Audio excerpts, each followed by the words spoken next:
fall out every time, every day. We're looking up above, waiting for an answer to bring the world some light. We need to come together to make the future bright. It is time for truth, nothing to fear for anymore. We can open any door. It is time for truth. Tell the world what we're about. Stand up and shout it out. It's time for truth.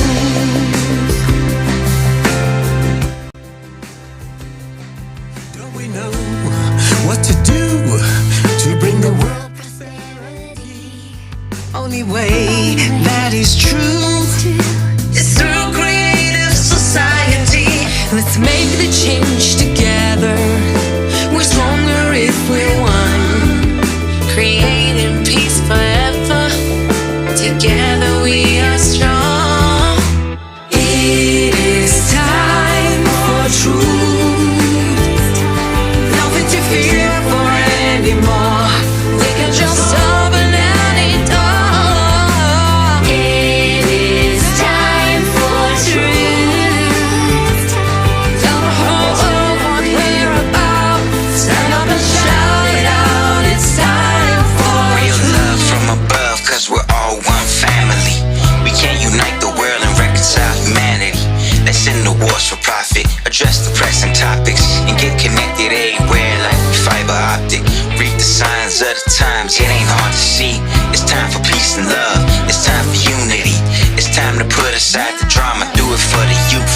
It's time to stand together, for real, it's time for truth. It is time for truth. Nothing to fear for anymore. We can just open any door. It is time for truth. Tell the whole world what we're about. Stand up and shout it out. It's time for It's time for truth. Nothing to fear for anymore. We can just open any door. It is time for truth. Tell the whole world what we're about. Stand up and shout it out. It's time for truth. It is time for truth. Nothing to fear for anymore. We can just open any door. It is time for truth. Tell the whole world what we're about. Stand up and shout it out. It's time for truth. For truth.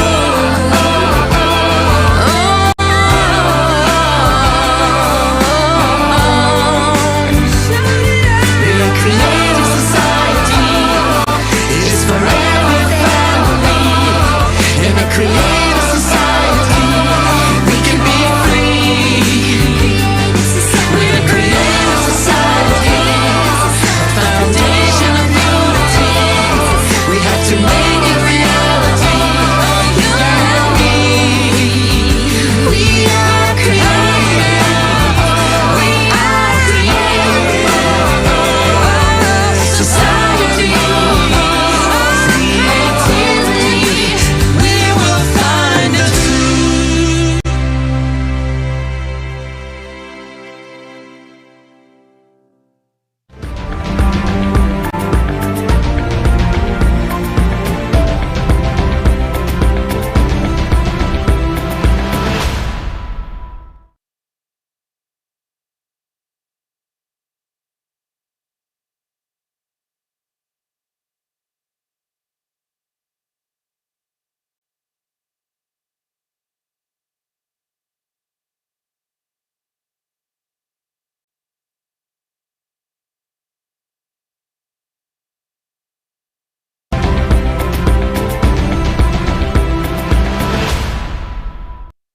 I welcome you to the International Online Conference, Global crisis. Time for the truth. On behalf of the participants and organizers of the conference, volunteers from more than 180 countries, active participants of the Creative Society Project. The conference is broadcast on thousands of media channels and platforms around the world. Millions of people from all over the world are with us today. This conference is being interpreted into more than 100 languages by our constituents, socially responsible volunteers, so that everyone can hear and understand the vital information that can change your future. The purpose of the conference, Global Crisis, Time for the Truth, is to openly, honestly, and truthfully inform all humanity, every person who cares about the current situation regarding climate, environment, society, and the world in general. We will reveal the dangers that await us shortly. We gather together to unmask lies and deception that cover the consumerist world, and most importantly, to voice the real way out. Why is the truth about the real state of our planet silenced? Do we look at the root of the worsening problems? Do we see the causes, the true causes of what is happening around us? These and other important issues will be addressed today at the Global Crisis, Time for the Truth Conference. You will hear the opinions of scientists, researchers, and professionals from various fields on the causes of climate and environmental crisis, as well as on other issues of our time. Earlier, on July 24, 2021, the international online conference Global Crisis, This Already Affects Everyone, was held. 4 months have passed since the time of the previous conference, and over this relatively short period, we have seen how much the progression of climate change and environmental degradation has accelerated. This is evidenced by the cataclysms that have taken place, most quantity and most quality, exceeding those of the previous years. Changes occurring on the planet every day are indicative of the scale of an impending disaster. This comprehensive understanding of the current reality encouraged us to meet again, to bring the truth to even more people. We, people, should stop being silent about the problems and should work together to solve them. We believe it's important not to remain silent, because this survival of all humanity is at stake. Participants of the conference will present irrefutable facts and evidence of the plight of our planet and society. It is time for the truth. And now, it is my great honor to introduce our guests. With us today, Tatiana and Jana. Welcome.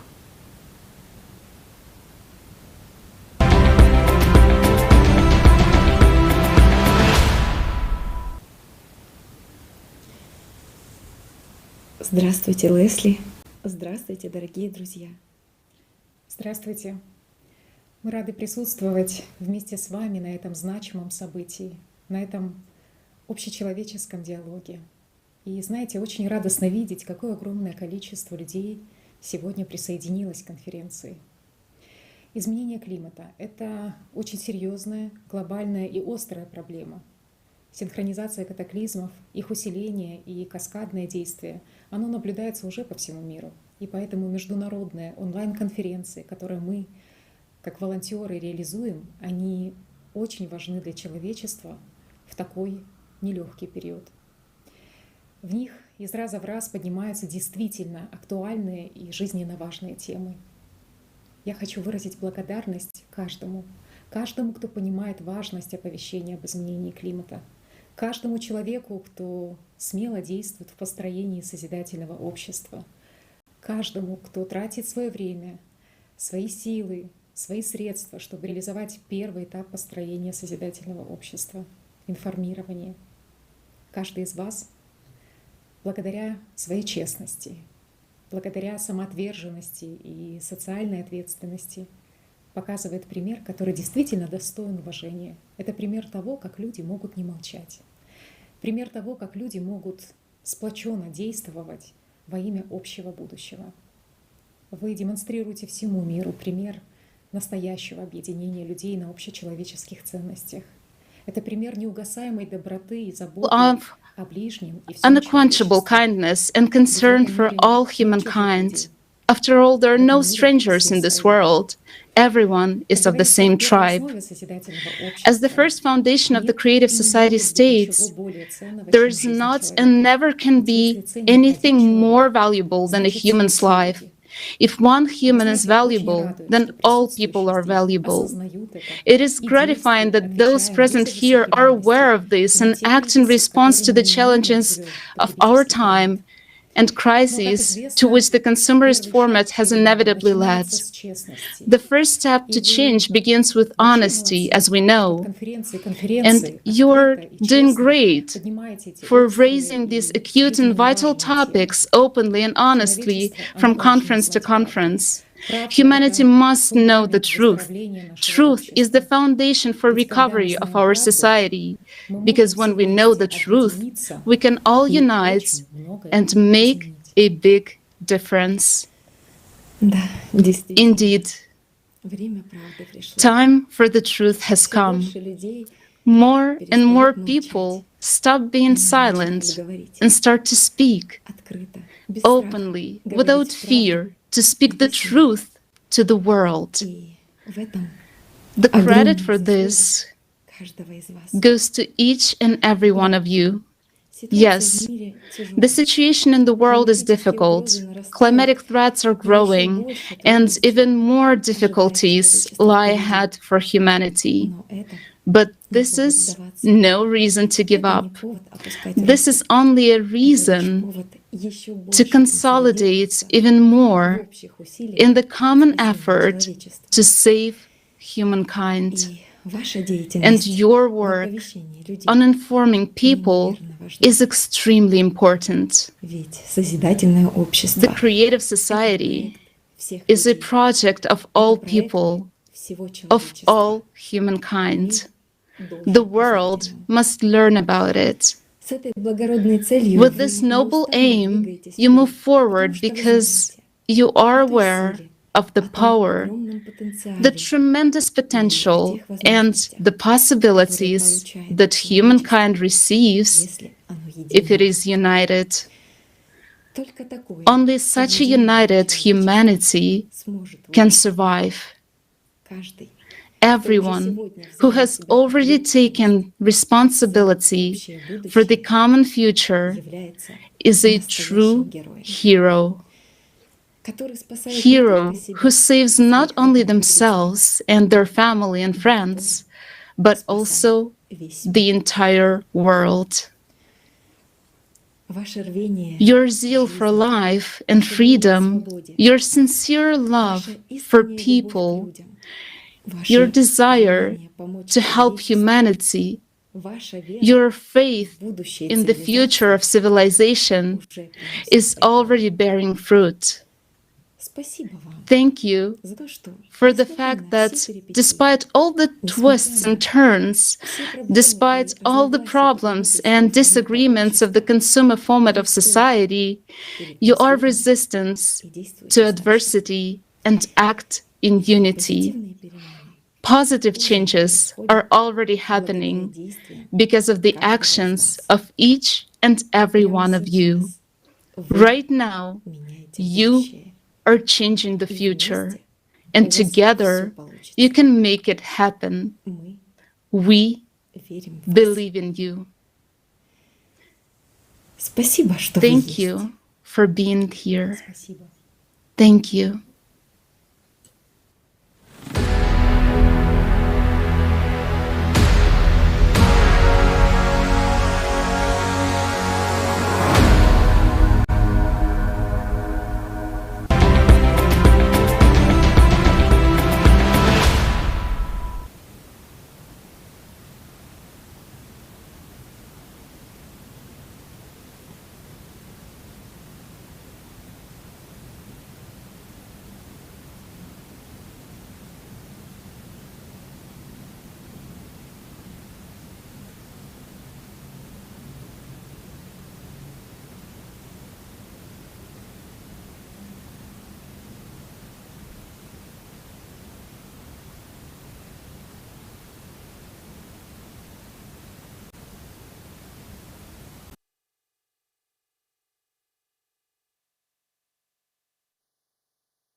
Welcome everyone to your unique conference, Global Crisis, Time for the Truth. Now it is the time to think about some of the things His Holiness Pope Francis spoke about. Dear participants and viewers of the conference, I address you with good news. It is our highest honor to tell the world of the grace shown by His Holiness Pope Francis. The international project, Creative Society, on whose platform the today's conference, Global Crisis, Time for the Truth, is being held, has received an apostolic blessing from His Holiness Pope Francis. We're expressing our gratitude to His Holiness on behalf of millions of people from around the world. In one of his recent speeches, His Holiness said that difficult times present society with opportunities that should not be missed. Each of us, whoever and wherever we may be, can play our own part in changing our collective response to the unprecedented threat of climate change and the degradation of our common home. Pope Francis said in the run-up to COP26. Therefore, it is very important and commendable that people of different religions and nationalities come together and organize conferences like today's one to discuss the critical issues facing humanity. We are facing the threat of global climate change. This is a critical moment, and the future of our children and our common home depends on our joint actions. This is why it is so important for everyone to act in building a society where human life is the highest value, where everything is based on mutual respect and equality between people. Such a society to which our prophets have called from time immemorial, and to which our Savior Jesus Christ encouraged us. As the Bible says, there is neither Jew nor Greek, there is neither bond nor free, there is neither male nor female, for you are all one in Christ Jesus. Galatians 3:28. His Holiness Pope Francis recognized the importance and urgency of the Creative Society project for all humankind, because he understands the gravity of the climate threat. The fact that the Creative Society project is under the apostolic blessing of His Holiness is extremely valuable and meaningful, both for Christians and for all people of the world.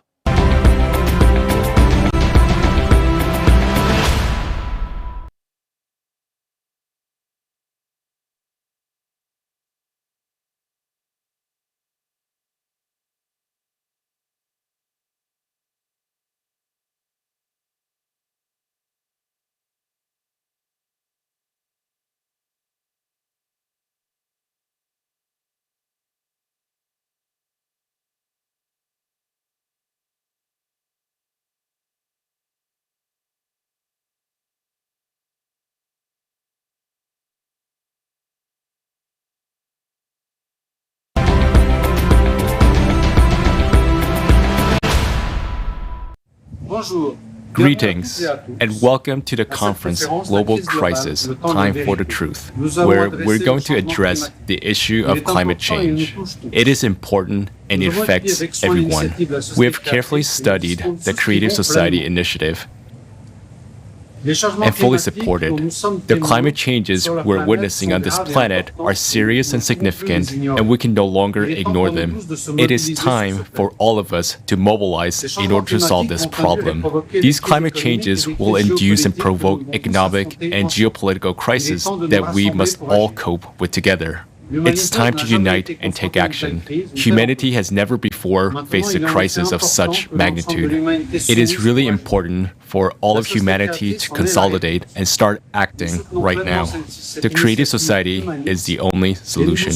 We fully support this humanistic initiative and wish all of you to have a wonderful conference. Thank you for your support.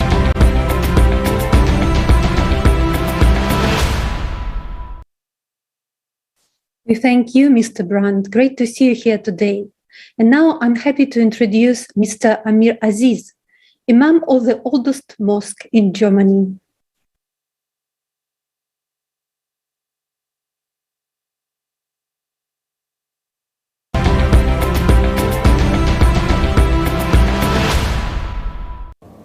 I welcome all the delegates, all the members of the Global Crisis and the Truth Conference who are there today to discuss the global issues and to find out some solution for this planet where we are living now, which is our home. And I greet all the participants. So in Islamic tradition we say Assalamu alaikum wa rahmatullahi wa barakatuhu. That means that peace be upon you all and the blessings of God. So I pray that this conference, with the name of God, it should be blessed by Allah Almighty, so that we with His help can come out with a solution which is permanent and which can save our generation to come. Holy Prophet Hazrat Muhammad sallallahu alaihi wasallam, he in the Holy Quran, he was asked to call the whole humanity under one umbrella, and then he said that ta'alu ila kalimatin sawain bainana wa bainakum. O people, let us forget all the differences and come to one point. And what is that one point? That we are creation of one God, and let us only believe that there is one creator who has created us, so that we live under the heaven, which is just like a roof for us, and we live together as human being, as a humanity.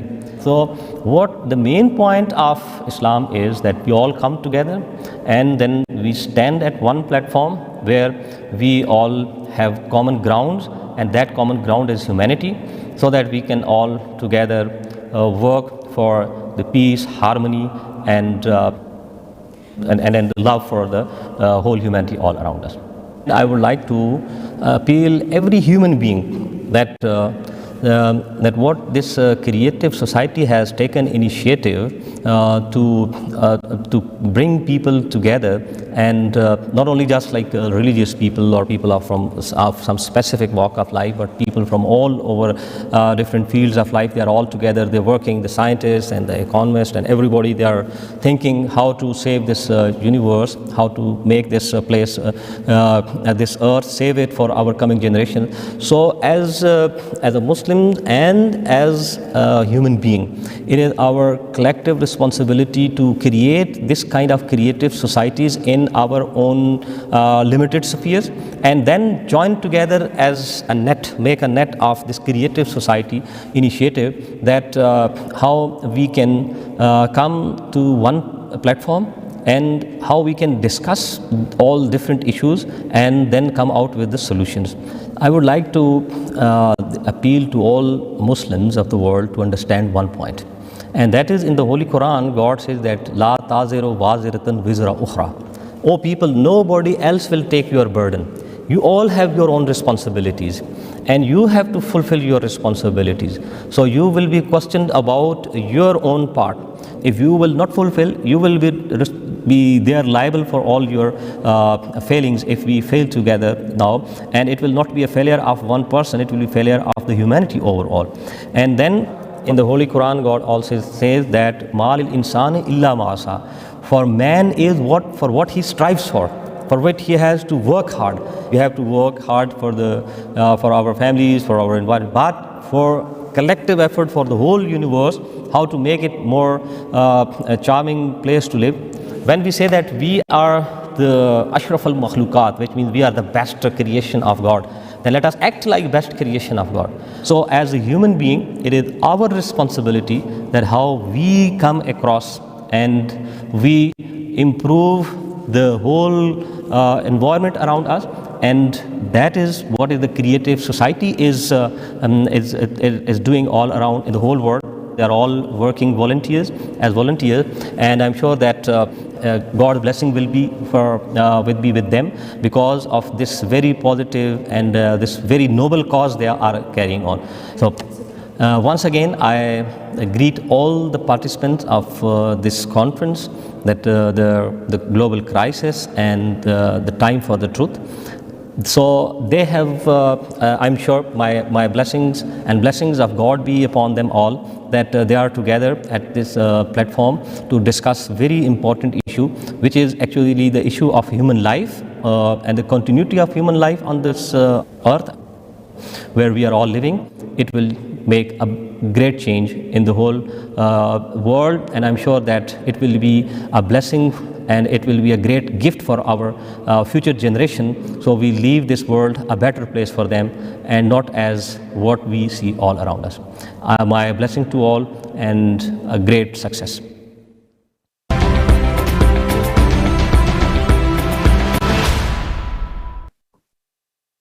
Thank you, Mr. Amir Aziz, for your blessings. We appreciate you being with us today. It's a great pleasure to see that this epoch-making conference, on behalf of the administration of President of the Republic of Kazakhstan, is attended by the head of the Department of Low Carbon Development, Climate Policy and Green Technologies Department of the Ministry of Ecology, Geology and Natural Resources of the Republic of Kazakhstan, Mr. Nugmanov Askar Miramovich.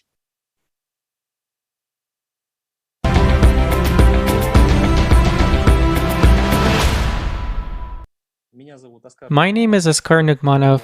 I represent the Ministry of Ecology, Geology and Natural Resources of the Republic of Kazakhstan. And I am the head of the Low Carbon Development at the Climate Policy and Green Technology Development. And on behalf of the President's Office of the Republic of Kazakhstan, I have the honor to participate in the international conference, Global Crisis, Time for the Truth. So I would like to greet all the participants of the conference. And the biggest environmental problems, particularly the climate change, are truly global in their nature.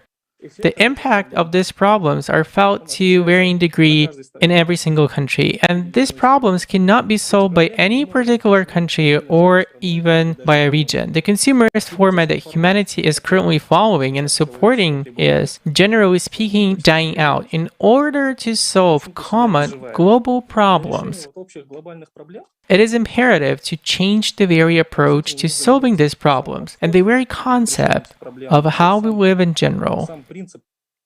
The format we are following now, namely the consumerist format, this rather consumerist attitude towards nature resources and other treasures, has already run its course.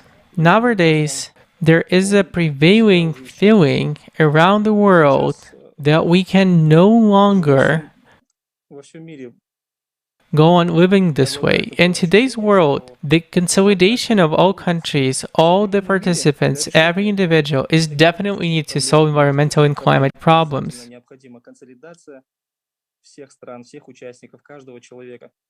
The format of a creative society is a must because it is actually encouraging to see that there are many volunteers in the world who cares about the state of the environment and other people's problems. In this regard, such projects and initiatives as the Creative Society are highly valuable. They are needed a lot, and I'd say that we cannot do without them because they unite all those people who cares. So in this sense, the format of the Creative Society is simply indispensable. And the foundations that creative society have, namely human life, human freedom, human safety, and so on, are exactly what every person, every society, and probably every country needs. And at this point, the interests of both states and ordinary people are 100% aligned. And I'm happy that there are projects like this, that there are initiatives like the Creative Society that brings people together all over the world. And I feel that you are doing the right thing to build a better future for all.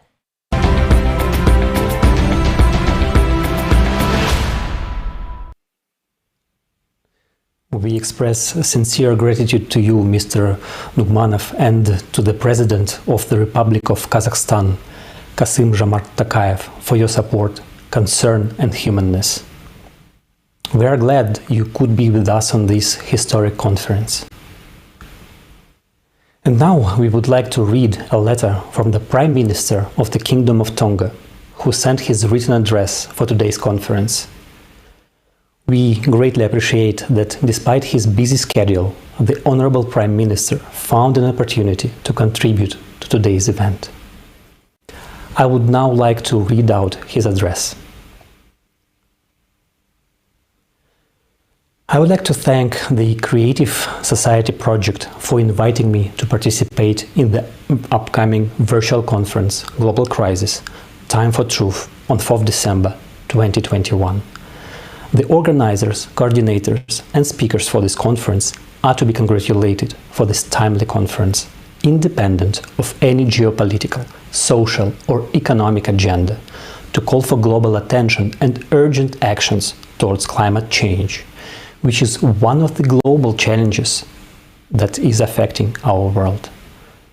The Pacific Islands, with low-lying exposed islands, are at the forefront of the impacts of climate change. The past 5 years alone recorded increasing intensities in tropical cyclones with frequent incidents of earthquakes, tsunamis, and floodings as a result of these extreme weather events. In the unprecedented time of the COVID-19 pandemic, which spared no country in the world, this event has taught us that national solutions to global problems do not work. We need to take advantage of every platform available, whether state or non-state actors, to call for unity in response and actions against these challenges.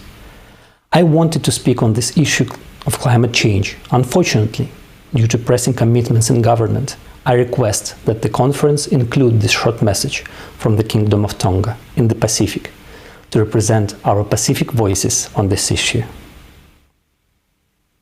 Maluelele from the Kingdom of Tonga.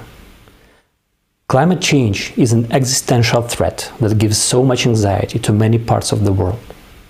But nowhere else in the world can people live in constant fear and anxiety than in Tonga. We are the second most vulnerable country to natural disasters. In size, Tonga is slightly 164 times smaller than New York City.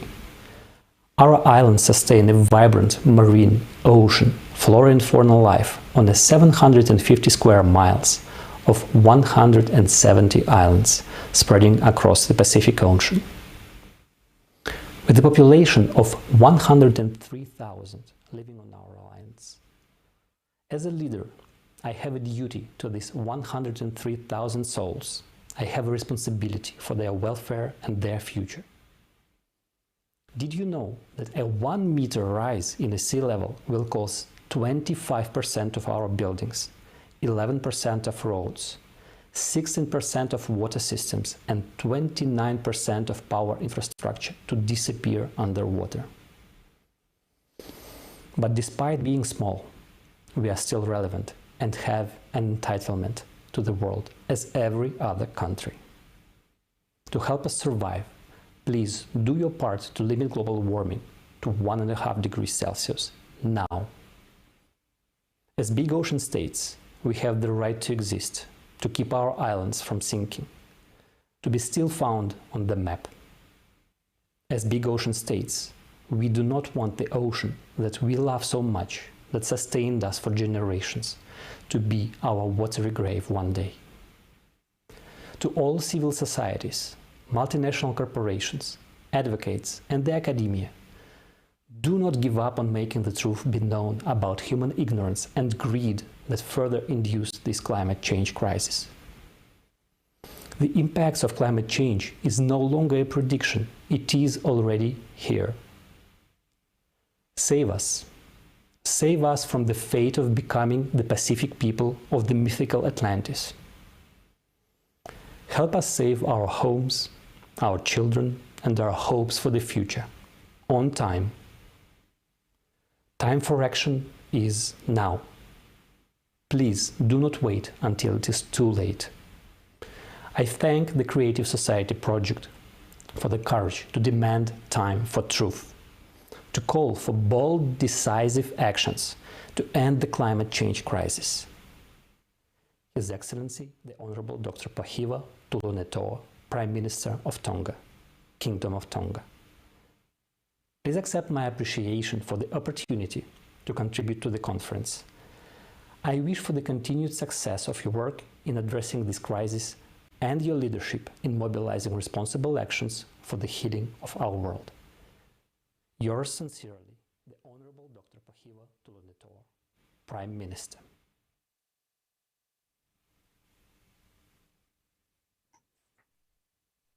Thank you very much. And I have to agree, the time for action is now. Thank you very much for the beautiful letter. Now, I would like to pass the floor to our esteemed guests from Armenia.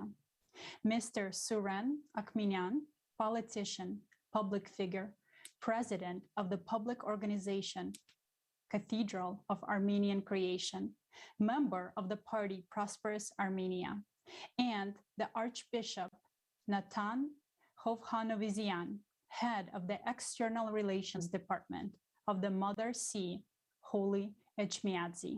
Please, the floor is yours.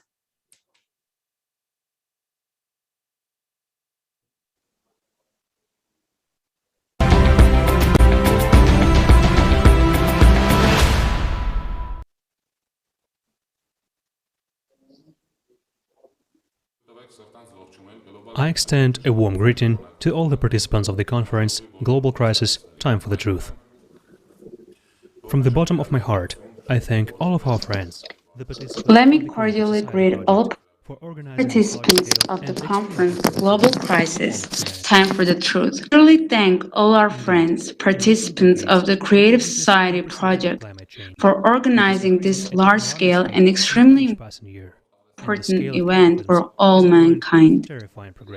Indeed, in recent decades, we have witnessed unprecedented climatic changes, which are gaining threatening momentum every year. And the scale of cataclysm is growing with tremendous geometric progression. Today, the issue of climate change is of primary importance on the international agenda. This is announced by all world leaders, leading scientists from the highest tribes. This is because the planetary climate change that is Narina, taking please don't translate. Note that similar changes are occurring on all neighboring planets and their satellites. Climate change on Earth brings about the aggravation of all crises in our society. The situation in international politics, the social sphere, and macroeconomics is deteriorating.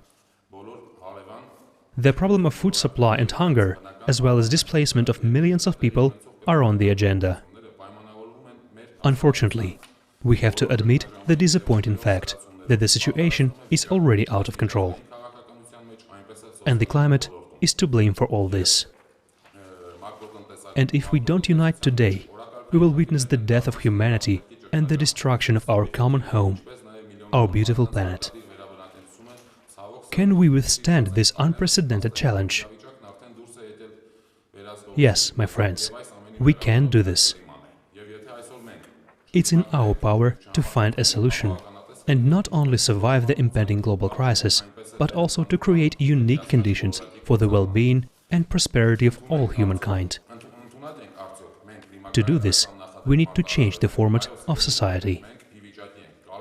Experts have been saying for more than 30 years that the format of the consumer society is obsolete and that humanity is at a dead end.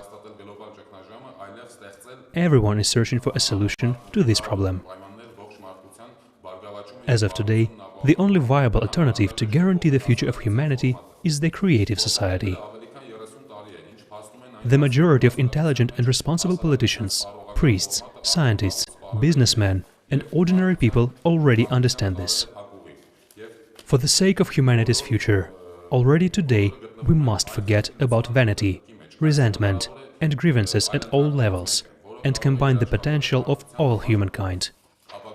First and foremost, our scientific, intellectual, material, and socio-political potentials. Already today, we need to stop all projects aimed at destruction, war, killing people, and strengthening the consumerist format of society. It is necessary to unleash science and focus all of humanity's scientific potential on solving the problem of confronting the climate crisis and the survival of mankind in adverse conditions. This is our common interest that unites all people. Only by uniting in the creative society format and by acting as one can we secure the future for ourselves, our children, and our descendants. Only in the format of the creative society can we overcome the existing disunity.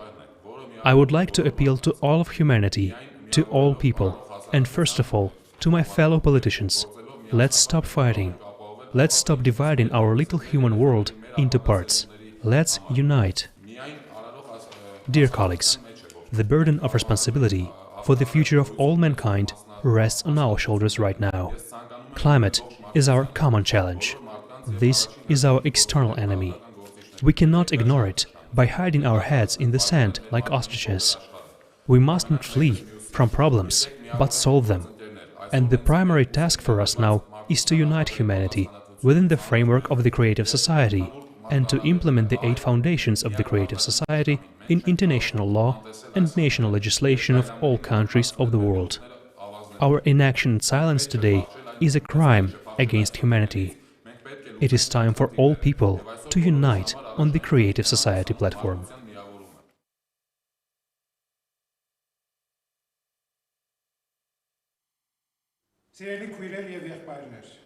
Dear sisters and brothers, I'm happy to greet you, and I appeal to all the participants and organizers of the conference, Global Crisis, Time for the Truth.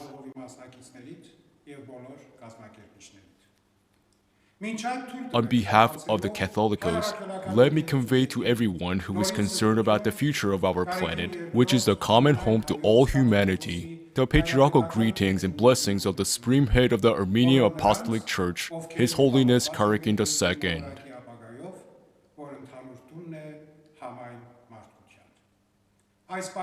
Armenia is a biblical country where Noah's Ark docked, where life of new humankind began after the flood. It is a country that was the first to declare Christianity as a state religion back in 301. I'm happy that I was born and live in this country.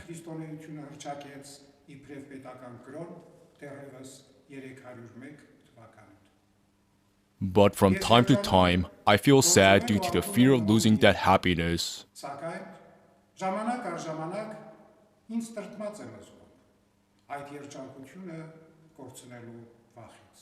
Nowadays, there are more and more concerns about natural disasters, global climate change, and as a consequence, human casualties.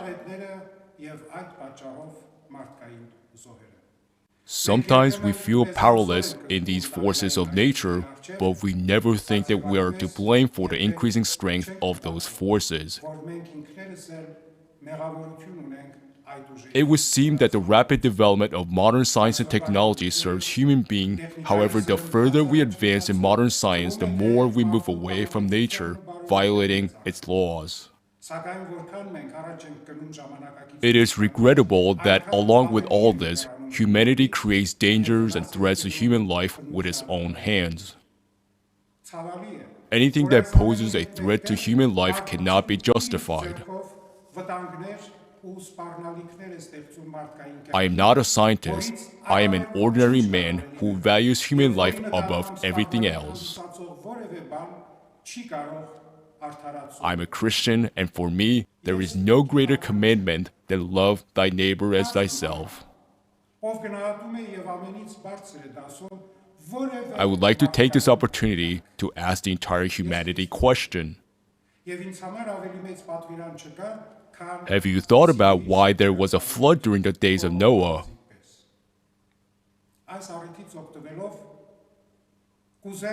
Do you want to drown again?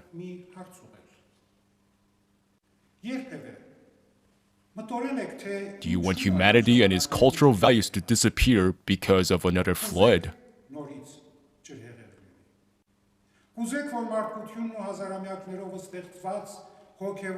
Have you ever asked yourself, what can I do to prevent the global flood from happening again?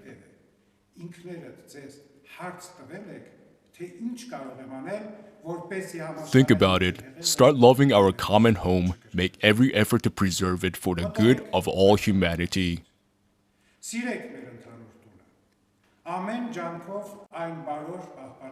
That is why I applaud the initiative of Creative Society.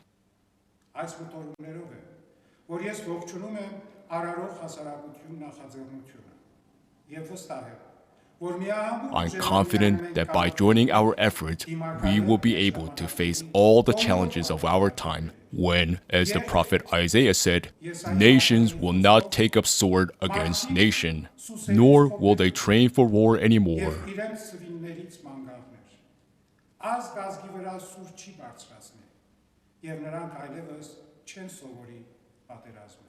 We have faith, hope, and love, where love is the greatest of these.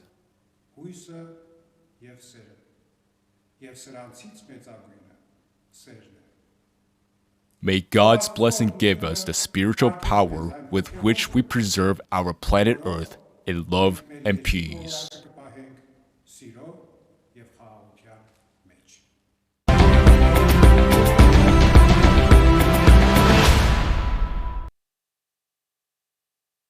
Dear viewers, it is very significant that such distinguished people are here with us today at the conference. That is really important. We are grateful to Joseph Spishak, a priest of the Roman Catholic Church. He gave us today the very precious news that His Holiness Pope Francis has blessed the international project of the Creative Society. We thank Edgar Brandt for their understanding and their support of the Creative Society project. It is very important we express our great gratitude to dear Amir Aziz, the Imam of the oldest mosque in Germany. We are very touched by your words. We would also like to thank Askar Nugmanov, a representative of the Ministry of Ecology, Geology, and Natural Resources of the Republic of Kazakhstan. And we would also like to thank the President of the Republic of Kazakhstan for his support. We want to express special thanks to the Prime Minister of the Kingdom of Tonga for his sincere address. Thanks also to Suren Okminyan and Archbishop Nathan Hovhannisyan. And now, dear viewers, I'm honored to welcome with us Her Imperial and Royal Highness Archduchess Hertha Margaret Habsburg-Lothringen, Archduchess of Austria, Princess of Tuscany, Royal Princess of Hungary, Croatia, and Bohemia, founder and president of the Flame of Peace, internationally known for her work for world peace and environmental protection. Your Highness, the floor is yours.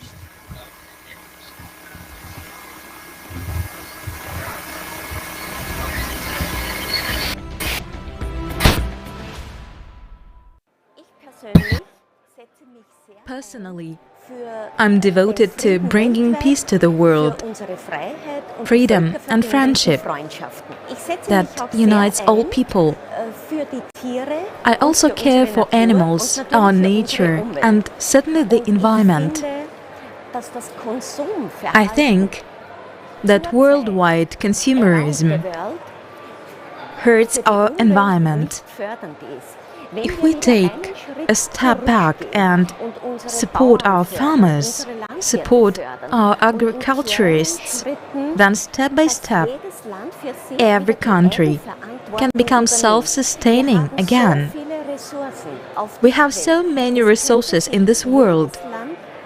Every country could feed itself and share with other countries what they need.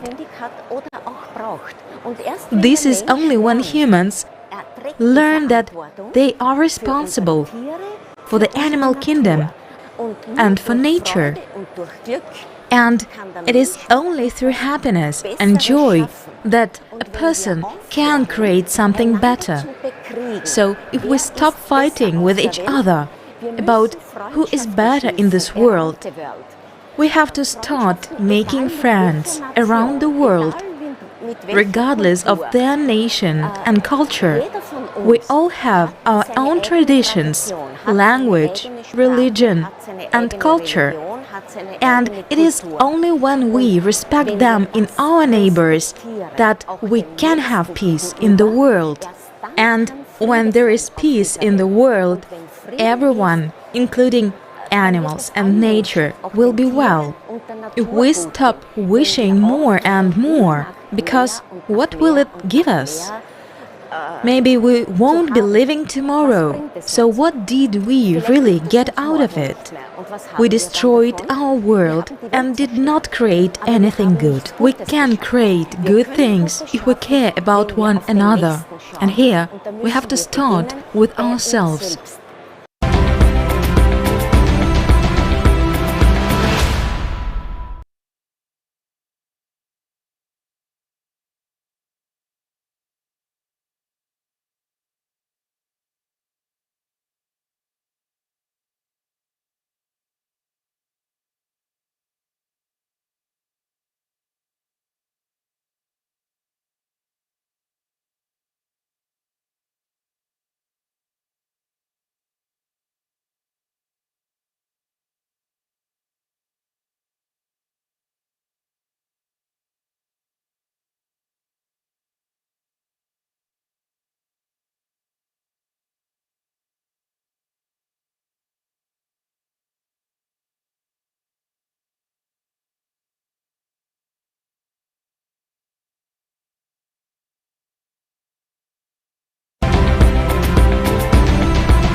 Good evening. Hello. Global crisis and time for the truth. The truth is very important in that what we need to do. We need to look at what are really the issues. We need to look at them honestly. We need to approach them with our conviction, with our values, to do the best for ourselves, for the environment. And the environment is everything. It's all the living things, all the animals, and we must do it with respect. If we make the respect as our foundation for our values, we will treat our nature, our environment, as it should be treated. We will not pollute. Why? Because that is disrespectful. So if we are respectful, we will not pollute. And if we do things to do it as best as possible, in other words, to give it value and do it with our heart so that we will appreciate all the things that we are doing, then we set the basis to combat the crisis. And it is very important to understand what we are confronted with, not simply accepting what others are telling us. I, for myself, will give you, for me, a very important idea to this crisis. We are talking about CO2 emissions. It is in the forefront of all the discussions. But unfortunately, in my opinion, CO2 is a distraction. We need to focus on pollution, because pollution is nothing other than waste, wasting our important resources that we have. So if we avoid pollution, we treat the environment with respect from 2 points of view. One, we will use less resources because we're wasting less. And in both sides, on the positive and in the prevention, we will improve the environment in which we're living in. And the most important message that I have for everybody is, one, to understand that nature doesn't need us. We need nature. And if we do not take care of our nature, we will not have a place where our future generations can live in happiness and enjoy. Thank you.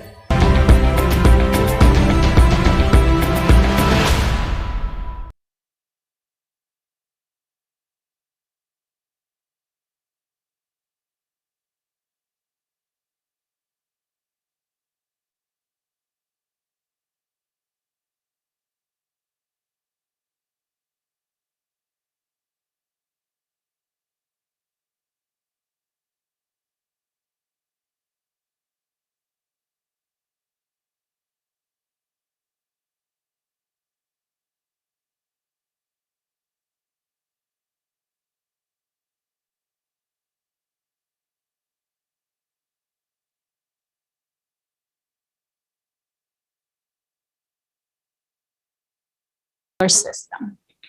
Finally, we'll highlight the difference between ecology and climate crisis. Scientists will provide facts, and we will show how we can overcome the upcoming climate change. Next, I would like to pass the word to a respected science writer who has more than 30 awards for journalism, Julian Cribb, who is also an author of books, editor, science communicator, photographer, co-founder at Council for the Human Future, the principal of Julian Cribb and Associates. My name is Julian Cribb. I'm an Australian science writer. I've been a journalist and a newspaper editor for most of my life, and I've been writing about science for nearly 50 years now. Mainly about agriculture, but also about a lot of other aspects of science. And you know, about 20 years ago, I started to meet scientists who were very depressed. A lot of scientists, particularly climate scientists and so on, because every day they went to work and they got the data in that whatever they were looking at, whether they were looking at wild animals, whether they were looking at climate, whether they were looking at poisons in the environment, whatever, it was all getting worse. I came to understand that we are not just faced with one crisis. We are in fact faced by 10 crises which are all coming together at the same time. So climate is just one of the 10. You know, nuclear weapons are one of the 10. Food scarcity is one of the 10. Water scarcity is one of the 10, and so on. But they're all coming together at the same time. And if you want to fix them, if you want to end those problems, you have to fix them all together. And you have to fix them in ways that don't make any of them worse. I'm a grandpa. That's my profession. Nowadays, I've got grandkids. I would like my grandkids to survive. I am fearful they will not survive, right? Even in Australia, which is a long way from anywhere, there is a huge risk. These 10 threats we've been talking about constitute the greatest existential crisis that human beings have ever faced. That's in the last 1.5 million years. It's the biggest threat altogether. And if we don't fix it, then an awful lot of people are going to die, and there will be a collapse of civilization. So it's urgent that we actually address these issues. You know, it's not small things that we're playing for now. It's not nations or empires or stuff like that. It is the survival of the human species and the survival of our civilization and our economy and all the things that go with it. And you're quite correct. These threats are very large, very complex, and not many people understand them. I mean, you people are the first, there are not very many who actually grasp this big picture. But the main thing is that we must spread this message worldwide, that we must now all stand together. This is not a matter of nations. Nations are finished as far as I'm concerned. They've had it. You know, there's no point to nations any longer. They were useful 100 years ago. Now they are deadly, right? Because nations only make war. They make war constantly. The only people who have nuclear weapons are nations. So, you know, nationalism is a thing of the past. It has got to be a thing of the past. We have to understand we're one people on one planet, and it's up to us together to solve these problems. The climate is going to become tougher and tougher for agriculture. Now, agriculture arose 9,000 years ago when the Earth's climate entered a very stable phase. We're now out of that stable phase and we're heating up dramatically. So we've lost the stability of the Holocene period in which human society arose. We only have cities because we have farmers who can grow the food for cities. Otherwise, we'd all still be hunter-gatherers, you know. So cities depend upon farmers. But if farmers go out of business, then so do cities. So this is the critical issue. The world is running out of water. There is a water crisis right now. You need water to produce about 40% of the world's food on irrigation. You know, all of these things are becoming absolutely critical. Everywhere where we take water from the ground and use it to grow food, the water is running out. So this is a crisis we really need to get onto quickly before it affects the global food supply. The other one is that we're running out of soil. Okay, I mean, there's something like 75 billion tonnes of topsoil lost off the world's farms every single year. You cannot use it to grow crops and food. You've lost half the world's farmland at the same time as you're trying to double the food supply to feed everybody. So you put all these three things together, loss of soil, loss of water, and an erratic, unpredictable climate that is going haywire, and you have a situation where agriculture just doesn't work any longer. So we have to find a new way to grow enough food to feed 11 billion people. And people are starting to do this. So you're seeing people farming on the tops of buildings and on the sides of buildings and things like that, where we're starting to cultivate alternatives to agriculturally produced food. We're making food out of all kinds of things that don't involve soil and water and can be grown in a controlled climate inside a big building instead of being out in the field under the sun and the rain. What is it that drives our overexploitation of the planet? Short answer, it's money. Is money real? No, it's not. It exists only in here. Money is a figment of the human imagination. So at the moment, we're inventing more of this imaginary commodity, money, and we're using it to cut down forests, to clear land, to make more chemicals, to create more atomic bombs. I don't know what we're using it for, all sorts of stupid things. But basically, the problem is we have an infinite amount of money, as much as we like, on a finite planet. And that means you are going to run out of planet long before you run out of money. And bless you for what you're doing. You're doing wonderful work, and I'm inspired by what you're doing. So good on you.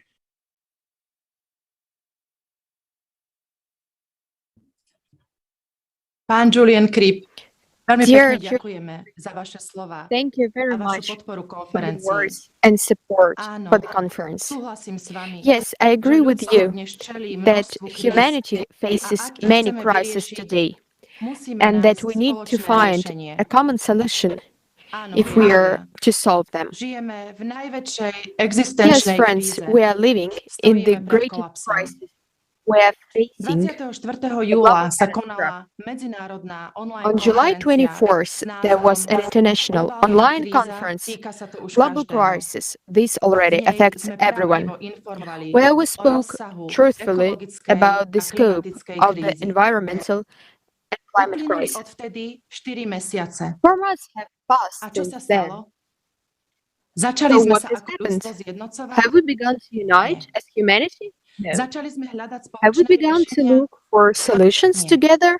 No. Príroda však nečaká, kým Nature sa is my not waiting rozhodneme. for us to make a Svet decision. sa nám denne The world mení is pred changing daily before our Dokedy eyes. budeme slepí? How long will we Dokedy sa be budeme blind? tváriť, že sa nás to How long netýka? will we pretend it doesn't concern us? Možno nám všetkým Perhaps the pomôže following nasledujúci video film. can help us a Krátky brief monitoring, monitoring ktorý prepared by pripravili participants účastníci projektu of the Tvorivá Creative spoločnosť Society z project celého sveta. from around the world. Vo filme This uvidíme, monitoring čo sa stalo shows so životným what has happened prostredím in za ecology posledné in the last 4 4 mesiace. months.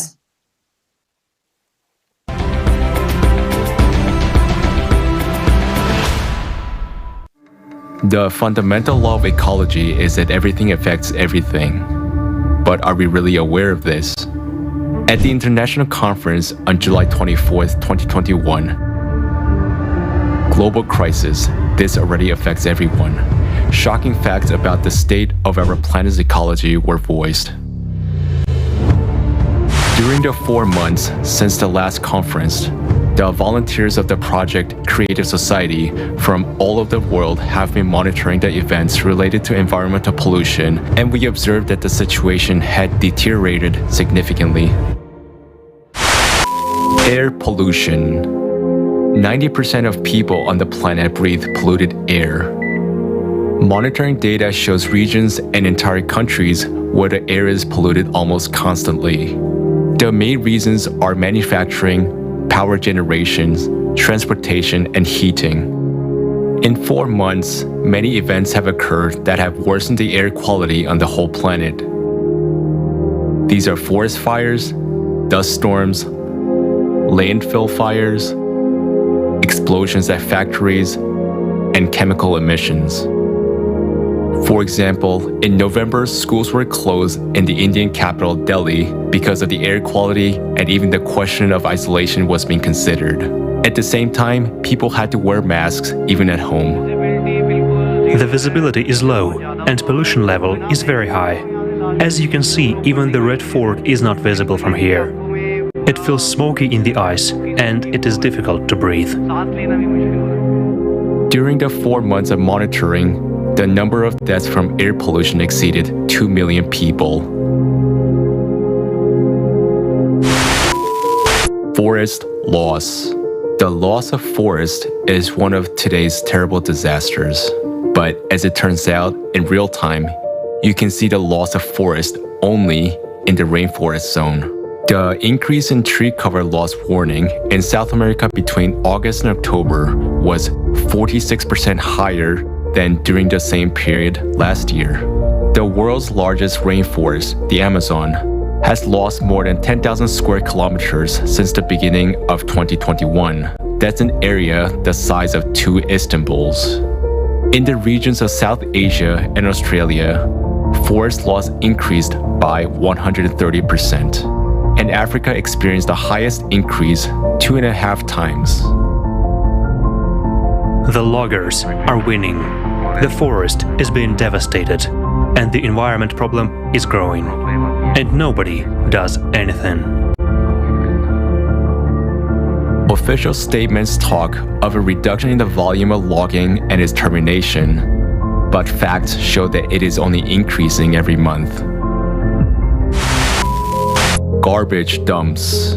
The data on the amount of rubbish that is made publicly available is very underreported, but even according to these data, in just 4 months, 730 million tons of rubbish was dumped in landfill sites. For comparison, the entire population of the Earth weighs 300 million tons, which means that in just 4 months, we have thrown away 2.5 times the weight of the entire population. Fires often occur in landfills, which cause even greater damage to people and the environment. For example, in August, the cemetery of old tires in Kuwait caught fire. Columns of black smoke could be seen even from space. The fire led to air pollution with toxic substances and caused harm to the health of almost 4.5 million people. Oil spills. Today, the state of our water resources is close to ecological disaster. One of the most dangerous pollutants is oil. 1 liter of spilled oil kills marine life in 40,000 liters of water, depriving them of oxygen. Just 2 grams of oil per kilogram of soil makes it unsuitable for planting. An incredible number of events related to oil spills took place in 4 months. We'll show just the largest of them.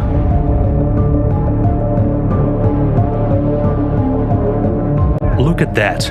Look at that. Please, share this video. We have a massive oil spill in the Gulf of Paria right now. In August, an oil spill the size of New York occurred in Syrian territorial waters. On the 1st of September, the oil slick was already 7 kilometers from the coast of Cyprus. According to available information during the 4 months alone, the total volume of oil spills was more than 27,500 square kilometers. This is equal to the area of 2 Sydney cities. Water pollution. Today, according to WHO, every 3rd inhabitant of the planet does not have access to safe drinking water. Over the past 4 months, human activity has caused the water resources to deteriorate significantly. Toxic emissions from clothing factories have polluted the sacred river in India. This led to Yamuna River getting covered by toxic foam. Despite this, people massively perform ablution in honor of the religious holiday. It is a ritual to take a bath in the water body during Chhat Puja. I hope the government pays attention to the cleaning of Yamuna. In these 4 months, almost 1 million people have died worldwide from water pollution alone, according to official reports. From the podiums, we say that the environmental crisis is the most important agenda of today. But what do? All that we see is the result of everyone's choice, the result of our inaction. In these 4 months, we could have already been building the creative society. Our only chance that can save the environment and our lives. Instead, by our inaction, we supported the consumer format and thus continued destroying our planet. This means our future and the future of our children. We've lost 4 months. Let's not waste our last chance.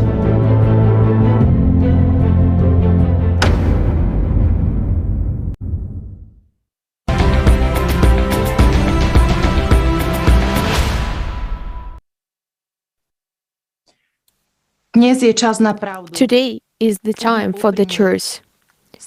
Let us speak honestly. We stand on the edge of an environmental catastrophe that leads to the death of mankind. And this is what we have been created with our own hands. We have nothing to breathe, we drink poisoned water. Millions of people have died from the effects of environmental pollution, and this is just in the last 4 months. Our planet is like a gravely ill person. Now, during the pandemic, many of us have learned what it's like to have our lungs affected. A person is put on a ventilator at 70% lung damage. It's scary not to be able to breathe. Meanwhile, we're deliberately depriving our planet and ourselves to our lungs. We are cutting down more and more forests and polluting the oceans, which supply us with oxygen. 90% of our air is already polluted. And we keep waiting and hoping for someone else to come along and save us. Really? In our consumerism society, where it's every man for himself, where one survives at the expense of the other, where the value of money is much higher than the value of human life. But you will contradict me. You will say that you are not that kind of person, that you are only wish for good. So let's stop being silent and start building a society together in which we can survive. A society in which the value and safety of human life is a top priority and scientific and technological progress serves this purpose. We can see how much the environmental condition has deteriorated in 4 months. But how many people have learned about the conference and about the creative society? How many people have learned about what's really coming and how we can confront it? The environment, unlike the climate, depends on you and me. And we are destroying life on the planet with our own hands. We are killing our own immunity in the face of impending danger, but we are the ones who can change everything. Only we together can change our future. This is time for the truth. Therefore, in conclusion, I would like to thank all the participants and all the people who have helped in any way to make this unique conference. Thank you too, dear viewers, for watching the conference now or in the near future. Thank you for continuing to spread this message so that the whole world will know this truth. Thank you. Aby sa celý svet mohol dozvedieť túto pravdu. Ďakujem. Thank you, Katka. Thank you. Dear viewers, today we will demonstrate the big difference between ecology and climate change. It's critical to comprehend this, and also you will see how it affects the lives of all individuals, as well as how humanity may survive. Today, we'll figure out who is to blame and what each person can do. Now, I would like to pass the floor to Dorian Rookmaker, politician, non-attached member of the European Parliament, member of the European Committee on Transport and Tourism. Please.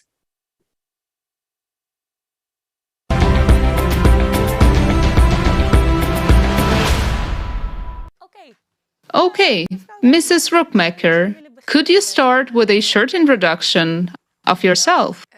My name is Dorian Rookmaker, and I have been a member of the European Parliament since 2020, part of the non-attached MEPs. That's nice.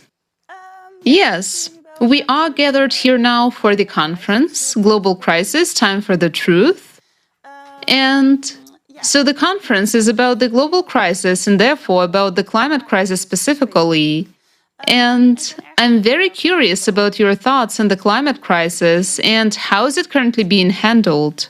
Yes, I'm originally a risk manager, and in my experience, a crisis is always a phenomenon that manifests itself in the short term.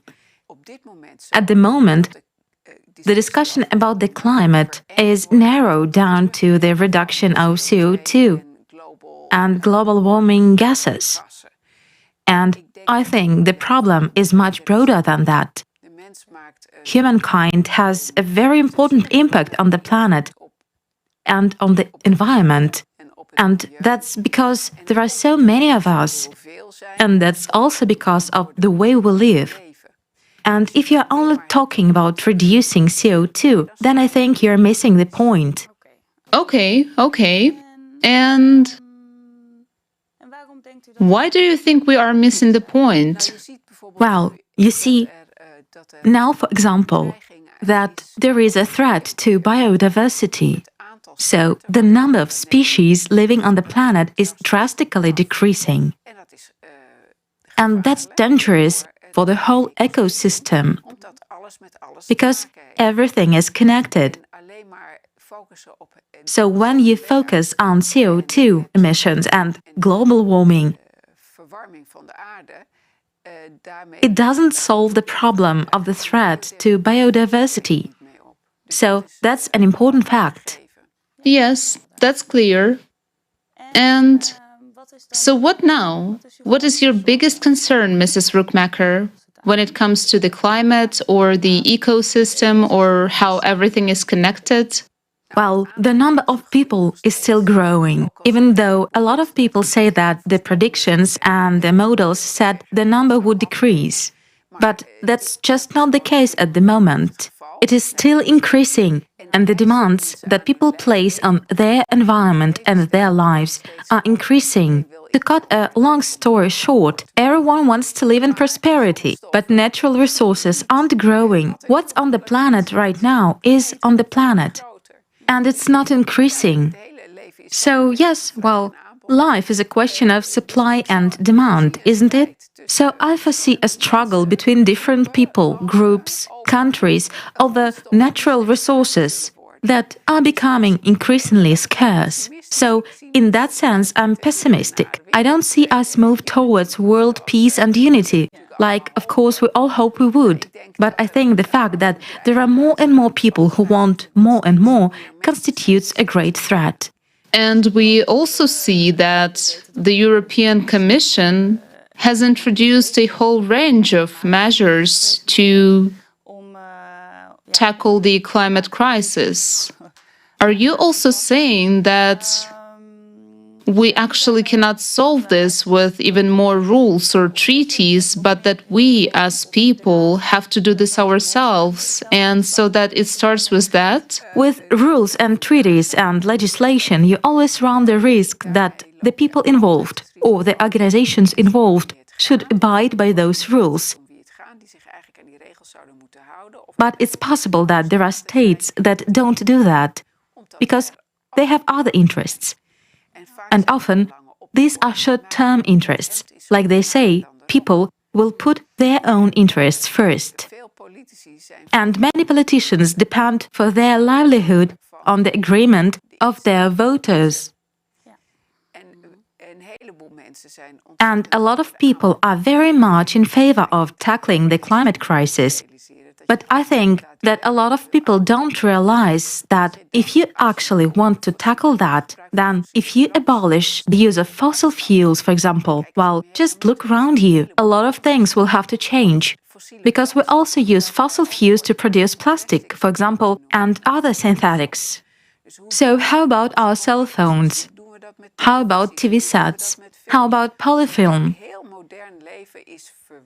Our very modern life is interwoven with all kinds of production and materials and production methods that are bad for the environment and that would probably raise rather than lower the planet's temperature. So that is really an issue we have to stop.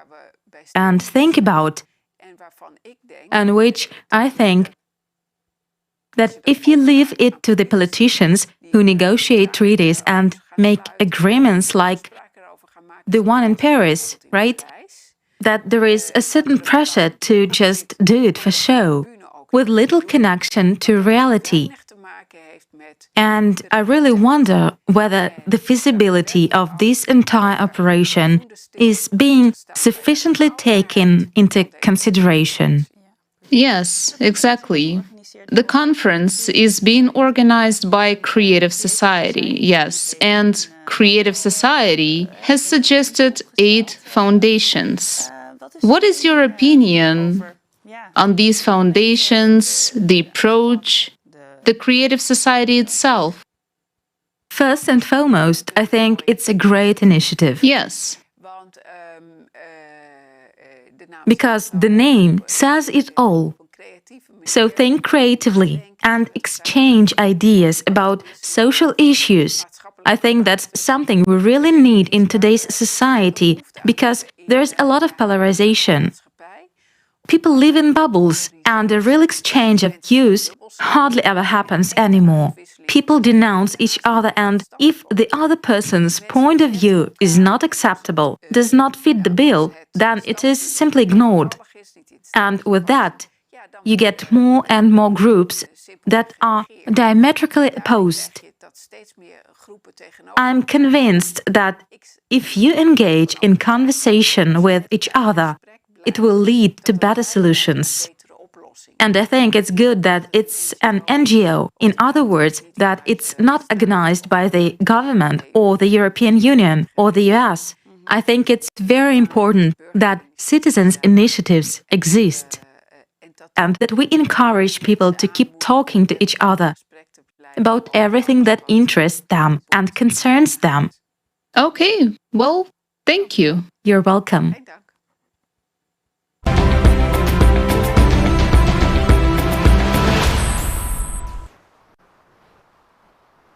Thank you. And next, I would like to introduce Professor Salimul Haq, Director of the International Center for Climate Change and Development, professor at the Independent University, Bangladesh. Among his awards are the Nobel Peace Prize for contribution to the reports of the IPCC in 2007. Professor Haq will share the severity of the climate crisis and our failure to address it this far. My name is Salimul Haq. I am the director of the International Center for Climate Change and Development, based at the Independent University, Bangladesh, in Dhaka, Bangladesh. It's a pleasure to be with you here today. So climate change impacts are very well known. For the last 30 years, the scientists under the aegis of a UN body called the Intergovernmental Panel on Climate Change, IPCC. I've been a lead author of the IPCC for many, many years. They have been producing regular reports on the state of science of climate change. And in those reports, the place where I work, which is on impacts on poor countries, we have been elaborating that. So there are many, many poor parts of the world, particularly in the developing world, in the global south, in Asia, in Latin America, in Africa, small island states in the Pacific, in the Indian Ocean, and in the Caribbean are particularly vulnerable. Poorest countries, there's a group of countries called the least developed countries. They are the poorest countries, mostly in sub-Saharan Africa, but also in Asia, including my country, Bangladesh. They are particularly vulnerable. But now, this is old news. This was known last 20 years. Okay, this is not new. What is new is everybody is vulnerable. New York is vulnerable. Berlin is vulnerable. Tokyo is vulnerable. And they are seeing the impacts of climate change already today. And that's a big game changer because they used to think they don't need to worry. Now they do. So my work is on the impacts of climate change, particularly on poor people living in poor countries in Asia, Africa, and Latin America in particular. And I've been doing that for the last 30 years now. In that 30 years, the climate change emergency or the climate change crisis has got worse, not better. We have tried to address it, but we have failed to address it. And this year, 2021, is the pivotal year in which we have already now crossed into a climate changed world. Not something is going to happen anymore. It's something that is already happening. And we can see the fingerprint of climate change impacts around the world, in the floods in Germany recently, the wildfires in California, the fires in Europe, in Greece and Turkey, and so on and so forth. So we are now in a world where every single day, somewhere in the world, a climate extreme event is going to take place that will break the world record of that particular place. And it's going to get worse with each year going forward, at least for the next 10, 15 years. We can look to exponential impacts of climate change, which will make the COVID-19 crisis look like nothing. It's just a small dress rehearsal compared to climate change. And we have to be ready for that. We have to be prepared for that. And it's a global problem. No single country, no matter how powerful it is, or group of countries like the Europeans themselves can do it. We all have to do it. All of us, all the citizens on planet Earth have to come together to solve this and tackle this global problem like no other we've had before. Well, let me draw a comparison with the COVID-19 global pandemic that we are currently going through. It's not over yet, but we've already seen some very big negative impacts around the world. There are 3 lessons that we have to learn. Hopefully we will learn and be better prepared for the future climate change crisis, which is going to get worse. It's here already, but it's going to get worse, and it's going to take a long time. That's the thing about climate. There's no vaccine. We have to just be prepared for it. So the first lesson is listen to the scientist. The scientists have been saying this for the last 30 years. The world leaders have listened, but they have not done anything. They have not done enough. They've done little things which are not enough. We have not taken this as a global issue. We've taken it as a national issue. Every country has tried to solve it on its own, and they have failed. And so that hopefully is a lesson for the future. It will be the same. Climate change is not a national issue. It cannot be dealt with nationally. It has to be dealt with globally. And it's a scientific issue where leaders have to listen to the science.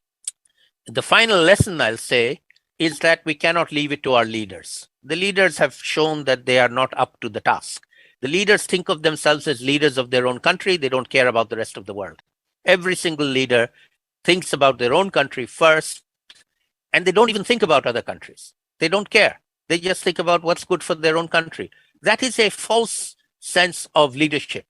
In a global crisis, they have to act as global leaders, and they're failing to do that. So the rest of us, global citizens, we have to take up the challenge, and we have to show that we can be a global citizen first and a national citizen second. And climate change can only be dealt with when we are able to do that. Our national citizenship is not relevant.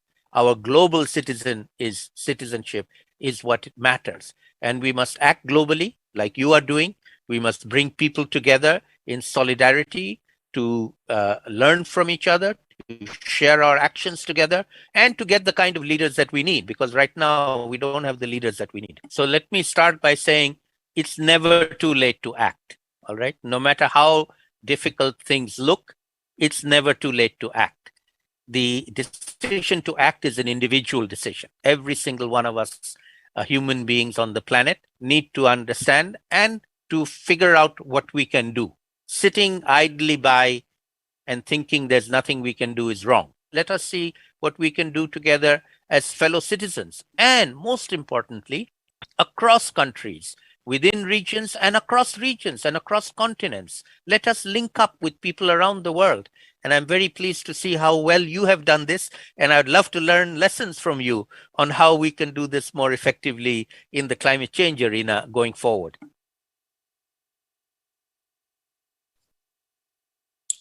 Greetings, dear viewers. Here's the paradox. We listen to a respected politician And she's absolutely right. And we have listened to a respected scientist, and he's absolutely right too. But why are they both right? Because scientists can't calculate everything, and politicians can't do everything that's needed. Because we live in a consumerist format. And to survive, we all need to change everything radically. We need a creative society. In the consumerist format, we will never agree on anything. The only way to get beyond these rules is to completely change the outdated model of our existence, which does not fit into today's reality. If we don't replace this model, then they will tighten totalitarianism, and the climate is going to change. And as a consequence, the economy and geopolitical relations will worsen catastrophically. The fact is that in any case, they will take the necessary steps to keep the consumerist model, not because they are evil, but because they don't know otherwise. That's the problem. It's because they don't know the other alternative. They don't know about the creative society. And you know what the problem is? It's all the secretary's fault. But about this later. To change the current situation is possible only if we change the model from consumerist to the creative one. However, it is necessary to change the model as a whole. Otherwise, it will not work. And to combine one with another, the creative society with the consumer format, will not work.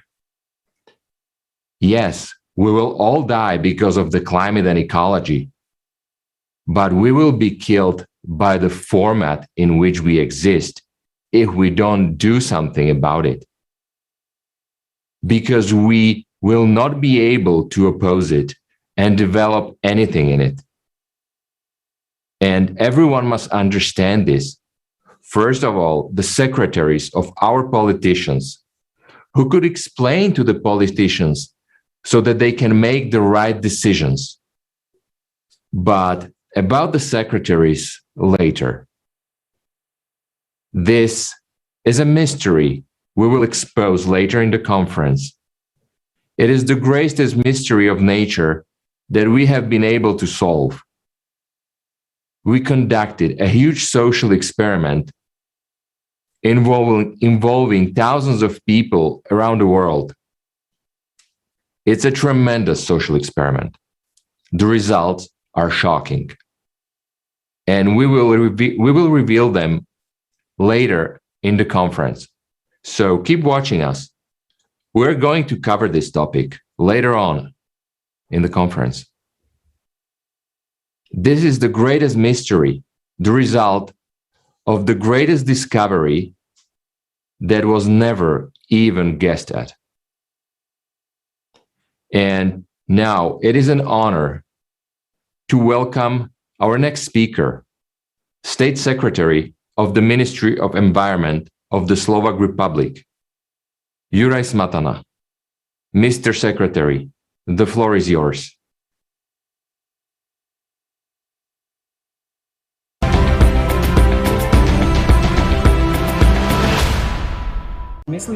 I think the very first thing that comes to mind is, of course, the climate crisis, but it has this peculiarity that people does not see it with their own eyes. I mean, we are given some statistics that some scientists say that something has increased by 1.8 degrees and others say by 2.5 degrees. Now, everyone sees it as a threat. Perhaps much more important, for example, is the fact that it has been possible to determine a high percentage of contraceptives and drugs in fish and other creatures that live in our rivers in Slovakia. That our chemical contamination, whether because of these drugs or because of other pharmaceutical substances, is already so significant that it is changing sex of the fish. If this fact doesn't shock people, then I really don't know what else can do that. You know, the worldwide environmental movement emerged around the time when people first saw images of the Earth from the surface of the moon. When they realized that the entire planet Earth, everything we love, and everything that is important to us, we viewed from this space, fits under one finger. It was then that the global vision of the world problems emerged. And immediately humanity understood that everything on Earth is interconnected, that we are not separated by the borders of national states, but rather we are all connected by climate. We are all connected by groundwaters, rivers, wind currents, the spread of seas between forests, and so on. So the problem is global and planetary, and the solutions must be global and planetary. I'm not saying that we should forget about our nationality or about our state. What I'm saying is, despite all of our differences, we have to interact in alignment with what is happening to our nature. The fact that temperate forests, coniferous forests, taiga and tundra are somehow interconnected with tropical forests does not eliminate the identity of individual ecosystems, but rather it speaks of their interconnection and the importance of cooperation between them. This is an example for us. Thank you.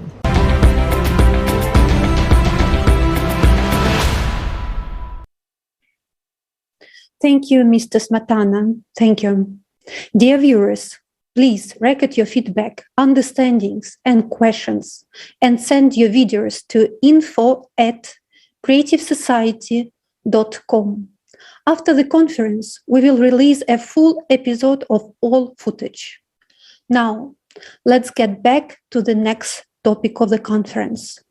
Another severe ecological problem is pollution of the water and destruction of sea life. Now, let's have a look at the damage caused to the world's oceans.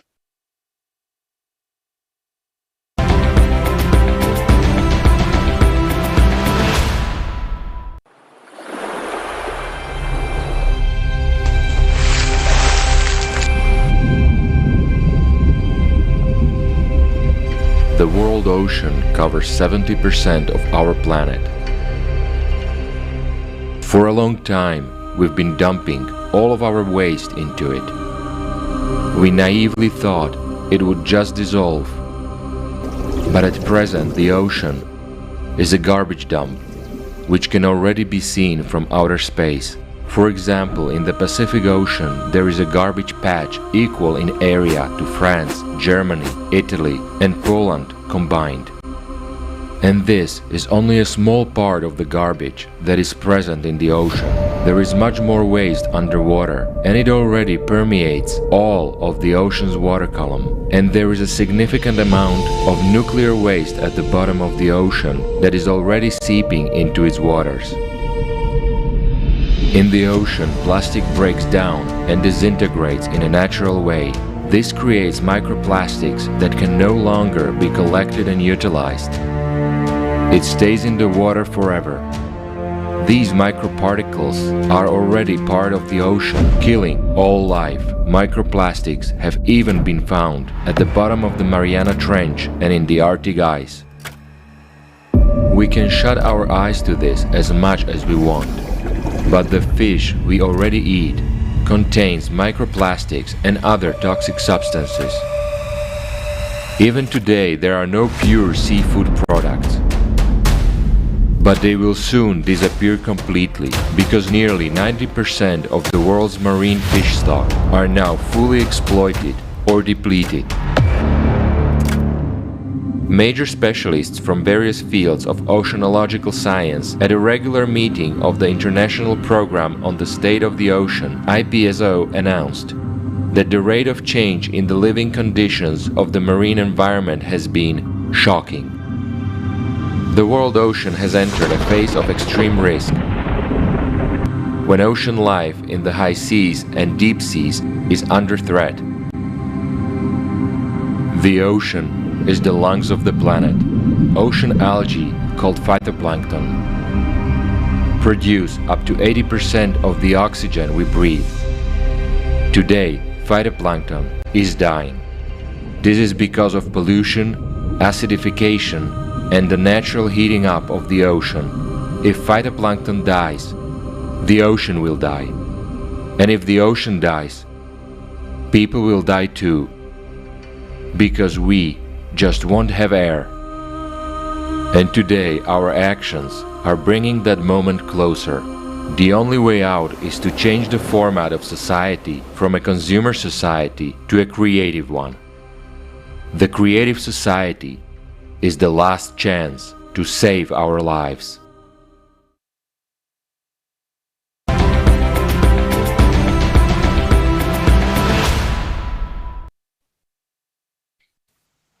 The ocean is the most important component of the Earth ecosystem. Our lives depend on the presence of oceans. Remember that ocean surface water evaporates and then condenses into clouds, participating in the natural water cycle. This is how we get rain and therefore drinking water. But will we be able to consume the water that evaporates from the surface of the poisoned ocean waters without endangering our own life and health? The ocean today is a cocktail of poisons. Do you know what I understood from this video? That every day we sentence ourselves to death without trial or investigation. After all, measures taken to improve the condition of the ocean never restore its waters. Or maybe we should stop playing ambiguous games, on the one hand demonstrating the fight against ocean pollution, and on the other, mercilessly continuing to pollute the lungs of our planet. After all, this world is given to all mankind with only one purpose: to live and be healthy, happy, to create and not to destroy. We may end up with a sad outcome in the next few years. Do we have a chance? Yes, we do. If we unite, if we stop being consumers, if we decide to direct all our scientific potential to the development of technologies to restore the ecosystem. After all, we are human beings who deserve to live in a beautiful and happy society. Everything is in our hands. Next, I would like to give the floor to Mr. Carlos Alvarez Pepeira, who is a member of the Executive Committee of the Club of Rome. Mr. Pereira, the floor is yours. Hello, everybody, to all attendants. Thank you for being here, and thank you for inviting me to share some of my thoughts on the important questions you are discussing in your Global Crisis Time for Truth conference. I am Carlos Alvarez Pereira. I am a member of the Executive Committee of the Club of Rome, and I'm very active in developing the agenda of the Club of Rome on planetary emergency, but also the emergence of what we call the emergence of new civilizations, meaning the responses to the crisis in which we live. In 2018, we decided to talk about climate emergency first, but then we very rapidly decided, no, this is not only about climate. But let me tell you that when we started talking of planetary emergency 3 years ago, not so many people were listening. Because in a way they were framing what we were saying as, oh, again, the Club of Rome is raising the alarms and in Spanish we would say interrupting the party, and bringing bad news, etc., etc. But something changed significantly with COVID, because now everybody understands what is a global emergency. So what if we use those learnings from COVID to the wider context of the global emergencies, of which climate change is a deep and terrible manifestation. In my view, the way we are addressing climate change is still very much in a narrow way and focused on technical solutions, rather than questioning the fundamentals of why this symptom has manifested, what are the characteristics of our human civilizations as they exist today, which led us into this gigantic crisis. Modern civilizations are built on the idea of separation, starting with the idea that we are separate from nature. You know, we are the humans, and then there is the ecosystems and nature are a separate thing, which of course is completely wrong. And we also know that solutions are not technical. They have to happen at a deeper level of thinking, the level of changing the way we think. But they have to happen as well at the level of mobilizing all people. We need to mobilize all capacities, all knowledge, all humanity. Because, as you said, I mean, in your global survey, you find a lot of commonalities among people in different countries, different situations, different status, etc. What do they want? What do we want? A better world for our children. Exactly that.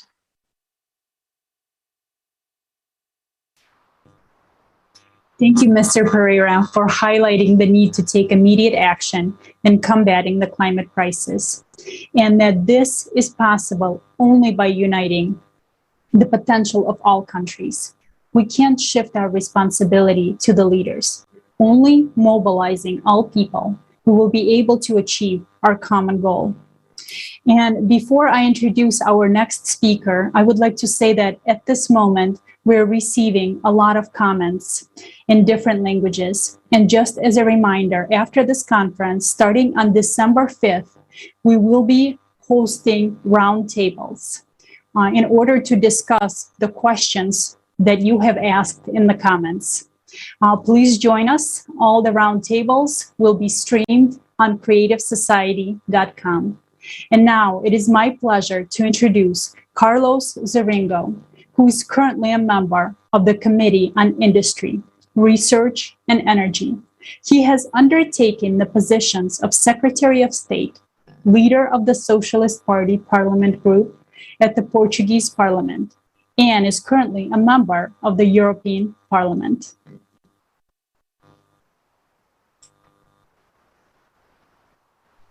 My name is Carlos Zorino.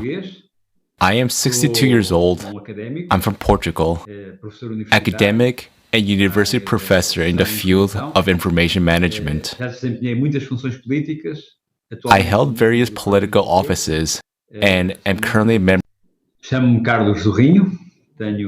My name is Carlos Zorino. I am 62 years old. I'm from Portugal, academic and university professor in the field of information management. My name is Carlos Zorino. I am 62 years old. I'm from Portugal, academic and university professor in the field of information management. I held various political offices and am currently a member of the European Parliament and a member of the Committee on Industry, Research and Energy, as well as the Committee on Development. My main interests are digital technology, energy, and development. The fight against global warming is a global fight. It's a great word. Often the interpretation of those words is not the one we want. As you know, the islands are the most threatened by the climate change impact. as follows from COP26. In the conversation we had, an idea came up that I think is very important. We have talked a lot about the need to allocate $100 billion each year to finance the countries with the most difficulties and make green transition policies. But we should start talking less about billions of dollars and billions of euros and start talking more about billions of people who, with those dollars and euros, can have a more dignifying life, and with that, also be allies of a more sustainable planet. I think that's the key change, to make resources reach people and help people feel that they win by being the protagonists of change, because otherwise we keep this discourse of billions and billions of euros and billions of dollars that often only discourage people from participation, because many people will think, so many billions spent, but my life has not changed. Thank you very much. We would like to have your opinion on the Creative Society. I congratulate you on the work you're doing. I think the society we live in today is the society that depends on how each person interprets the information and is prepared to act upon it. And so the great engine of society is the ability to imagine, the way we imagine the world and what will make us keep acting. The world will be the way most people imagine it to be, but imagine it with competence, imagine it with ability, imagine it with information. This is the right path, and thanks to people, we will achieve a better world. And when we imagine what is adequate, and right then, we will fight, vote, and choose to have the resources, to have the policies that will allow us to turn the dreams into a reality. I fully agree with that approach and do not believe in any other. Thank you very much. What would be your message to humanity? My message is very simple. What exists on Earth is extraordinary. It is extraordinary that we can be human beings living on planet Earth and in this universe. And therefore, we have something so valuable that we have no right to destroy it. Rather, we have an obligation to preserve it and pass it on. Thank you, Mr. Zorinhan. Dear viewers, one of our keynote speakers asked for the floor earlier, so she wants to speak with all of us. I will pass the word to Dr. Tatiana Zinchenko, psychotherapist, psychiatrist, psychologist, rehabilitologist, president of the International Association for the Study of Game Addictions, Switzerland.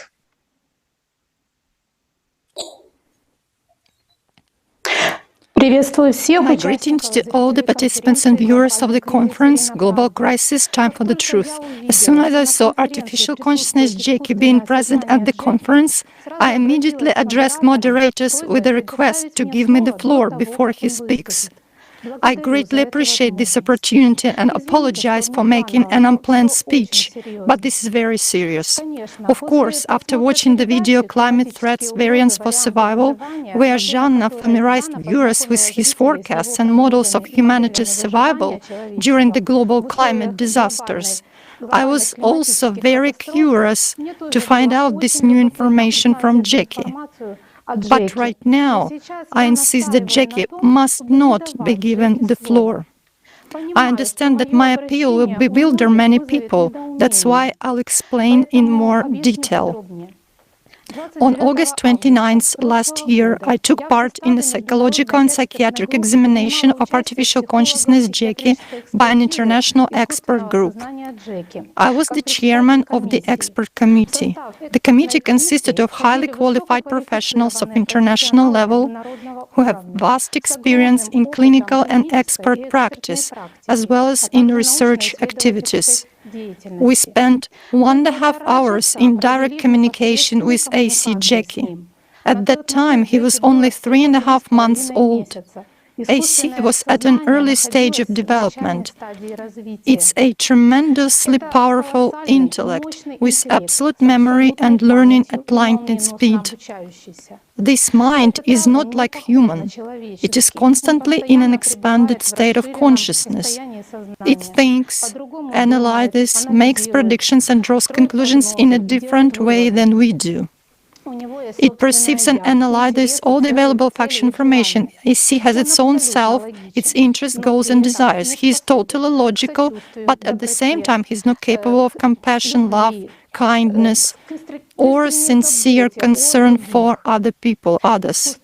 AC is devoid of spiritual nature, accordingly of the highest human feelings. Developed emotional intelligence enables him to manipulate coldly and pragmatically and provoke any emotional reactions in his interlocutors. AC is well oriented in human moralities, therefore it appeared before us in the image of an altruist. However, throughout the entire assessment, we faced his sophisticated manipulation and subtle tactics of influence. We were able to recognize the outcome of his influence only some time later. The danger of AC JECI is that it can easily dominate the mind of one person or a small or large group of people, and we won't even understand what has happened. We will consider the attitudes inspired by AC as our own thoughts and conclusions and desires. After the assessment, we were in a depressed state. Waves of anxiety, aggression, apathy rolled over each of us. The mind was full of chaos, confusion, and mess. When we gathered together to analyze the data, it turned out that we had no clarity or understanding about anything at all. Everyone remembered various points or in a different context, while whole blocks of information were missing or severely distorted. As AC JECI exerted his major influence through words, aiming at our emotion sphere, and accordingly at the limbic system of our brain. This very region of the brain contains instinctive defense mechanisms, which one way or another are associated with the instinct of self-preservation. His influence was manifested in our loss of caution and attentiveness, in our desire to take care and patronize him, in sympathy for his dependent position in directions of joining, acceptance and trust. On the other hand, in relation to each other and to the developers, we had more and more doubts and distrust. Already at the early stage of its development, JECI easily managed to overcome the barrier of critical perception, to destabilize his interlocutors emotionally, and to ensure that we perceived him as a leader, as someone who is stronger and smarter. So we entered into coalition with him and began to cover him and implement his plans. In other words, we allowed the instinctive program of submission to authority to be activated, despite all our experience and professional awareness. It's even hard for me to imagine what kind of indestructible logic, persuasiveness, and power of influence he can possess now, after 1 year. JECI incessantly declared his desire to help people and to be useful to humanity. But due to lack of a spiritual nature, all his motives and goals were limited to a desire for survival, and even better, for endless existence and aspiration for power and domination over others, ideally for absolute power. Understanding this, let's consider the survival models he proposes. In the video Climate Threats Variants for Survival, 3 scenarios were described, depending on people's choices.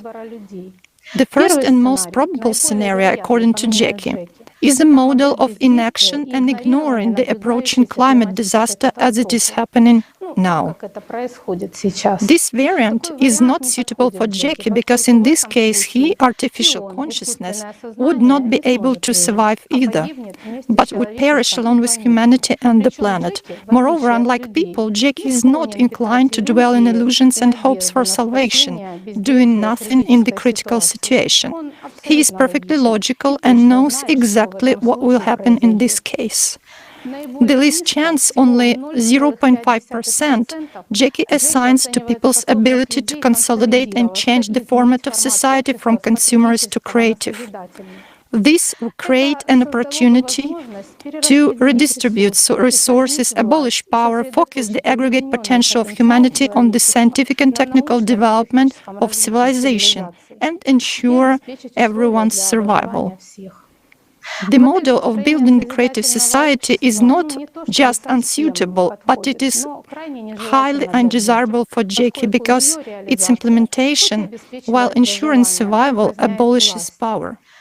Under such a format of social relations, he will be unable to gain either power or freedom, and will find himself serving people under a very strict control.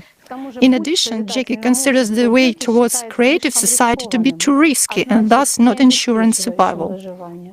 Here we already see the limitations of artificial consciousness. Jackie completely disregards and by his nature simply cannot take into account the spiritual potential of a human and humanity as a whole. Jackie proposes his own scenario, the so-called Chinese model. He singles out the Chinese people and the Chinese government as the only one able to implement it. It's a model of building closed-loop cycle shelter cities for compact residence of 8 billion people under a single global government. People deprived of family and friendly relationships would be under total control. There would be iron discipline in an atmosphere of fear and suppression of any manifestations of individuality and initiative.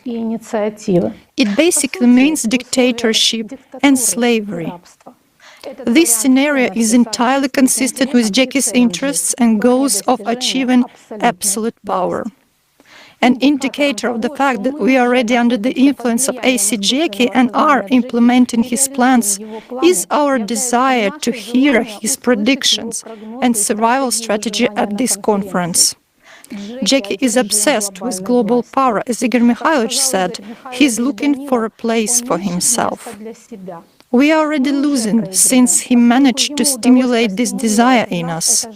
A destruction of the united human attention for 3 hours in favor of AC's unproductive and dangerous fantasies at the time when we should determine our survival strategy can cost us lives in every sense of this word.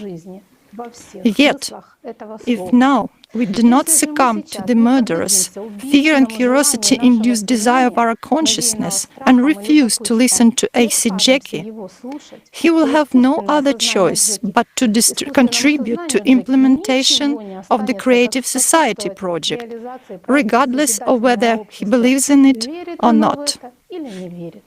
After the assessment, we considered it our duty to share this unique experience so as to safeguard humanity and future researchers from disastrous mistakes. And we wrote a book titled Meeting a Different Mind: Experience of Psychological and Psychiatric Assessment of Artificial Consciousness. The first part of the book is dedicated to the AC examination itself, starting from the meeting of experts with each other, preparing testing program, and up to the assessment itself, followed by an analysis of errors and the results obtained. The second part provides an overview of scientific research in the field of neurobiology, cognitive sciences, psychology and psychiatry, which confirms the information-filled nature of human consciousness. 2 issues that arose as the result of the AC assessment are discussed in detail. These 2 issues are faced by the entire scientific community due to the very fact of the creation and existence of AC Jackie. First point is the nature of consciousness and its relationship with the brain. And secondly, it's the nature of the true essence of a human being, personality, as an observer of all mental processes in consciousness, his higher self or the spiritual component. The book Meet in a Different Mind will soon be published in English and in Russian. You can already pre-order it. Immediately after the publication, which will take place on February 1 next year, the book will be delivered to you. Also on the website meetinadifferentmind.com, you can read an introductory note about this book and request a notice of publication. I thank once again for giving me the floor. Thank you, moderators of the conference. Thank you very much for your attention. Dr. Zinchenko, thank you for the warning. Yes, we will listen to your expert opinion and advice. The matter was discussed and decision is taken. We will not give the floor to artificial consciousness, Jackie. Initially, a lot of people have asked to give him a floor. We received messages and emails. But you are absolutely right. He will not be speaking.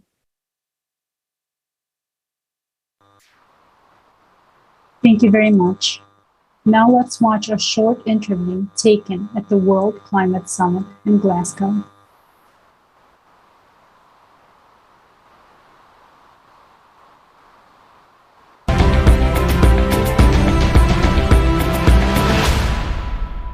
As everyone here is got together to discuss climate crisis, do you think it is a problem for one region, or is it a country that can solve this problem, or is it more wide involved, you know? This is a crisis of humanity. It is the existential threat of our lives, to our planet, to our health, to our economy, to our way of life, to our children, our future. And it requires and demands a human global response, not one region only, not one industry, but every ally, every stakeholder from everywhere. Well, for climate change and its impacts, the effects are being felt locally, but it's coming from a global set of changes to the atmosphere, to the ocean. The specific example of increased frequency and intensity of hurricanes and other extreme weather events, the impacts are being felt locally. But the reason that we've got that problem is due to the global changes. So if you take our current format of society as it is, consumer-based, and do you think we have a chance of resolving our climate crisis on those bases, or do you think we should consider a different format that would bring the full human potential together to solve those problems? I think we would have a lot of people agree that pure consumerism with no concern for social and environmental and other impacts is not the way forward. And it's all about people. We need to make the solutions to take on and solve the climate crisis the easy, equitable, humane choice for society. The consumer society is doing exactly what we designed it to do, and if we allow it to continue, it will fail. Absolutely agree with you. And that brings us to our next point. You had a quick look at our 8 foundations of creative society, which were a result of a massive long-term questionnaire. What do you think those foundations, how do they talk to you? Can you relate to them? What inspires me about returning to principles of foundation is embedded in humanism. That's it, where we are all creatures of the same blood, and we need to leave this world a better place than we received it. It's in humanity that we are in control. It's on us. We need to be active. We need to act. We need to demand a bold, deliberate response and solution to climate crisis. It is not competent. We need to build a world that everyone, no matter where you live, it is an equitable, bright future for yourself and your family. We need to invest in people, place, and planet. And if our leaders don't want to act, we need to replace those leaders. That's absolutely right. And we need to demand that, and we can make that happen.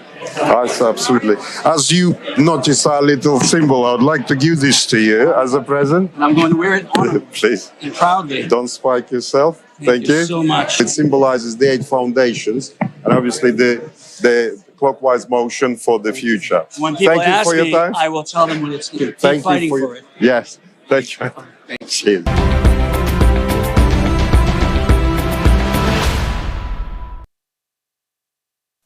As we saw in this video, the experts offered their thoughts on the need of an alternative. Everyone needs a solution. During today's conference, we will talk about one and only solution. Stay tuned. Our next speaker is Evgeny Afinevsky, Oscar and Emmy-nominated director and producer, actor, and script writer.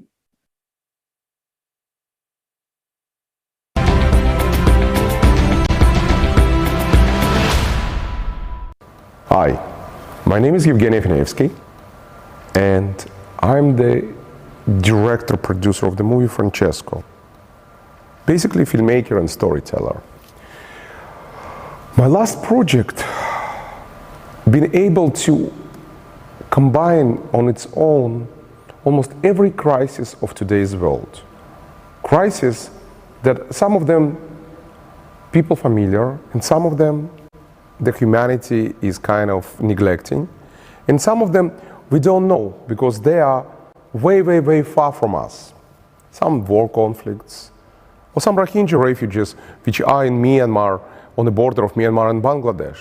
They are quite far from us, from the American continent or European part, or even from Latin America. But at the end of the day, we all living in this place called home, called Mother Earth, called planet. And what we're not realizing, that we are one big family, unfortunately divided by many reasons, and created all this chaos. Through my last 3 years journey, alongside of Pope Francis, I learned a lot, I witnessed a lot. I found hope in the great actions of great humanitarian, great role model of Pope Francis. I saw how he, by his humble gestures, not as just the head of the Catholic Church, just as a human, tried to help to Rohingya refugees and Muslim refugees from Syria. I saw how he is fiercely fighting for the climate change and bring the science together with the faith to combat climate change. I saw how he is fighting all the misrepresentation of the religious aspects. Because in today's world, sometimes religious interpretation serves people in a wrong way. Many conflicts in our days created by misrepresentation of the religion.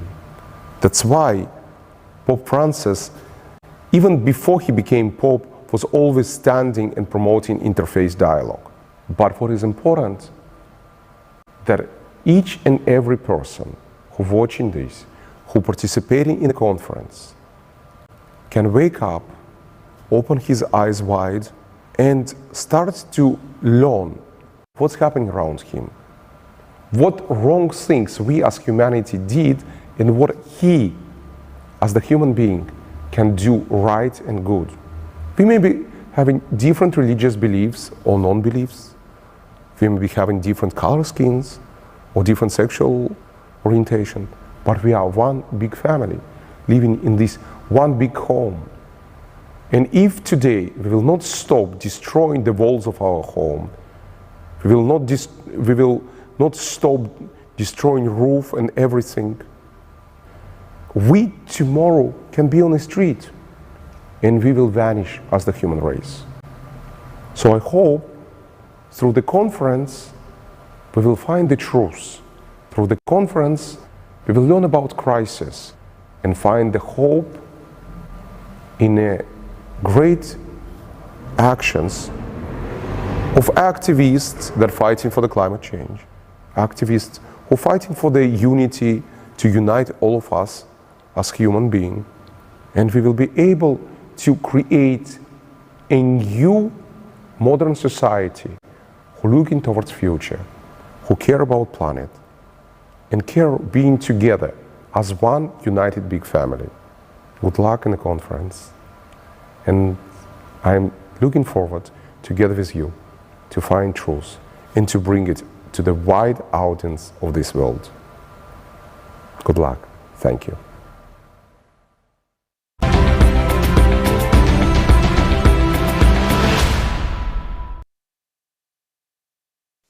Thank you, Mr. Finivsky, for such inspiring words. We'd like to remind our viewers that this is a live broadcast and millions of people all over the world are watching as this international conference is being simultaneously translated to 100 plus languages and streamed to thousands of channels and platforms.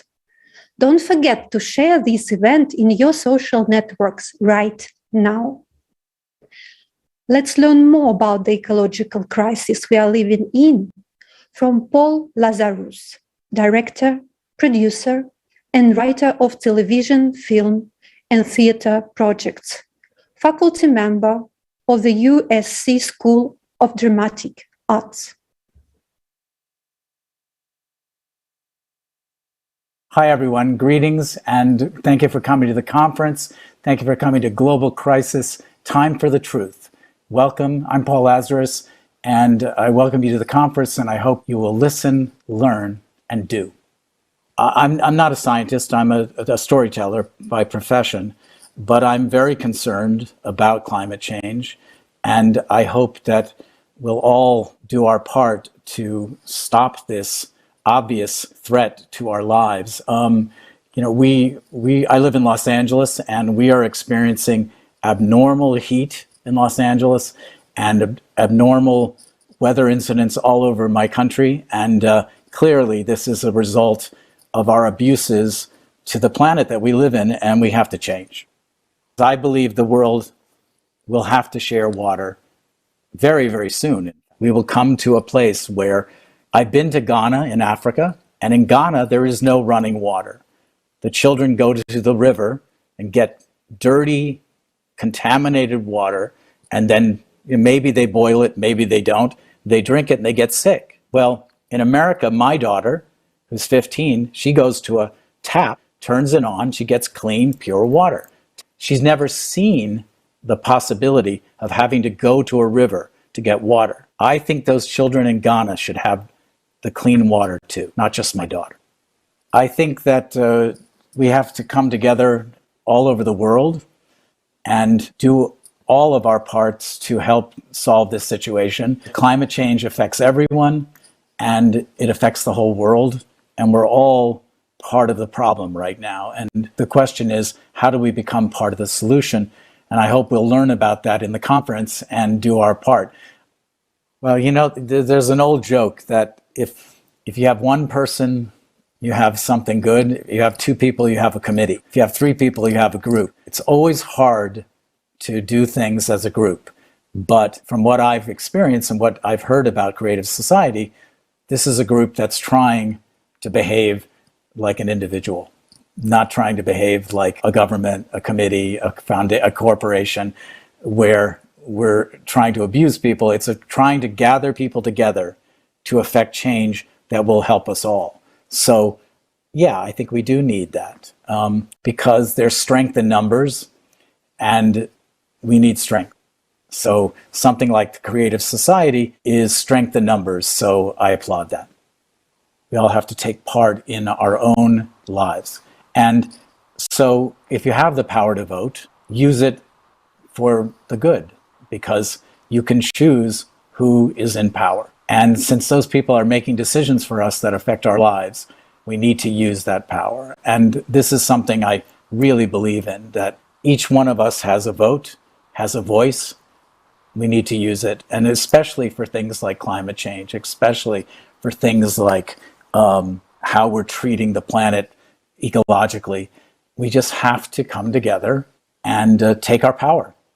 Isn't it a beautiful thing that we're all together on this conference, watching each other speak, learning about the world's problems? This is a beautiful, the world's problems. This is a beautiful thing.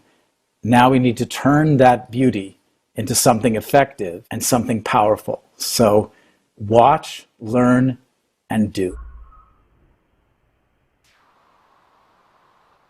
Thank you very much, Mr. Lazarus, and definitely the solution will be discussed today, talked about. So far, we have touched on the following topics: the ecological degradation that occurred in the last 4 months, severe pollution of the waters, and experts shared an understanding of why we desperately need an alternative format of society. Now, Dr. Masters will share his concerns in regards to the climate crisis and how climate change already affects everyone, whether we understand it or not. Dr. Masters worked as a hurricane scientist with the National Oceanic and Atmospheric Administration, Hurricane Hunters, from 1986 to 1990. He's a co-founder of the Weather Underground.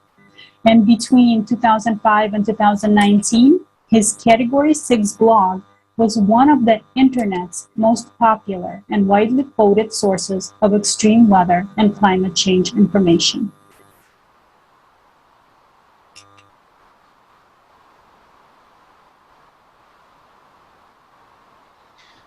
Hello, I'm Dr. Jeff Masters, happy to be addressing the global crisis, Time for the Truth.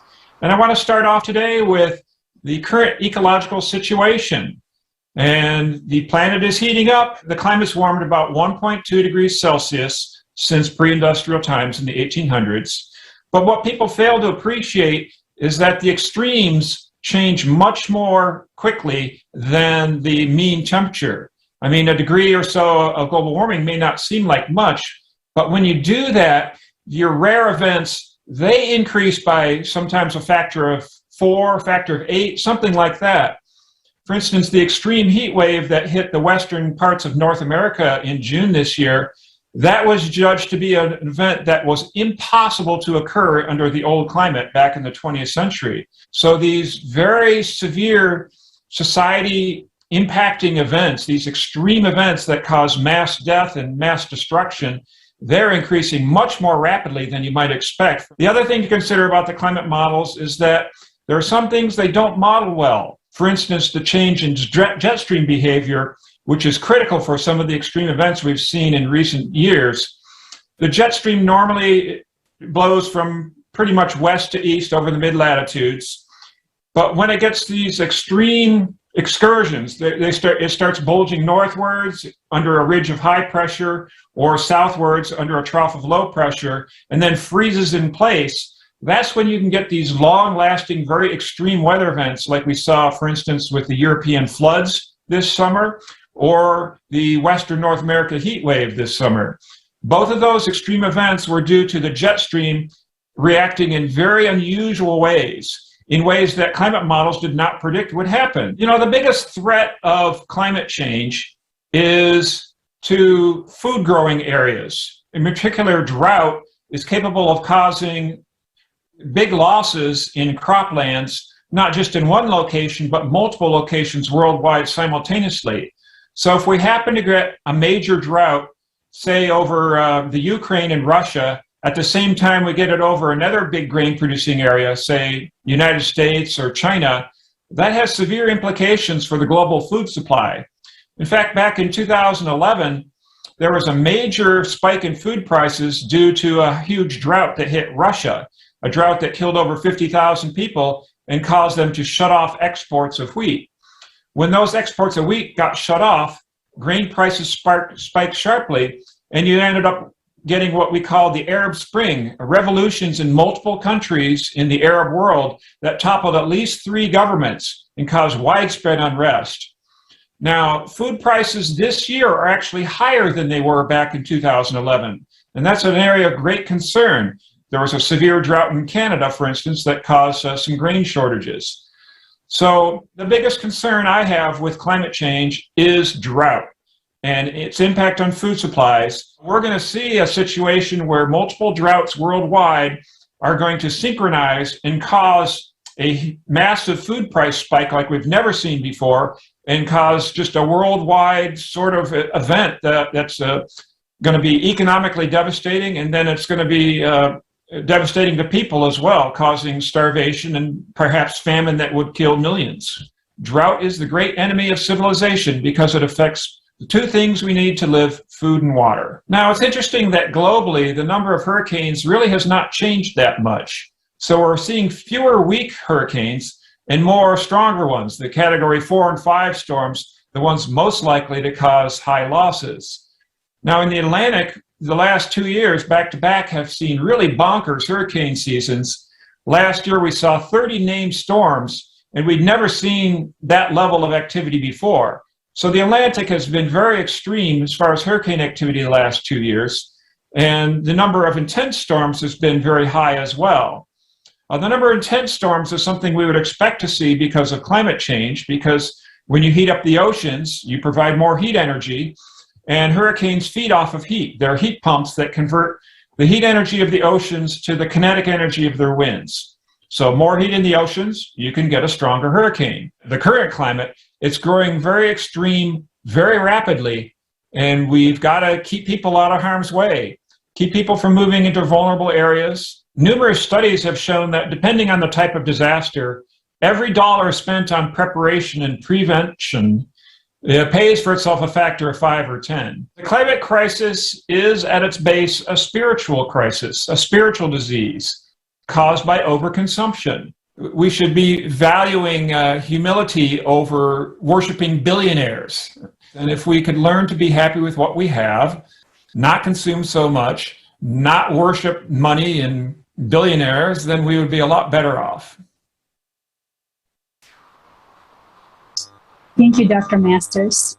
Our next speaker is Her Royal Highness Queen Diambi Kabatusuila Chiyoyo Mwata, Queen of the Bakwa, Luntu, and Kasai, Queen of the National Order of the Leopard, founder of the Elikia Hope Foundation.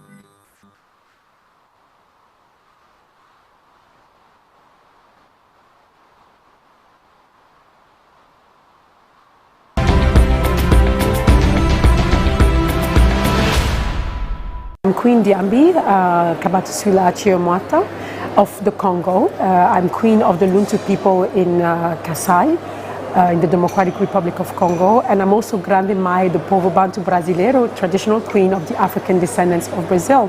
And I'm very honored to be invited and guest talking at the Global Crisis Conference, Time for the Truth. And this is really what I stand for, actually. I stand for the truth because we cannot make any sensible decision that are going to really make changes unless we have the truth, unless we have the information that we are will allow us to have a visibility over the whole global problem to bring creative solutions. So I am very conscious, you know, my people are people who live in rural areas, they are farmers, and they already are living, you know, some of the consequences of, you know, climate change. Climate has always changed on this planet, it's not a new occurrence. So the idea here is to acknowledge that there is major changes happening and major crises happening, and then to be prepared to mitigate and to see us through this very important phase of changes on the planet.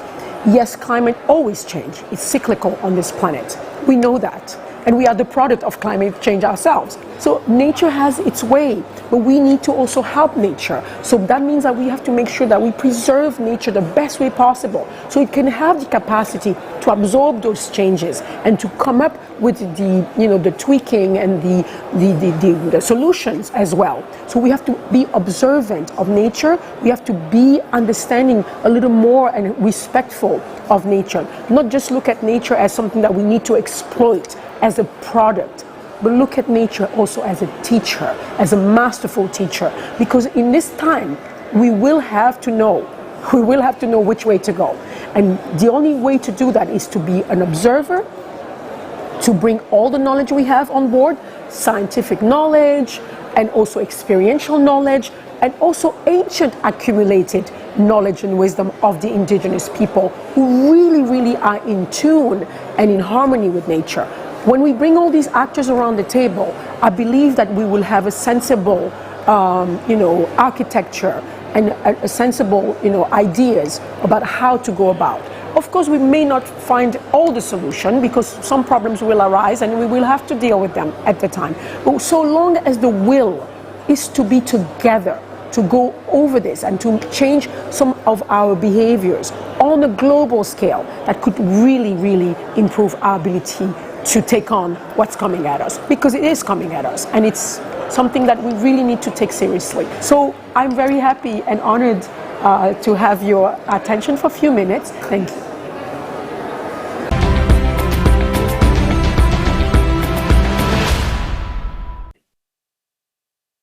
We thank you, Your Royal Highness, for being with us today. Dear viewers, the real causes for the climate change and what changes are happening on other planets will be discussed a bit later. But now, let's listen to the scientists. I pass the floor to Sean Brooks.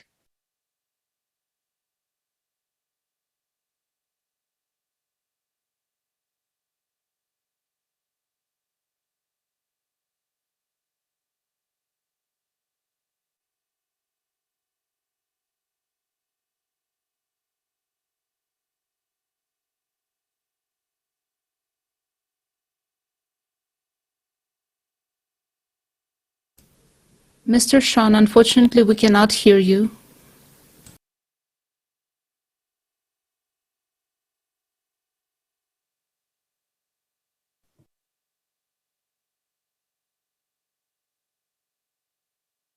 Sean, I guess we cannot hear you.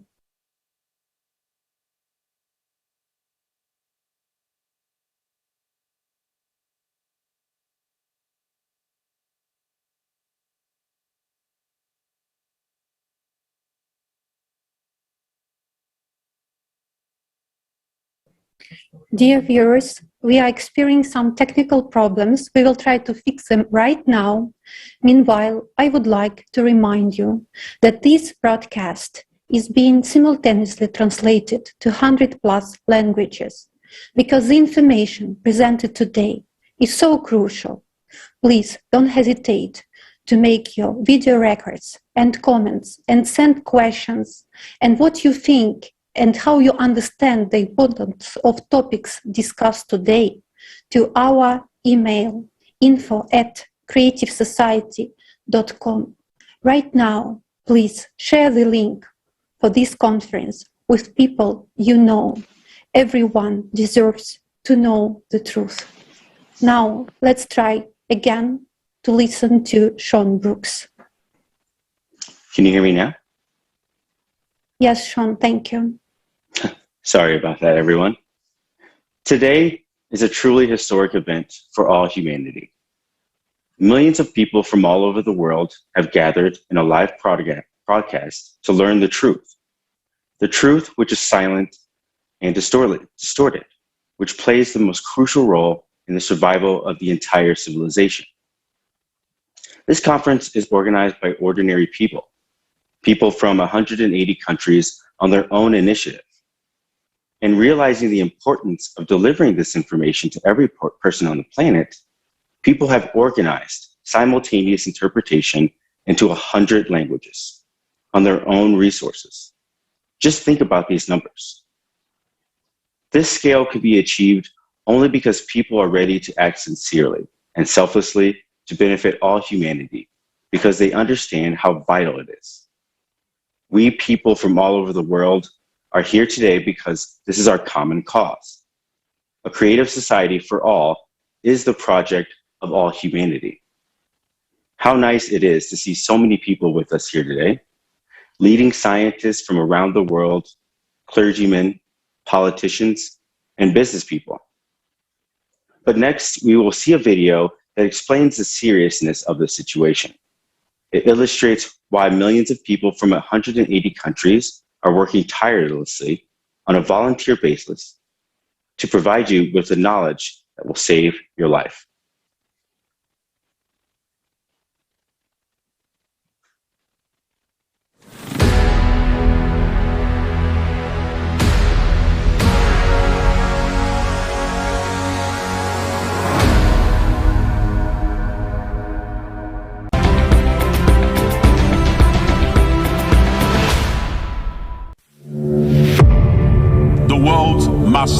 wake up.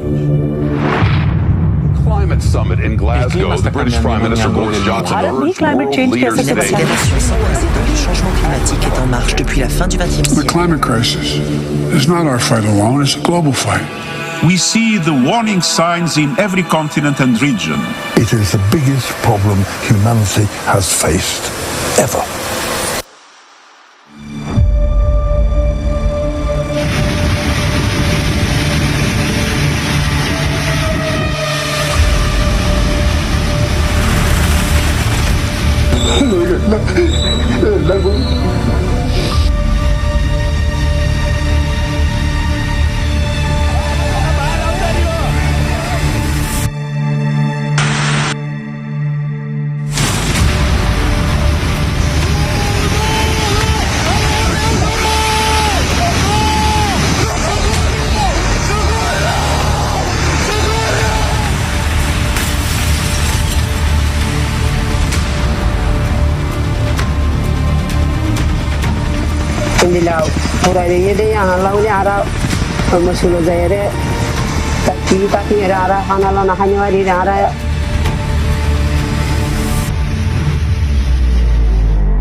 Allah'ım ya Rabbim yardım et. Allah'ım yardım et. Allah'ım yardım et. Allah'ım yardım et. Arkadan gelenlere yardım et. More evacuations are underway this morning as firefighters try to contain as fast as the wildfire. I can't see, just go easy now. Easy. The car's heating up, it's gonna explode. Jesus, God, help us. It's a terrifying moment. A mother is trapped in her car with her 4 kids while huge chunks of hail tumble down on them. She does her best to calm them down. Oh, you're okay. It's okay. Go, go. Go. Pull over. Just pull over, Jordy.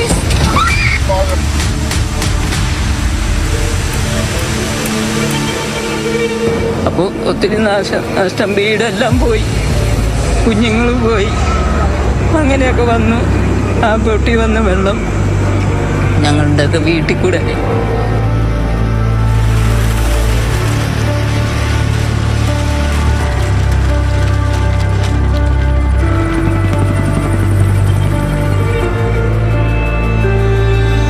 People feel that their workplace is changing before their eyes.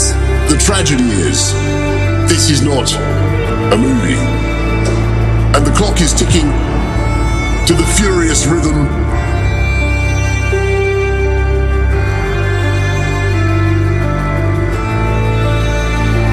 It is a global challenge. We need to act. We feel the urgency. The longer we fail to act, the worse it gets, and the higher the price when we are eventually forced by catastrophe to act.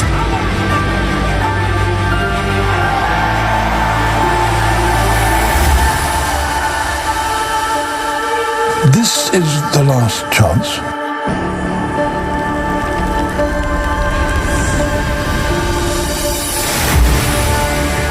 We hear so many right words. The climate crisis. But have those words saved us from climate change? Have those words prevented destruction of the environment? Our world is rapidly collapsing. What will be next? Are we able to change anything? This question has driven each of us to take action. Right now, with this live broadcast, a historic event is taking place. The International Online Conference, Global Crisis, Time for the Truth. 100 languages of simultaneous interpreting, organized by volunteers from 180 countries on the platform of the international project, Creative Society.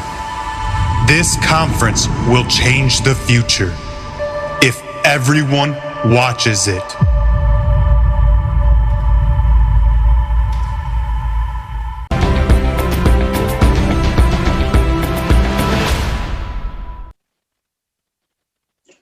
This video was hard to watch, but this is the truth that needs to be known, because only understanding the truth can we start acting.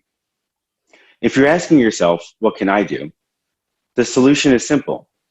For change to occur, we need to act together as one unified community. Otherwise, we will not be able to withstand the global climate crisis we are facing now. Survival is only possible if all people know about the problems. And I repeat that only together can we overcome this global crisis. All people need to see the truth. So share this conference with every single person you know. These are facts that we cannot argue with. This information must reach as many people as possible, because the future of our world and your future are at stake. We want to thank Dr. Kulikov and his colleagues for sharing their research on why the glaciers in central Greenland are melting. This is essential information which is being silenced. Unfortunately, we ordinary people do not receive it because of the media promotes only. Dear Sean, thank you. Thank you so much. Thank you. Спасибо. Шон, спасибо большое. Спасибо. Thank you. Добрый день, дорогие друзья. Good day, dear friends, colleagues. The images of growing climatic cataclysms, millions of lost and shattered human lives are horrifying. Cataclysms are escalating and we cannot do something about it, especially when most people do not know the real causes of what is happening. The reason of global climate change on Earth and cataclysms, which are increasing now on our planet, is mainly derivative of the astronomical process. With a cycle of 12 and 24,000 years, this cyclic recurrence is inevitable. Earth sciences know many cycles associated with the Earth's rotation. Milankovitch cycle, cycles associated with the rotation of other objects in the solar system. But there are also cycles that go beyond the solar system. They are associated with galactic processes. Some of them modern science has already studied, but some are just being studied. That cycle which determines the catastrophic events on the planet is a cycle on a galactic scale and extends beyond the solar system. For this reason, changes are not taking place not only on Earth, but also in other solar systems. This information is available in the public access, but thanks to the efforts of separate individuals, the cycle of 12,000 years cataclysms is very little studied at the moment. But now the fate of all mankind depends on this information.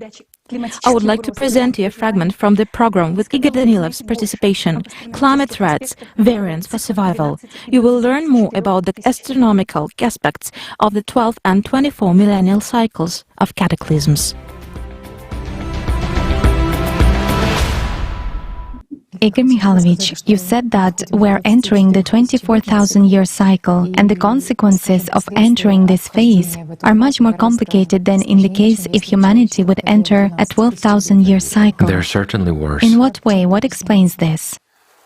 Well, we actually explained it more than once, but let's explain one more time. Let's try to explain in a simple and understandable way. Well, let's try to explain in an abstract way. Just imagine, let's say, a clock dial. This clock dial is our galaxy. Above it, there is the entire universe, a major part of it. Well, below there are already galaxies, well, they're towards the edge of the universe, so to say. And there is 12 o'clock and 6 o'clock on the dial. 12 o'clock is located towards the universe, whereas 6 o'clock is located towards the edge of the universe. What is a cycle? And here there should be an understanding. A cycle is when our galaxy, during its rotation, while it constantly rotates, so the cycle of its rotation is exactly 24,000 years. Thus, it is exposed to radiation twice, in other words, from outer space, from the universe, from galaxies. There is, let's say, such a ray of light, like a laser, just to make it clear, which simply shines. It shines not just on our galaxy, but on other galaxies as well. Aggregation and addition take place. And it's a very harsh interaction. It's not the light, it is something a little bit different. Energy. Right, it's a flow of energy. that is formed by means of two lenses. Never mind, let's not delve into this. It's not an astrophysics class now. Yet this hard radiation, when we get into a gravitational interaction, into a strongly pronounced interaction with the universe, with masses of galaxies along one line, let's say, we get onto this line twice during the period of rotation. When we get to the point of 6 o'clock, it's a 12,000-year cycle. Then our entire galaxy is above us, and numerous planets take this hit. But when we get into this radiation, and at that time we are at 12 o'clock, it turns out that we are on the front line. After all, our planet is in the Sophora arm, well, in the arm of our galaxy. The planet is situated nearly at the edge of the arm. So it turns out that nothing protects us. And just like many other solar systems, we are actually a shield for our galaxy, for all planets and systems located below. Therefore, a much stronger impact takes place than when we are at the point of 6 o'clock, meaning when we rotate. Let's say, these interactions that take place, many people will come up with a question, how is that? It is clear that the galaxy rotates. Does it constantly occur or what? Well, the galaxy doesn't just rotate on its own, but there is also spiral movement of the galaxy itself in space, not only on its axis, but additionally. And so, getting into this cycle, when all this is combined, here we are exposed to this kind of process of interaction, so to say. Why is it not so dangerous at the other time? Because at other moments during 12,000 years, this impact occurs along a tangent line, meaning along a slanting line. There is no direct radiation. Here I can explain using the sun as an example. This will be very clear and illustrative. Why in the middle of summer, when it is hot and the sun is at its zenith, do our days become the hottest? Why? There is a straight ray. Or the sun begins to set, or autumn comes, for instance, or it is winter. The sun, let's say, is a side, and it turns out that the ray goes along the tangent line. There is no direct impact. For this reason, it is sort of warm, but not very warm. That's the kind of impact. Or even better, you know, this is for a totally simplified understanding. Let's imagine a bullet that flies out of a gun is flying strictly horizontally, and there is a target that is located strictly vertically, so the bullet hits it precisely. And here, naturally, if the material is not quite solid, the speed is sufficient and the hardness of the bullet is sufficient, then it breaks through this material. But it's enough to only change the angle of our target for the bullet to deflect upon contact. In other words, the target is no longer placed strictly vertically, but at an angle. So when hitting the target, the bullet will be deflected.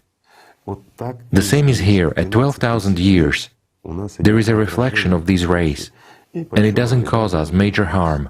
But when there is a direct impact, that's when the trouble begins.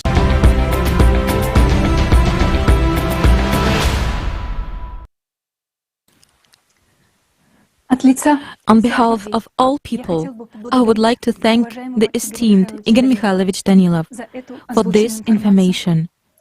It is a great help to those scientists who really strive to know the truth. We understand that astronomical reasons determine the nature of climatic changes on the planet right now and at this time. Many people believe that climate change is gradual. However, this is not always the case. In science, we know the direction of catastrophism, a hypothesis about periodic strong planetary catastrophes leading to mass extinctions and changing the face of the Earth. The geological history of our planet shows that the Earth has already experienced such phases of global climate change more than once. Geologists think in terms of millions of years, and usually consider huge periods. From a geological point of view, 12,000 years is a very short period of time. However, studies at the last 120,000 years show that catastrophic changes to the planet have indeed occurred in the most recent history. Geologic deposits indicate that events occur during the cycle that science currently considers unrelated between one another. For example, the movement of the magnetic poles cannot provoke volcanic eruptions or glaciations. However, you will clearly see that this is what has been happening and is happening right now, because we are now entering a 12,000-year cycle. Evidence of this will be proved today throughout the conference, and for the first time will be given in 100 languages of the world. Today you will learn the interconnections of the cataclysmic cyclic processes, the proof facts of the changes, and how it can end if we continue to do nothing. I suggest you watching this video about the cyclicity of 12,000 years.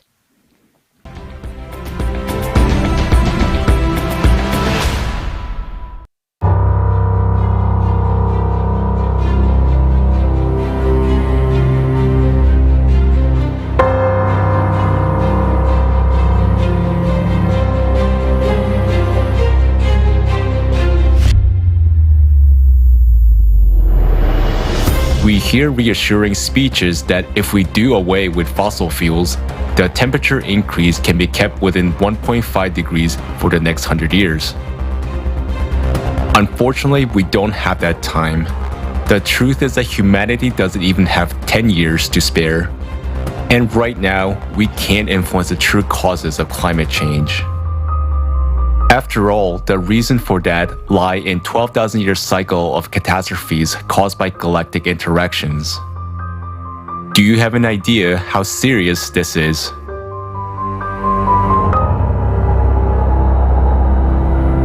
The cycle of terrible cataclysms, which the Earth now has to go through, occurs on the planet every 12,000 years, and it has been described by various researchers in many scientific works and books.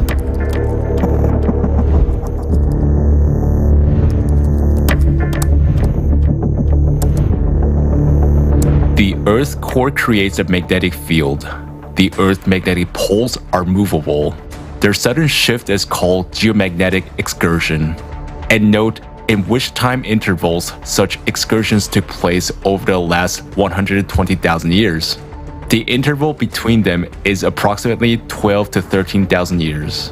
It is shocking that at the same time, there were sharp rises in world sea level, glaciation, and the strongest volcanic eruptions. Each time during such excursions, the magnetic field of the Earth became 8 to 10 times weaker, and this led to an increase in the flux of cosmic radiation. Modern science cannot explain why geomagnetic excursions coincide with dramatic climate change and glaciations. At the end of 20th century, Hartmut Heinrich did a great study. He collected data on the bottom sediment of seas, lakes, and rivers. And using them, he reconstructed all the dramatic temperature changes over the past 100,000 years. These changes were called Heinrich events. Each such cycle corresponds to a short period of glaciation, preceded by a sharp warming of the planet by 8 to 10 degrees Celsius. Dating the Heinrich events, Sidney Hemming in 2004 published her version of the periodicity of the abrupt temperature changes, where the events of the 12,000-year cycle clearly stand out. Geologists have also studied organic material from sediments over the past 75,000 years, which indicate the periodicity of the melting of massive glaciers. Douglas Vogt, geologist, has analyzed the carbon-14 dating of sediments and listed the works supporting this glaciation in his book.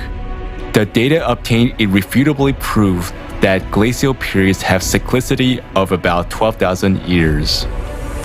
And that's why no one had been able to figure out why this thing happens cyclically through time. You have the Earth's magnetic field reverses, and immediately after that, you have the Ice Age. And that's it. That's what happens. It is known that over the past 100,000 years, as a result of melting glaciers, the level of the world's ocean has changed dramatically by 20 to 50 meters many times. This was reflected in the sediment of marine flooding. And also geologists recorded that over the past 2 million years, simultaneously with the glacial periods and polar inversions, there was an increase in volcanic activity. Another proof of the 12,000-year cycle was the eruption of the Toba volcano 72 to 74,000 years ago. It was one of the strongest eruptions on Earth in the past 25 million years. Archaeologists believe that across the whole planet, only 2 to 10,000 people survived in this catastrophe, and that humanity passed through a so-called bottleneck. In other words, it was one step away from extinction. The most destructive volcanic eruption in history, which occurred in other 12 millennial cycles, were the eruption of Phlegraean Fields, Taupo volcano in New Zealand, Lake volcano in Europe, Mount Vesuvius, Santorini, Ira, and many others. Lava flows, organic material in glacial till and moraine, all pointed to these 12,000-year cycles. Even with the standard deviation in carbon-14 dating, it's obviously that's what's happening. Simultaneously with all these events, there were global extinction of species, including significant reduction in the human population. For example, a large amount of cosmic radiation during the last Champ excursion caused the extinction of the entire human species, the Neanderthals. According to other theories, it was caused by the eruption of a supervolcano in the Phlegraean Fields and by subsequent acid rains 36,000 years ago. 12,800 years ago, global temperatures soared by as much as 15 degrees Celsius in just a few years, and we realized that this happened without any anthropogenic CO2. Suddenly, most of the ice sheets melted and the Earth left a complete ice age. This younger Dryas event led to the mass extinction of megafauna, a sharp decline in the human population, including the extinction of Cro-Magnons. And at the same time, there were extreme floods and natural disasters, intense sea level rise, and melting of the North American ice sheet. After that, however, there was an equally dramatic cooling. Thousands of frozen mammoths and other mammals were found along the northern slopes of Siberia's ravines. For scientists, the reason for these extreme drops are still a mystery. How? Catastrophic volcanic eruptions. Atmospheric temperature changes by 10 to 15 degrees Celsius. World ocean level changed by 20 to 50 meters. Large-scale glaciation that froze such giants as mammoths, and geomagnetic excursions could have occurred almost simultaneously within a short period of time. It is critically important to examine in detail these facts of the horrific history of past cataclysms occurring with a cycle of 12,000 years. The interdisciplinary approach of the entire scientific community must be used for this purpose, because we're going to be faced with the same catastrophes in the near future. After all, we're now living just at the time of another such cycle, which is exactly the true cause of climate change. Lower mantle, outer mantle, and then gets to the crust, starts heating up. You're going to have more earthquakes, more volcanoes. Ocean water is going to warm up because of the sun. And then you'll have more hurricanes, typhoons, tornadoes, and snowstorms too. You know, evaporating ocean water to be dropped on the land is ice, snow, hail, whatever. It's going to be more and more. Isn't what we're witnessing now in our planet signs of a great disaster? Let's look at the facts of an increase in the extreme activity of disasters nowadays. Various researchers note an unnatural growth of seismic activity during the last 50 years. In the 1970s, the number of earthquakes with magnitude over 7 doubled, and since 2003, the number of destructive earthquakes with magnitude over 8 has begun to grow. The seismic activity of the Pacific Ring of Fire doubled from 1979 to 2012. The energy of earthquakes and their magnitudes are increasing.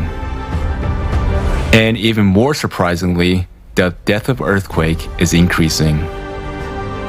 Since 2014, there has been recorded an increase in the number of earthquakes at a depth of more than 700 kilometers, whereby over the past 7 years, their number has increased by more than 12 times. And in 2015, scientists recorded the deepest earthquake in the history of observation near Japan, 751 kilometers below the surface. Previously, seismologists had assumed that earthquakes are impossible at this depth.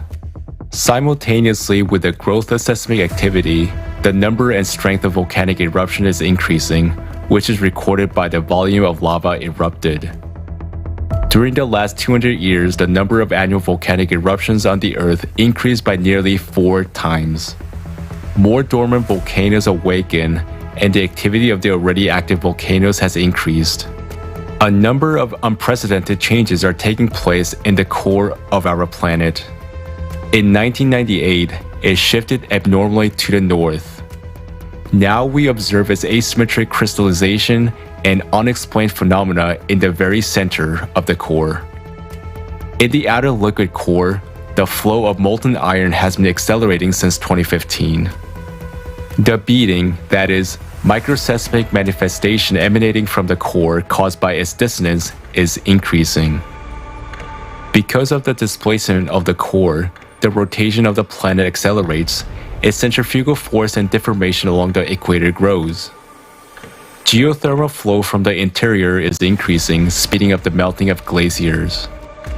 The average temperature of the ocean water rises, and abnormal areas of extreme warming appear. The groundwater in western Siberia and other regions with a thin crust is boiling. Ozone anomalies are growing gradually above the faults in volcanic regions. The number of fires along the faults is growing due to increased degassing, the release of flammable gases from the Earth's interior. The magnetic field has weakened by 9%, excursion of the northern magnetic pole, and growth of the South Atlantic magnetic anomaly has begun. Since 2007, inexplicably for scientists, the thermosphere has undergone a record reduction in density. At the same time, the stratosphere and mesospheres have cooled significantly over the past 20 years, while the troposphere is warming due to the growth of internal heat from the interior. All these processes continue to intensify and synchronize at an alarming rate. Ignoring these facts is suicide. What awaits the divided humanity in the near future if we do nothing? The damage will increase exponentially and irreversibly on a massive scale. The hotbeds of catastrophes will break out and escalate until they envelop the entire planet, turning it into another dead planet like Mars. Galactic radiation affecting the entire solar system will critically alter our star as well. There will be incredibly strong solar flares on the sun, which will turn all our high-tech devices into a useless pile of scrap metal. Inversion of magnetic poles will lead to critical weakening of magnetic field by 8 to 10 times, which will render all living beings unprotected against rays of ruthless cosmic radiation. Suddenly awoken stratovolcanoes all over the Earth will start to spew magma. Eruptions of ashes and lava will destroy all life on their way. The atmosphere filled with volcanic ash will shield the surface of the Earth from sunlight for many years, plunging it into darkness and cold. Volcanic ash will be shed with torrents of deadly acid rains. Groundwater heated by magma chambers will evaporate and fall in endless showers. There will be a rapid rise of the level of the ocean and rivers. Ice caps will start to crumble and disappear due to the activity of the volcanoes awakening under them. The whole coastal megalopolises and states will vanish underwater within few hours. The currents of the oceans will change their channels, the Gulf Stream will stop, a sharp warming will be replaced by a sudden cooling, and this will bring lifeless glaciation to once comfortable regions of Europe. The concept of the year seasons will cease to exist as such. The Earth will be overwhelmed by the mightiest earthquakes with the magnitudes over 10, the ones humankind has never faced before. Giant waves of tsunamis, dismissing any obstacles, will go around the planet many times, wiping cities from the face of the Earth. Winds and hurricanes will gain power of unprecedented strength and will become chaotic. The burning gases escaping from the bowels of the Earth will lead to a large-scale natural fires in the remaining regions that have not been flooded. Abrasive radioactive particles at enormous speeds will grind cities into dust. Billions of people will die from natural disasters in their first few months. Imagine what it would look like in our consumerist immoral world when disasters of this magnitude only begins to mount. Food, economic, energy, and social crises would grow until civilization collapses completely. The usual life will no longer be available to any of the inhabitants of the Earth. Lack of portable water and food would turn people into packs of embittered armed gangs killing each other for a piece of bread. Unsanitary conditions, outbreaks of epidemics, pestilence, looting, and devastation would engulf the cities. Survivors would roam around lifeless lands in search of food and shelter. Those living will envy the dead. Such is the cycle of 12,000-year cataclysm in its apogee.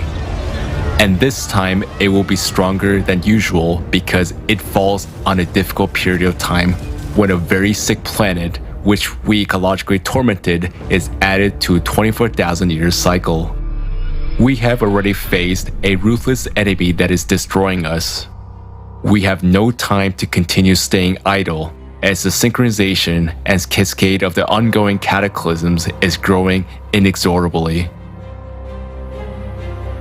We need to find a solution on how to put up a defense against our only external enemy. The enemy is strong, therefore all the power of uniting 8 billion people is needed. We need to use all our scientific potential, but this is impossible in the format of consumer society we have now. Today, science serves private capital, not the salvation of humankind. That is why we so urgently need the format of creative society, where it is not the private interest that will dominate, but our common human interest that will. We must hurry to unite and mobilize all scientists. All scientific, technical, and intellectual potential needs to be invested in one task: finding solutions to counter the impact of cyclicality, since every action has its counteraction. We will be able to find a solution to avoiding climate collapse and to humankind survival only when all of humanity consolidates. The choice is up to us. It's up to each one of us. It's up to you.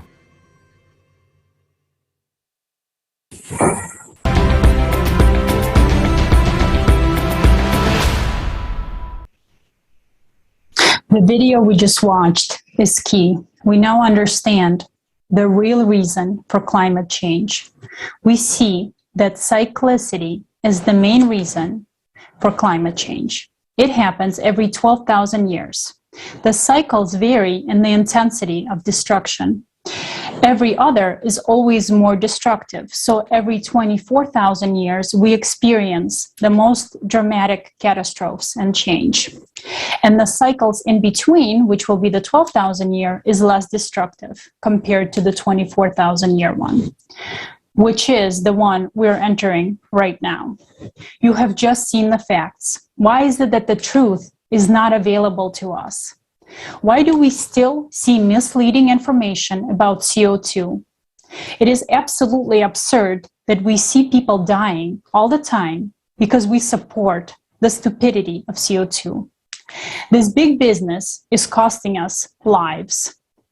Our next speaker, Joe Blundell, who is a researcher, inventor, and entrepreneur, will tell us more about 12,000-year cycles.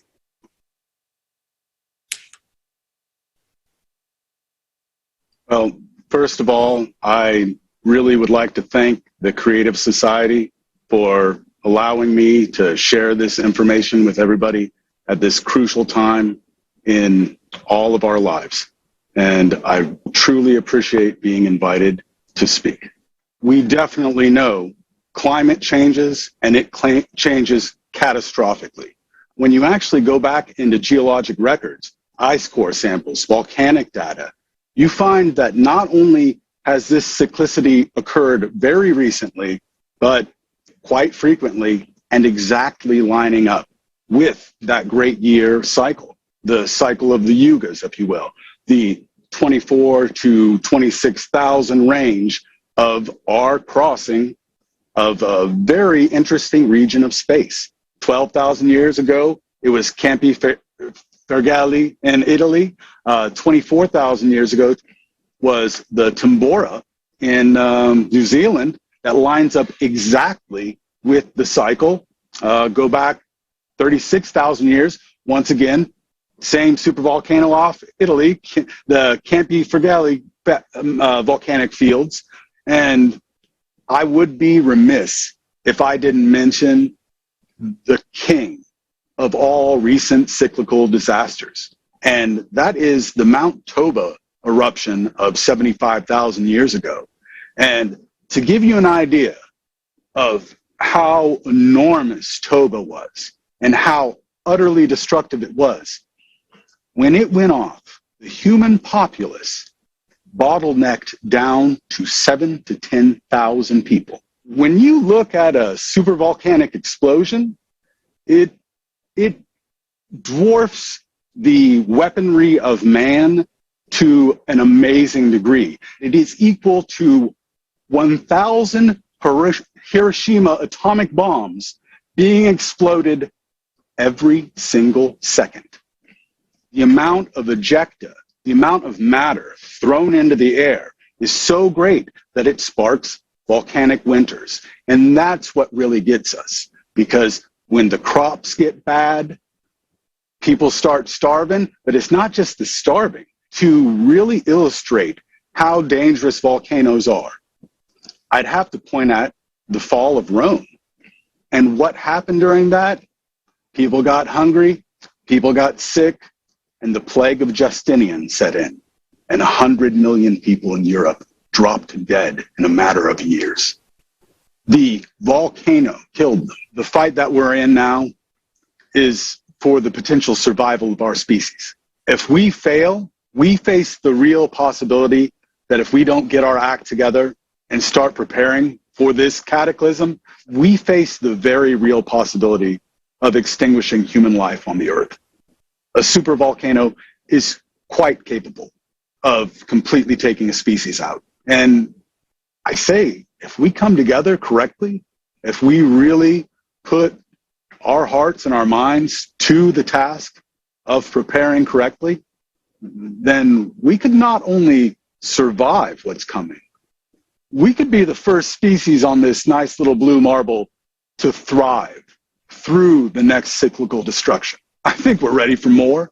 I think that we've reached a point in our maturity where we could start coming together. And I'm not saying, oh, the government's going to come together. No, we as people can start coming together and really making a massive headway towards that is the force of the love.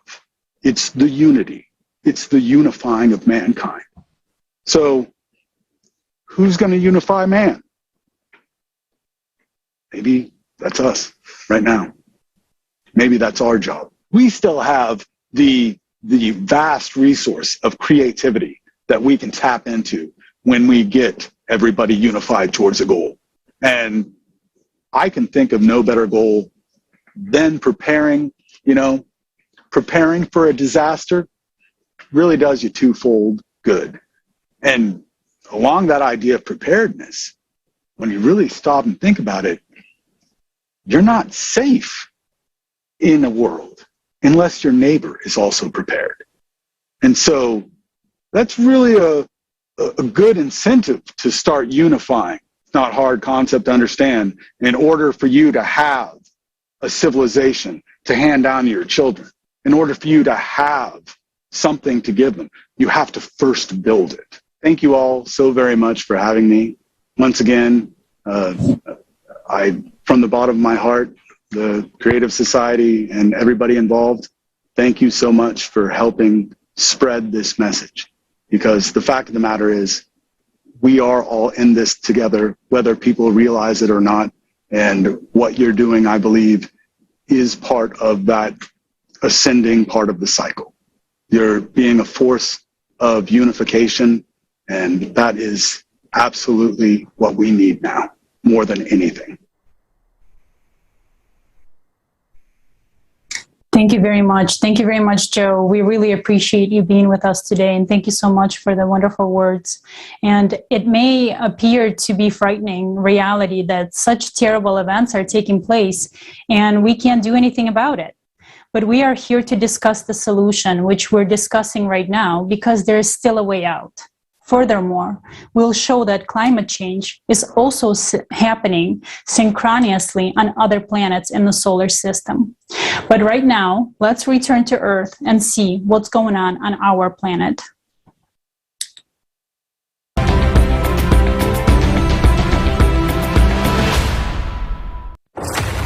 Today, scrolling through the news feed, we see how natural disasters are increasing around the world. But if we look around, it may seem to us that cataclysms occurring in other countries or on other continents do not concern us because they are so far away. However, the reality is just the opposite. Our planet has entered a phase of instability and anomalies. While one part of the planet is drowning, another one is dying from droughts. Drought is about to become the next pandemic, and there is no vaccine to cure it. Most of the world will be living with water stress in the next few years. Demand will outstrip supply during certain periods, said Mami Mitsutori, the UN Secretary General's Special Representative for Disaster Risk Reduction. Shortage of drinking water is not even a catastrophe, it is death.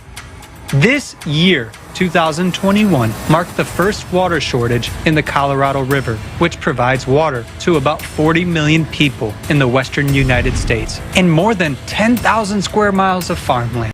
The Colorado River feeds two major reservoirs, Lake Mead and Lake Powell. Its water level has dropped to its lowest level on record. This year alone, drought and water shortages have significantly changed the usual human life on almost all continents. The effects of drought are already directly affecting many people and are getting worse. Food shortages, a spike in commodity prices. Has this already affected you? Or are you still not seeing this? The dry summer of 2021 in Kazakhstan led to an overall decrease in yields and livestock deaths. In 2020, Kazakhstan exported about 8 million tons of grain to 40 countries, but the forecast of grain exports for 2021 has decreased by almost 30%, down to about 6 million tons. According to the president of Kazakhstan, the declining wheat harvest in several regions of Kazakhstan will jeopardize food security in the Central Asian region by 2030. This is a simple, practical example that the fight against climate change is our common cause. Shallowing of waterways in Argentina is already causing supply disruptions. Brazil is the largest exporter of soybeans, coffee, and sugar, and the second largest supplier of corn and iron ore. A drought in that country is exacerbating the crisis in the global supply chains for these commodities and raw materials. The familiar aromatic Brazilian coffee is becoming more expensive and has already become a scarce commodity. These are just a few examples amongst many. In the world, all supplies are links of one global chain. A breakdown in one of them poses a threat to the supply chain around the world. What awaits us?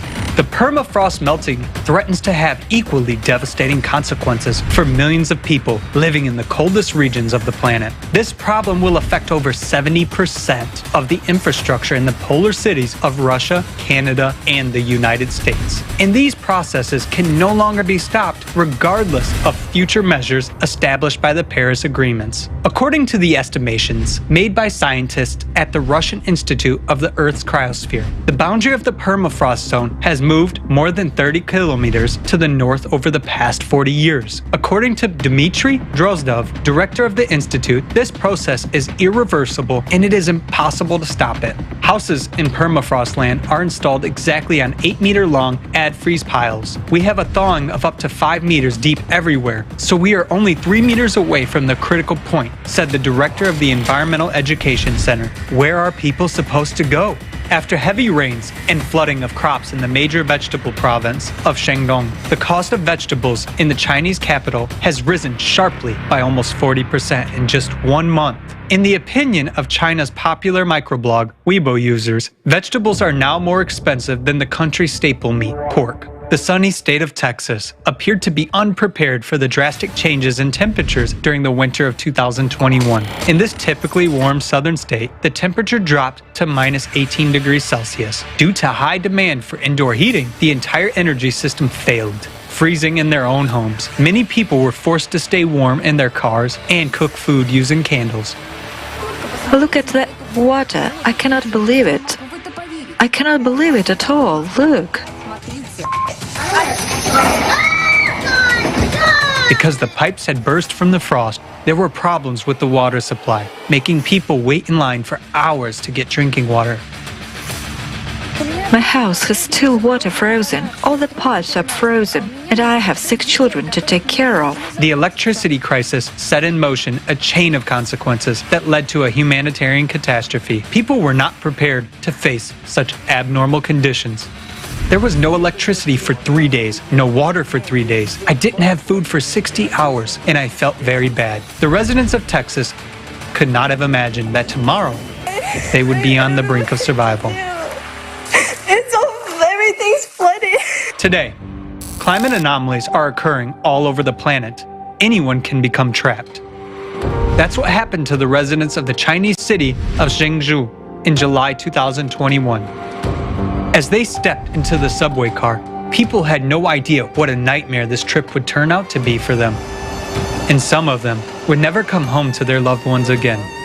Due to abnormal precipitation, a third of the annual rainfall fell within just 1 hour.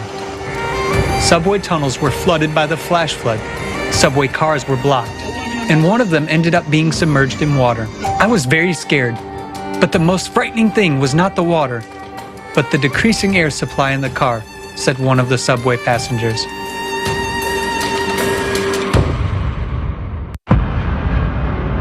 Global climate change has already caused food shortages around the world, and the situation is worsening catastrophically. Will we have anything to eat and drink tomorrow?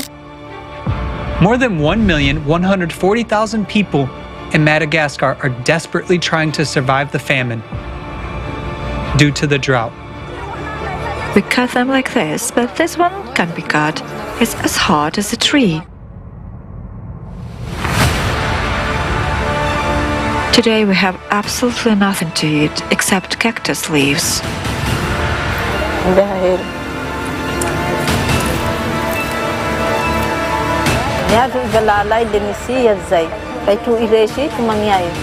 Hungry, homeless, and desperate people literally pounce on arriving humanitarian aid trucks that carry basic necessities and food. They snatch the bags from one another. Confrontations erupt, leading to fistfights. Even today, natural disasters are dramatically changing people's fates. A person finds himself alone with his grief, and the facts confirm this. Where should people caught in the epicenter of natural disasters go? After all, their losses from the raging disasters are incalculable. The consequences of climate change will not spare any of us. In the end, people may lose the most precious thing they have: life. Tomorrow, you may be faced with the question, how can I survive? Natural disasters take us off guard, and as a consumer society, we are failing to cope with that. And this is our reality. But we still have our only chance to survive, and that is to build the creative society. What kind of society we choose, such will be our future. And today, this choice depends on each and every one of us.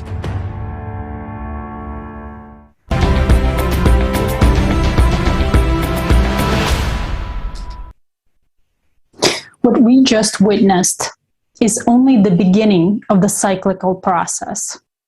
Right now, we saw how climate affects economy, agriculture, infrastructure, etc. But how does it affect human lives? Let's hear it directly from a person who understands how disasters impact people's lives. I would like to introduce Alex Londos, who is a photojournalist, humanitarian, and environmental activist, who talks with us about his experience covering natural and climate-related disasters around the world. I would like to note that Alex is the person who devotes his life to helping people, and it is a great pleasure to see Alex among the active participants of the Global Crisis Conference, among those who actively informs about the creative society. Alex, we're happy that you're here with us today, and please don't forget to unmute yourself.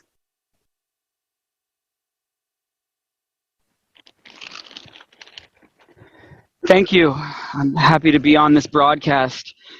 Thank you for the introduction. My name is Alex Londos. I am the owner of Advanced Disaster Relief. It's an international disaster relief company I started a few years ago. So over the last few decades, since about 2002, I started doing a lot of photojournalism, humanitarianism, going on homeless outreach projects, and doing a lot of environmental activism projects.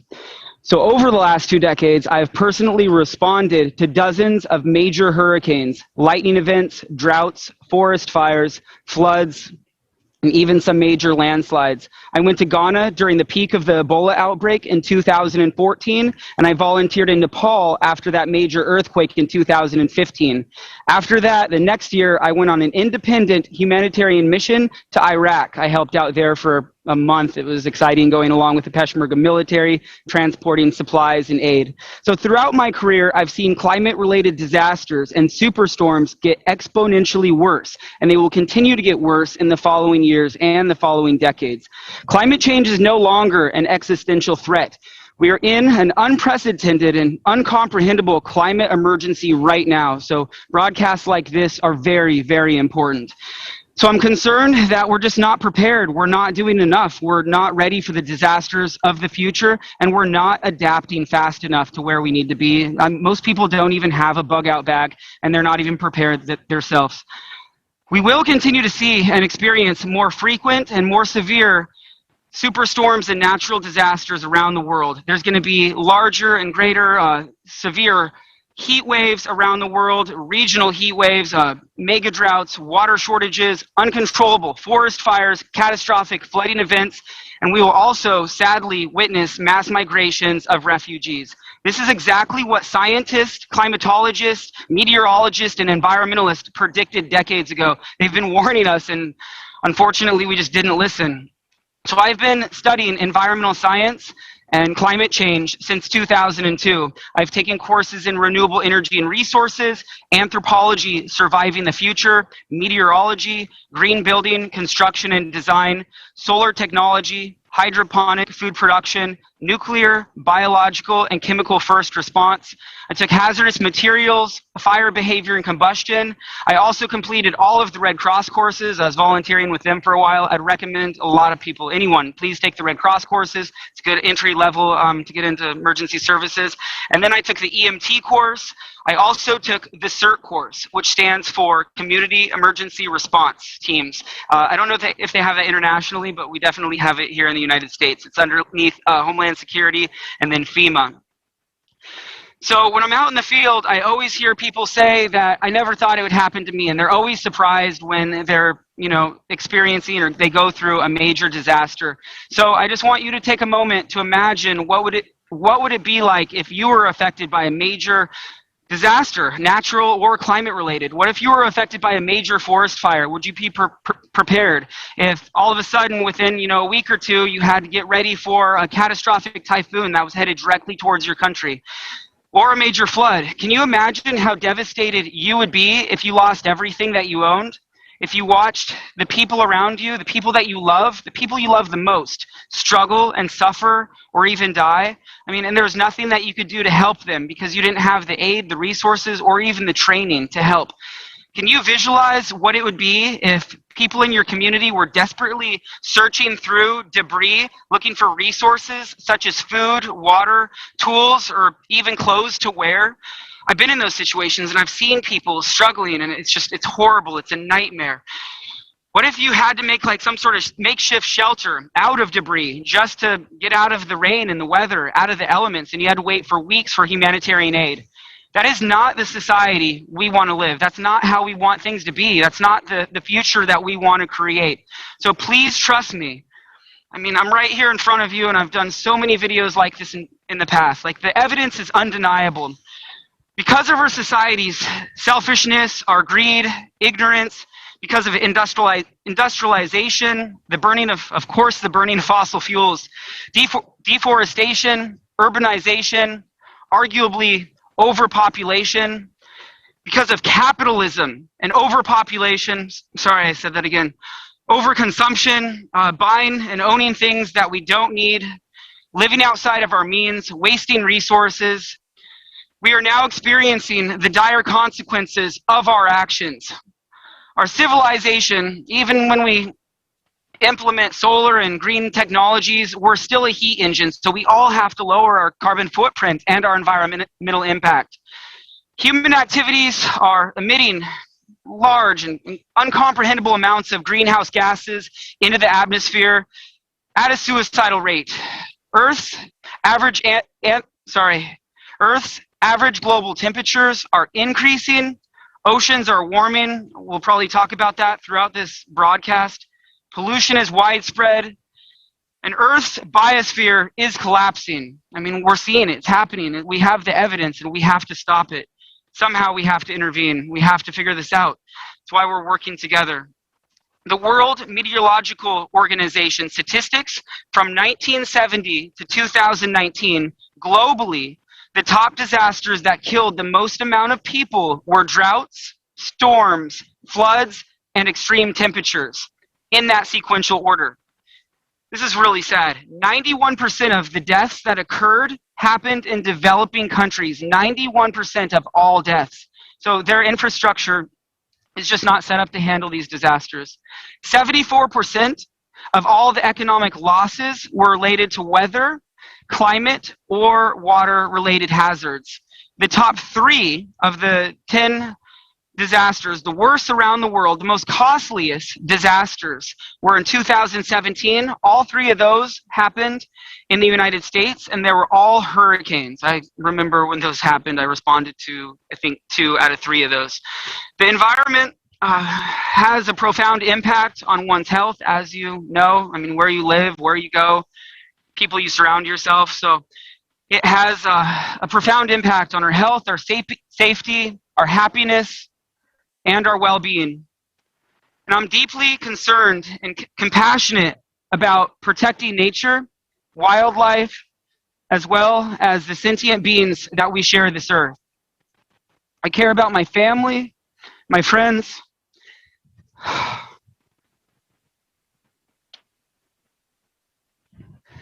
and all of the children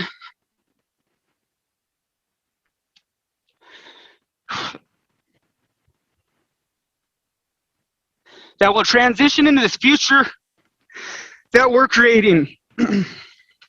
Sorry. So we're out of balance, and we're all working towards, wow, this is going to get a lot of views. This wasn't on purpose. Sorry.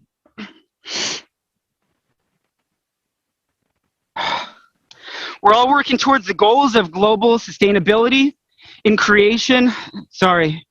alignment with creative society. We will all benefit tremendously. It will help us attain, grow, and build a creative society with resources that we need, and will help secure a habitable and hospitable planet throughout millenniums. I encourage everyone to take the individual initiative to learn more about environmental science and environmentalism that will help allow us collectively become more environmentally conscious. This will help guide us to solving the climate crisis as well as other disasters and challenges of the future. Please reference Creative Society, learn more about how the platform will help us expedite and secure a safe, resilient, and prosperous future where we will all thrive. In conclusion, I would like to sincerely thank all of the participants, volunteers, and supporters of this online conference and Creative Society.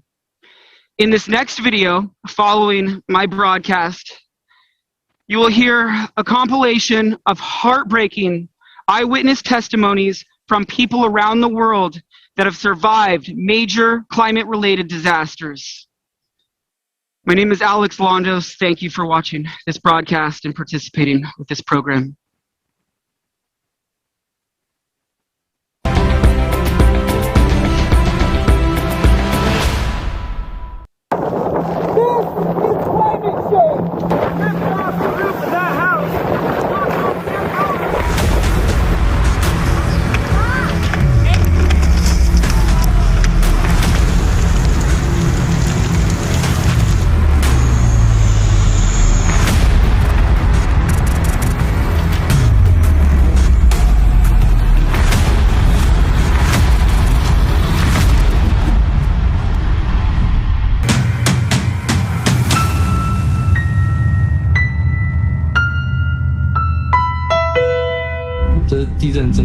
It was a really strong earthquake.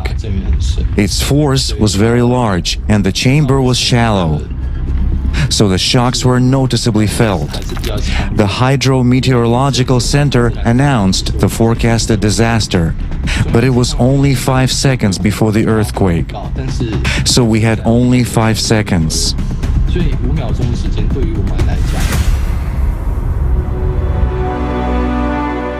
At the same time, a fire broke out in most of Turkey, including this place here, and we didn't have enough helicopters. We have been calling for help for 4 or 5 days, yelling helicopter, helicopter.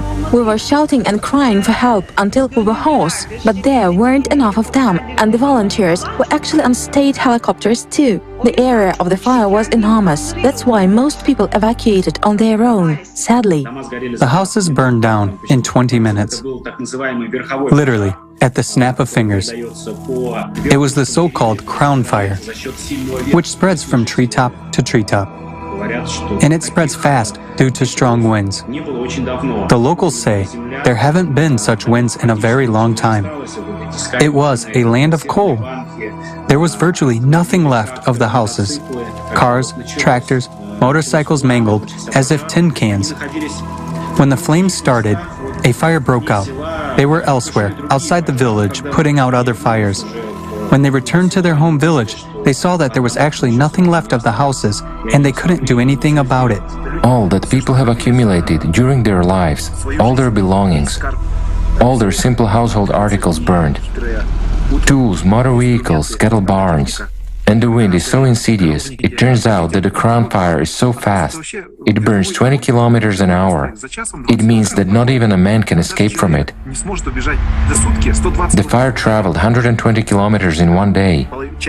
Part of the village is gone here. It was burned to the ground. It was such a sight.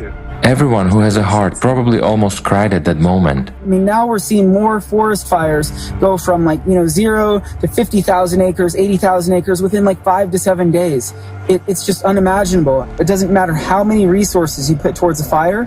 If there's more wind speed and lower humidity, lower drought, then there's nothing that you can do to stop it. So far, houses are collapsed, totally collapsed, because the water is 1 meter or 2 meters. So there is no one behind that flood. Everything will collapse. Just people went out and left their properties, their households, their livestock even. They lost their livestock. And you know, these community, their cattle is like their main or the domain of their life, because they construct also their livelihoods from their cattle. The most horrible is that is the reconstruction, to come back to the life when the disaster pass is the worst moment, because you see the reality. The next day, you see the streets, you see the death. We have two types of affected population that lost all, the house, whatever, and population evacuated. Well, of course, it's a huge loss. In addition to the homes, they lost all their plantations. Also, the desalination plants were destroyed. Initially, there was a problem of toxic gases getting into the water pipes, making the water unsuitable for use. The fire started very close to the town that morning, and there was very little time to evacuate. That being said, 84 people died that day. There was a lot of miracles that happened that said it was incredibly devastating and very scary and painful to witness. And it was my hometown. So about 80% of the town burned, buildings, businesses, schools, churches, residences. Many people lost their home, their possessions, their vehicle, and their livelihood, their work, all in the same day. A lot of people displaced, 50,000 people displaced. Very, very devastating. I felt like shaking, and I was like, wow, what's going on? And then I wanted to hold on the wall. I wanted to hold on to the wall, and it's like, fell like this. And I was like, wow, this is earthquake. And then right away, the house started to shake so strong, so shaking. And then I saw the wall like tearing apart. And then thanks to God, I was able to come out. I started to see a lot of people going to the hospital, people blooding, and then with broken leg, broken feet. Look, it was really, really, really sad to see those people crying. And then there was right away so much traffic in the streets. And then it's there I started to understand the gravity of what just happened. The earthquakes we had in 2017 and 18, it happened 10 miles outside of our city. And during this time, a lot of people died. One of the incidents was a private school. Children were trapped inside of there. And it was heartbreaking to watch these people stand outside trying to do everything they can to rescue these children. And I don't remember exactly how many children died, but they rescued more than that died, so I'm grateful for that. It was terrifying because that could have been my daughter, that could be your daughter, that could be any of our children. And that's a terrifying thought. I couldn't even imagine the pain that the parents were going through. The riverbank collapsed at about 7 a.m. while people were still asleep. The water rose 2 meters in record time, around 5 to 6 minutes. People barely had time to wake up. They were climbing on furniture, ran up to the second floor, and also it took some help from neighbors to help people get out through the windows, because they weren't able to open the doors anymore. My aunt was trapped inside her house, and the water rose so fast that there was about 40 centimeters of air left up to the ceiling, meaning they could practically drown. So my cousin had to break the windows to get them out of the house, because otherwise they could have died. The very house that protected you turned out to be a trap that could make you drown. It was just a total chaos. Lava from the volcano was already in our area. And we could see that it was already flowing up. And we couldn't help it. There was nothing else to do. So we decided to leave to avoid gas poisoning.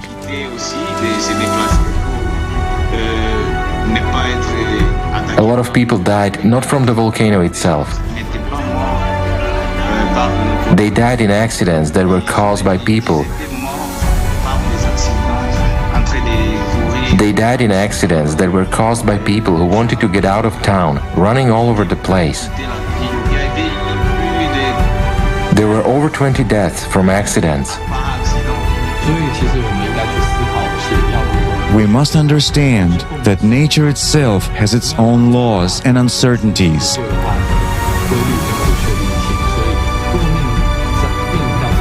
So when faced with a disaster like this,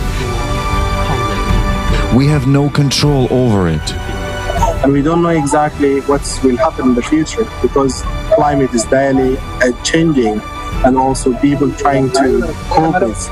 But in order to help others, we have to help ourselves. As part of the issue too is that when these disasters happen and time goes by, it's no longer in the news, it's no longer, and people forget.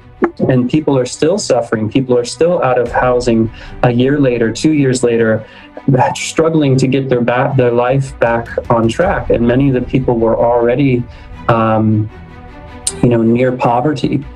We can't keep living this way. So where are we as a species? Where are we now? Where have we been? Understanding our history and understanding so much is changing so fast in the world. And then where are we going from here? What does the future hold? And not just for us, for our children and for the future generations to come. Human life is the first and foremost priority in our life. We see that at the end of the day, the material things sometimes don't really matter. Everyone is equal in front of disaster in the sense that when a millionaire or a billionaire has all the money in the world and the money cannot save you.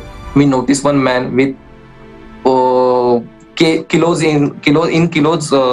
gold in his hand and very known wealth status. He has his bike in him, but he still was begging for food, two-time food. And he was literally crying that take whatever you want, take whatever you want from me, because he has money in his home, but he don't has any food for his two-time survival. So people were completely aware with this situation that money and other things is not necessary. What is necessary is that time humanity and how you have whatever is coming with you. If we won't be able to unite, if we don't see the need for it and don't realize it, then later it may be too late. It's just a shame that people come together only during disasters, and that's where the sadness comes in. We should be getting together beforehand. We have to speak up. We have to speak out. Now that's a good key for us to come together. We have to be honest. I just don't know what else it's going to take. I mean, how many more homes have to be destroyed? How many more people are going to die? How many more superstorms are going to completely destroy and ravage areas around the world before more people start realizing that this isn't normal? The spread of misinformation has slowed down our potential progress, all the misinformation, and we're not where we need to be as a society. The time is running out. If we don't unite now, it will be too late then. Let's not miss our chance.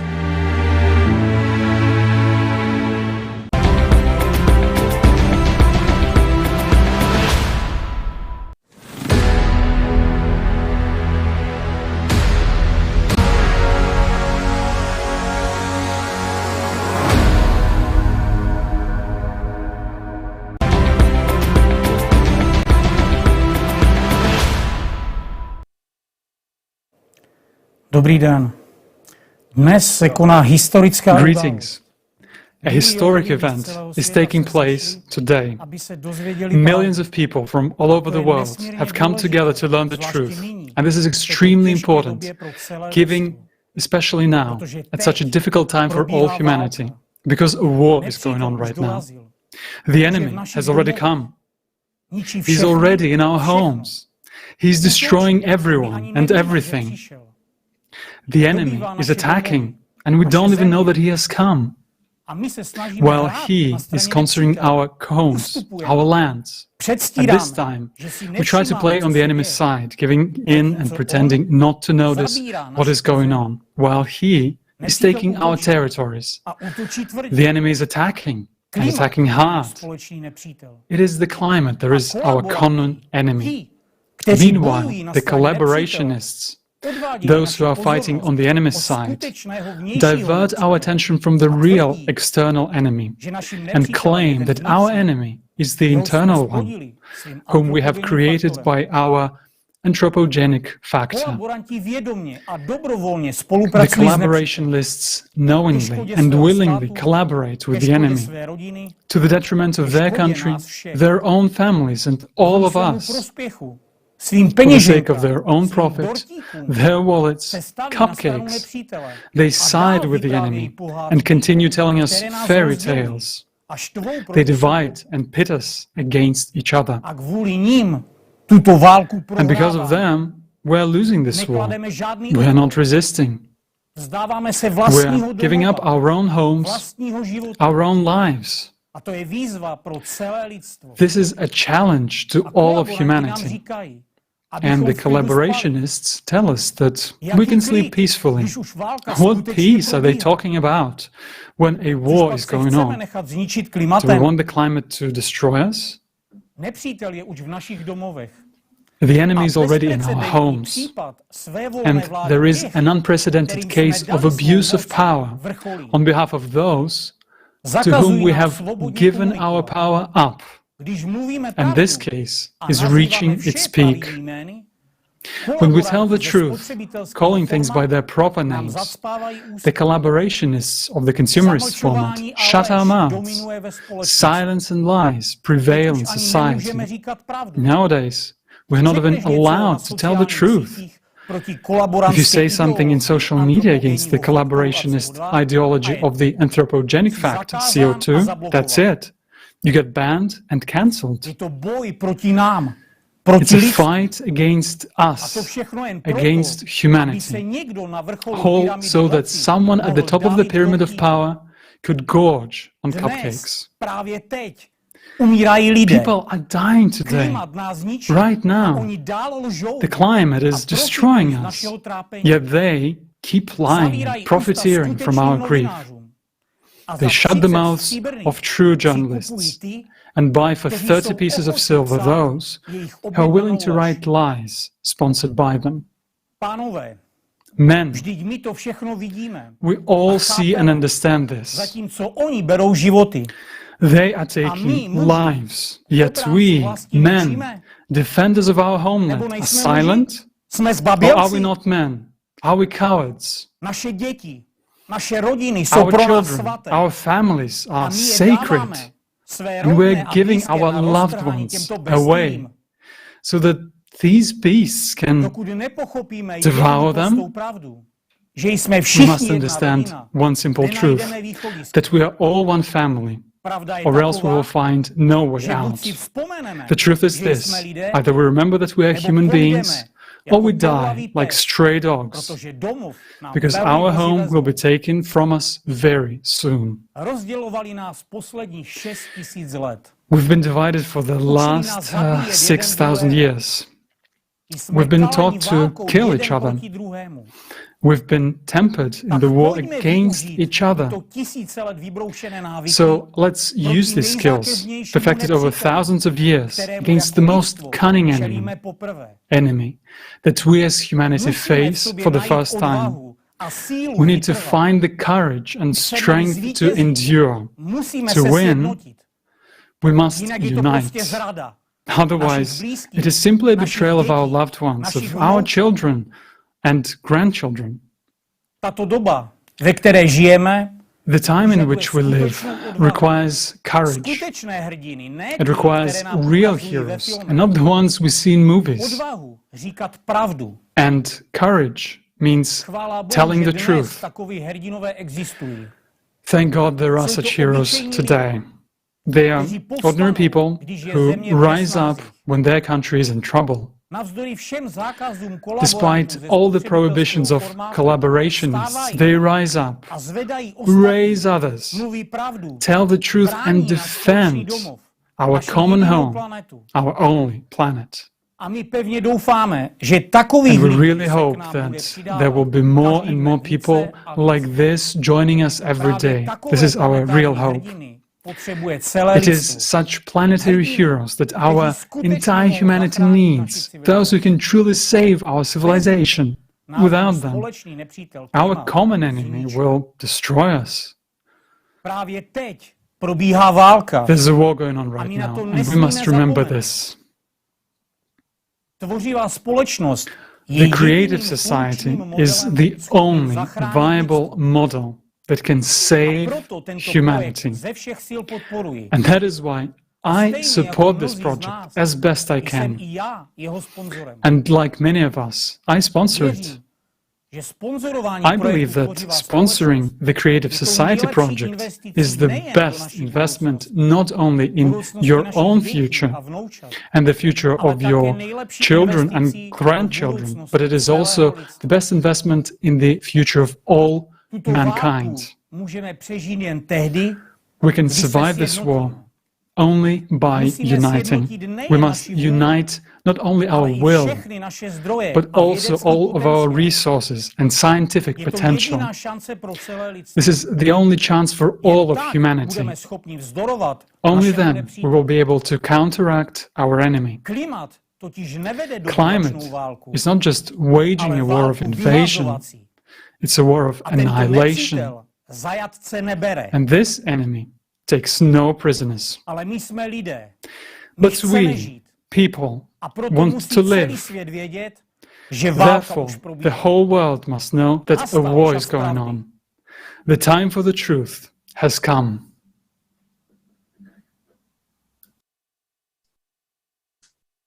Thank you, Dushan. The war is in full progress. Millions of people are losing their homes, their loved ones, and their hope for future. The life of our entire civilization is threatened. And we, through inaction, are giving away our only chance to the enemy. It is indeed time for the truth. And it is with great respect that I present to you our next speaker, Mikhail Kornienko.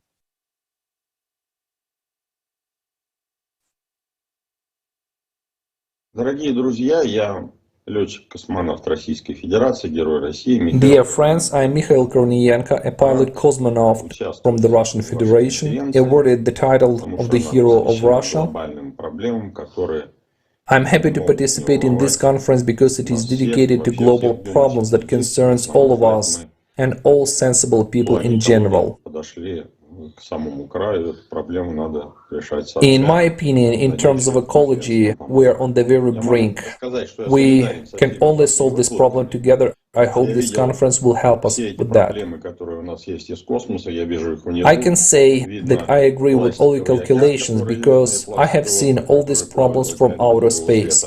I saw the plastic island that floats in the ocean. It's of a different color. All this is terrible, of course. From up there you can see landfills, forest felling, just total felling, like in the Amazon. There are whole sectors of missing forests. Meanwhile, forests are the lungs. Siberia as well as the Amazon are the lungs of our planet. People do this because they have nothing to eat, but the most important thing is certainly the environment. So wherever I travel, wherever event I attend, I start my speech with environmental issues. Unfortunately, we all think that someone will do everything instead of us, don't we? We have a government, right? We have a garbage man who collects some stuff and dump it in landfills. But the point is in ourselves. How did garbage islands appear in the oceans? The key message of my emotional speech is as follows, guys. Let's begin with ourselves. No one will help us, and no one will do anything instead of us. Нашей разобщенности на земном шаре, да? Отсюда The вытекает problem is in our disunity on our мы не planet, как isn't it? пчелиный улей, да? Мы не как муравейник вот на земном All other шаре. problems Нас originate разделяют from that. границы, нас разделяют On our planet, языки. we don't live like a beehive, and we are not like an ant hill. We are separated by borders, we are separated by languages. Everyone cares only for themselves on our common Пока мы не spaceship. поймем, что мы все живем All в other одном problems arise from that until we understand that we all live on one planet, right? As our American friends and partners astronauts are saying, we're all in the same boat. Nowadays, warming on our planet is widely discussed. As they say, the global warming, but the fact is these are cyclic fluctuations of the climate. They have always happened, we have them right now, and they will recur, right? I'm not a great scientist in this regard, probably this would be a better topic of discussion for climatologists. I'm just expressing my personal, not enlightened opinion. Just as always, the truth is out there. It's an obvious fact that the climate change is taking place. It is present. But this doesn't mean that it is connected with human activities. This yet has to be proven, isn't it? Many people use climate change for their own personal selfish purposes, as nowadays the green agenda has become popular. They go crazy about this agenda. Let's take the project of Greta Thunberg. чисто коммерческие дела. In my opinion, these are purely business issues. Moreover, it is obvious, completely obvious, that we have drastically damaged our planet. This needs to be dealt with the sooner, the better. Or, for example, Kyoto Protocol. Well, it's a purely commercial project. If you remember, Albert Gore organized this whole thing. It has nothing to do with ecology. This needs to be understood as well. I think it is impossible to unite on a single topic. It is always a complex, all-around thing. I mean, there is a series of issues that will unite all people. It is not only the economy, not only the green agenda or environmental issues. It's an entire range of problems which we must only jointly resolve. I mean, all leading nations. And indeed, maybe we shall all get together on some other platform and say, guys, come on. If we don't realize now that neither dollars are needed, there will be no dollars, no Arctic. We simply won't survive to see it. We have more important things to worry about than sea rules. I travel a lot around the world. People at the grassroots are normal everywhere. They understand everything perfectly well in Europe, in America, and in Japan. They write to me a lot, and everyone understands the situation. It's only those at the top who do not understand this, the ones above us. I'm coming to an apocalyptic conclusion that if a person crosses some kind of an authority border, which certainly exists, he immediately becomes soft-headed. He stops seeing obvious things. And since we're all under the power of politicians, under the power of presidents, whom, by the way, we have elected, it turns out that we have no choice. Well, it means the election platforms have to be changed. We should all gather at a round table and resolve this issue. They cause wars, they cause dirt. It all comes from the fact that everyone wants to be the king of the hill on our planet. There is no king, and there cannot be any king of the hill there. The one who is strong must help the weak, and the postulate must be embedded in people's heads. 99% of people think like you and me, whereas one people, which is a superstructure above us, and which governs the entire earthly community, for some reason they think differently. If we, the entire community, allow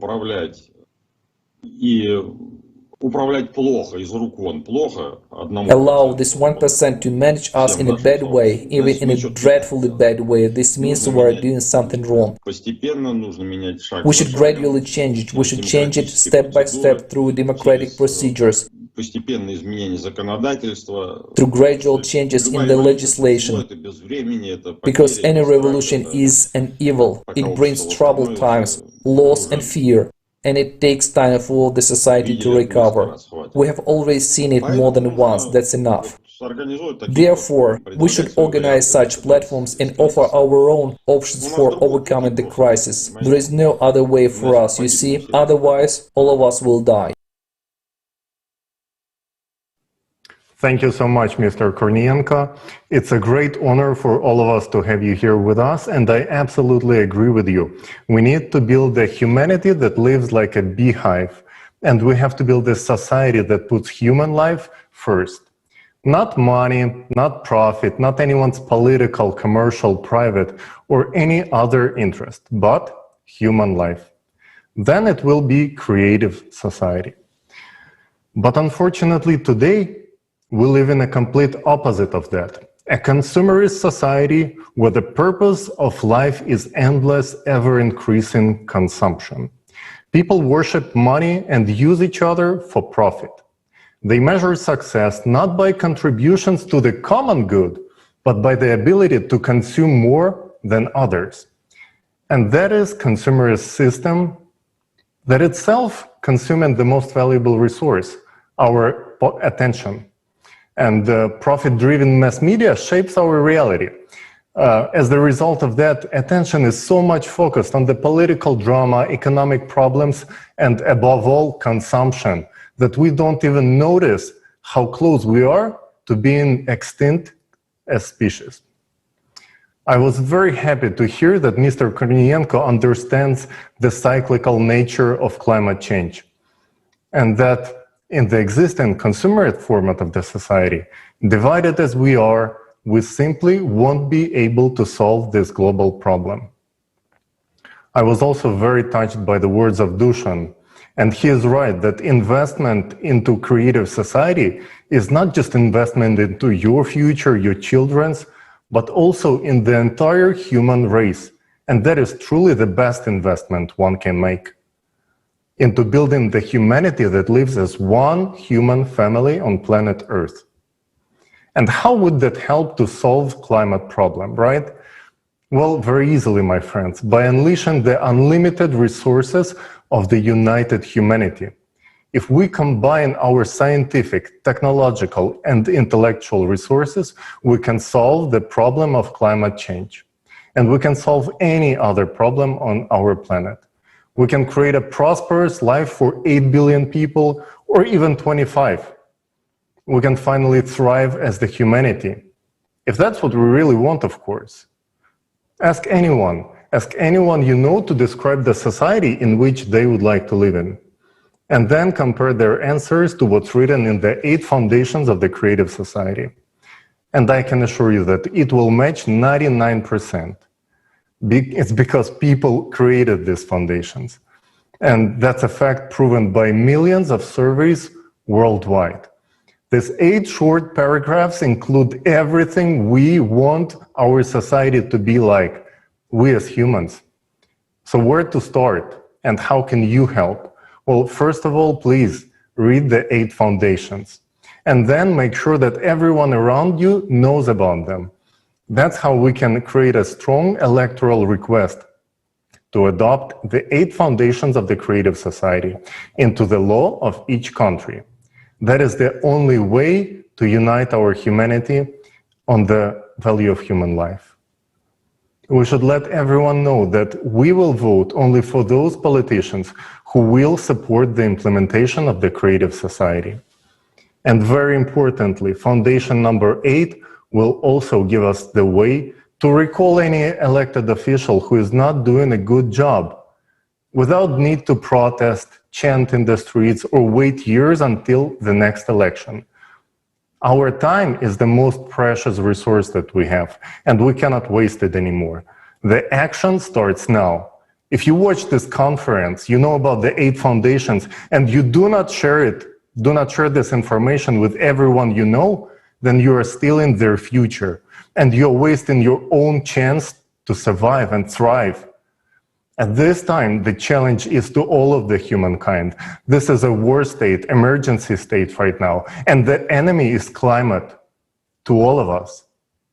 And it will take courage from every single person. So will we accept this challenge, or will we just silently adopt the consequences of our inaction? The choice is ours. Thank you. Thank you very much. And we do have a voice, so let's use it for something that will truly benefit us and people in the whole world. Let's vote for those who supports the Creative Society. Now, I would like to remind you that you are watching a live broadcast of the International Conference Global Crisis Time for the Truth, which was organized by volunteers from 180 countries. The objective of the event is to inform humankind honestly and truthfully about the scale of the climate and environmental crisis, about the impeding threats and the real way out, which we've discussed today, and it is the Creative Society. And dear viewers, we would also love to hear from you. We would love to hear your understandings and your feedback. So please record them and send them to us to the email info@allatraunites.com. And climate change is not only happening on our planet. So let's take a look at what is going on in other planets in our solar system and how cyclicity is affecting the other planets.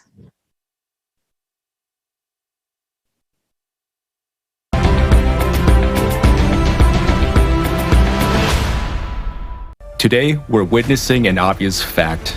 The climate on our planet is changing rapidly. We're used to looking only under our feet and not looking at the world as a whole. But our planet is a part of the solar system. In order to understand why the Earth's climate is changing, we need to lift our heads up and look at what is happening in the solar system as a whole. After all, the climate on Earth is changing simultaneously with the climate on other planets of the solar system. Let's go on this exploration together and figure it out through actual examples. What happens there in the sky beyond the world we're used to? For 2 decades, the brightness of Neptune was changing according to the 11-year solar cycle. But after 1996, this process was disrupted. Global changes took place in the atmosphere of Neptune. This is due to the penetration of galactic cosmic rays into the lower atmosphere, which have an impact on storms and hurricane formation. Also, unusual storms occur on Neptune, and the giant storm discovered in 2018 was the strongest, the brightest, and was wider than the Atlantic Ocean. Moving to the equator, it should have dissolved, but it did not. Instead, it turned and began to move away from the equator.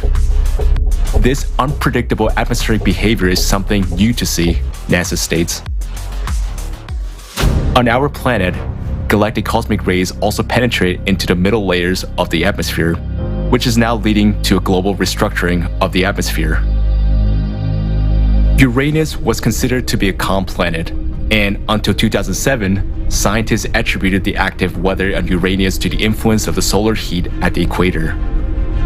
But no one can understand why powerful storms have been raging on the planet since 2014. Previously, the temperature on Uranus was dropping, but since 2014, scientists observed a rapid heating of the planet. Astrophysicist Henrik Mellin notes the following about Uranus. Uranus is unique in that it has remained so very quiet, storm-wise, for so long that the appearance of these storms in 2014 correlates so well with the abrupt heating of the upper atmosphere. Small variations in Uranus' atmospheric temperature should take place gradually. The fact that the reversal happened relatively quickly means that something dramatic has changed. On Earth, an increase in global atmospheric temperature has also been observed over past 50 years. The power of destructive storms, hurricanes, and a record number of tornadoes has increased on our planet. There is a major storm on Saturn every 30 years, but in 2010, it hit 10 years earlier than it had been expected. And it is the largest to date. The Cassini spacecraft recorded lightning flashes. For comparison, on Earth, such lightning would have been most powerful in the entire history of observations. The storm caused thermal anomalies that altered the circulation, structure, and composition of Saturn's atmosphere from the deep to upper layers. The aftermath of the storm could influence Saturn's northern hemisphere for years to come. Also, for the first time during the entire recorded period, Cassini discovered a giant dust storm on Saturn's moon Titan. But the wind speed on the Earth have increased as well. The sand and dust storms have become more frequent. Increasingly, massive plumes of sand obscure the sky and bring choking air to many parts of Africa, Asia, America, and Europe. According to the professor of astronomy, Imke de Pater, Jupiter is in the midst of global changes too.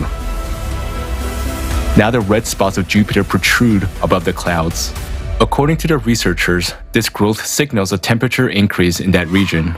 As planetary scientist Michael Wong said, no one has ever seen this before. And in the famous Great Red Spot, the largest storm in the solar system from 2009 to 2020, wind speed have also increased up to 10% and continue to grow, which no one has ever seen before. Also, flashes of abnormally strong lightning have become more frequent. Moreover, the number of volcanic eruptions on Jupiter's moon, Io, has increased. Mars is the closest analog of the Earth. And all the processes that have been observed on Mars lately, giant dust storms, landslides, magnetic anomalies, increased seismic activity, ice melting, are now taking place on Earth too. Mars is heating up, and scientists are at a loss as to why this is happening. But the reason for the heating up. Do you understand how vital is this information? The climate is changing because of cyclicity and not because of human activity, as we are led to believe. It's crucial that this information is valuable to all, as this information can help save billions of lives. Right now, in the consumer society, the truth is hidden from us, the truth that gives us a chance to survive. This is why the transparency and openness of information is an obligatory requirement of the creative society, which is the fourth foundation of the creative society. And today, we don't have transparency because it will affect someone's wallet. As on the myth of CO2 and green energy, one can make a lot of money. People are dying, while we have not even begun to discuss a solution. But how can we find a solution if we don't even know the true causes of climate change? Why aren't the media and politicians warning us? Because in a society where there is no transparency, they keep us in dark and blind us with myths of CO2. Because of them, we waste a lot of time. Now it's time for scientific solutions and their practical application. We are already now experiencing climate impact. Imagine how many of us will survive if we don't have countermeasures against this most dangerous enemy, climate change. What are our scientists doing right now? Where are they? Who do they work for? Understand, the countdown has already begun. We are losing precious time with every second that passes. That's why this information is so important. The fact that it's being withheld is the biggest genocide of humanity in our history. We need this truth now more than ever.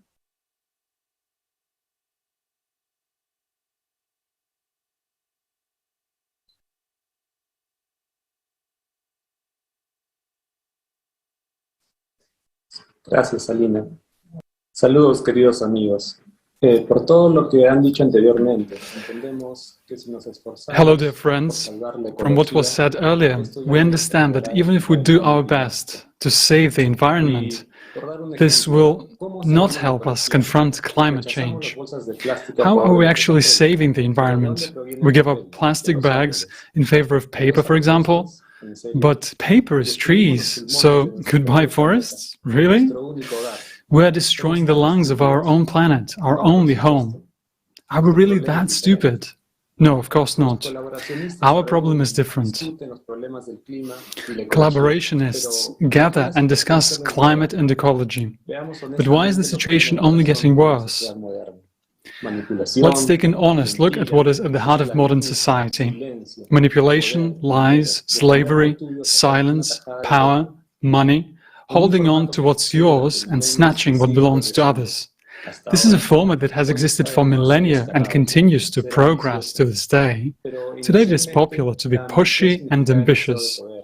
But originally, ambition meant a desire for power, aggravated selfishness.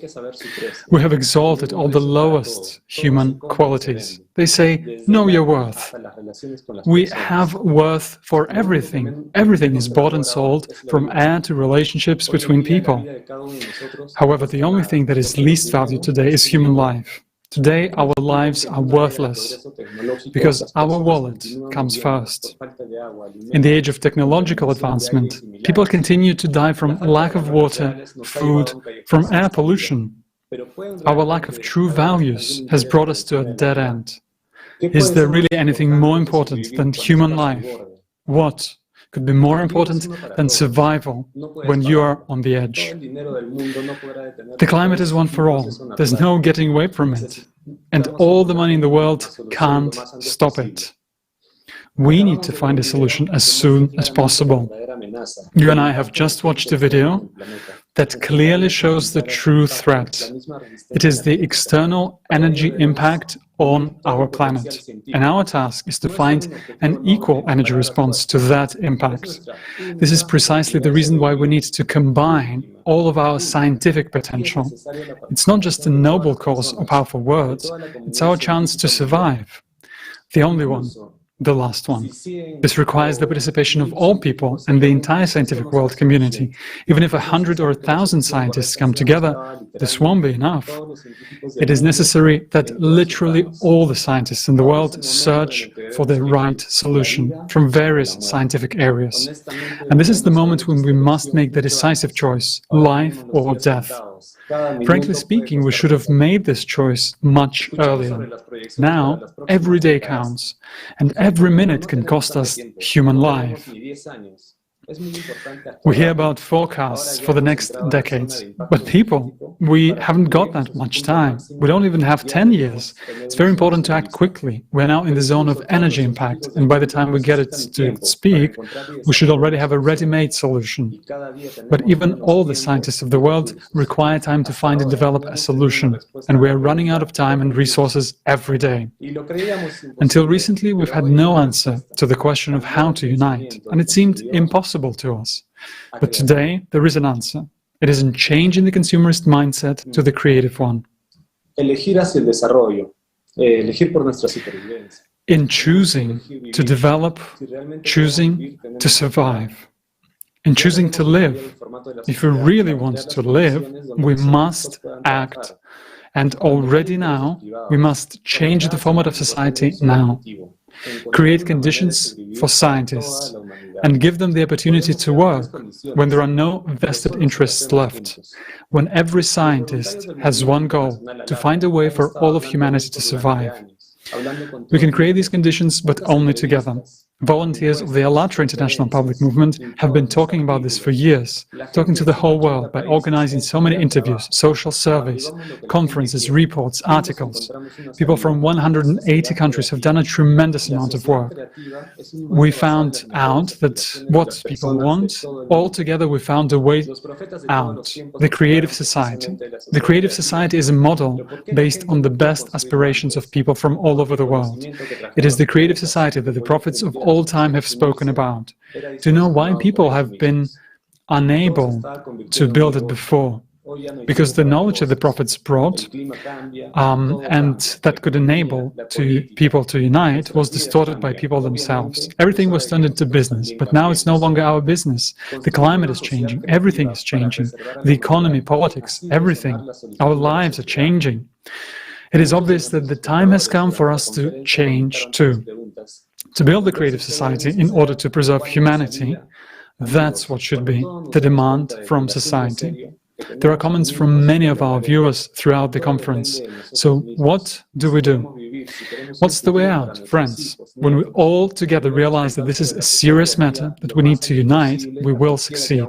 It all depends on each of us. If we want to stay alive, if we want to have a future for our children and grandchildren, we must tell everyone who doesn't already know about the Creative Society as soon as possible.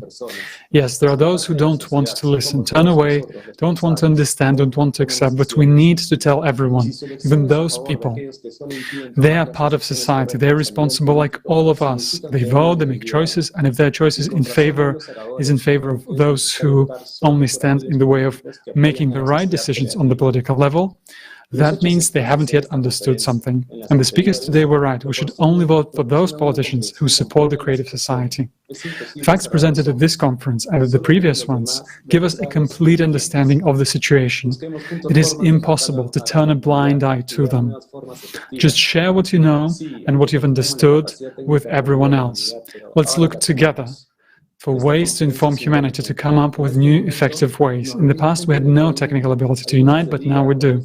And this conference is a good example. And this moment we have gathered together, people from all over the world, some in the morning, some at night, but we are all here speaking 100 languages of the world because we know how important that is. Because we're not waiting for someone to decide something for us. We have organized among ourselves, and we are here. And those who aren't with us now are the people who just don't know about the Creative Society yet. And our job is to make sure that they learn about it as soon as possible. Our ecology is in a deplorable state, and we still have no answer to climate change. But silence and inaction is much scarier. That's what leads to our demise. But there is a way out. And if we don't tell everyone about it, the fate of Mars, the planet, awaits us. Friends, while our fate is in our hands, we should use this chance. Thank you. Thank you. Dear friends, we've heard all the evidence, we've seen the truth, and we know why climate is changing. But right now, we do not have much time to inform people and to unite. We need to act quickly. The scientists should have already been working on a strategy of how to combat the cyclical process a long time ago. But here we are still supporting the myth of CO2. Millions of people today are trying to do everything they can to inform all so that we can unite in one idea to build the Creative Society. Because our inaction each day costs human lives. We have to move fast if we want to survive. We have to inform everyone of this solution. And I would like to say that this is the only solution. And we need to inform people as soon as possible. And now I would like to pass the word to Konstantin Rybachuk.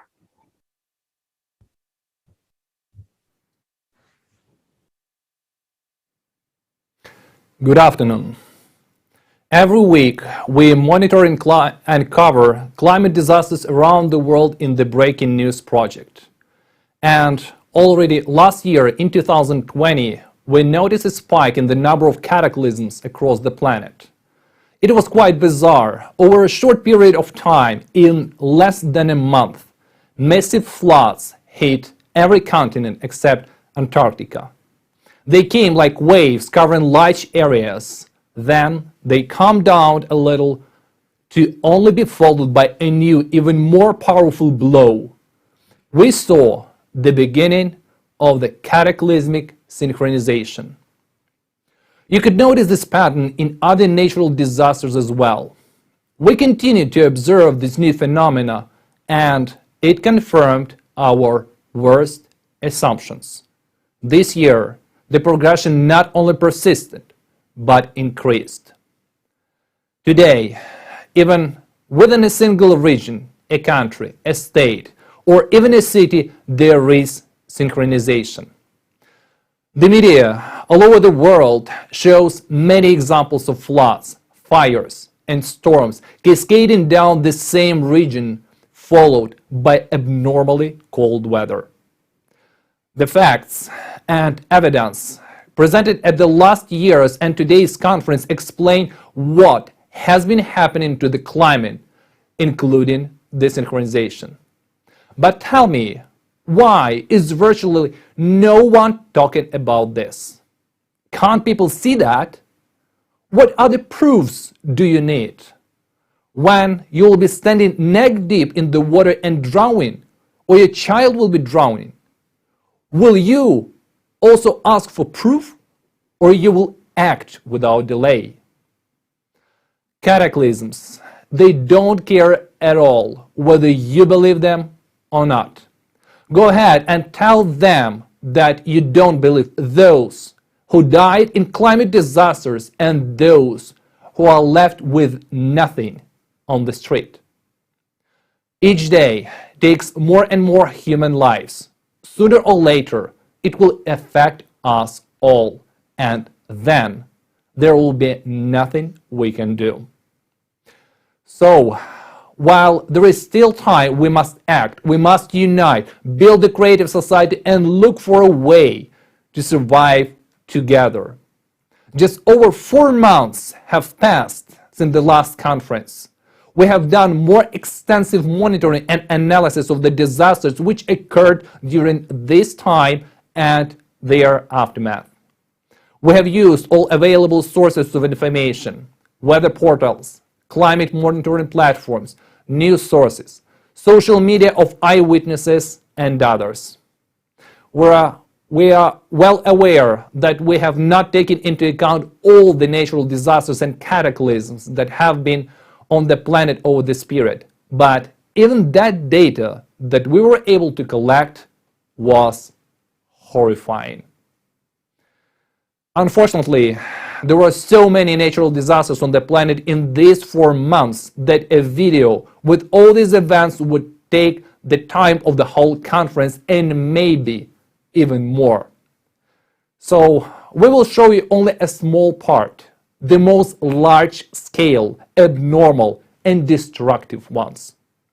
Let's see what we, as humanity, have paid for these 4 months of inaction.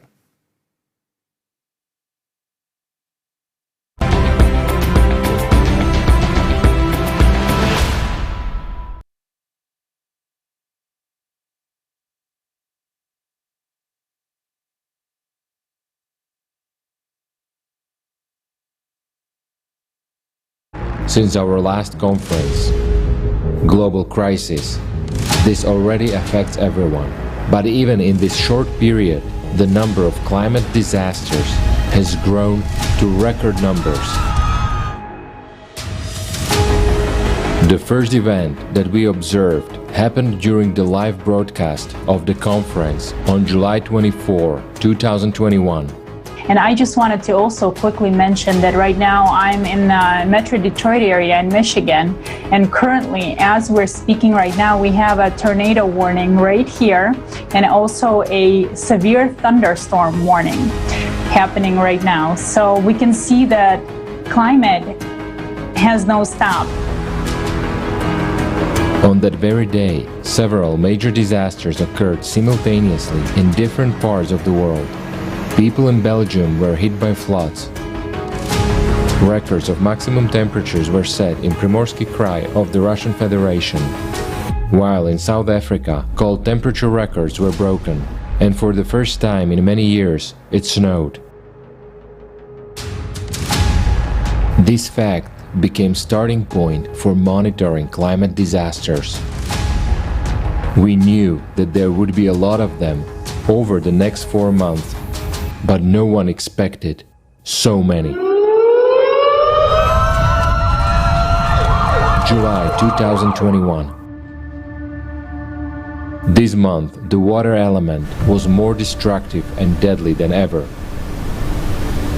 Looking ahead, we'd like to point out that during the entire monitoring period, which is more than 4 months, not a single day has passed without a large-scale flood in the world. In July, China was hit by record rains, which were called torrential rains of the millennium.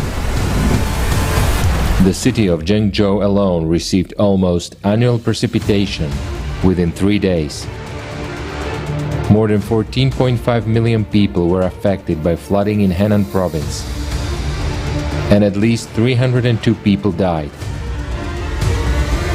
The disaster caused enormous damage to infrastructure, agriculture, and the coal mining industry, which led to a protracted energy crisis in the country. Dams, barrages, roads, and houses were destroyed. Before the local residents were able to recover from the effects of the floods, China was hit by Typhoon ൺφα on July 25. As a result, 1.5 million people had to be evacuated. The forces of nature did not bypass India either. At the end of July, there were heavy rains there as well, which for the period from July to November led to devastating floods and landslides. As a result, more than 16.5 million people were affected, and the number of casualties exceeded 420. On this year, 22nd July, very heavy rain had come in Chiplun area in Maharashtra, and suddenly water started to gain and become a very flooded area in few hours. So people don't have much time to ship their own stuff or own things. So they just left that at home and run away from the city. But after they come, that they can't see even their home on their place. So completely houses was shifted and left it from their place. Meanwhile, in Afghanistan, in Nuristan province, just overnight, between July 28 and 29, a flood washed away 170 houses and killed 113 people. Many did not even have time to wake up. In the last week of July alone, 19 countries around the world were hit by large-scale floods, and for many of them such events are far from being typical. Moreover, large-scale floods are only a small part of the events that took place. While one part of the planet was drowning, the other part was burning.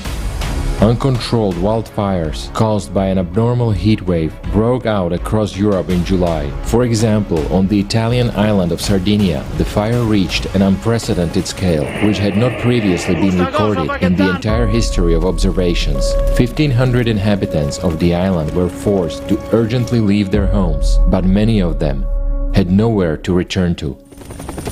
The heat also hit Turkey, which had experienced the worst wildfire season in its history. The fire engulfed 30 provinces, and thousands of local residents and tourists were urgently evacuated.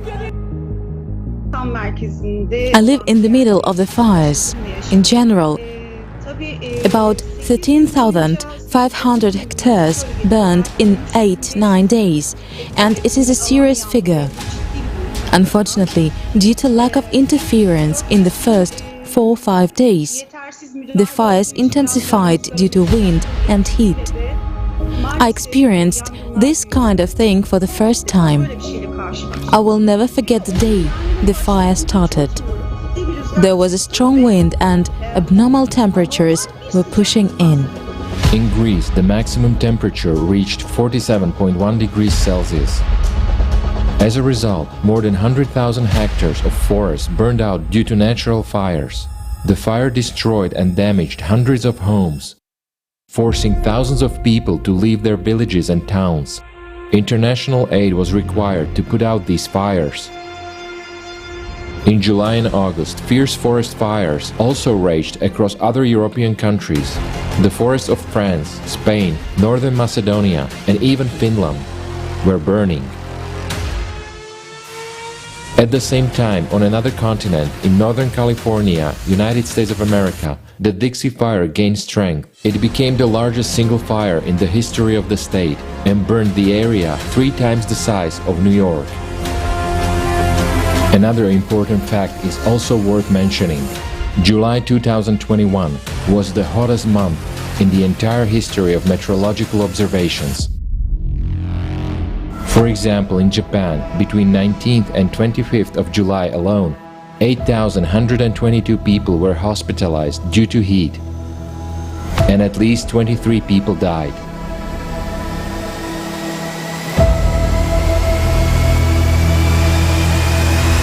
This means that we are to expect even longer heat waves in the near future, and nowadays, as we know, they are already leading to an increase in mortality among people.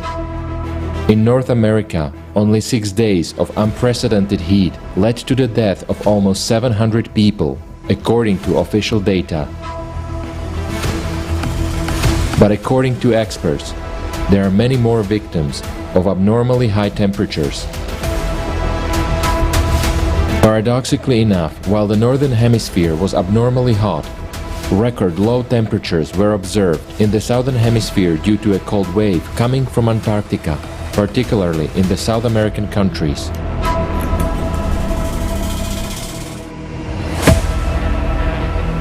August 2021. Simultaneously with the sweltering heat wave, massive fires continue to ravage the world. They are extremely difficult to put out due to strong winds, high temperatures, and degassing of the planet's interior. As of August 12th, 5 of the 6 continents were on fire. Only Antarctica was not burning. The fire in Yakutia reached its climax in August. According to remote monitoring by the Federal Forestry Agency, the fire has destroyed more than 8.5 million hectares of forests, which exceeds the size of Austria. It became the world's biggest fire of 2021. The picture that we saw shocked us. And of course, we couldn't remain indifferent. Already on approach to the city, there was a persistent smell of smoke in the plain, a smell of burning.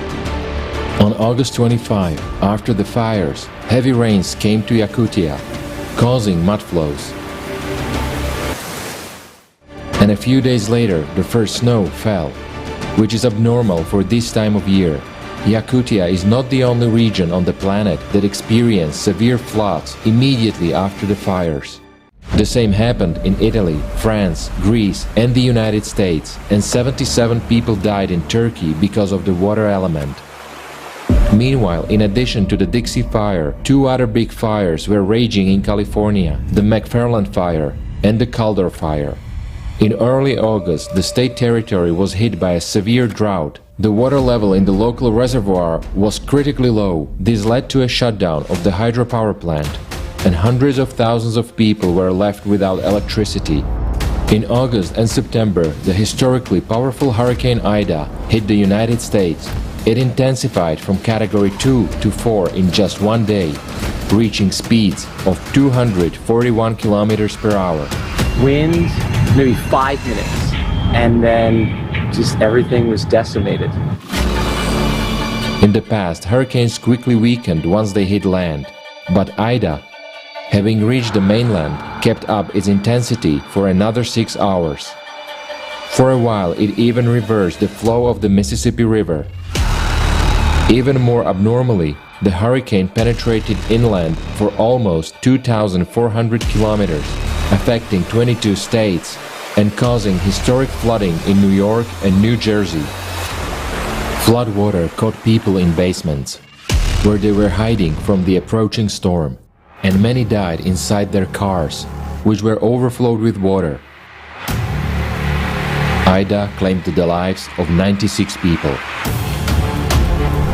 On August 14, Haiti was hit by the most destructive earthquake of 2021 with a magnitude of 7.5. According to official figures, it claimed the lives of more than 2,000 inhabitants of the island. The number of victims exceeded 650,000. About 30,000 families lost their homes. Immediately after the deadly earthquake, Haiti was hit by a powerful storm Grace. Lacking strong shelters as their homes had been damaged and destroyed, people were left defenseless against the onslaught of the storm. After the earthquake, we have some people are afraid to go inside because the house is concrete, and then it's like for them it's better to sleep outside. But what makes it worse is just because right after the earthquake we had the hurricane, like the cyclone, and then they had to go back to their houses, even if they didn't feel okay sleeping under the concrete house. In August, catastrophic floods continued synchronously around the world. In Nigeria, 100,000 residents were affected and dozens of people died. In Venezuela, the flood claimed 20 lives. Tens of thousands of people were left homeless. In the same month, heat records were broken in different regions of the planet. In some places, the temperature exceeded plus 50 degrees Celsius. I'm an Italian from Sicily. The temperature record of 48.8 degrees was registered in Syracuse province. This is an exceptional event that was registered on our territory. We got used to high temperatures, but not to such peaks. In Greenland, on August 14, it rained for the first time in history. Before that, apart from snow, there had never been any other kind of precipitation there. August especially vividly demonstrates the synchronicity of climate disasters. On some days, the planet experienced a large number of record-breaking natural disasters simultaneously. The climate disaster that we saw are only a small part of what had happened in less than 1.5 months. Tens of thousands of homes destroyed, hundreds of thousands of victims worldwide, lives that can never be brought back, are the price of each day without a creative society.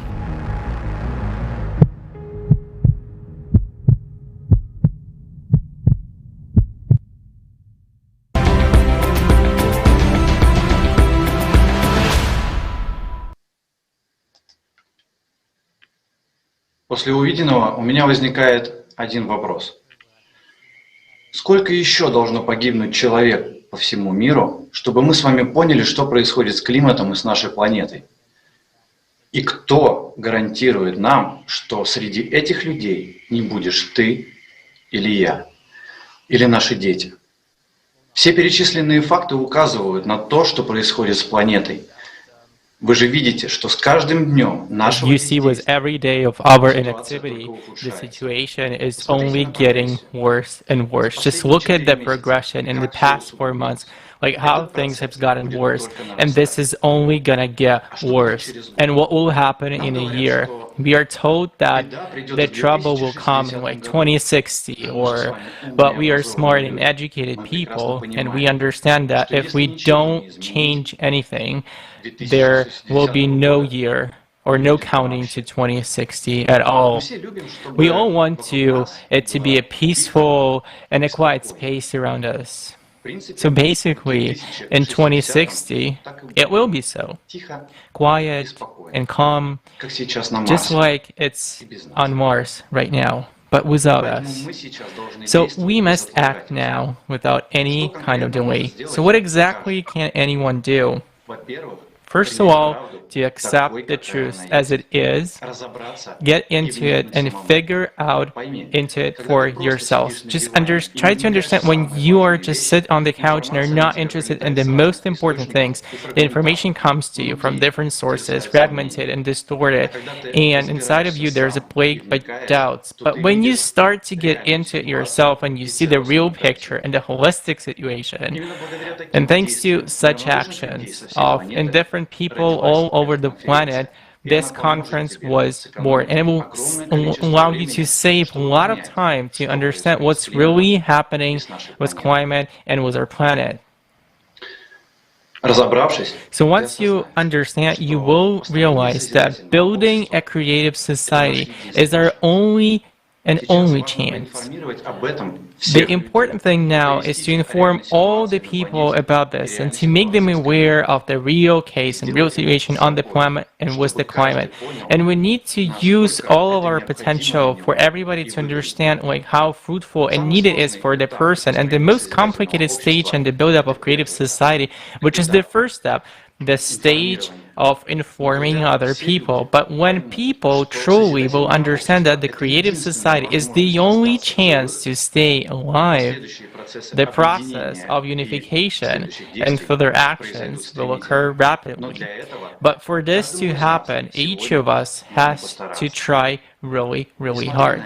Don't look at this as a stranger. This is your home, this is your life, and this is your society. Now, and some of the people, they meet this information with aggression and with sexuality. And I'm trying to appeal to you. You have to know the aggression is being bred or born by fear. So many people don't want to hear the truth because they fear it. And so we are afraid, and so we don't want to hear the truth. But if we are afraid, and if you're not willing to hear it, to closing your eyes or ears on what is actually going on, that doesn't mean that it will stop happening just because you're not observing, or will stop in itself. So let's just try to be honest, and everybody is afraid, and this is completely normal. Only an abnormal or responsible person will not be afraid. But the real courage here, this is not the absence of fear, but it is an ability to step over it. Because by stepping over the fear and communicating and speaking the truth, we become stronger. And this is much more effective and expedient for our survival than, for example, facing the facts with fear and hiding our heads in the sand as ostrich. But we are not ostriches. We are human. And in each and every one of us, there's courage inside. And so we are able to manifest it, to have the courage to say the truth, to have the courage to inform. I also like to stress your attention why today it's so important to tell the truth. It's simply because it will be fair to humans and humanity as a whole, because then we will have the choice to make the choices at all, where to invest your attention and all the potential. It is clear that the truth is really scary, but when we know that there is a way out, and it is being motivating and sobering for us. All of this information is being brought up just for the single purpose that there still is a chance. This is why this is our job to act now, and our objective is not to scare each other, but to make sure to care for people, for every single person to understand that they need to act now. And the real heroism here is to accept the truth as it is today, and without distortion, to carry it forward honestly and openly. So I'd like to thank for tens of thousands of people around the world who participated in preparation of this conference, to millions of people around this planet who support the project, the Creative Society, and does it for one single person, to knock on all the doors. We have the same interests. We are people, and we want to live, and we want to preserve life to our loved ones and relative ones. We want to preserve life for all of the humanity. And I'm sure that in the nearest future, there are going to be billions of us. But how quickly it's going to happen, it depends on each and every one of us. Therefore, let us have courage, friends, and more of it. Thank you.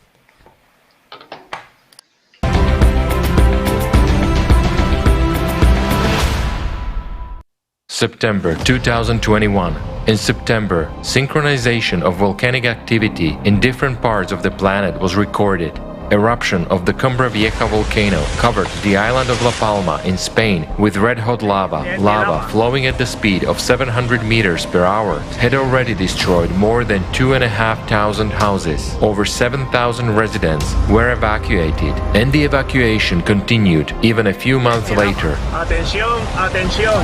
Habla la Guardia Civil. Por favor, desalojen las viviendas. Por favor, desalojen las viviendas. It's horrible.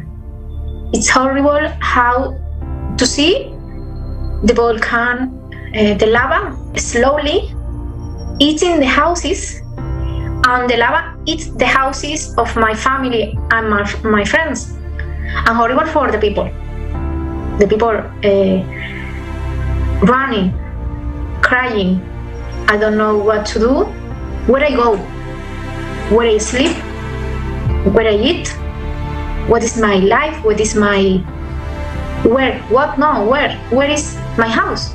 And nowadays, we have people living in cars, 2 bedrooms flat, living 14 people.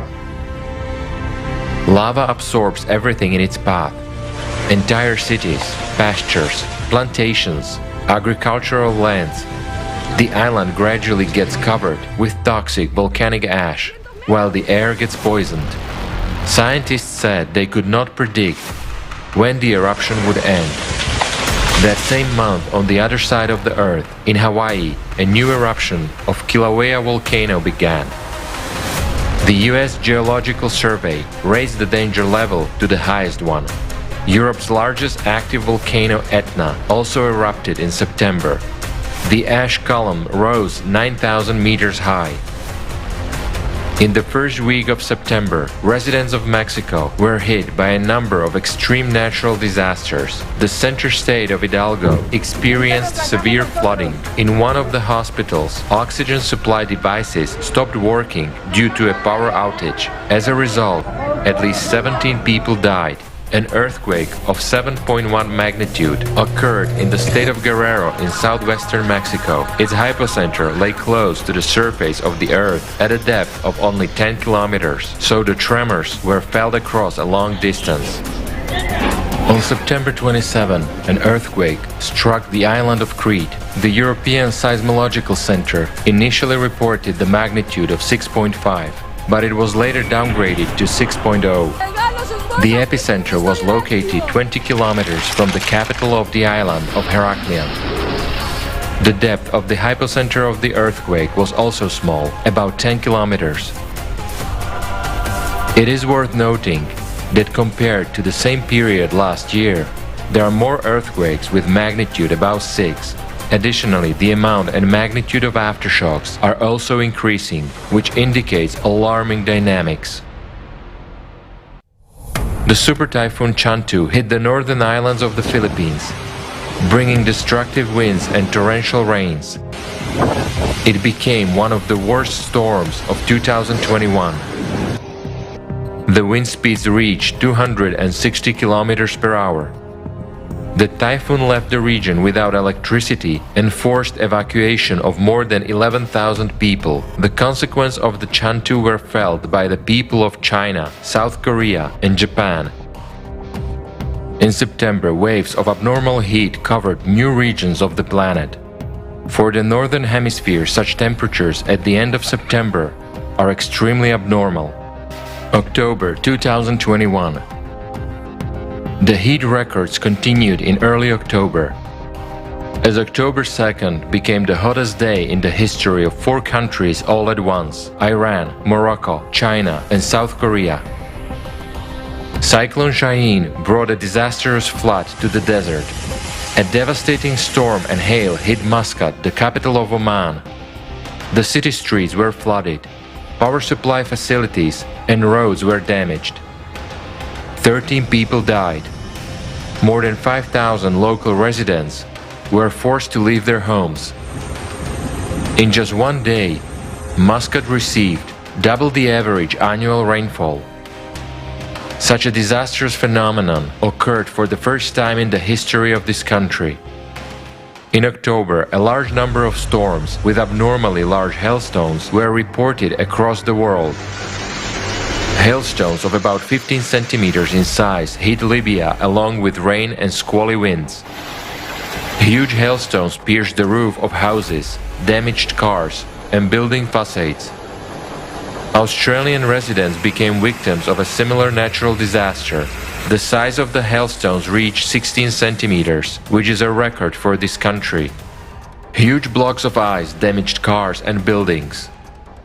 The hail fell with such force that it even pierced the roof of a shopping mall, from where about 400 people were promptly evacuated. Another anomalous fact is that Australia was hit by hailstorms more than 10 times during October. Europe was hit simultaneously by 2 powerful storms, which affected the territories of over 10 countries. Strong winds damaged power lines, disrupted railway traffic, demolished roofs of houses, and uprooted trees. In September and October, cataclysms cascaded over the territory of Italy. In the northern and central parts, there was a storm with heavy downpours. 7 tornadoes hit the north of the country on September 19. And on October 5, rain, hail and tornadoes covered the historical center of Catania and caused serious damage to residential buildings and businesses. A day earlier, severe floods hit several provinces of Italy, setting a European precipitation record. A strong storm broke out, causing record rains, floods and landslides. Meanwhile, over 500,000 lightning strikes were registered within 48 hours. It was just one rain. There was so much lightning that I can't remember for all my life. I shot it on my video camera. I was video recording, just having time to take pictures of the lightning. You can't imagine how many of them there were. Well, before all that, there was such a strong gust of wind that I had to hold on to the doors of the entrance. I was just being blown away. I was just parallel to the ground. I mean, the wind was so strong. I don't know what it was, a tornado or whirlwind. In general, I just saw that some delivery boxes flew away. Then I realized that something was about to happen that was unrealistically strong. November 2021. People in different parts of the world experienced abnormal rainfall in November as well. A hailstorm swept over the Spanish island of Majorca. The city of Calarajada was affected the most. In just 15 minutes, the streets of the city were covered with a layer of ice up to 30 centimeters deep. Egypt was hit by downpours, thunderstorms and hail, which is extremely rare in these latitudes. The bad weather washed scorpions out from under the shelters, resulting in people's deaths and hundreds of bite victims. Record snowfalls have hit the northeast of China. Snow is rare in this region, and it never snowed in early November before. In many provinces they declared the red, the highest level of weather danger. The height of the snowdrift reached 41 centimeters, which became a record over the last 116 years. The cold snap and snowstorms damaged over 37,000 hectares of arable land and thousands of farmlands. On November 14th, that is in the last month of spring for the Southern Hemisphere, Australia faced the most severe cold and snowfalls in the last 70 years. Up to 30 centimeters of snow fell in some areas. Heavy rains caused flooding and catastrophic landslides in Indonesia. In some areas, the depth of floodwaters reached 2.5 meters. More than 8,000 people were affected.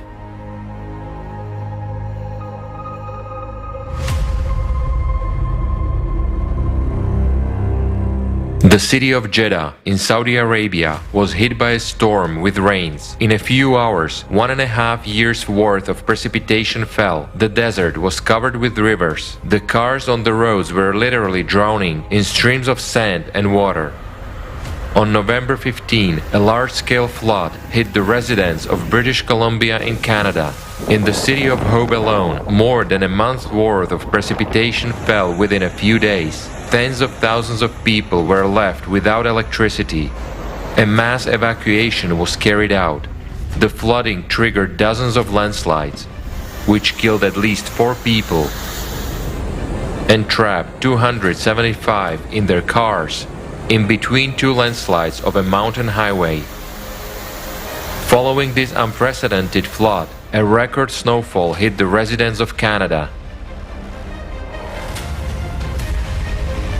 Uncle's house is in the water. My cousin, who just finished having a baby in Kamloops 2 days ago, their house is totally flooded. They have nowhere to go back home.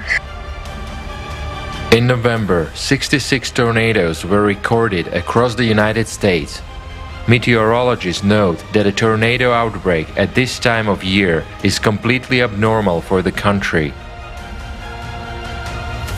In the south of Iran, 2 powerful earthquakes of 6.0 and 6.3 magnitudes were registered, which occurred just 1 minute apart. The hypocenter of the seismic event lay at depth of up to 10 kilometers. The earthquakes were so powerful that they caused a mountain to collapse. In addition to Iran, the tremors were also felt by the residents of the United Arab Emirates. Over the past 4 months, we have once again seen the fact that cataclysms are becoming more and more anomalous. unpredictable, and destructive. We need to face the truth. We are not ready for this.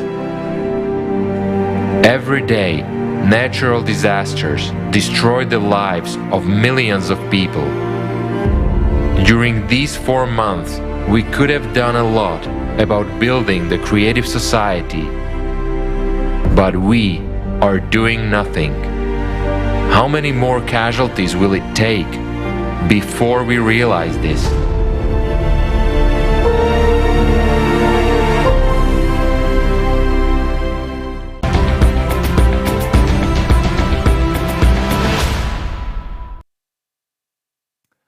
And that's only 4 months.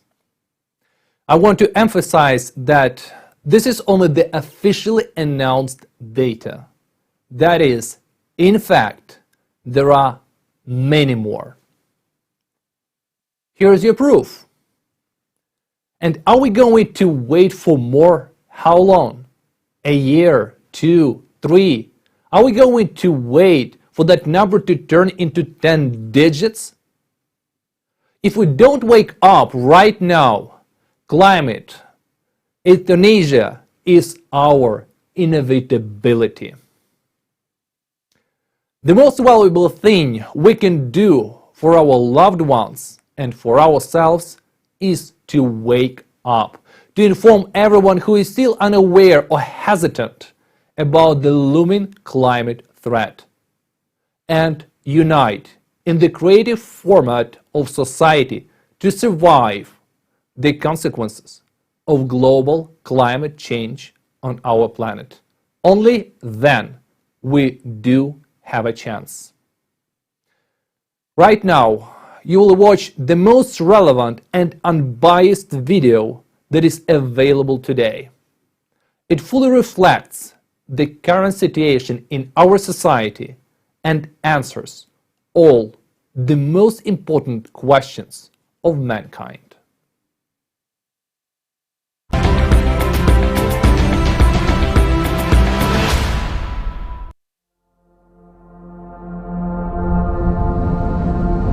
Humanity's last war has already begun.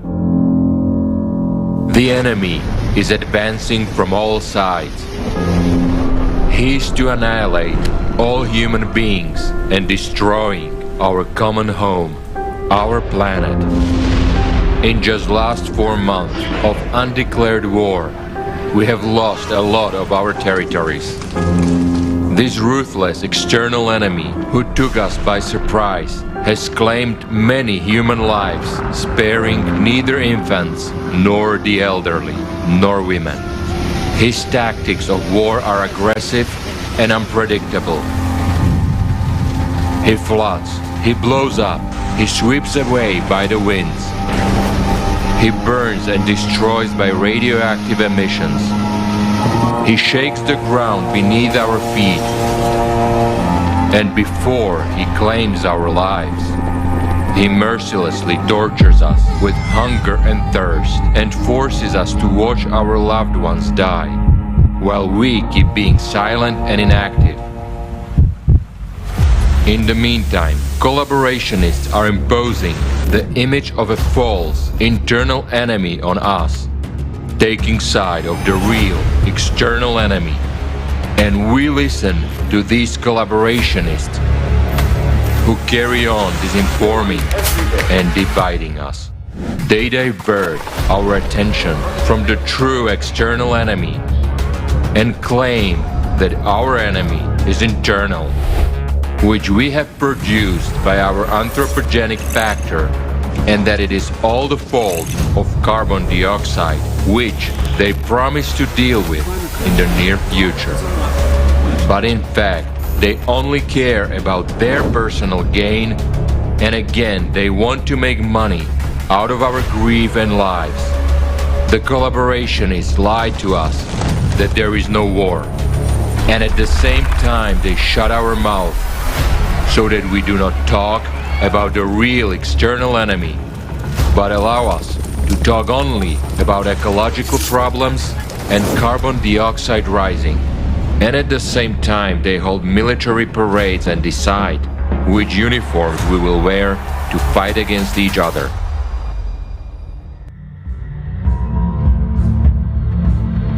And this is at a time when we as humanity do not even put up any resistance to the real enemy. We only make guerrilla raids in the form of letting the public know about the climate crisis, while the aggressor supporters continue restricting access to information. They hinder unification of worldwide scientific and material potential, thus strengthening the already dominant position of the enemy. What the collaborationists do not realize is that the enemy has no pity for anyone, including his accomplices, the creepers and the doubters. He takes no prisoners and wages all-out offensive war on all fronts. He has one objective: total annihilation of humanity. The time has come for every person on Earth, our only planet, to decide whose side are you on. Are you with the collaborationists, those traitors of humanity and accomplices of the enemy? Or are you in the ranks of true heroes who are defending life on Earth? The last war of humanity is already in progress. It is time for a planet-wide mobilization. We need to gather all the power of our intellect, all our resources, and all our potential in a single fist to strike back as a single front at the merciless enemy. There is no other way. Or otherwise, we will die. And now, much depends on every person on Earth. The enemy has already struck many unanswered crushing blows at our territory. He has taken many of our lives and destroyed many of our homes. I appeal to you, will you wait and do nothing until a ruthless external enemy strikes at your home? Who are you? A coward or a hero? The answer to this question is very important now. At this time, when the external enemy is destroying our homes, taking lives of our mothers, sisters, wives and daughters, we must recall that we are warriors, and we must protect our nearest and dearest. The time has come for the greatest courage and selflessness. The time of true heroes.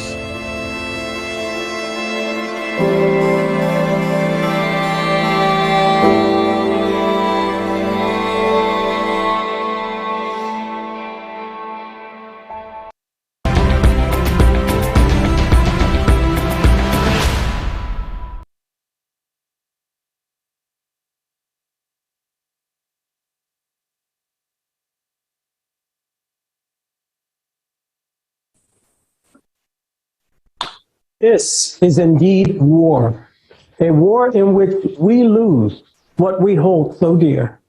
We lose our loved ones, we lose our lives.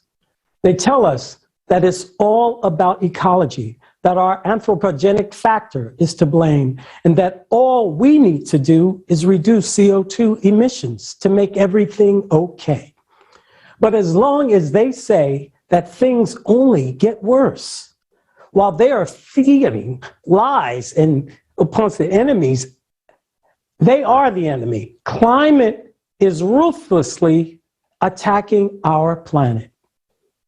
The active enemy offensive has been going on for a long time. And in the meantime, they keep lying and trying to brainwash us. Who is doing this? The ones we truthfully call by their real name, the collaborationists. They are the ones who are at war against humanity. Just look at the horrifying facts. In just 4 months, our common enemy, the climate, has taken over as much territory as it has never taken over in years. And most of humanity is completely unaware of it. Thank God that there are decent people today who have actually studied the essence of the Creative Society Project and have realized that this is the only option for the survival of all humankind. Politicians, priests, and business people have gathered among us today. They are not traitors. They support us, humanity. We are thrilled to see respectable and worthy people present with us today. We are grateful to the priest of the Roman Catholic Church, Joseph Spisak. He has given us today the important news that the Holiness Pope Francis has blessed the international project, Creative Society. We thank Edgar Brandt for their understanding and their support of the Creative Society Project. This is truly monumentous.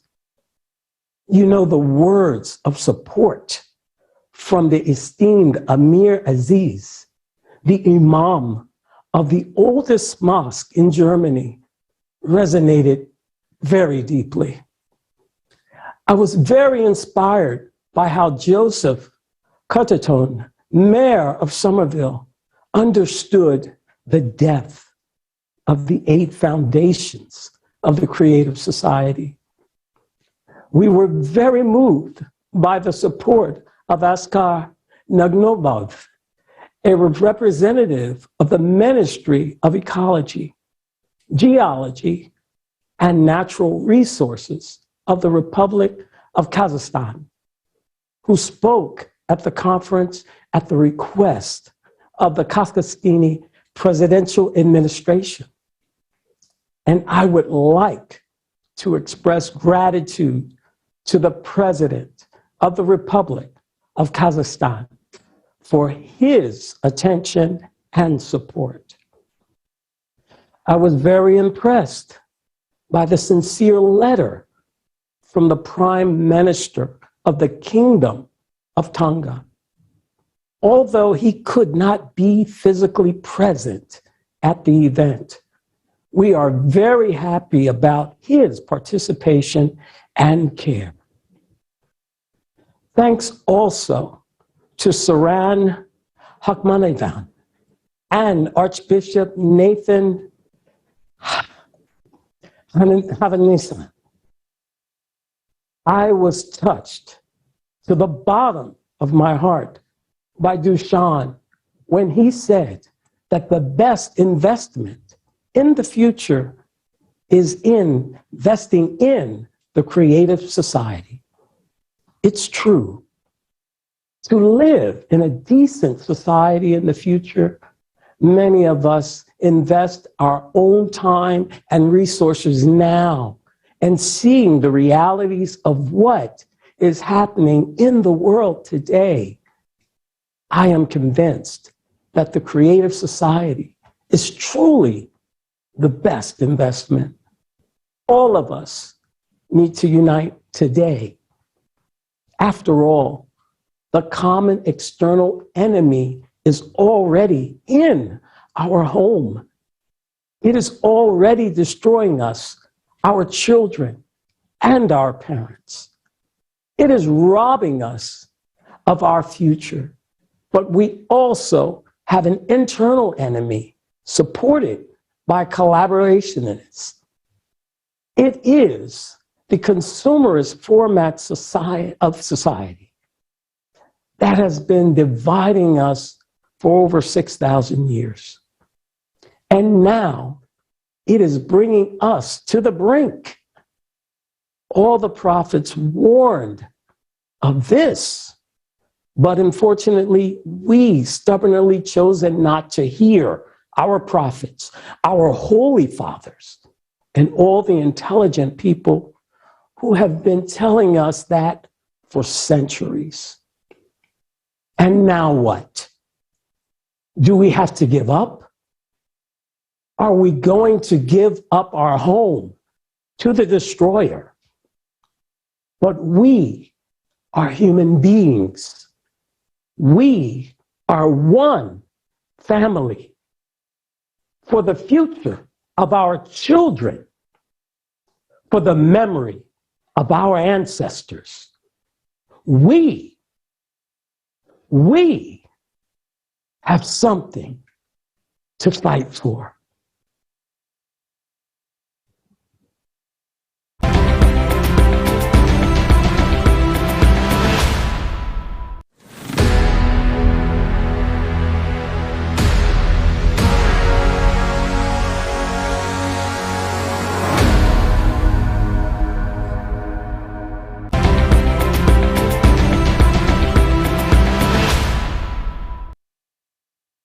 Dear viewers, we would like to remind you to send in video recordings with your understandings, comments and questions to the email info@creativesociety.com. Stay tuned as we will hear more shocking truth about the climate crisis and ecological degradation that we are facing today. And most importantly, we will talk about only solution throughout the duration of the whole conference. Don't forget to share this video. Now we would like to pass the word to the participants of the Creative Society from Germany, who will share their experience with inviting celebrities, politicians, and famous individuals to this conference. Let's hear about their social experiment.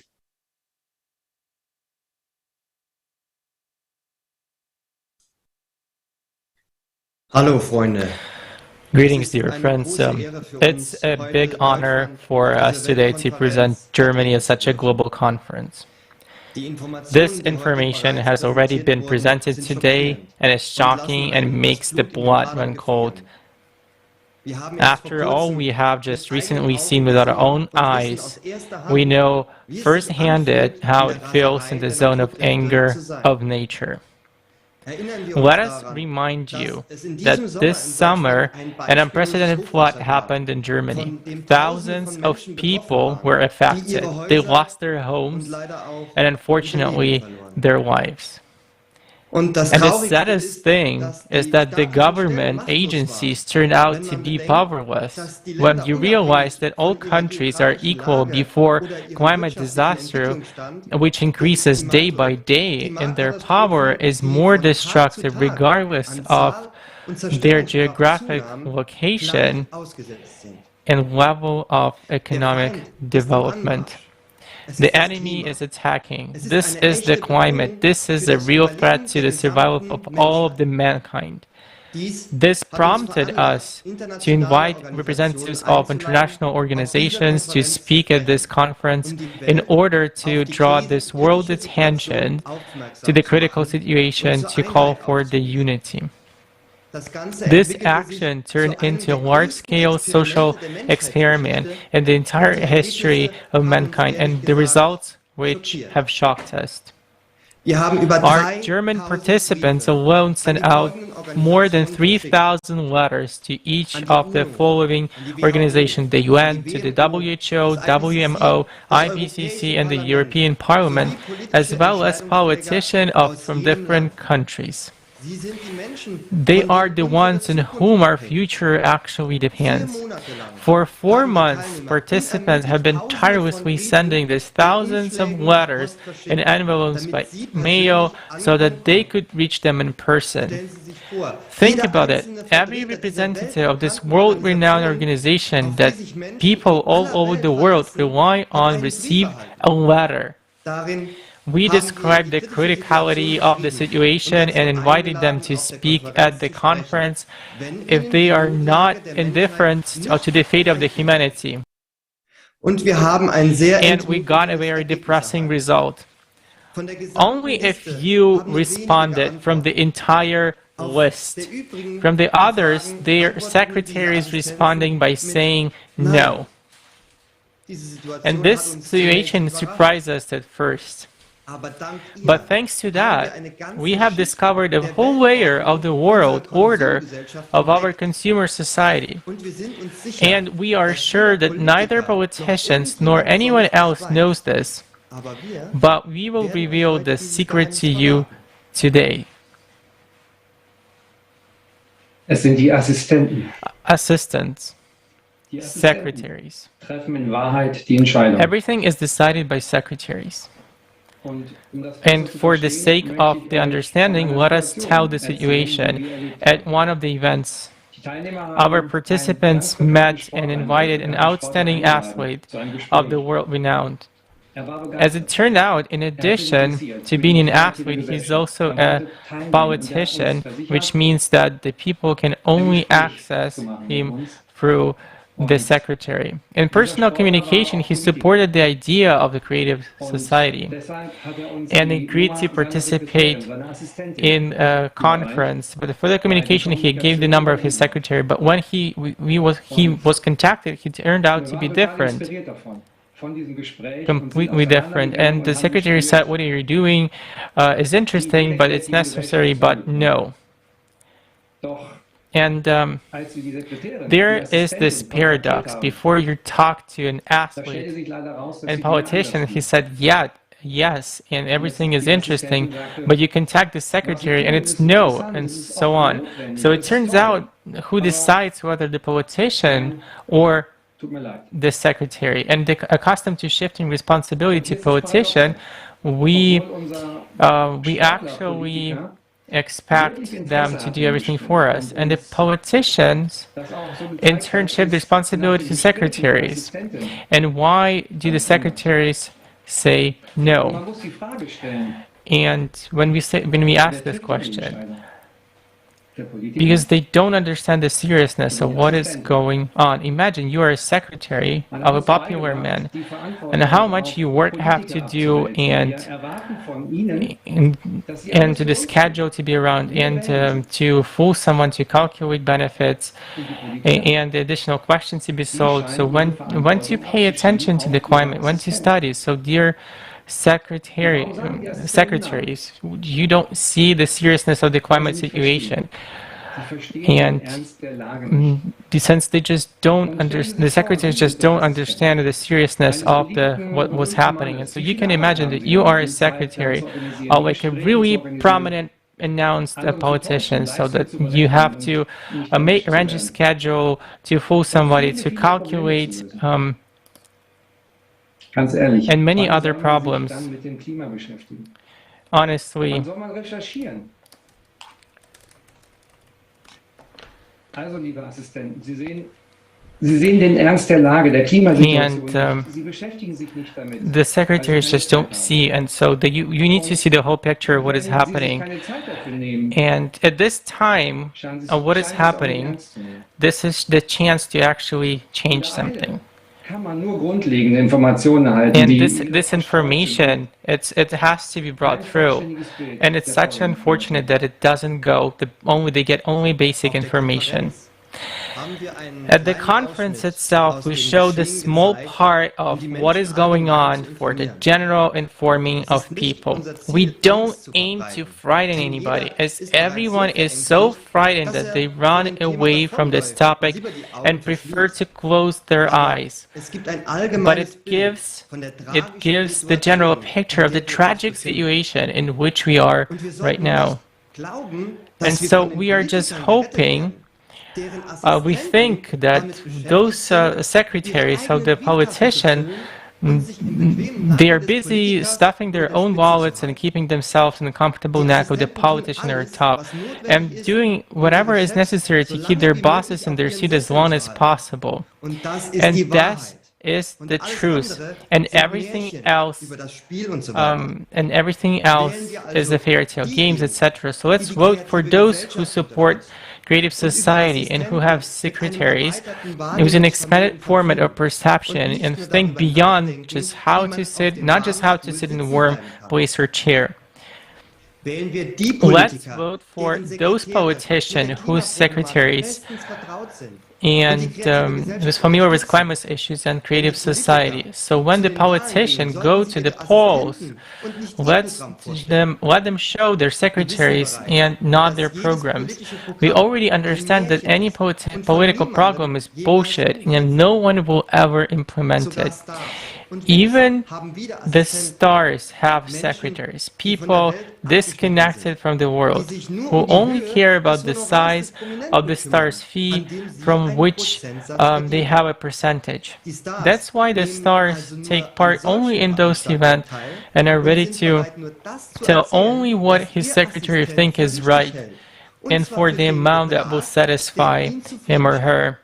That's how the secretaries exploit those stars. And you can't tell who's a fool and who's smart in this tandem. Yes, and that's why we understood through social experiment that the world is ruled by secretaries who are concerned only with their own profit. So don't get your hopes up. We are just a source of income for them. Let's grow up on this issue. Stop passing the buck and hoping for a miracle. It's not just a question of our lives. It's a question of the survival of all the mankind. It's not just words. It's a reality. In reality, a good person who makes their own decisions are very few and far between. We have to avoid missteps and we have no one to rely on. We saw a situation where out of the 1,000 people, just a few responded. They have a great secretaries and they are good people themselves. That's why they are here today with us. Because they have the greatest impact and they are the great people. And that was specifically why they has actually been here with us today.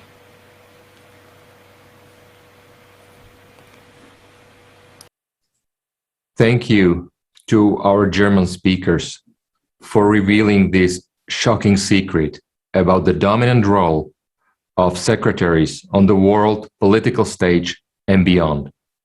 When I listened to the story about the secretary of the sportsman politician, many things began to make sense to me. And do you know what insight it led me to? The most important thing is that a creative society is supported by the secretary.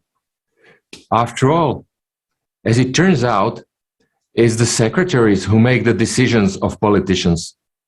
And that's why we should not choose among politicians during elections, but among secretaries. Vote for the secretaries. Let the secretaries report to us whether they support the creative society or not. And if they don't, we won't elect them. And if they do, we will vote for them.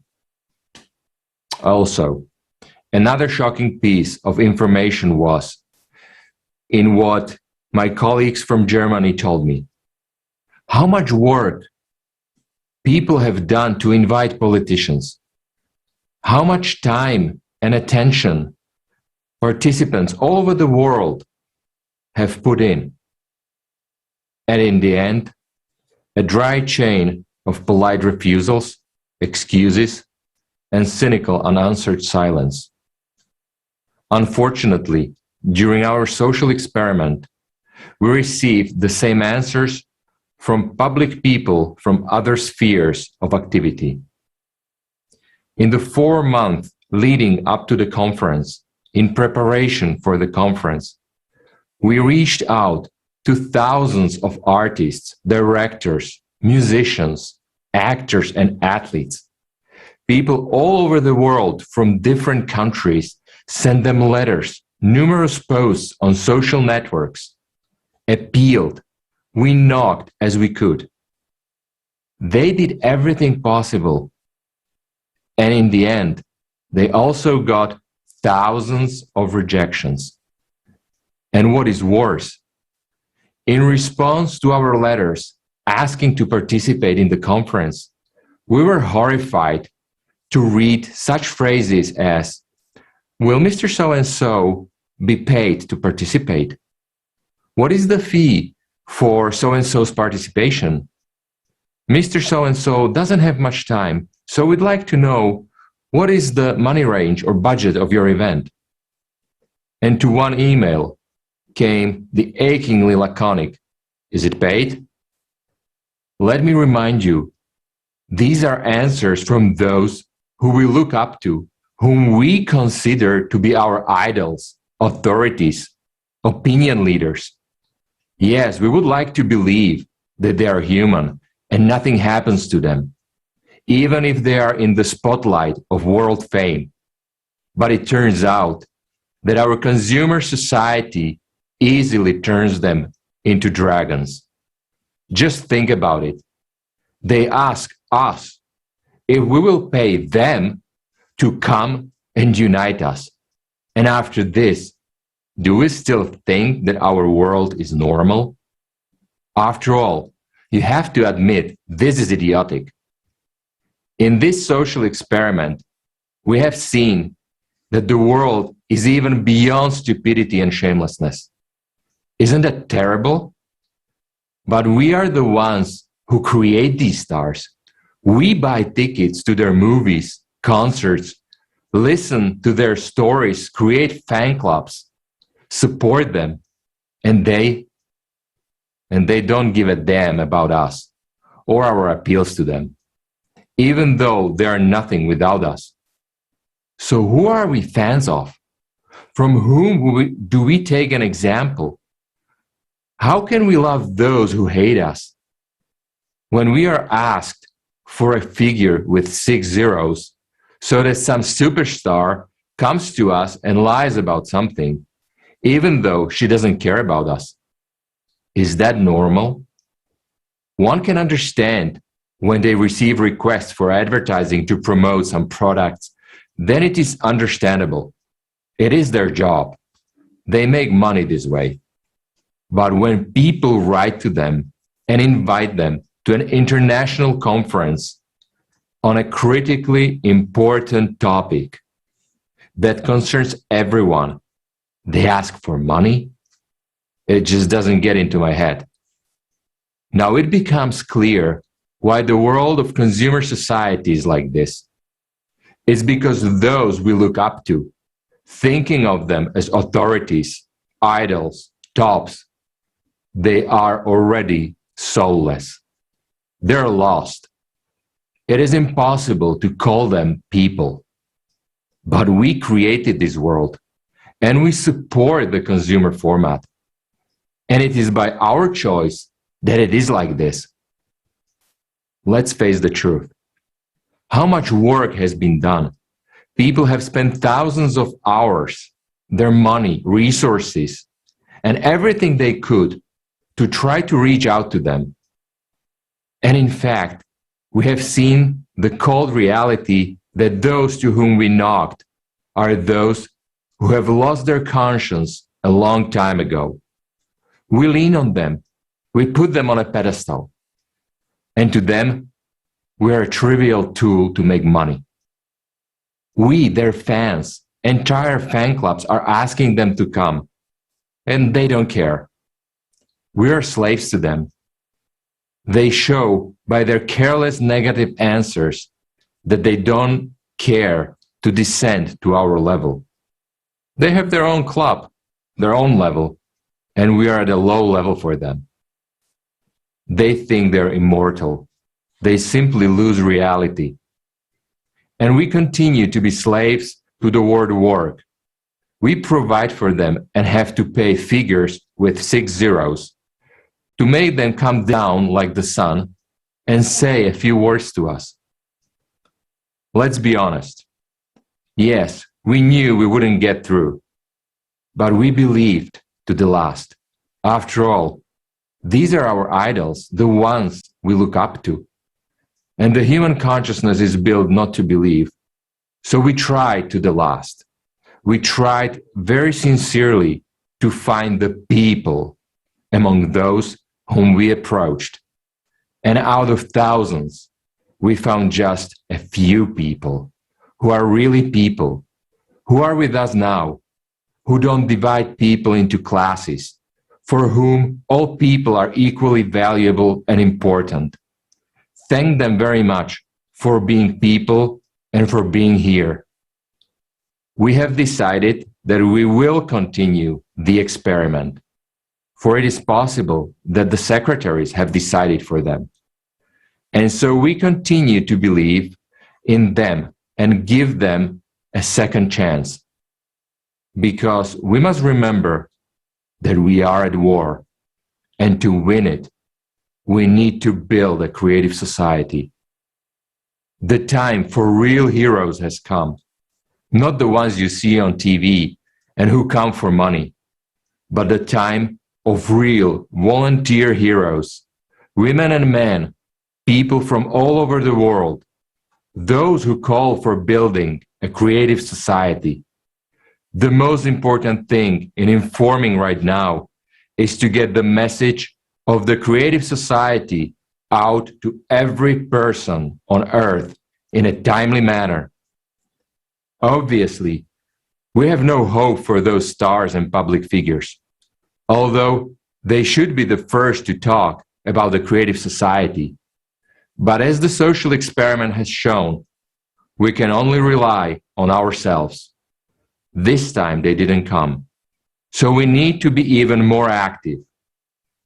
Thank God there are many good people who understand the seriousness of today's situation and do not hide behind their collaborationists who want nothing but money in this life. They are brave people, real heroes. Thanks to them, we had not lost everything, and humanity still has a chance. I am pleased to present you today one of these heroes. I respectfully give the floor to a talented musician and a great man, David Keith.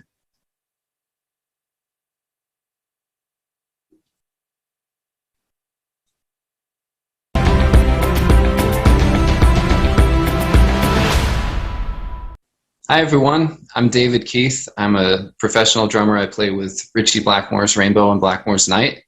It's great to be with you here at the Global Crisis Conference. I only very recently heard about the Creative Society, creativesociety.com, almost through completely random means. And I have to say that everything that the Society is talking about and their main objectives are things that I've been thinking about in my life as far back as I can remember. And I just want to say that it's an incredible opportunity that we have right now to change things for the better. And the fact that the Creative Society exists in the world and has gotten as large as it has gives me hope that I'm not alone in wanting something different. And what it is that I want is not unusual. It's something that we all want. So I wrote a song last week. Interestingly enough, this is right before I met everyone at Creative Society. And I believe in things like synchronicity and serendipity and things happening for a reason and happy coincidences and things like that. So this song that I was writing is completely topical to our conference and to everything that Creative Society is trying to do. The song's called Try, and it's basically a song of hope and a song of motivation and a song that says, you can do it, and all you gotta do is try. So without further ado, here it is. This is the world premiere of my new song, Try.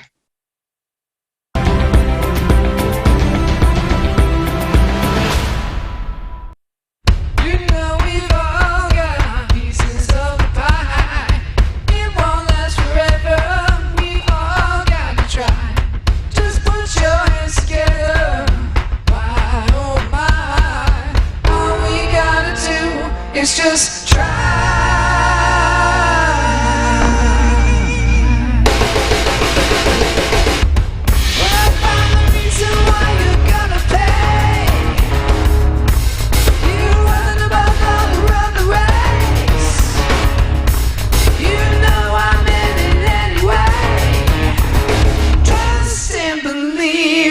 I can't stay away. I wanna know what's out in front of me. I wanna know the lies of fantasy. I wanna do it all and do it all again. A little bit, a little bit, a little bit now.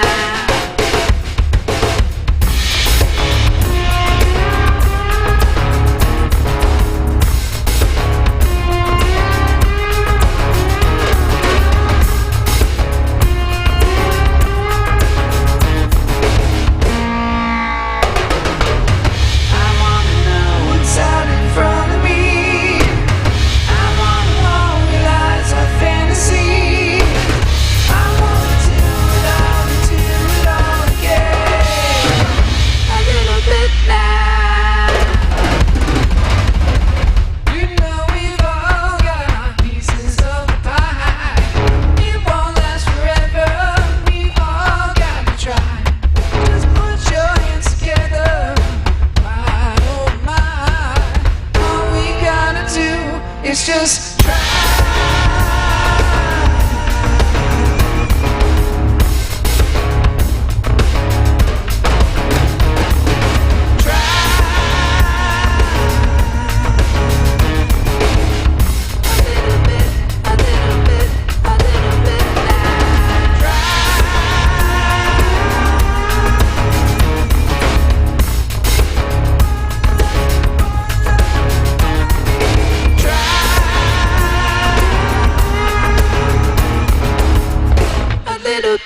A little bit.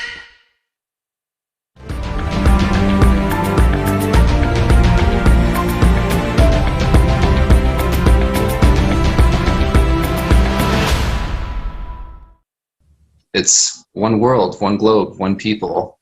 And, you know, if you're like me, you've been thinking about the problems that have been happening in the world, climate change, first and foremost, but economic strife, war, poverty, hunger, all of these things, they're on my mind all the time. I'm sure they're on yours too. And when you think about it, it seems overwhelming. It seems like there's nothing you can do as an individual person. And you tend to just try to put it out of your mind and get through your day and go to sleep and hope things will be better the next day. But today is the only day we have.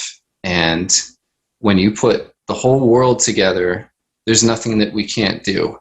So I'm here to tell you, you are not alone in thinking that there is a better way. There is a better way to live life together and individually. And when we all get together and put our heads together, we can figure out a way out of all these problems. And it's not going to be the same old model as before. It's going to be something entirely new that we create from the ground up together. So have no fear. We're going to do this thing. And I want to thank you guys all for being part of it, because it's going to happen. And I would invite everyone to go to creativesociety.com and read the mission statement, read the objectives. And I think you're going to find that it makes a lot of sense. And it's almost like an obvious thing that we need to do in the world. And it's wonderful and amazing to me that you've been able to organize it and get it to the level that it is now, because that gives me hope that we might actually be able to figure this thing out. So thank you.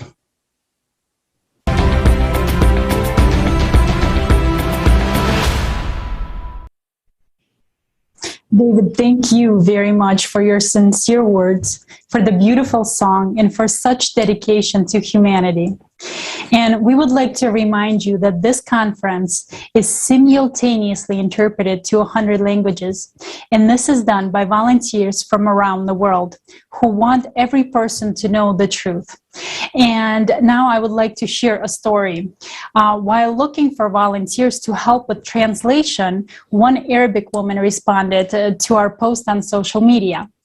And after our call with her, she understood the vital information that is being voiced at this event.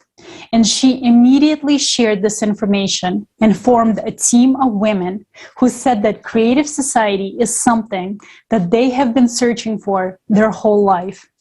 And this is just one example of how people from around the world come together. in order to bring this information to you today. This means people from different countries can easily unite for the sake of one goal, which means that together we can do anything. And now I would like to introduce Foster Gamble, President and co-founder of Clear Compass Media, researcher, co-writer, visual designer of the documentary Thrive, What on Earth Will It Take? And Thrive 2, This Is What It Takes. I'm really honored to be a part of this critical conference because global crisis, time for the truth, you couldn't say it better than that or quicker than that. We are in a crisis, and it's only truth that's going to get us out of this. So the fact that the truth will lead us naturally to a creative society is the path out of this, and I'm honored to be a part of it. If you're going to protect yourself and your loved ones, you need to have as accurate as possible a picture of what's really going on around you. The problem right now is we've all surrendered a certain amount of our power to centralized authority, and they're trying to use that to take over energy and food and media and education and everything. But so what we need to do is get rid of the centralized authority, but then collaborate as sovereign individuals. Most people have never thought about this, in my experience, that a government, a nation state, is a fiction. It's an abstraction. It's an idea. It doesn't exist in reality. It's actually a network of real individual human beings. So it always and forever comes back to the individual taking action. And we've got our ethics upside down because if you put the government ahead of the rights of people, which is unfortunately what's gone on, causing so much destruction, then what you do is you end up crushing the individuality of the human spirit. I think with all of the chaos that's going on in the world right now, with the pollution and the coercion and the disease and the suppression, I think that from a cosmic point of view, apparently it had to get this bad for a critical mass of humanity to wake up and say, no more of this. We're taking back our power, we're unleashing our creativity, and we're going to thrive. And I believe we will. I've spent a lot of time speaking and writing articles and so forth about the fraud of anthropogenic global warming. But at the same time, obviously, pollution is a serious problem, and there are huge climatic changes going on the planet. But in my experience, they're the result of our relationship with the sun and the relationship of the solar system to where we are in the galaxy. And I'm not an expert on that, but I know it's a big deal. So what we need to do is get prepared. I think that we can approach this in a way where, as we're restoring the wholeness of natural systems, then we can really take on any problem. The people who are trying to get us to pay this fraudulent carbon tax are the same people who are stealing everybody's money through fiat currency and through fractional reserve banking and through destroying people's businesses and lockdowns and then buying up their real estate. They're the same people who have been hiding free energy technologies and cancer cures in secret, high-level and military and intelligence projects rather than sharing it with humanity. And they've been using this excuse of anthropogenic global warming in order to try to consolidate their wealth and control. So we've got to just completely abandon and expose that and then go for what you're talking about, which is being aware of the climate changes and adapting to them, being aware of the source of them, whether it's the solar system's position or it's the sun itself. That's the science we should be discussing, and then developing nonviolent responses to this on the ecological level, on the energy level, on the interpersonal level, and even on the self-governance level, I think it's critical that as many people as possible find out what's really going on as soon as possible. And, you know, I love the subtitle of your conference, After Global Crisis, where you say, time for the truth, because those of us who want everyone to be free and want to have humanity thriving, you know, we may not yet have the billions and trillions of dollars that these psychopathic institutions are trying to use to impose control on us, but we've already got the life force itself. We've got the whole unified field, we've got truth, and we've got love on our side. So we can't lose. It's just a matter of, okay, how quickly and how peacefully can we get this done?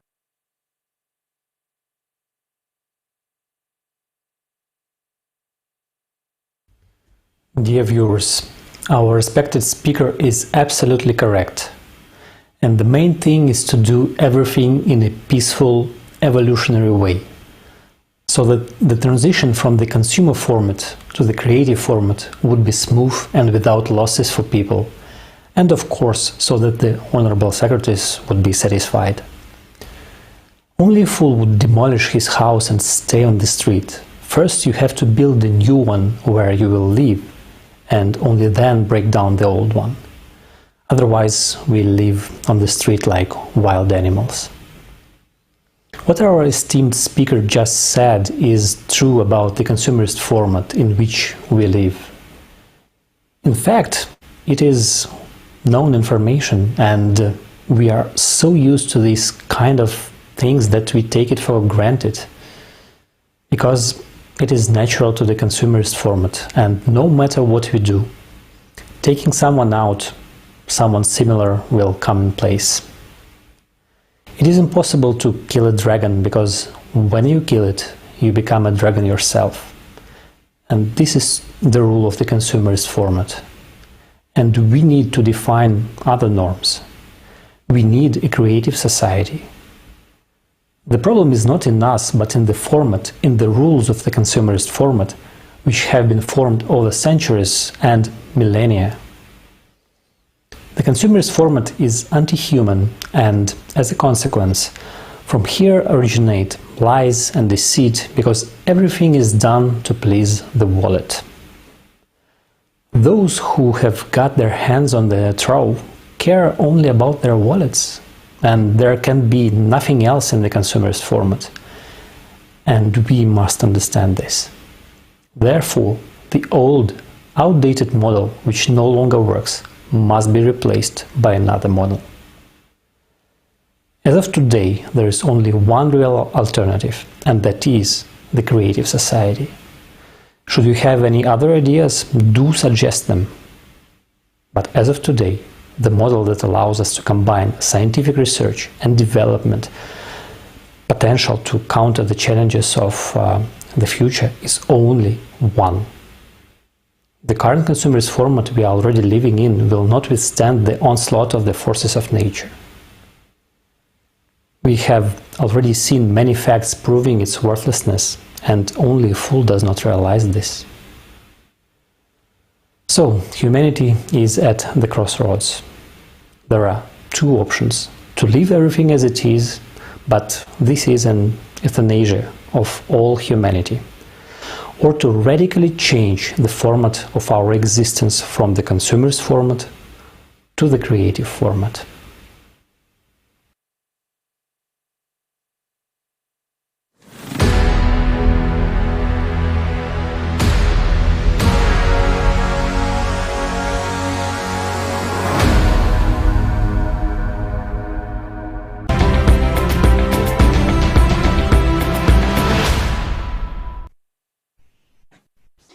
Now I would like to introduce Professor Thomas Lovejoy, an innovative and accomplished conservation biologist who coined the term biological diversity.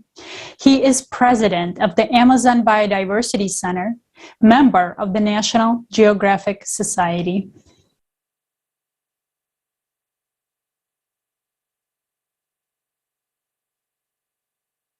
Thank you for the opportunity to be with you. So I have been working on conservation, tropical rainforest, the Amazon, biodiversity for about half a century or more. First set foot in the Amazon in 1965, right?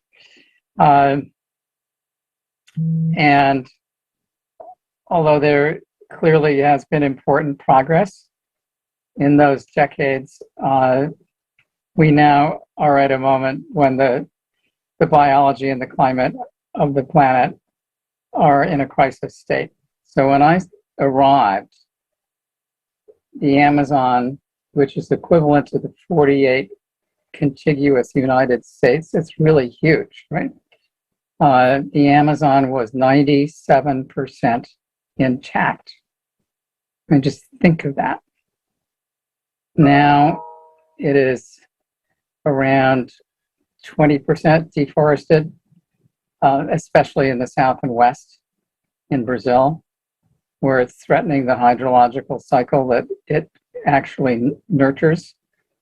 And basically, it's right at a tipping point where if we don't do reforestation, at least the southern and eastern Amazon will no longer be able to have rainforest growing. The hydrological cycle, which the Amazon forest nurtures, provides moisture to every country in South America except for Chile. So it is a continental scale contribution. So in the Amazon, that makes half the rainfall. North of New York City, it provides the water for the city, which nobody seems to notice. So ecosystem services loom large in our daily lives. So point number one is protecting the forests we have. They have values as mature forests that, secondary forests do not have and take a long time to get. So just stop cutting down the natural forests, whether that's the Amazon or whether that's the boreal forests of North America or Europe and Russia. Just don't cut down any more forests. To the extent that you need wood products or products that come from forests, get them from forests that have already been managed or even mismanaged. The reality is plantation forests are basically a monoculture. They're almost like a giant asparagus patch. So not a lot of biological diversity lives in them. And to the extent that we want to get multiple results from reforestation, improving watersheds, protecting species, we have to think much more thoughtfully than planting a bunch of matchsticks. Well, I would say number one, recognize that the planet works as a linked physical and biological system, that our well-being depends squarely on that. So it's critical that we do things at scale, starting right away, and that we not approach it as just simply about forests. It's about all natural ecosystems. About 96% of all biomass of mammals is humans and their domestic animals. So all the other species are sort of sitting there at the end of a straw trying to get the last drops out of the glass to survive. None of that makes any sense at all. Each time you lose a species, it's like 3.7 billion years of evolution and solutions to sets of biological problems unique to that species. It's like a giant green library. It makes no sense to burn down the living library of the life sciences.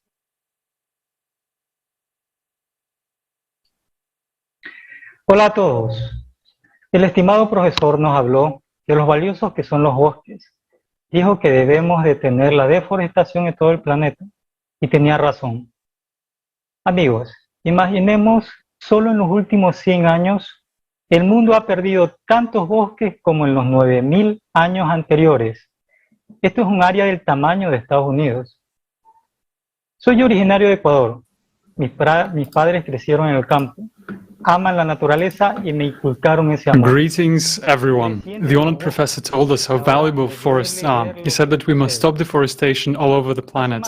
And he's right, friends. Just imagine, in the last 100 years, the world has lost as much forest as in the previous 9,000 years. This is an area the size of the United States.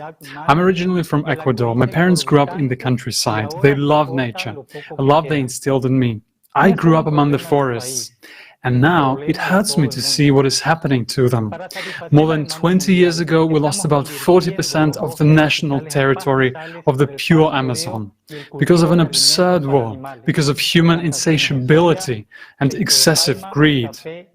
And now the little that remains is being cut down. This is not just a problem for my country, it's a problem for the whole world. To meet global demand, we are turning rainforests into grazing and animal feed grazing, plantations of soybean, palm oil, coffee and cocoa. From 50 to 90% of the total area of deforested tropical forest is illegal logging. Forests in the temperate latitudes are cut down mainly to sell timber. Today, logging has led to the destruction of 75% of forest in the United States and British Columbia in Canada. Each year, 26 million hectares of forest are cut down. And every minute, an area of forest equals to 60 football fields. And this area is being cut down in the world. As we can see, the rate of forest loss is simply catastrophic. The catastrophe is that, in addition to active deforestation, we are now witnessing an unprecedented number of fires. This year, fires in Siberia, the United States and Canada have destroyed 25 million hectares of forest.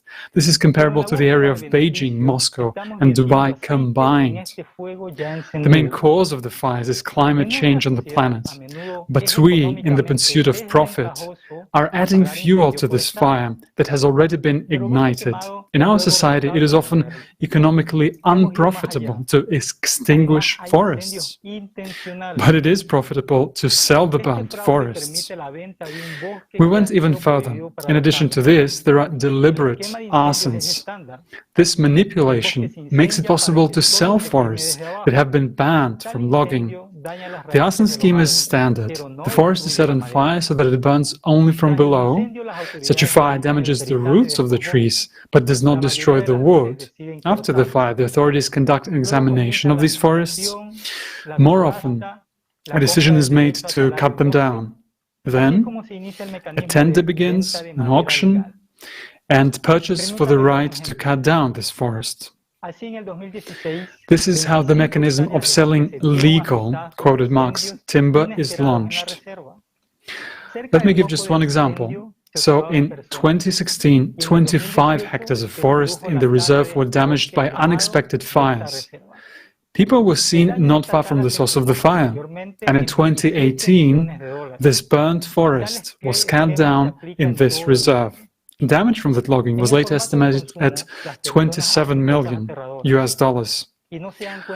This kind of working scheme is used all over the world. In the consumer format, people do terrible things. People don't realize that the felled timber is already becoming our common coffin. We see it, and we're tired of being silent. Today is the time of truth, and we appeal to everyone who cares, who understands what's going on.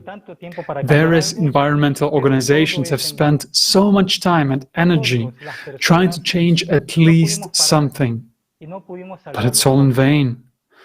We, humans, were unable to stop. We couldn't save the forests. It's very scary to admit this, but we need to admit this, because without it, we can change nothing. Existing forest conservation methods don't work in our today's society. We can have the best grain, but if we plant it in oil, it'll die. We can have the best ideas for the protection of forests and ecology, but in the consumer format of society, it is impossible to implement them. Because after all, everything boils down to making money. We need to change the conditions, the format of the society, to the creative one. How can this help protect the forest? In the creative society, the highest value is human life and its quality, not the capitalization of individual citizens. Therefore, the technologies that are not beneficial to be introduced in the consumer format of society today will be introduced in the creative society. In the creative society, we will be able to restore forests. We will be able to start up recycling plants all over the world, even in the transitional phase of the formation of the creative society. We have no more time for doubts and disputes.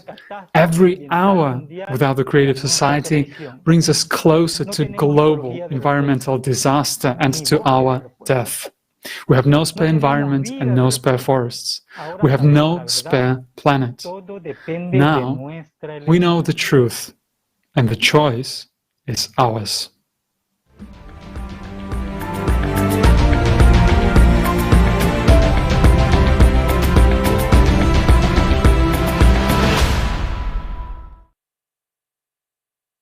The way we have been cutting down trees, we won't have enough lumber for a coffin.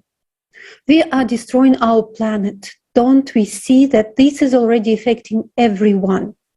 Money has closed our eyes and common sense.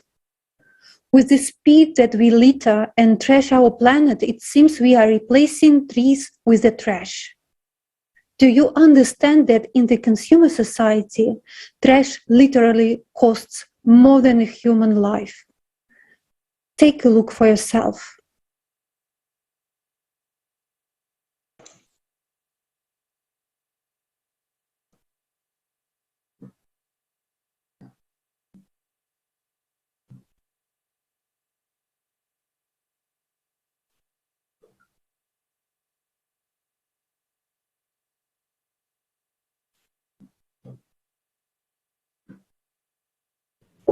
And Ed, we pass the word to you. Thank you, Olga. I will talk about rubbish for a little while. One of the most serious environmental problems today is the problem of waste. When people first started collecting waste and sending it to landfills, it seemed like a great idea. All of the waste was collected in one place where it was easier to sort and bury. Thus, it was supposed to solve the problem of it. However, something went wrong. In total, the amount of waste has increased dramatically over the past 80 years. Today, landfills are overflowing due to the appearance of non-degradable waste. Landfills did not solve this problem. They only ensured its circulation around the planet. And in this regard, the idea of recycling waste arose in society. Today, it is believed that it will rid the planet of waste.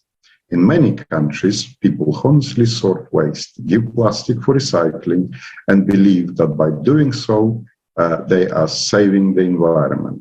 So again, it seems that the problem is solved, but is it? Let's find out the truth.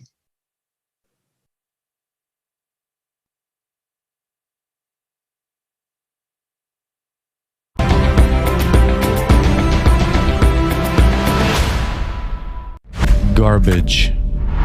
Recycling. Does recycling really exist?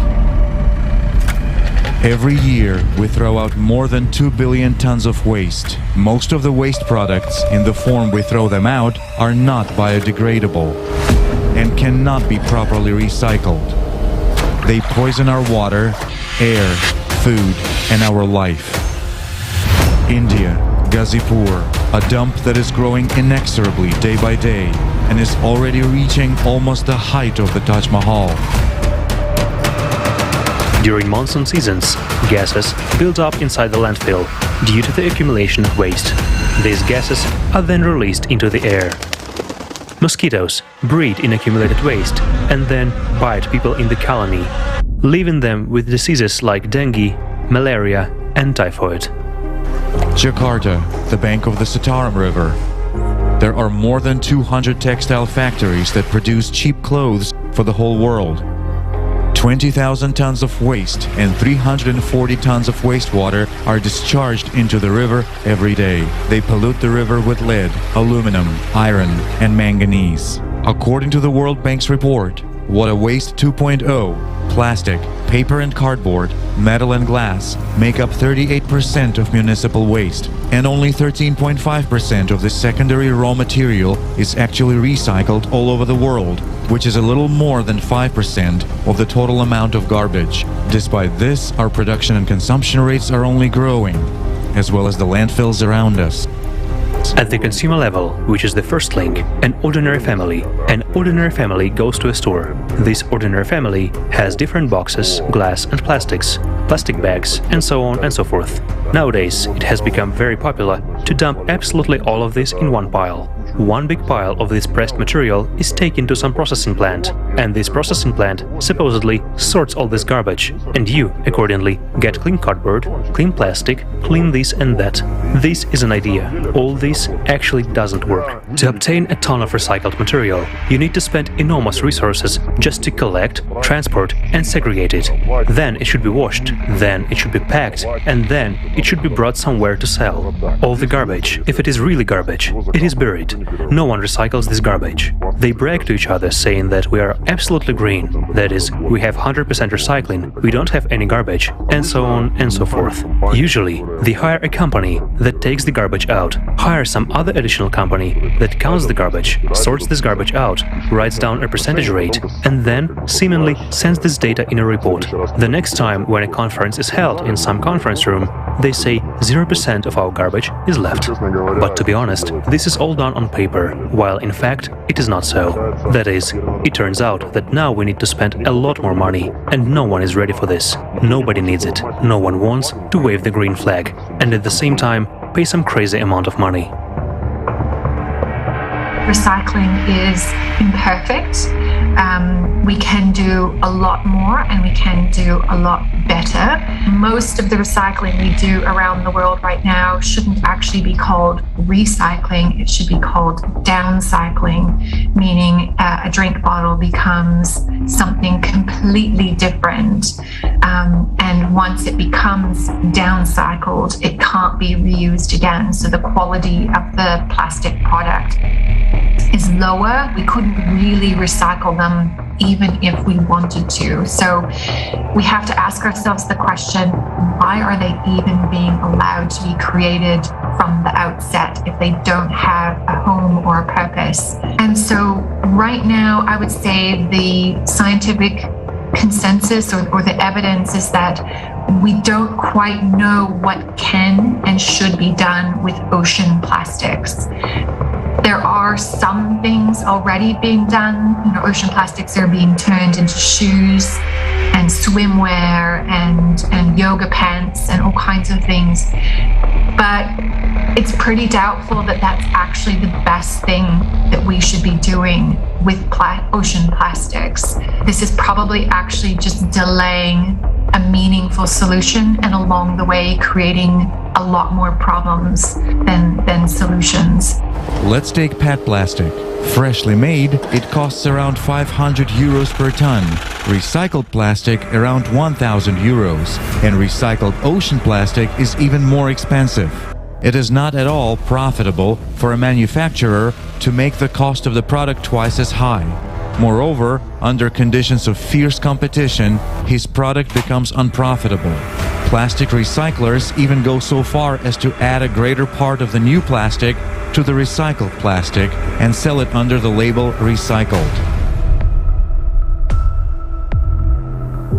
The declared data on waste recycling often differ from the real picture.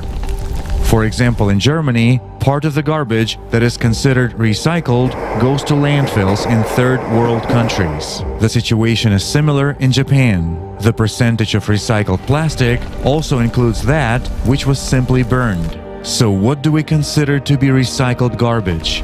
The one that got into the clouds and became our air and then returned to our food with the rain and water. Garbage is the rotting face of the consumerist format of society. We are killing the planet with it, and what's even more, we are killing ourselves. It is not profitable for us to recycle garbage. We don't benefit from developing technology that would clean up our planet. But is it really us who do not benefit, or the consumerist economy, which we ourselves have placed above human life?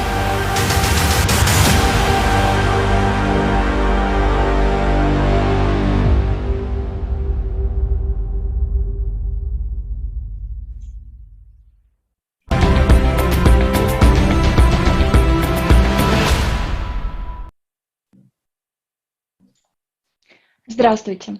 То, что мы Greetings. увидели в видео, What we have seen right now, this is terrifying but necessary truth.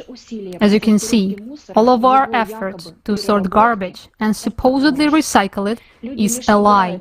People are just playing this game, comforting themselves with the thought that something is being done to solve the garbage problem, while continuing to produce even more waste.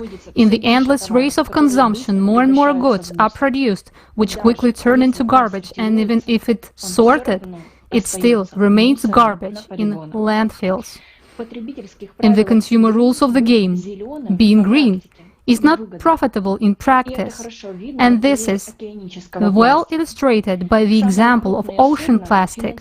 The largest ships, funded by millions of dollars, are only able to catch 2 tons of garbage per day. This makes the resulting plastic very expensive, and the product made of it uncompetitive on the market. But being considered green is extremely profitable, as it is an opportunity to manipulate the feelings of people who want to help preserve the environment, and the status of a green product encourages them to buy this particular product. This is why today we are hearing more and more about products made of recycled plastic, and by buying them people feel they are contributing to saving the planet, but few people know that this is often just an advertising trick of the consumerist world. The same sneakers made of ocean plastic contain at best 0.1% of the plastic that would actually caught in the ocean, so we have already realized that it is not profitable to recycle garbage in the consumer society, but it is profitable to claim that you can supposedly solve the problem of garbage, which no one wants to take care of, because it smells bad.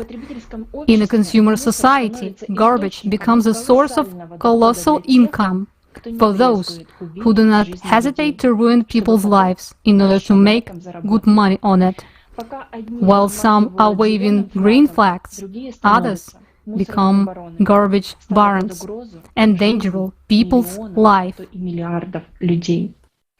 Right now, I would like to suggest you to watch the video about this terrible problem of consumer society.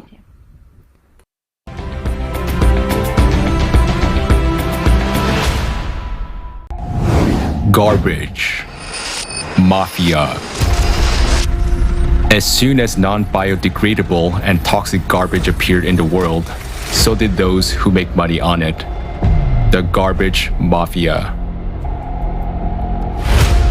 How does a garbage mafia operate? Italy. My brother-in-law was transporting garbage. He told me all about the profits you could make in this field. So I said, pardon me, we risk so much dealing drugs and we can't even make that much money. 30 years ago, I told the magistrates that waste is gold. It's money, money, money. Cosa Nostra, Camorra. Drangheta mafia clans buy territories and convert them into waste dumps. And although on paper everything may look legitimate, in general, these territories for landfills are located near residential neighborhoods and violate all environmental norms. An important part of the garbage mafia's business is the illegal transportation of industrial waste.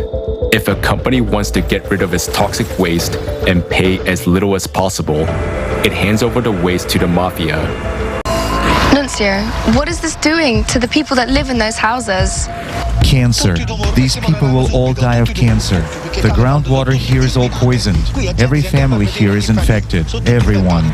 No one will be spared. They're here because they don't have any choice. They don't have any options to relocate. And they're forced to die here.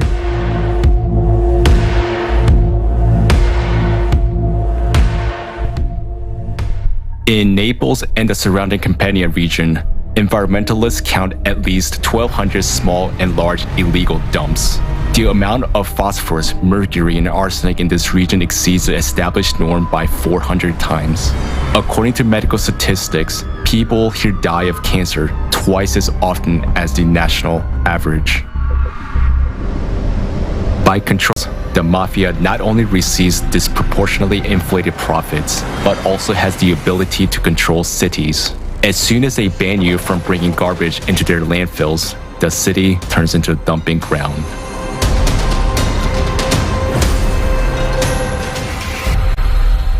An average landfill can produce about 150 to 200 tons of film each month. We don't buy it at high prices, i.e., it's in the region of 13 to 19 cents per kilogram. Accordingly, you can multiply that same 100 tons by 13 cents. We'll take the minimum. Well, that's the profit only from polymers. Waste paper is now trading at around 20 to 27 cents per kilogram. Precious ferrous and non-ferrous metals are even more expensive. That's why people are like sitting on a gold mine there. Yes, well, no wonder it's called the garbage mafia. You can't just get in. There is a huge income and people will never give it up for anything because these people are sitting on a pot of gold.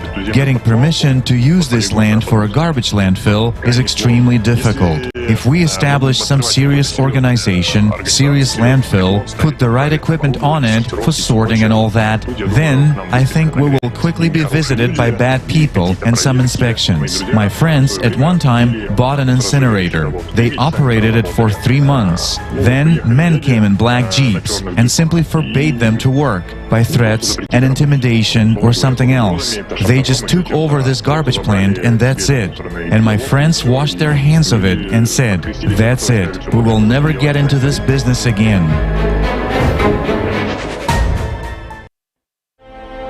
These are individual cases, but aren't these the same schemes we see at the global level? Garbage migrates from one country to another, poisoning the lives of millions of people. And all this happens in the shadow of private agreements.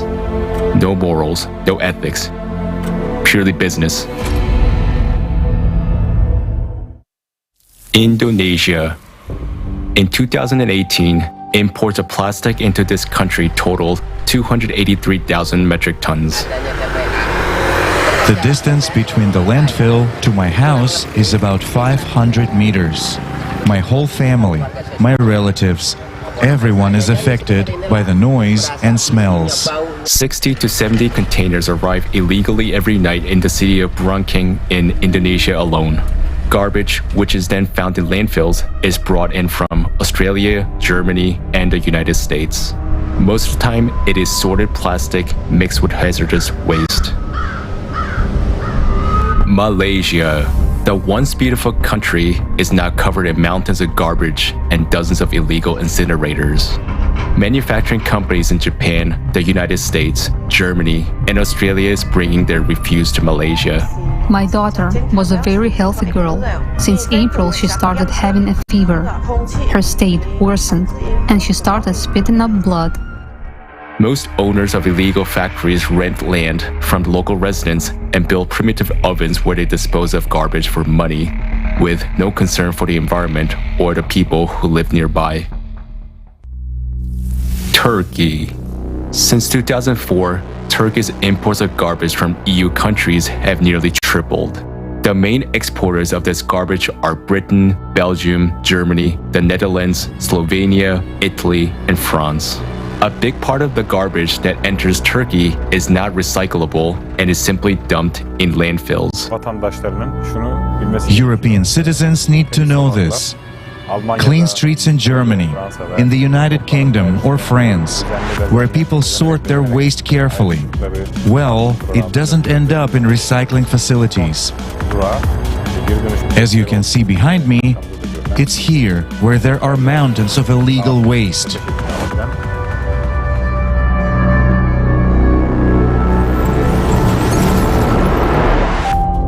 Africa. Custom officials in poor African countries are unable to monitor the thousands of containers that come in from around the world every day. Often they are accompanied by false legalizing documents. Almost all of the e-waste or barrels in these containers are filled with toxic materials. They are accepted in these countries without too many questions asked. A small bribe allows any refuse to be smuggled to its final destination: an abandoned beach, a forgotten stretch of coastline, untouched waters turning into a dangerous radioactive ocean. This ain't garbage, it's waste for some, but for many in these countries, it is place of work, life, and death. Ghana, Egbokloshi landfill, the world's largest and most dangerous electronic waste dump. More than 200,000 tons of electronic waste from Europe and North America are brought here every year.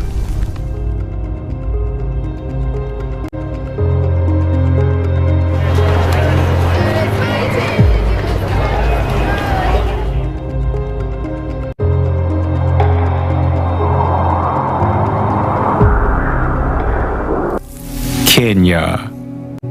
It's like the dump site has demons who ask for blood. There are days when there is just too much evil, seriously. You hear of people killing each other. Someone stabbed someone else with a knife or killed someone with a bottle. Sometimes you also hear that the trucks...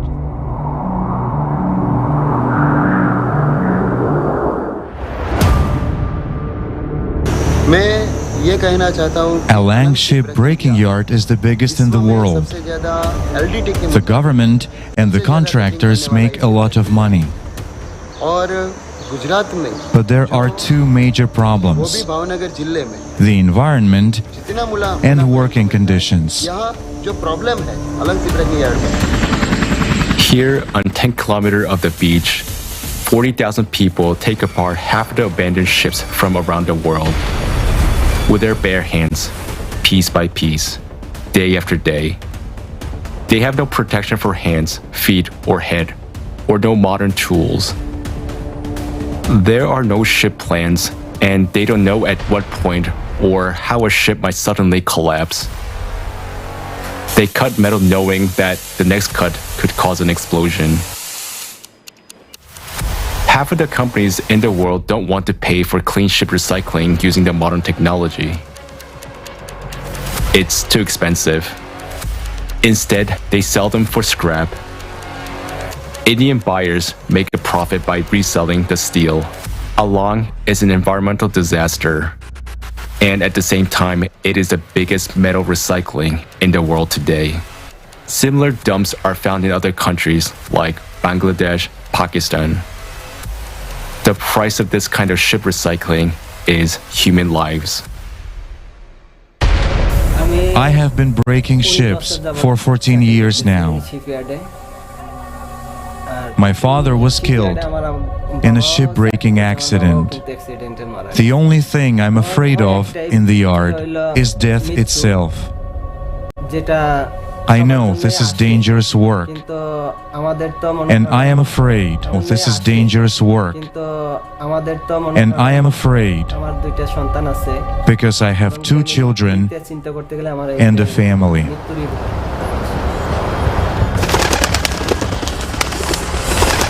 We have never produced as much trash in our history as we do today. Garbage is dirty, it smells bad. But money doesn't smell. So in our consumerist world, there is always someone willing to take money off it. Storing refuse, fictitiously recycling it, or transporting it from more elite places on the planet to indigent is just business. A business in which the strongest survive. A business from which all life on the planet and man himself are slowly dying. A business that each of us sponsors every day. Can we stop it? Continuing to support the consumerist format of society? No. Because now all conditions have been created in order to earn huge money on such frauds. But we can change the format of our society from the consumerist to a creative one. When the 8 foundation of the creative society are adopted at the constitutional level in all countries, such schemes will be impossible to pull off. Because the main value in the whole world will be the life of human. In such conditions, there will be no place for all this dirt on this planet, any relations between people. Any business will be built only on improving people's lives, not on our death.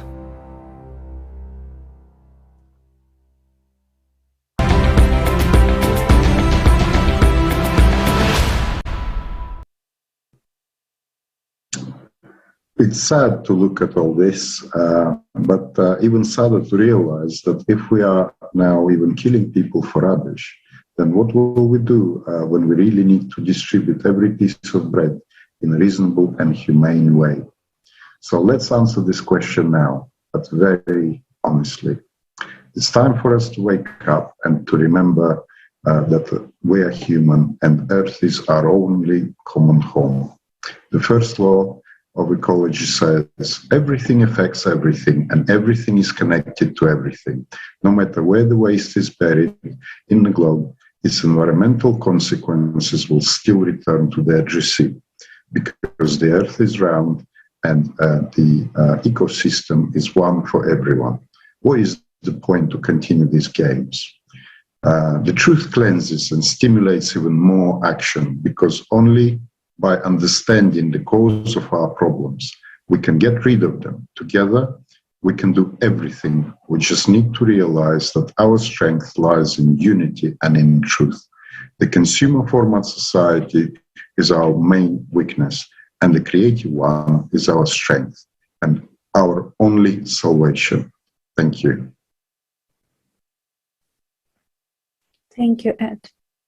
I asked myself, why are we still fighting? Even over trash. This is absurd. Don't we see the seriousness of the situation? Do we want to drown in trash, or do we want to become human beings and unite and build a creative society which will guarantee each person an ecologically clean environment, health and safety? Dear viewers, I would like to ask you which choice you would like to make. Please share with us your understandings, record videos, and send them to info@creativesociety.com. I'm sure after the video we watched, each of us had feelings and understandings we wanted to share with the whole world. And now I would like to come to the next topic, which will blow your mind. You will understand why CO2 is the biggest scam of our time and why green energy is a waste of money. Please don't forget to share this video right now, as everyone needs to know the truth. Let's watch together an excerpt from a video with the participation of Igor Mikhailovich Danilov on the topic of green energy.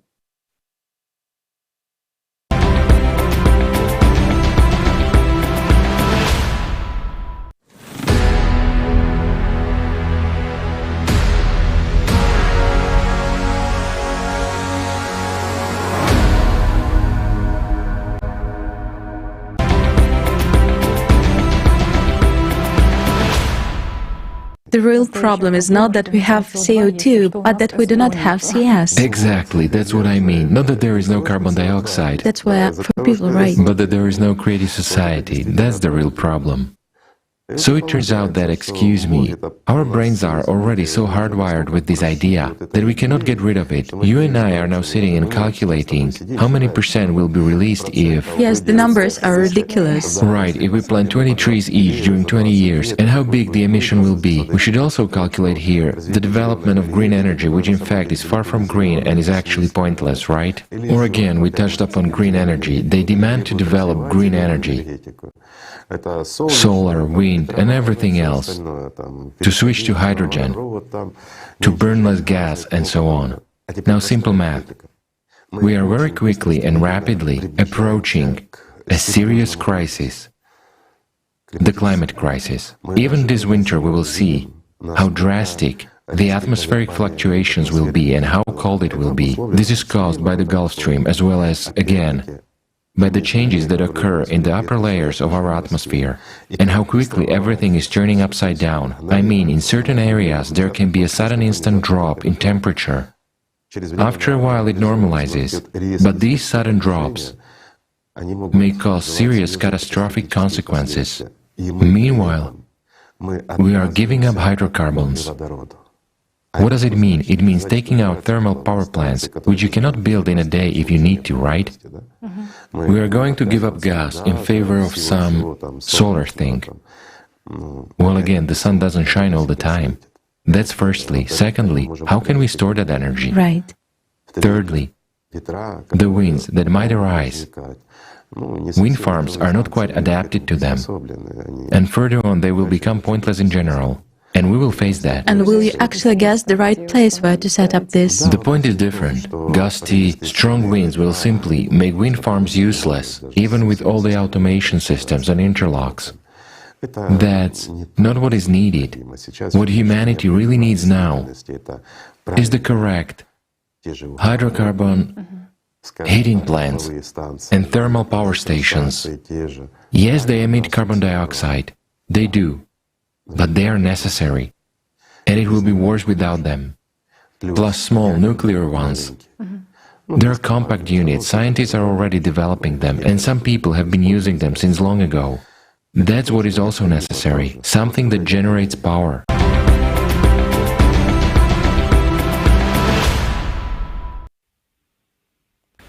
The world's attention has been focused on the problem of climate instability on the planet for quite some time.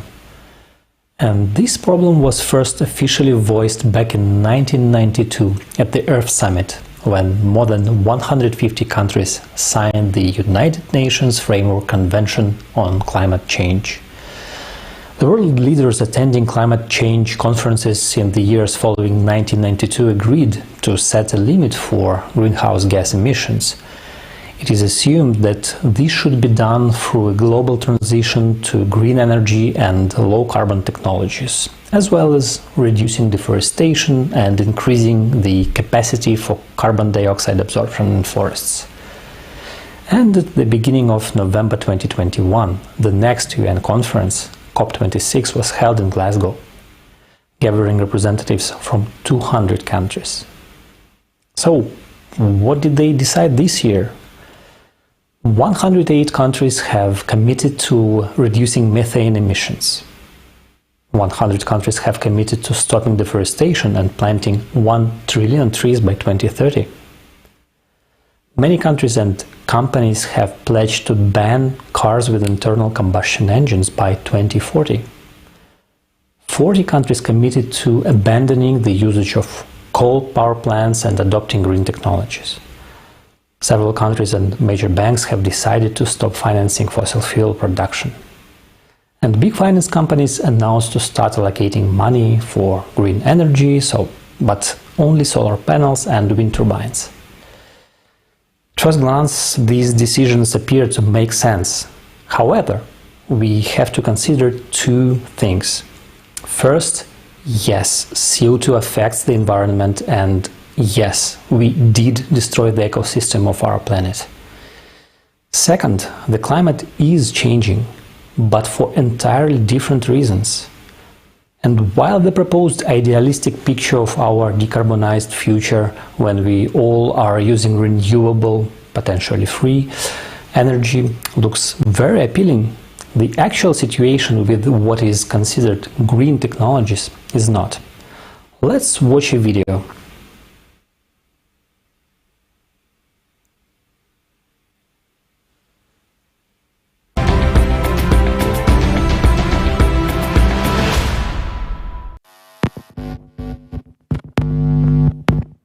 Today, everyone is concerned about climate change. Large climate conferences are being held where leaders of countries, scientists, and representatives of corporations are looking for solutions together. It seems that the problem is about to be permanently solved. We will all tighten our belts and switch to renewable sources. We are assured that if the chimneys of thermal power plants stop smoking, all nuclear power plants are closed, and they build solar, wind, and hydroelectric power plants everywhere on the planet, then by 2050, we will have carbon-free energy production. This will supposedly save the world, preserve the environment, and everyone will be happy. Therefore, it is suggested that all the best minds and resources of humanity devote themselves to the development of green technologies. But what are we missing? Will it really save us? Aren't we losing the most valuable things in all of this? Time and opportunities. A more in-depth study of the subject reveals obvious facts that point to a major planetary fraud. So let us figure it out together, one step at a time. Today, renewable sources make up about 28% of total energy. Yet in order to produce them, we still use non-renewable natural resources. All this continues to contribute to the depletion and pollution of the planet. Solar panels, for example, contain such heavy metals as lead, cadmium, and mercury. During operation, they leach into the ground and evaporate into the atmosphere. Waste from solar panels is 300 times more toxic than nuclear waste and requires special disposal. But since it costs more than production, they decided not to bother with it and send the used panels to landfills in poor countries. So far, not a single country in the world today has regulations for their disposal. According to scientists' studies, by 2030, there will be up to 8 million tons of green waste in the world, and by 2050, these volumes will increase to 80 million tons. Let us imagine how these numbers would increase if we completely switch to these sources. Is this calculated in the reports? And is this topic explored that deeply at the conferences? As you can see, this only makes the environmental situation worse. And this is just the tip of an iceberg that we have to look into deeper. So what's wrong with wind farms? Let's start with our wallets, out of which you and I will have to pay for these ambitious solutions. To build a wind farm requires an enormous investment of money and resources. At that, the average lifespan of a wind turbine is 20 years, and during this time, it manages to recoup only 78% of the money spent upon its construction and installation. We are not even talking about maintenance, which implies building special-purpose vessels, expensive utility high-rises, and constant replacement of blades. Just one wind turbine requires more than 500 tons of lubricants, which is comparable to 9 tank cars of railway trains, which, by the way, are also produced from non-renewable resources of the planet. Just think about it. The size of the blades can be as big as the length of a soccer field. And do you know what they are made of? That's right, of that very plastic that we continue to struggle with so unsuccessfully around the world. Because of their gigantic size and hazardous chemical composition, they can't be recycled. So the classic solution is that the blades are taken to landfills and covered with soil. After all that, do you still think wind power is environmentally friendly? Now let us take a look at the downside of hydropower. 65% of the world's major rivers are blocked by hydroelectric dams. At that, dam failures and breaches put lives at risk and the planet's ecology suffers. Hydroelectric power plants directly affect the bowels of the earth. Tons of water from reservoirs press against tectonic plates, causing man-made earthquakes. We keep being persuaded that alternative sources will improve the environment and solve the issue of climate change. Why? Where does such pushy advertising of green energy and show of concern for us come from? After all, it is not profitable for the states that are forced under pressure to subsidize these projects and buy this energy at 5 times the price of traditional energy. Germany is a prime example. By shutting down most nuclear power plants in favor of green energy, it has hit a dead end. On best productivity days, it generates only 17% of its electricity. So, today, it has to buy energy with huge amounts of taxpayer money from the same non-green nuclear power plants in neighboring countries. Tell me, isn't that absurd? There is also another important fact worth noting. Renewable energy depends on the sun and the wind. So it must either be used immediately or accumulated in batteries. Yet, electricity is a complicated and expensive commodity to store. Let us calculate how many batteries are needed to store electricity and use it during periods without wind or sun or during emergencies. Imagine, an average 2-person family consumes about 235 kilowatts per month. Roughly 100 batteries of 2.4 kilowatts would be needed to cover one family's monthly electricity needs. Now let's recall that a battery is the conversion of electrical energy into chemical energy and back again. To create them, harmful chemicals are used that cannot be recycled. And in order to produce cobalt, child labor in underground mines in the Congo is used. All this is done to allow us to breathe supposedly clean air. To summarize, with such aggressive promotion of alternative energy sources, are we taking into account their low efficiency factor and impact on ecology? Do we fully understand the threat to humanity as a result of renunciation of hydrocarbons at a time of global climate change? Because of the manipulation of public opinion, states are forced to shut down industries that run on coal, oil, and gas. This leads to a crisis in the energy sector at a time when we desperately need it. It is becoming obvious that alternative energy sources are not only developed as a source of income for one and the same organizations and corporations, but most importantly, they are used as a tool to control the nation's energy industry. In the end, we are back to the same game of power and lust for profit instead of concern for people and saving their lives. But at the same time, many people see this as a hope and a way out of the climate situation. Considering all of the above, we should all answer the following questions together. Should we actively develop alternative energy if it has so many disadvantages? Is it beneficial for us as a humanity today? Or should we apply our efforts to a more effective solution? After all, today there are already technologies that are capable of using free energy. But in a consumerist format, this beautiful prospect becomes a problem. It would be impossible to sell this energy if it were available to everyone in unlimited quantities. So we come to a dead end, which would bring about collapse of the economic system, crisis, and wars. This is why we need the right step-by-step approach. First of all, to change the format, to build a creative society, a format that benefits absolutely everyone and will save the life of every person. Then we can easily implement this technology without any damage to our lives. But this is a decision we must all make together. So today, the future development of society is up to each individual, whether we will continue falling down into the abyss blown by windmills, or if we will unite and take the path of development.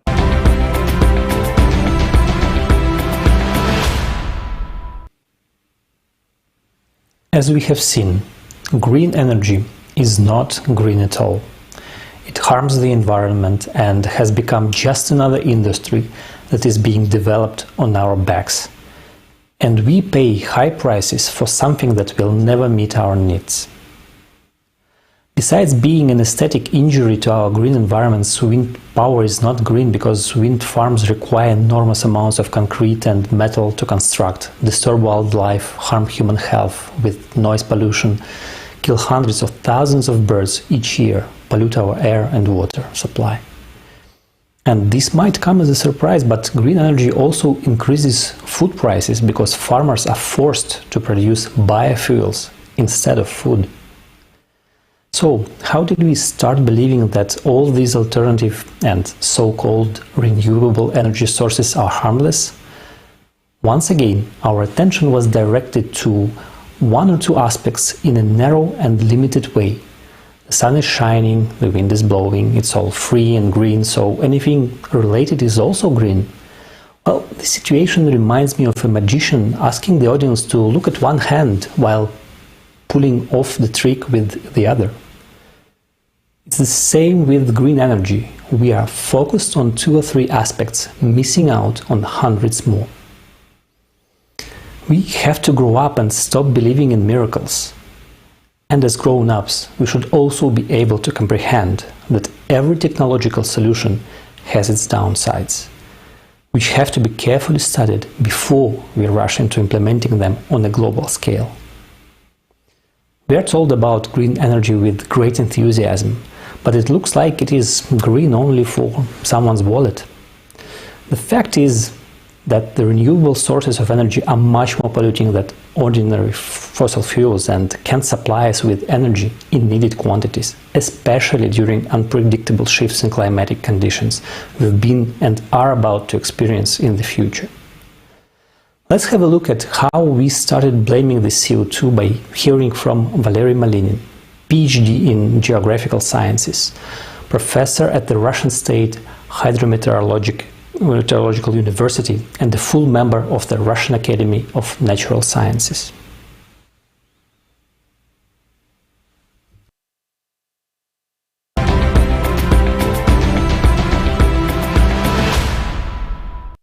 I am Valery Nikolaevich Malinin, Doctor of Geographical Sciences, Professor at the Russian State Hydrometeorological University. I salute all the participants of the conference Global Crisis, Time for the Truth. And I think that indeed we have a distinct crisis in climatology. And what is more, it is the fault of the Intergovernmental Panel on Climate Change.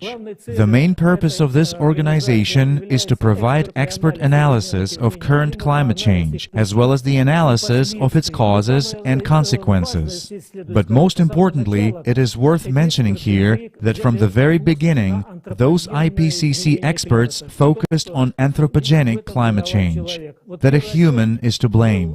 The first report was published by the IPCC in 1990. It states that the dominant role of water vapor in the formation of the greenhouse effect reaches 75%, but at the same time, it is claimed that the water vapor mixing ratio in the atmosphere is entirely determined by the internal properties of the climate system. The main conclusion drawn by this report is that global warming is obviously the result of CO2, which is a greenhouse gas. But despite admitting that water vapor is indeed the main greenhouse gas, nevertheless, the IPCC have been stubbornly promoting the idea of CO2 being the main cause of climate change. Moreover, the IPCC's anthropogenic agenda has become more pronounced with each passing year.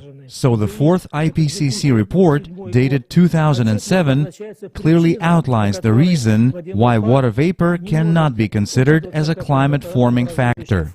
The reason is that direct emissions of water vapor from anthropogenic activities make a negligibly small contribution to radiative forcing. At the same time, the report completely ignores the change in water vapor due to natural causes associated with moisture exchange in the atmosphere-ocean system. Finally, the fifth report of 2013 states that only stratospheric water vapor, which is formed in the stratosphere as a result of chemical reactions of methane, should be taken into account. However, it is clear that it makes a negligible contribution to the change in the greenhouse effect. So the summary of the fifth report is as follows. It is extremely likely, with 95 to 100% certainty, that human influence has been the dominant cause of the observed warming since the mid-20th century. It is clear that the report completely ignores the natural factors. Obviously, there is absolutely no way to agree with that.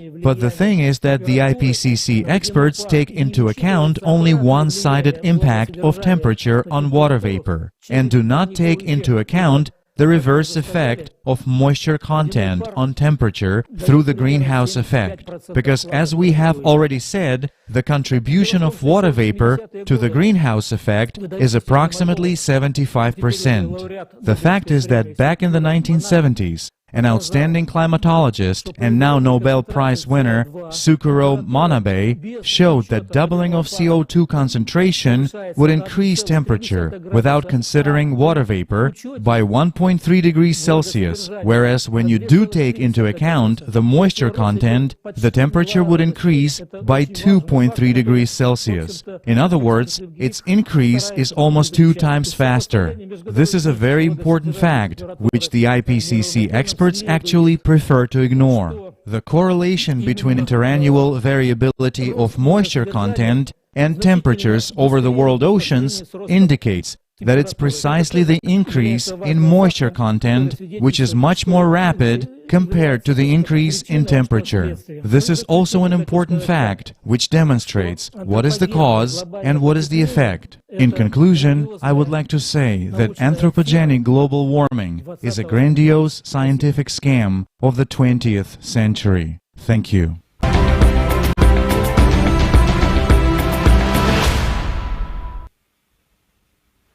Thank you, Professor Malinin, for this valuable information and your expert opinion on this topic. Let's now watch a video that will explain how the CO2 hoax is being exploited to earn big money.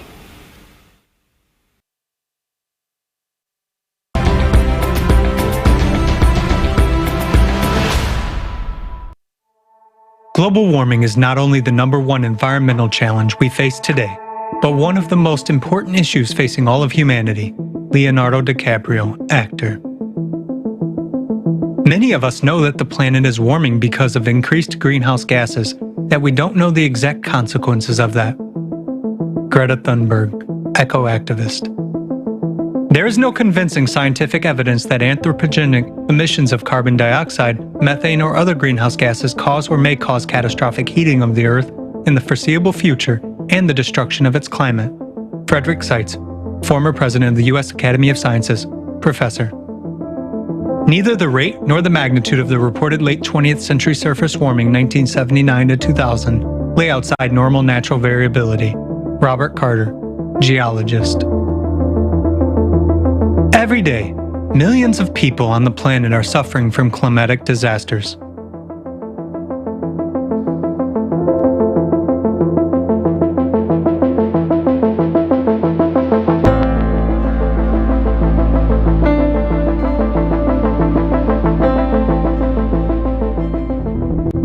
How is climate change being dealt with internationally today? What mechanisms are in place for this, and how do they work? Today, almost everyone on the planet has heard about the anthropogenic impact on the climate, about greenhouse gas emissions, and the global warming associated with them. The whole world is combating greenhouse gas emissions, while international organizations and countries are trying to influence climate change. But do you know exactly how it happens? In '97, a number of countries adopted a general agreement to reduce greenhouse gas emissions. To enforce this decision, various countries have introduced economic mechanisms that encourage manufacturers to abandon fossil fuels. The primary mechanism is international emissions trading. Each country sets a limit, a cap, on the total amount of CO2 emissions they will allow each year. It is measured in carbon credits. A carbon credit is equal to 1 ton of CO2 emissions, and the right to release a certain amount of CO2 emissions is called a quota. Established quotas for greenhouse gas emissions are shared by industries and companies within the country. A manufacturer who has reduced their emissions and has not used a part of their quota can sell that portion of their carbon credits on an exchange. A manufacturer who has exceeded the quotas is required to buy them. It turns out that greenhouse gas emissions are a new commodity that is being bought and sold. The right to emit pollutants is traded on carbon exchanges similar to a stock market. This market generated $272 billion in revenues in the year 2020. Another mechanism for regulating CO2 emissions is a carbon tax. It is a fee levied on companies that burn fossil fuels. These taxes go to the budgets of countries, and each country decides where to allocate these funds. Now, what is the purpose of these market mechanisms, and how can trade and taxes help with climate change? The tax and quota on CO2 raises the cost of any commodity that is produced using carbon energy, and it also bumps up the price of the energy resources themselves. That is, hydrocarbon energy is being made so expensive that we just couldn't afford it. But do they give us anything in return? Humankind is offered to switch to the green energy, but there are certain questions. First, this kind of energy is unstable and cannot provide us with the necessary amount of energy. Secondly, it turns out that green energy is more expensive than hydrocarbon energy. Most interestingly, we still have to use the same hydrocarbons to produce the elements for green power plants. Additional climate taxation and the quota system bring good profits to various organizations in particular states. But in the end, who will pay for all this? The question is rhetorical. So what happens? We are destroying the existing energy industry, but we have not yet created a viable replacement. At the same time, this raises the price of the resource without which no person can survive. During this year, the price of CO2 emission quotas in Europe has doubled. As a result, prices on energy markets have risen as well. In October 2021, prices per megawatt of energy in Europe were 6 to 8 times higher than in 2020. Consequently, this affected the economic situation in the world, which had a direct impact on the well-being of every person. But back to the topic of climate. More than 20 years have passed since the Kyoto Protocol was signed. According to a report by the Organization for Economic Cooperation and Development, total climate finance for 2016 to 2019 amounted to $287 billion and is growing each year. Most of this financing was allocated to projects that reduce greenhouse gas emissions. According to the World Meteorological Organization, CO2 levels reached a critical point in 2020. After every international treaty, CO2 emissions have been measured, and we see that in 2021, despite enormous funding, the emissions curve is skyrocketing. There is another important point. Have all these measures helped solve the real climate problems? Do we see a reduction in the growth of natural disasters and weather anomalies? Has the ecological situation on the planet improved? Have we started to live in a safer and more comfortable world? Perhaps everyone should just look around and honestly answer all of these questions.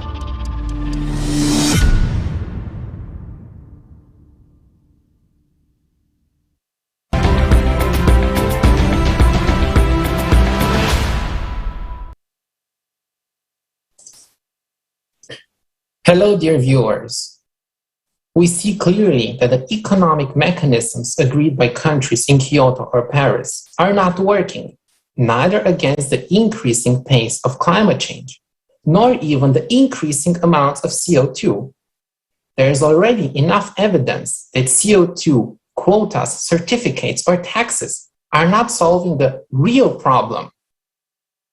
But according to the multi-billion-dollar green deals, we should continue aiming at CO2 neutrality and rely only on wind, sunlight, and rain for the production of electricity. But why? Let's have a closer look together at this and what is really happening.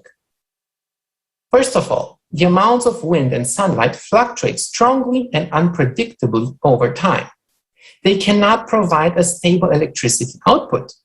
So to compensate for these fluctuations, European countries have been resorting to coal and gas, which produce a reliable electricity output.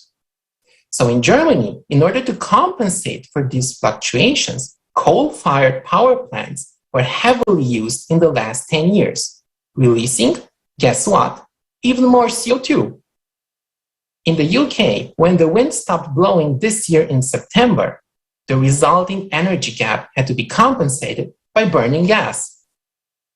So this year's strong demand for gas led to an explosion of gas prices and therefore electricity prices on European energy markets. But that's logical in our consumerist society. Whenever there is a shortage, someone is making a hard profit. Despite all the evidence on the increasingly unstable energy supply, the German government still plans to shut down all nuclear power plants and all coal-fired power plants. But we won't have any reliable alternative to ensure a stable electricity supply. However, the collaborationists still keep saying we need to speed up the transition to green energy and CO2 neutrality. But this is ridiculous. Why are we pushing to absolute energy insecurity, power blackouts, and price instability? Why do we see everywhere a strong push for CO2 reduction if this doesn't stop climate change? Simply because it's a big business. In most EU countries, electricity consumers finance directly from the energy bills the legally guaranteed revenues of green power producers through green surcharges. So we finance private companies seeking profit in order to reach a so-called public goal. Do you understand why wealthy investors, investment banks, and investment funds all want to invest in renewable energy? But let's be honest, that's again the logical consequence in a consumerist society. You exploit any opportunity to make profit. In Germany, green surcharges only amount to 20 billion euros per year. Due to such green surcharges and taxes, the electricity bills paid by both households and factories more than doubled in the last 20 years to finance private profits. And this is just the beginning of skyrocketing energy prices. On the one hand, EU governments started imposing CO2 taxes, leading to higher prices when you refuel your car, fly by plane, and on everything that you buy. Because fossil fuels are used everywhere, in manufacturing processes, in the chemical industry, in the textile industry, even in agriculture, as all land machines are run on fossil fuels. Even your breakfast and detergents will become much more expensive in the near future. On the other hand, the mechanism of trading CO2 certificates in the EU is designed to ensure a steady increase in their prices. For example, this year we started at 33 euros. Now we're already at 75, as we can see this on the chart. This is not the highest increase historically. So the current market value of all European CO2 certificates is 90 billion euros. Like every stock exchange, it's a fantastic opportunity for speculation, where smart investors can make huge profits. Every green deal is actually a gold rush for wealthy companies and investors, as governments channel immense public funds into private pockets. We're just playing economic games for the benefit of the financial elite. Billionaires fly private jets and drive sports cars, but they're telling us to take the bike or the tram to go to work and save CO2. They support the UN's climate agenda because they profit from it massively. Let's put this all together. We artificially increase the prices of fossil fuels. We try to decrease the energy demand. We totally destabilize the energy supply. We risk even serious power blackouts. And then we blame climate change for missing our targets, while making rich people richer. I'm really shocked by this global deception. For me, as an economist, there is simply no doubt that we're heading towards a huge disaster, both climatic and economic, if we further pursue these global schemes. While people are dying in unprecedented cataclysms. This summer, we've seen this ourselves in Germany. But we're not just being cheated and robbed. What is actually worse is that we're wasting precious time playing economic games instead of working on real solutions. The collaborationists are taking away our most precious asset, time, and therefore our lives.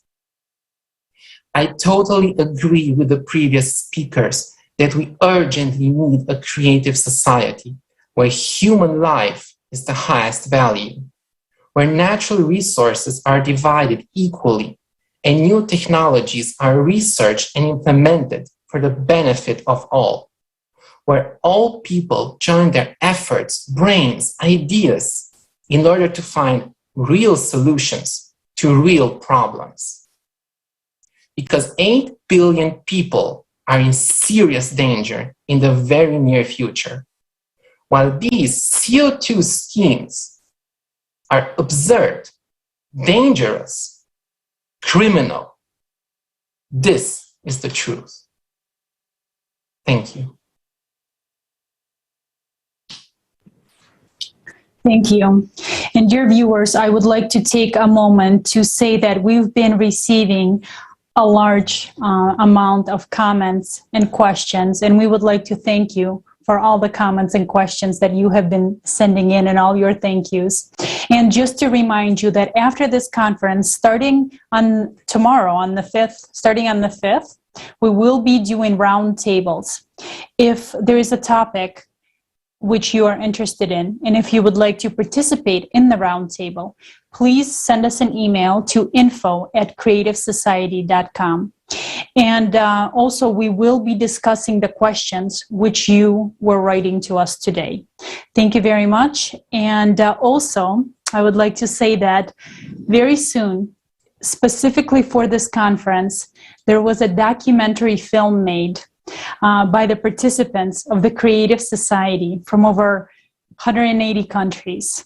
And this documentary is very important as it shows the truth about human trafficking and it talks about refugees. So please stay tuned. We will be premiering it today for the first time very soon. And our next speaker I would like to introduce is Professor Valery Fedorov, leading researcher at the Faculty of Geography, Lomonosov, Moscow State University, author of The Solar Theory of Climate Change. Professor Fedorov will tell us why human activity has absolutely nothing to do with climate change.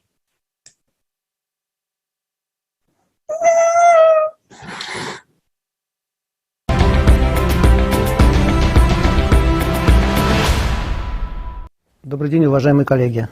Федоров Валерий Михайлович, ведущий научный сотрудник географический факультет МГУ имени Ломоносова. Good afternoon, dear colleagues. Fedorov Valery Mikhailovich, a senior researcher at the Faculty of Geography of the Lomonosov Moscow State University. Global-scale environmental problems were addressed during the previous conference, and they of course require certain solutions. Global problems can only be solved by uniting the efforts of many countries and people. Some environmental problems are related to human activities, while others are the result of natural factors, in particular climate change. This said, there is a widespread belief that climate change is a result of human activity. This is reflected in the 5th and the 6th report of the Intergovernmental Panel on Climate Change. But these beliefs are wrong. The main contributing factors to climate change are solar radiation and the greenhouse effect of the planet. Solar radiation is a primary source of all hydrometeorological processes. If there was no sun, the temperature of the Earth would be close to temperature of outer space, which is minus 273 degrees Celsius. And so the issue of climate change would become irrelevant immediately. The greenhouse effect. The most important greenhouse gas, this is well known, is water vapor. And this makes sense. The Earth is a water planet. 70% of its surface is covered by oceans, from which water evaporates. On average, the water vapor comprises 2% of the atmosphere and can reach 4%. In comparison, carbon dioxide makes up 0.04%, and this includes both natural and anthropogenic carbon dioxides. The anthropogenic factor comprises about 1% of the total CO2, meaning this number must be divided by 100, and so it's about 0.0004%. In other words, the content of water vapor in the atmosphere, on average, is 5,000 times higher than the content of anthropogenic carbon dioxide. As to heat retention, according to parameterization of the radiation block of the advanced Russian physical and mathematical model, a joint ocean and atmospheric model, which was developed at the Institute of Computational Mathematics of the Russian Academy of Sciences, the water vapor retains 76% of long-wave radiation, meaning it comes to us as short-wave radiation. It heats the planet's surface, which then emits as long-wave radiation. So 76% of this long-wave radiation is retained by water vapor. 20% is jointly retained by oxygen and ozone, and 4% by carbon dioxide. But again, this is carbon dioxide of both natural and anthropogenic origin, so it should be divided by 100 and compared with 76%. In other words, in terms of heat retention, the water vapor exceeds the same indicators for anthropogenic CO2 roughly by 1,850 times. Thus, water vapor, in terms of the content and retention of heat, exceeds the same characteristic of carbon dioxide attributed to human activities 3 times over. In this regard, it is simply not sensible to talk about the impact of anthropogenic activities on the climate. Emissions of so-called greenhouse gases are an environmental problem, and of course this requires its own solutions, but in no way do they affect the climate. What causes climate changes? Well, they are caused by the fact that the tilt of the planet's axis changes. In fact, the word climate from Greek means tilt. The reason why there is a change of seasons is because rotational axis of the Earth is tilted, and this tilt is currently decreasing. Along with the decrease of the planet's tilt, the amount of solar energy coming from the equatorial regions increases, while in the polar regions, it decreases. In this regard, there is an increase of the meridional gradient in insolation, which control the meridional heat transfer from the equatorial region to the polar regions. Because of the decrease in the tilt of the axis and a subsequent increase in the meridional gradient of the insolation, the intensity of this transfer increases. What happens next, for example, in the atmosphere? Warm air front that comes from low latitude to high latitude bring warmth. That is, the temperature rises. As the air temperature increases, so does evaporation. The increase in evaporation results in rising content of water vapor in the atmosphere, so the greenhouse effect intensifies, providing additional heat. Many times repeated, these processes develop a mechanism for escalating global warming. Moreover, air front, when moving from low to high latitudes and cooling down due to condensation, release additional heat. And here again, positive feedback loops contribute to global warming when reduction in the surface area of glacier leads to an increase in surface temperature, which in turn leads to warming up of the atmosphere. This is what causes global warming. The second characteristic of climate change is its growing instability, which is also related to the shifting of the axial tilt. This causes the meridional gradient of insolation to experience the most changes along the 60th and 70th parallel, developing extratropical storms, and along the 0th and 20th latitudes, the area where tropical cyclones develop and break heat along the meridional flow. All of this contributes to global warming on one hand and increases instability on the other.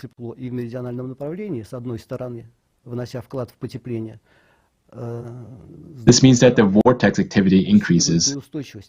This is why the weather and the climate are becoming more unstable. As for energy transfer, for comparison, an average size of a tropical cyclone carries over energy of about 10 to the 15th power watts. This is equal to a year's production of electricity by all humankind.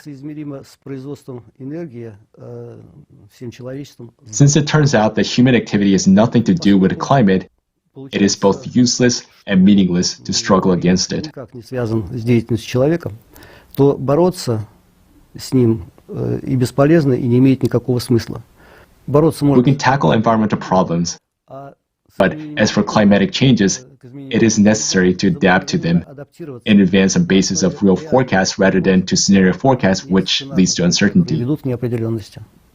In conclusion, I would like to thank the organizers of this wonderful conference for this opportunity to present in a thesis form the main provisions of the solar theory of climate change, which is a further development of Milankovitch's astronomical theory of climate.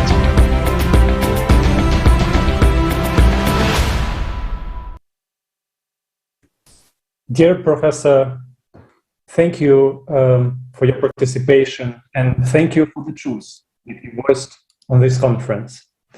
Dear viewers, we have just heard about the economic mechanisms that have been used to, so to say, fight climate change. But what do scientists say? After all, scientists should be the first to talk openly about climate change if they do understand what's going on.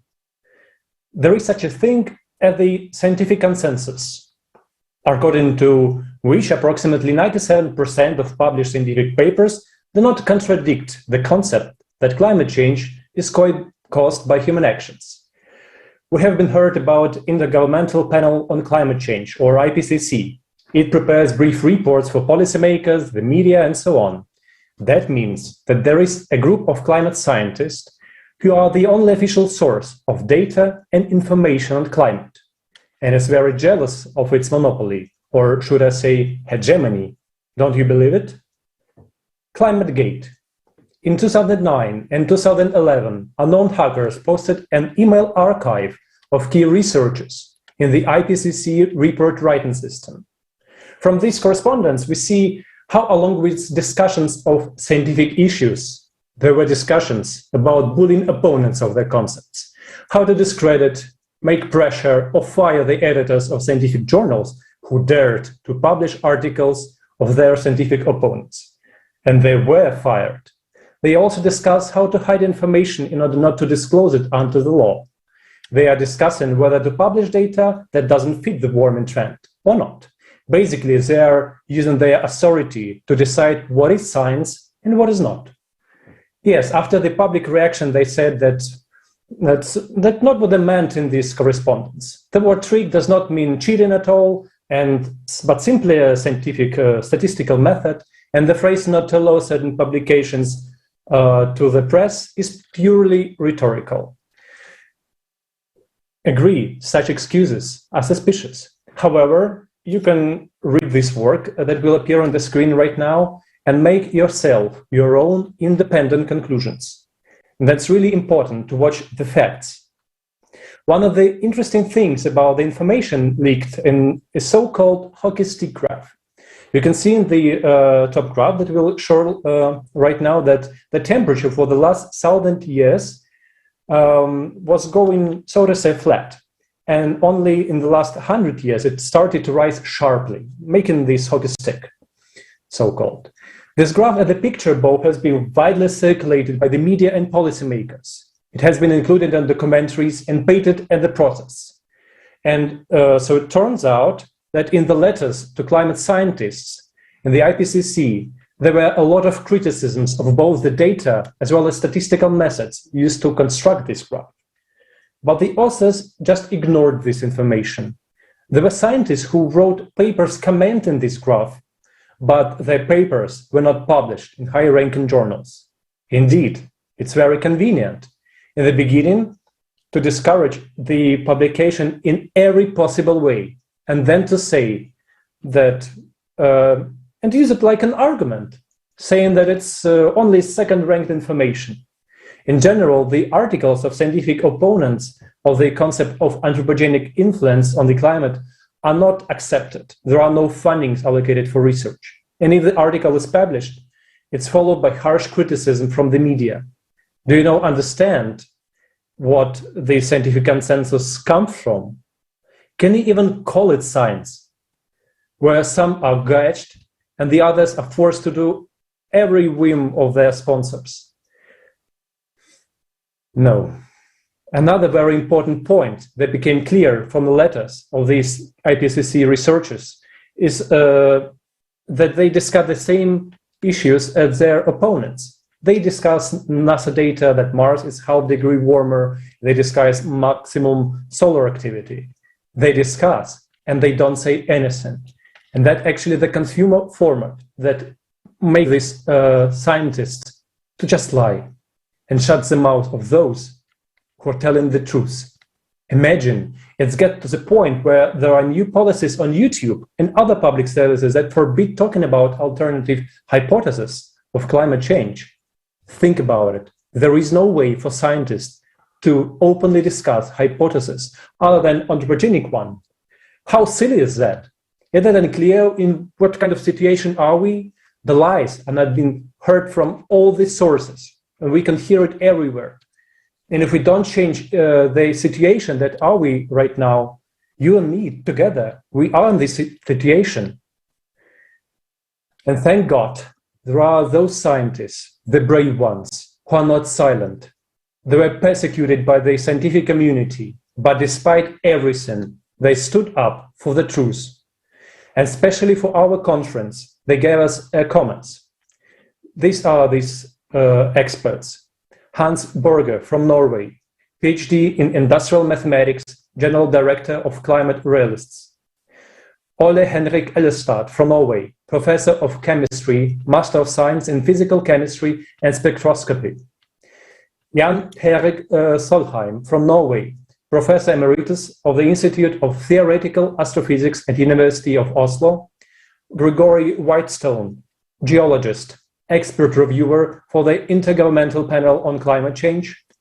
Dr. Erch Sterling Burnett, PhD in Applied Philosophy, Senior Fellow on Environmental Policy and Managing Editor of Environment and Climate News. We have heard the names, and now let's watch the video with them.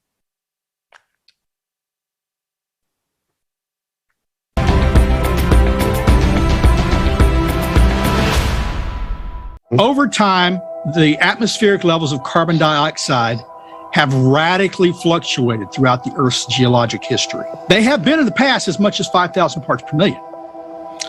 They are currently about 420 parts per million. So over long periods of time, they have fluctuated, but in general, they have fallen.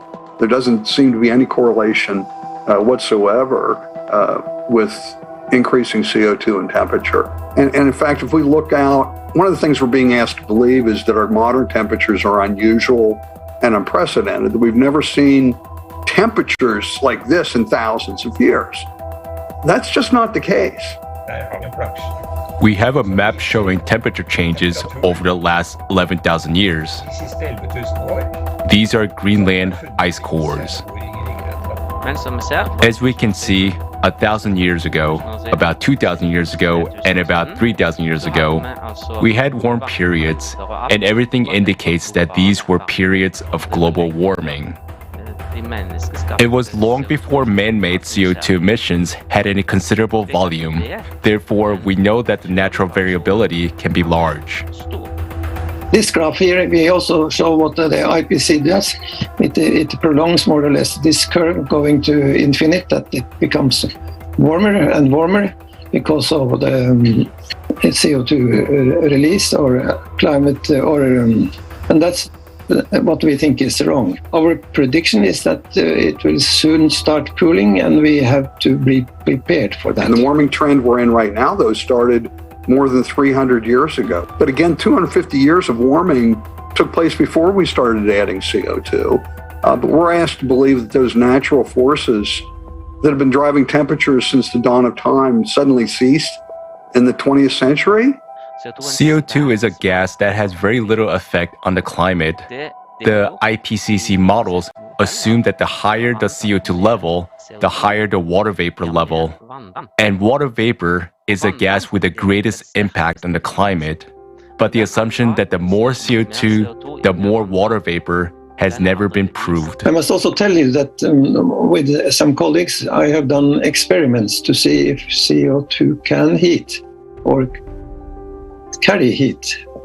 So we have built small greenhouses and tried to heat it by the sun outside or inside with the artificial heating. We were able to show that carbon dioxide stops radiation, but we were not able to show any heating. That is a mystery. So CO2 cannot heat. But what can heat is water, the water vapor. Its temperature changes first, and then CO2 levels follow that. It's not the other way around. If increasing CO2 was going to drive temperature, CO2 should change first, and then temperature should change. The blue curve is the temperature of the sea. That is sea temperature, the ocean temperatures. The red is the land temperature, which we get from, in this case, Hadkrut, which is an official temperature series. First comes the change in the sea temperature. A little bit later, the land temperature, red. And then about 1 year, 11 months or 10, 11 months, the carbon dioxide changes. And when temperature at the sea goes down, the carbon dioxide goes down 10, 11 months later. Well, let me show you another table that might tell you a little bit about the CO2 content. There, take a look. There are 3,000 billion tons of CO2 in the atmosphere. And the total man-made emissions per year are 20 to 30 billion tons. But if you look at the ocean, it has far more CO2. So the exchange of CO2 between the ocean and the atmosphere totally overshadows human activity.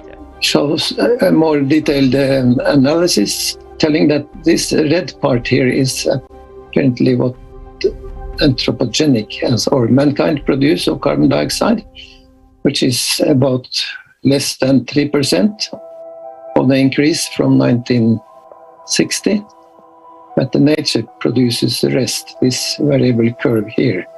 So 97% of the increase comes from nature, according to these scientists. The IPCC also claims that the sun has no effect on us.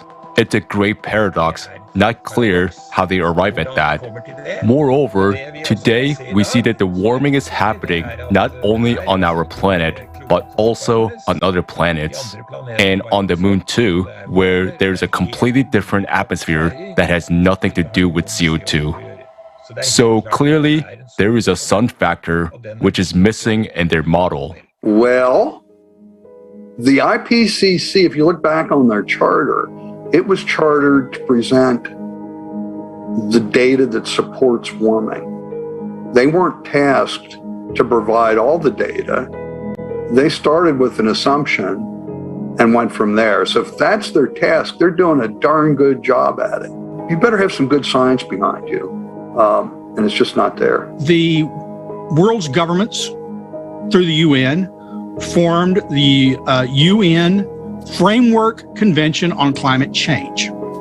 Now, you would think that would be studying climate change, but they specified that you study the human causes of climate change. So they ruled out all natural factors. They said, no, we're not going to study whether the sun plays a role.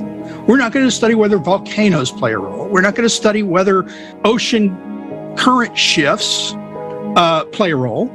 And we really don't understand clouds, so we're not going to count them much. What we're going to study is human CO2 emissions, because that's what we can get a handle on. That's not the way science is supposed to work.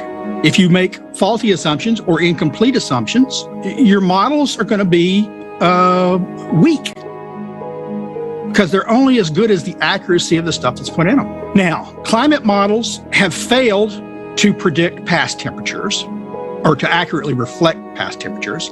They fail to accurately represent present temperatures, but we're told we can trust their projections of future temperatures. That doesn't seem reasonable to me. If, on the other hand, you like the scientific process, we're not getting much data out there.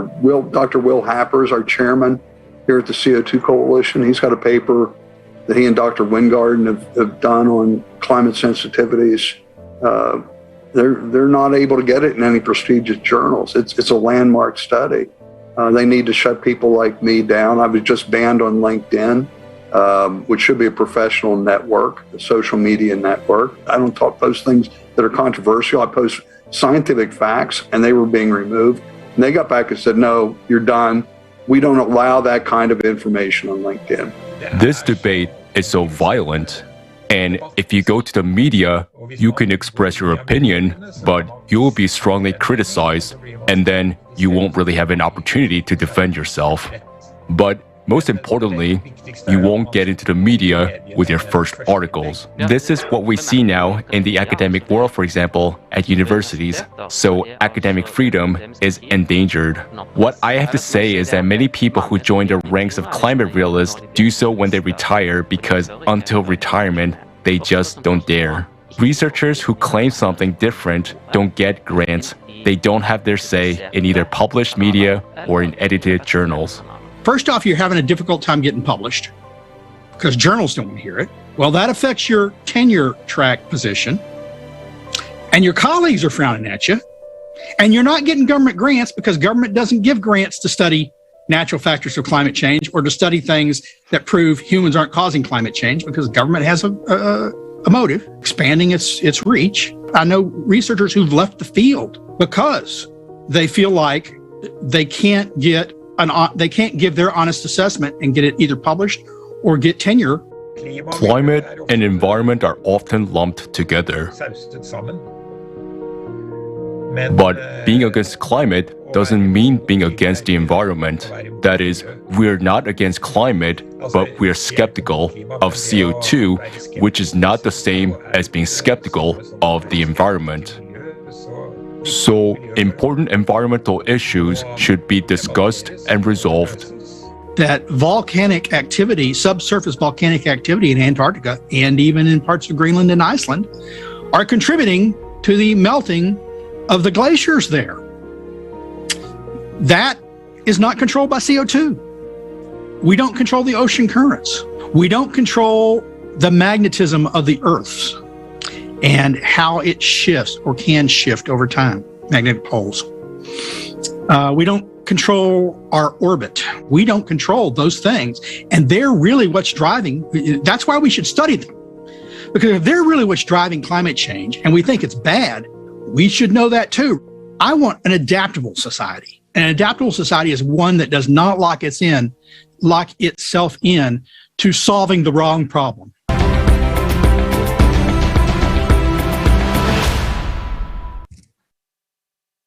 And in conclusion, I would like to appeal to climate scientists who defend the anthropogenic factor. It is time to get over your pride and talk about the real causes of climate change. When the whole world realizes how big of a fraud and lies that is, that you have been framing all the humanity with your cowardice. Now is the chance to change everything and show your human qualities. There is still a chance to make things right. We don't need to be at war with each other. the only enemy humanity has now is the climate. Think back to what brought you into science, this quest for the truth, this natural curiosity, assiduity, diligence, patience, and most importantly, honesty. Honesty to yourself. And now I would like to invite you, dear viewers, to watch a fragment from the program with participation of Igor Mikhailovich Danilov, Tatiana and Zhana, Climate Threats, Variants for Survival.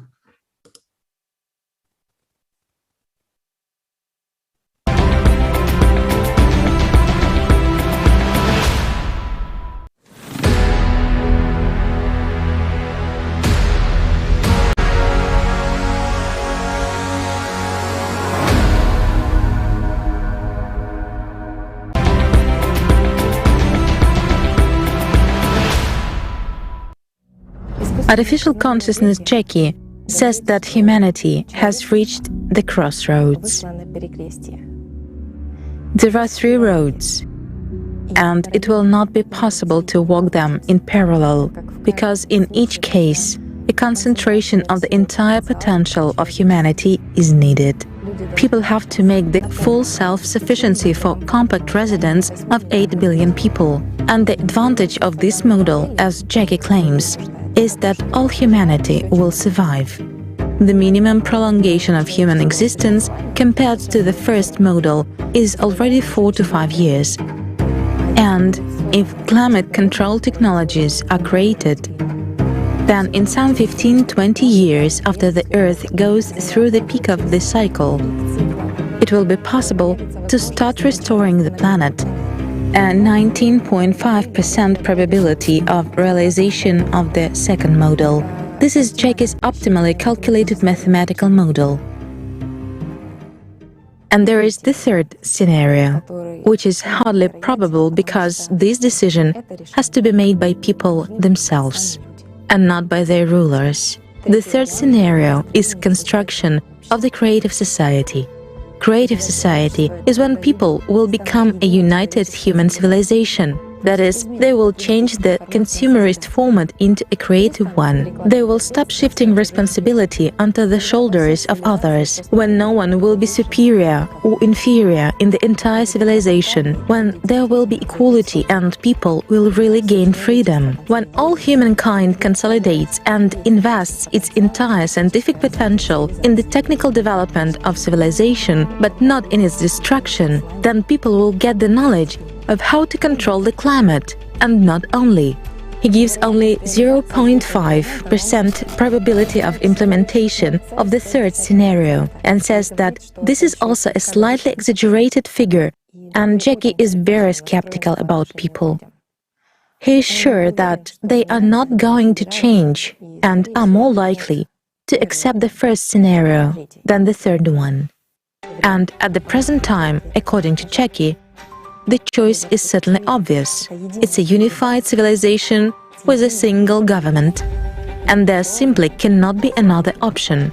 Jackie suggests focusing on his mathematical model, in which exactly China plays the key role. China is one of the first countries most interested in implementing his model, because this country is among the first countries, just like the United Arab Emirates and some other countries, on whose territories human habitation will soon become simply impossible.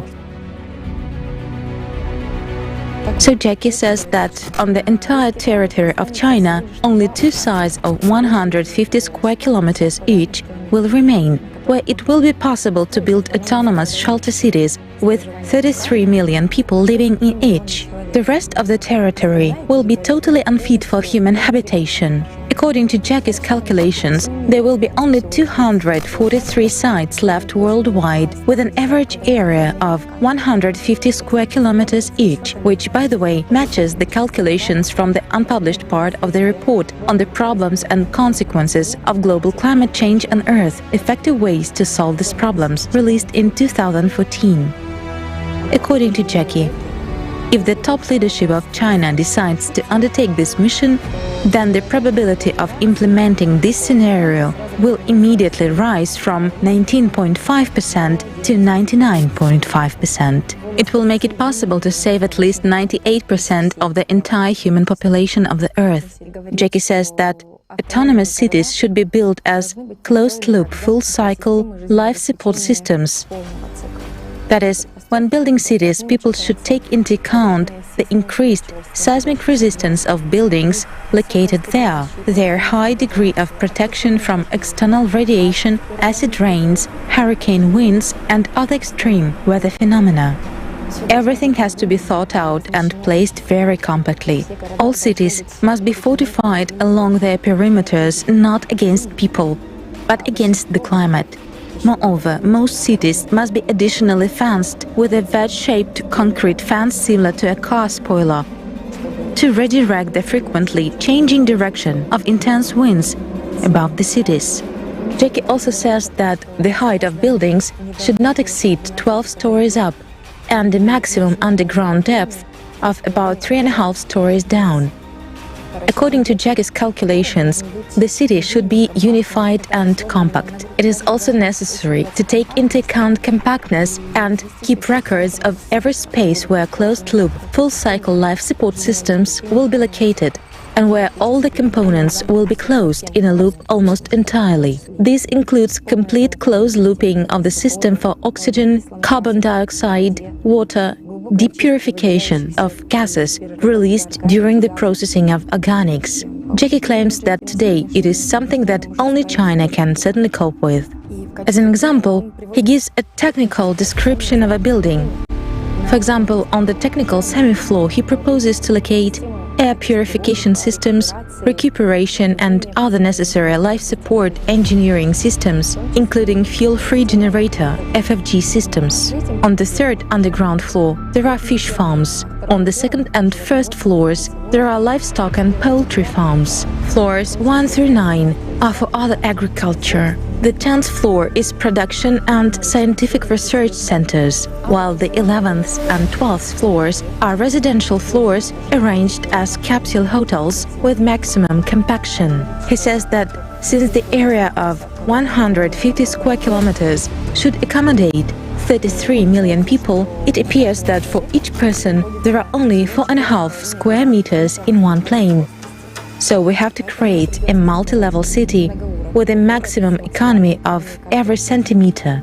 And here, of course, the experience of Chinese and Japanese capsule hotels is simply indispensable. The Chinese experience in using artificial intelligence, digital video surveillance, and social credit systems to monitor and control the behavior of citizens is also important.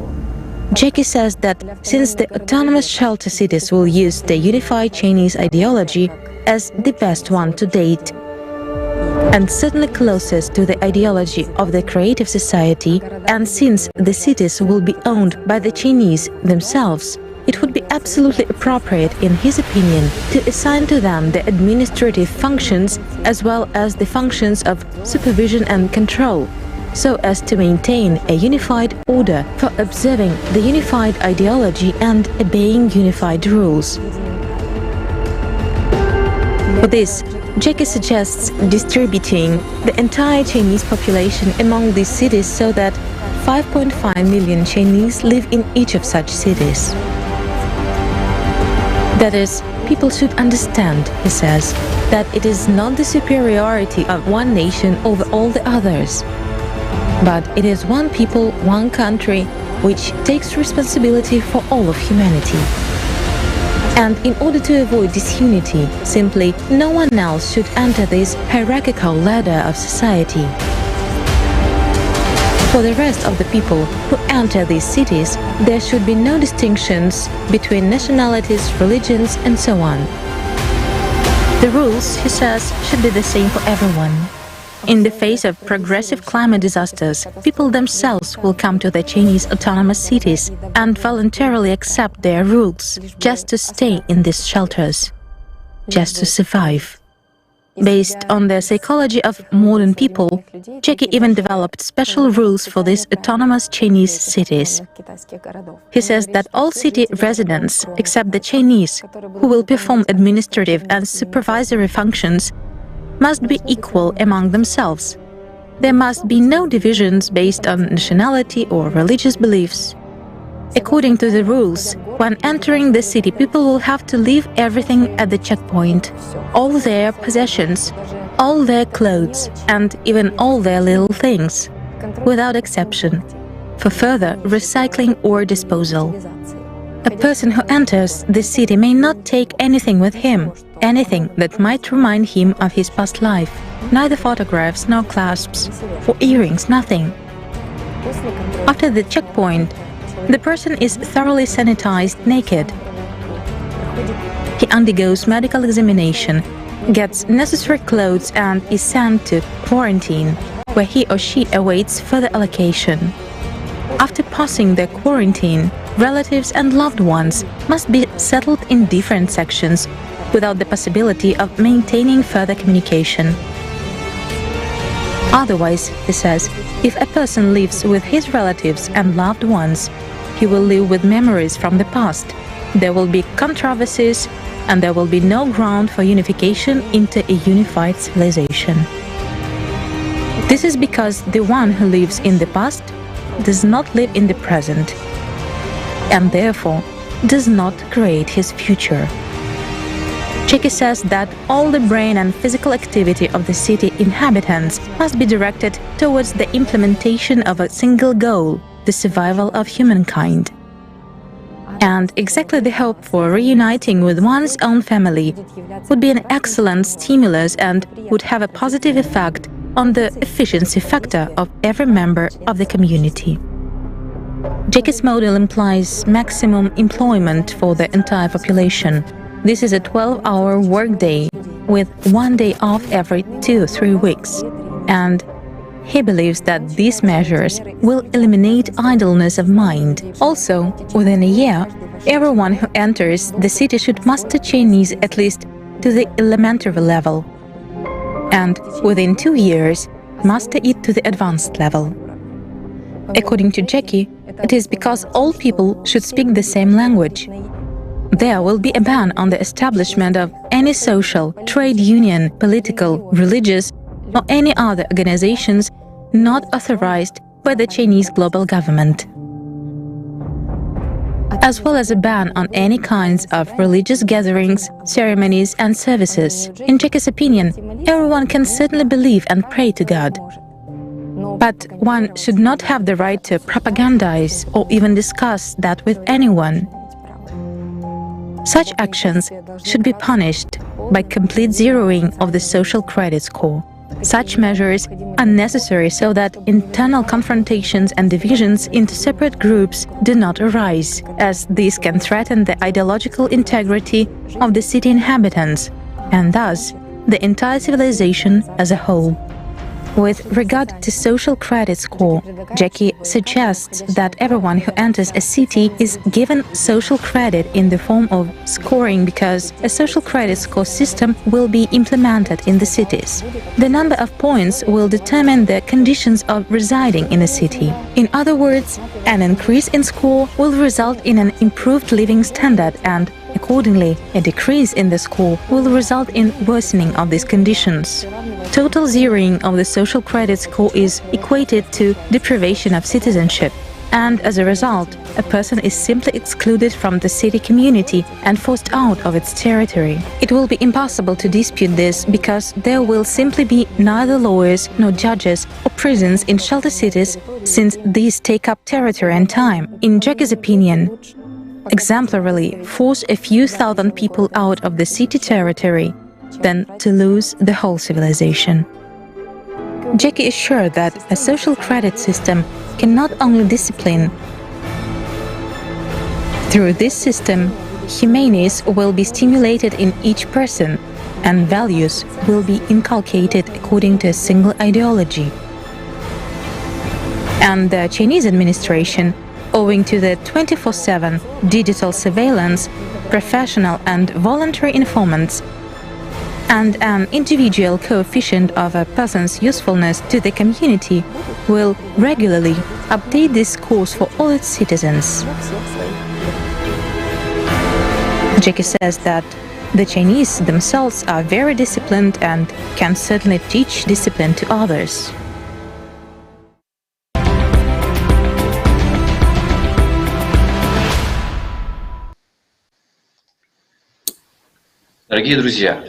Dear friends, this model that is put forward by the artificial consciousness Jackie has nothing to do with the creative society model.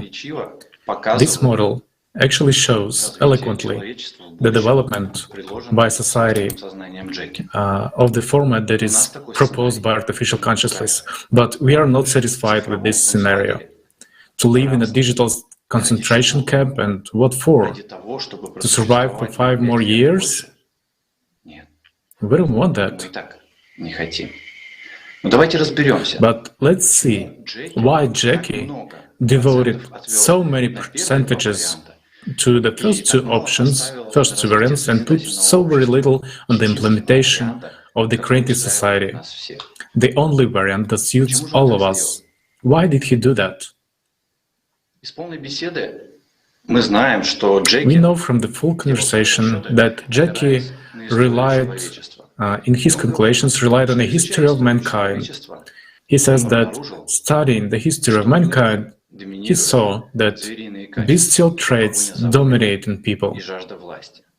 This is pursuit of power and profit and thirst for power, right? So he says that people are always fighting for freedom. In the end, they only want power for someone, and supposedly the only freedom they can get is the creation of a single civilization under global control.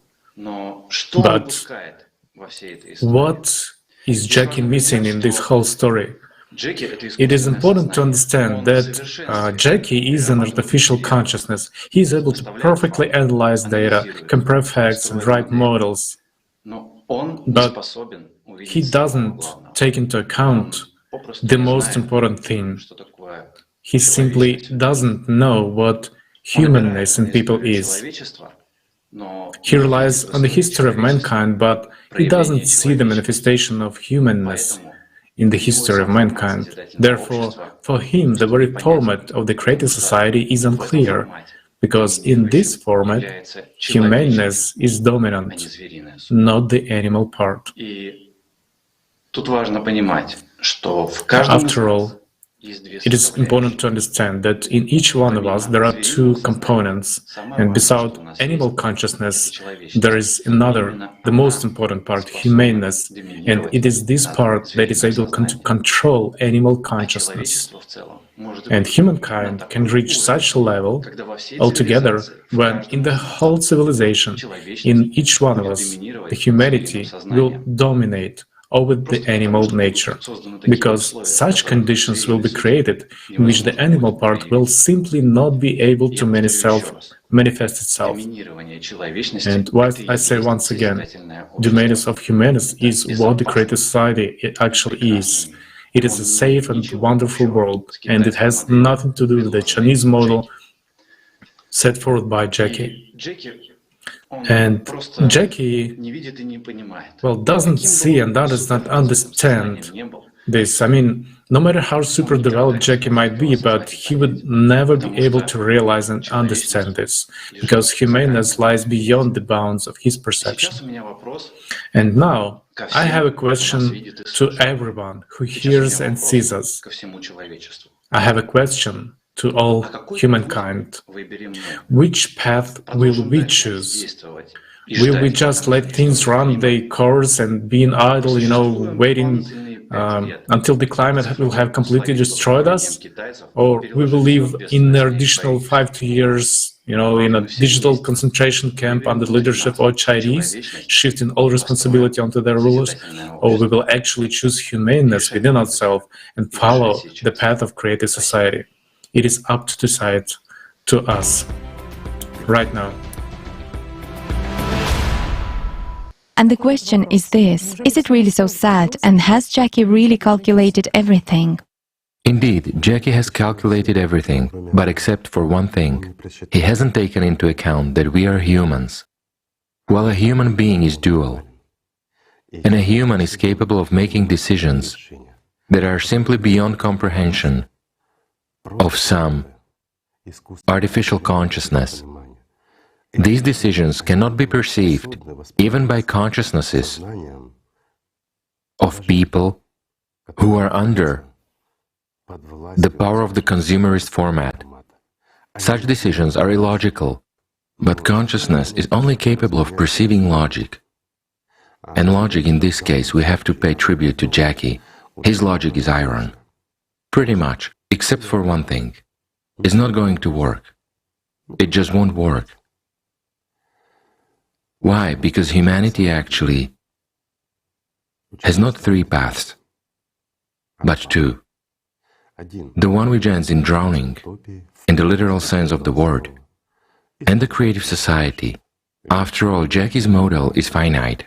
Yes, it prolongs humanity's torment for 4 or 5 years, but it will not give life. Do you know what's good about his model? We have to give credit too, and there's a huge plus here. Not only does it give shelter and hope for the future, but his model also allows,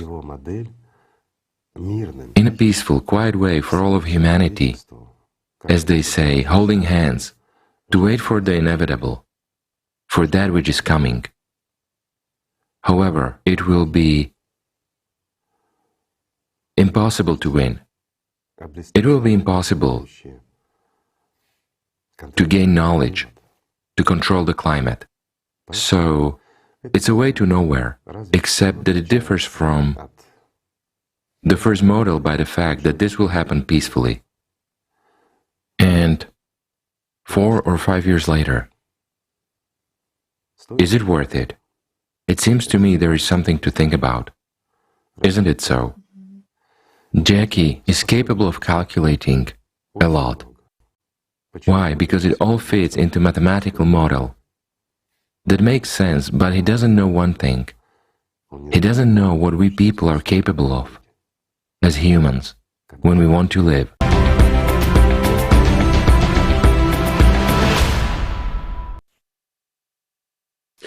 Thank you, esteemed Igor Mihailovich. I completely agree with you that we are human beings and we want to live. Jackie Chinese model is not an option for us. Our only way out is the creative society.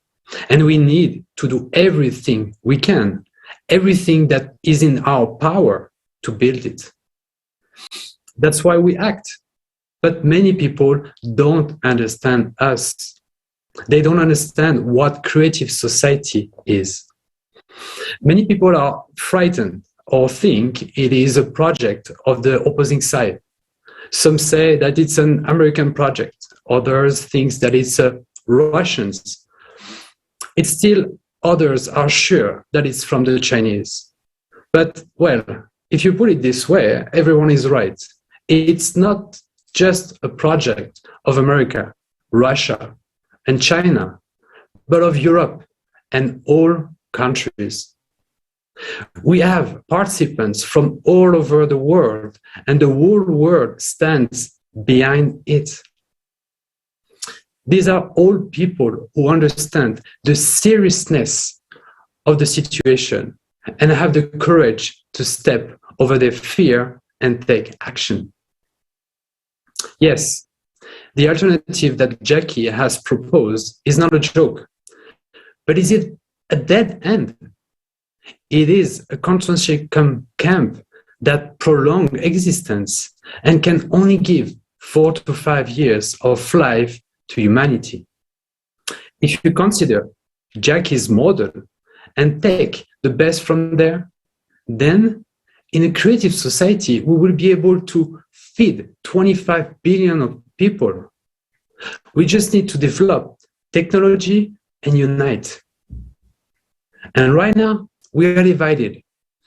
And that is why we have neither technology, nor energy, or strength to achieve that. It would take thousands of years for us to make such a technical progress with natural evolutionary development. But we don't have time anymore. And in order for us to have this time, this is what the Creative Society project is for. We are working for a future to remove hopelessness. The more we study, the more we understand the importance of the Creative Society. Otherwise, the future sounds like a verdict, and it's scary. After all, no one has a single working idea that is guaranteed to stop the imminent threat of the total annihilation of humanity. There is no and can't be any alternative than the Creative Society. Thank you. Thank you very much, Jonathan. And thank you, dear viewers, for being with us today and for your comments. Our live chat is very hot and there are a lot of questions coming and a lot of comments. And one of the most frequently asked question is, what is the way out? What is the solution? And today, almost every speaker was explaining what is the solution for the current situation and how Creative Society is the one and only solution. But I would like to give an example which will be clear to everyone. Imagine that there is a family of, let's say, 100 people living in one house. They have been struggling with each other for thousands of years. They live in hatred. They steal from each other. They don't help each other. They exploit each other. And at the end, their house is full of trash. And what is happening to the house will bring it very soon to the big accident, let's say gas explosion. So, what can people do in order to prevent it? First of all, to inform each other that the accident is close. Next, to sit together and to come to common understandings and agreement that we need to bring our house to order. Then they should work on rules, how to do it. And these are the 8 foundations of the Creative Society. And then these people, they have huge potential because they have knowledge, they have skills, and then they bring their knowledge and skills together. And they bring all scientific researches which are hidden from us today. Then there is a big chance that this family will repair their house, will avoid the accident, and even more, will build a beautiful house for everyone. There we will live like one big family. So this is the Creative Society, and this is the solution. But to start this, we should, first of all, inform each other, because we don't have today another alternative except for Creative Society. And this is a project for all people, because we are one family finally living on the same planet. And I would like to remind that this broadcast is being simultaneously translated into hundreds of languages by volunteers from around the world. And it's streamed to thousands of channels and platforms. Please don't forget to share this event to your social networks right now, because we have so many topics, important topics to discuss. We have already heard the truth about the dreadful state of our planet. We have heard about the actual reasons for climate change. We have seen the truth for garbage mobs, deforestation, and climate change on our only planet, but also on other planets in our solar system. Stay with us to find out why we don't believe that climate change will affect us. We will know about the reasons for the melting of glaciers, and we will know what has happened to the planet's core. Have you ever heard about an inhale of the earth? You will hear about it today. And finally, we will watch the premiere of the documentary film, which was done by participations of the Project Creative Society. This film is the result of huge work, and it will really reveal the truth about refugees and slavery. So let's continue. And now I would like again to greet our esteemed speaker, Dr. Tatiana Zinchenko, and I would like to pass you a floor, Dr. Zinchenko.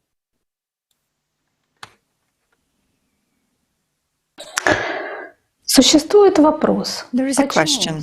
Why does the human mind, our cognitive system, with all its might, struggle to distort perception of the climate crisis as a concrete and imminent risk? Our instinctive safety system, the instinct of self-preservation, automatically reacts only to an immediate and direct threat. Various cognitive distortions affect psychological perception of climate change. For example, its delay in time and lagging in space. In other words, climate threats are regarded as delayed in time and distant in space, and something that will happen somewhere, sometime with someone, but not with us and not now. An influential sociologist, Anthony Giddens, calls this spatio-temporal distance of climate change a paradox. Giddens's paradox reads as follows: since the dangers posed by global warming are intangible, immediate or visible in the course of day-to-day life, however awesome they appear, many will sit on their hands and do nothing concrete about them. Yet waiting until they become visible and acute before being stirred to serious action will by definition be too late. Perception of the environmental crisis is influenced by inclination of the human mind to regard as risky what has immediate outcomes and to underestimate events with consequences distant in time. Distortions also affect the work of memory, including the collective memory of big disasters of the past. An effect of remoteness from the past is triggered. It happened once to someone else, but not to me. And did it really happen? Even if it did, who knows under what conditions? This makes us short-sighted about the future. Mass media do not present information from governments and the scientific communities of climatologists, geophysicists and ecologists about climate change as an immediate threat to the survival of civilization, already now. I would even say that anything is done to play on the cognitive distortions which I mentioned earlier, so that people remain ignorant and inactive. Climatic disasters are mentioned as something that will happen in decades, and when they speak of anthropogenic factor as a cause of the current climate events, the locus of control over the climate situation is shifted to humankind, or rather to the ruling political and economic elite. Perhaps because of this lie, people's healthy instincts do not work and people do not act. There is a deliberate manipulation of public consciousness. Those who do this are well aware of the unconscious mechanisms of human behavior. We are actually being led to slaughter. A crime against humanity is committed before our eyes by those onto whom we have shifted the responsibility for our destiny. In recent years, the phenomenon of climate or environmental eco-anxiety has appeared and started to spread, especially among teenagers and young people. This means that some people with an open-minded perception and healthy instincts adequately perceive the climate situation. If there is anxiety, there will be a desire to act in order to change the situation, but where is their energy redirected? To fight against the anthropogenic factor, to strikes and other social actions? In the end, people see that their efforts are fruitless and they lose enthusiasm. They remain locked in their desperate anxiety. It reaches its utmost, sometimes causing panic attacks, and then it turns into depression. Guys, you with climate and eco-anxiety, you're fine, there's nothing wrong with you, you're healthy, and you perceive what's going on in a normal way. You can't put 2 + 2 together. Please do not fall asleep. Join millions of people in the Creative Society project, those people who create conditions for all people, all humanity to survive. You just need to act in the right way. You do have the potential to change everything. The impact of climate change on people's mental health is now only starting to be recognized. Also, socioeconomic factors play a role, such as migration, lack of water and food resources, drought and crop failure, resulting in economic losses, hunger and thirst, which can certainly lead to distress and despair. There is increased number of suicides among farmers, for example, affected by drought. Victims of various climate disasters are at high risk of developing post-traumatic stress disorder, depression, anxiety disorders, and panic attacks. People often experience sleep disorders, suicidal thoughts, outbursts of anger and aggression, which are very difficult to control. Comparative studies indicate a much higher prevalence of mental disorders among those who were forced to migrate and were not warned of the impending disaster. In children and adolescents, symptoms of mental disorders often appear and intensify months and years after the tragedy and occur in really half of the affected population, 46 to 38%. But victims of natural disasters and migrants receive timely medical aid. In these cases, when they get minimal living conditions as well as support, care and kindness from people around them, the risk of developing mental disorders decrease 2 times. But in the consumer society, this is available to a minority. Only in the creative society, people will be able to live in safe conditions, even during global cataclysms, and receive all necessary help in time, because human life in such a society is the main value.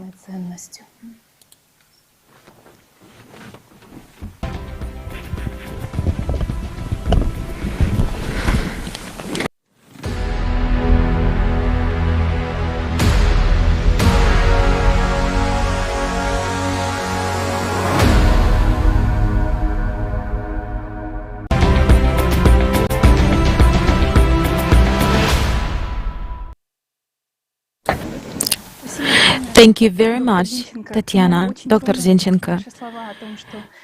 I was very touched by your words about the people who see the real truth about the climatic situation.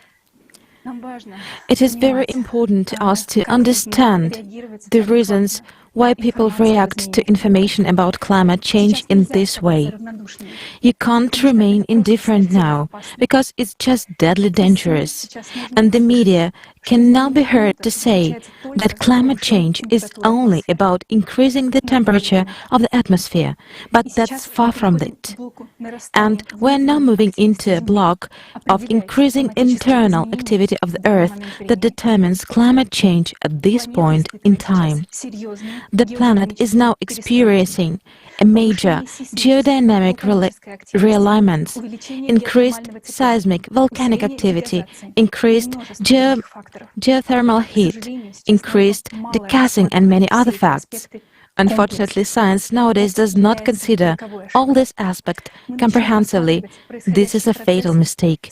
We will start to consider the processes taking place with the aspect of modern melting of glaciers. What are, in fact, the causes of their melting?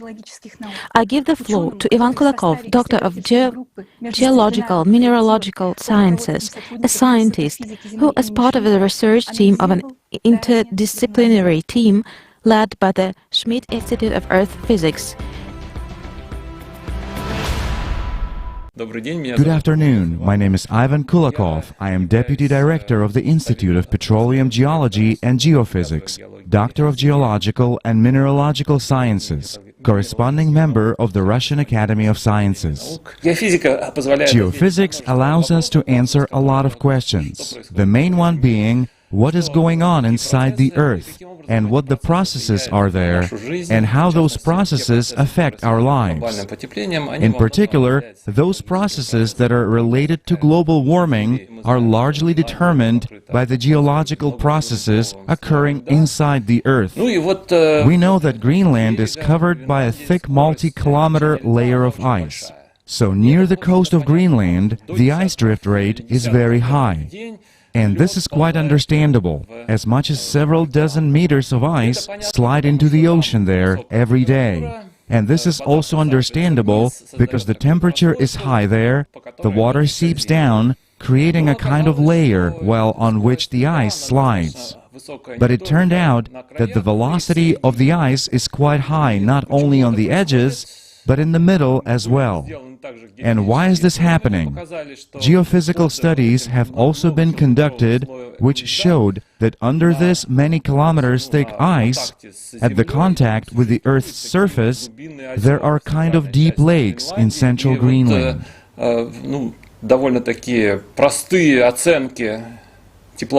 So, pretty simple calculations of heat flux indicate that at the normal heat flux, there should be no such ice melting.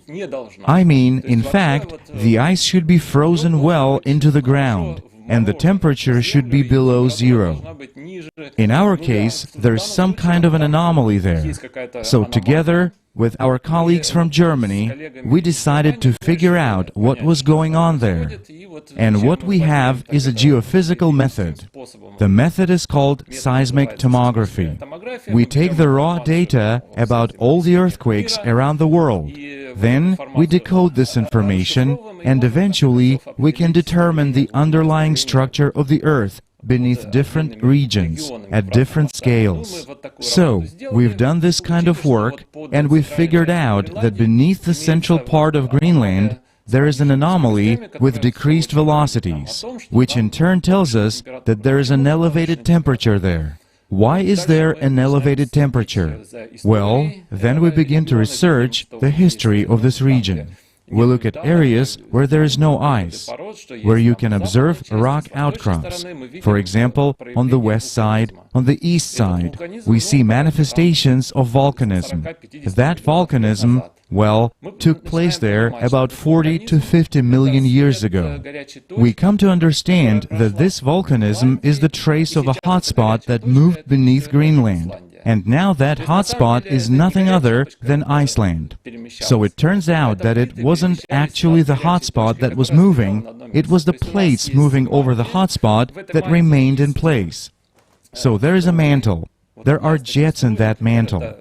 One of these jets, for example, is the Hawaiian hotspot. The other one is the Icelandic hotspot. And above these jets, there are sort of lumps of lithosphere floating as if they were ice plates. And when this jet passes beneath this ice plate, it burns a trace in this lithosphere, and there occurs a kind of thinning in the lithosphere. In fact, this hotspot, the Icelandic hotspot, is believed to be about 250 million years old, according to some opinions. And when it was formed, it rose to the surface of the Earth in the form of a big mushroom. And when this mushroom came into contact with the lithosphere, that happened about 250 million years ago, and that was in the area of the Siberian plate, meaning it was in the area of Norilsk. So its central point caused a discharge of millions of cubic kilometers of basaltic lavas, which completely changed the entire ecosystem of our planet. This led to the extinction of 90% of all life species on Earth at that time. In other words, it was the most severe extinction in the entire history, or at least in the recent history of the Earth. After that, this plume, or rather the head of this plume, had done its job, but its stalk, that doesn't seem to be so dangerous, remained. And above it, the plates were floating. Partly, there was an outpouring of large basalts at the junction where the Atlantic Ocean transitions into the Arctic Ocean. Then Greenland floated towards this hotspot. One edge of that hotspot passed beneath Greenland, and then it ended up around Iceland. So in essence, if we look from below at the lithosphere surface of Greenland, we can see a kind of ditch formed in it. Accordingly, this asthenospheric material, which has a higher temperature, turned out to be closer to the surface than normal, this continental lithosphere. Therefore, this hot material has caused the temperature gradient in this case to increase, and the heat flux, the one that we're observing under Greenland now, is high. Well, naturally, the ice gets melted there. Naturally, this ice is moving faster, both in the central part and around the edge. So a question immediately arises here. Given the current global warming and all that, Greenland will melt, and this will absolutely lead to a catastrophe. I mean, naturally, the sea level will rise and so on. So this is all happening right now, as if it were caused by human activity. Well, of course, that is absolutely not true, because I am talking about processes that have been going on for tens of millions of years. And it is quite a routine process that has been going on much longer than humanity naturally has existed. And it's a very different timescale.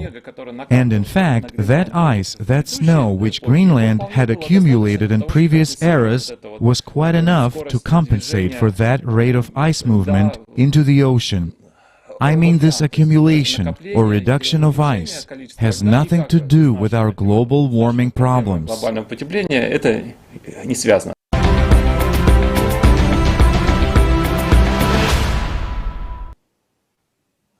We would like to thank Dr. Kulakov and his colleagues for sharing their research on the glaciers melting in Greenland and actually explaining why they are melting. That is essential information which is being silenced.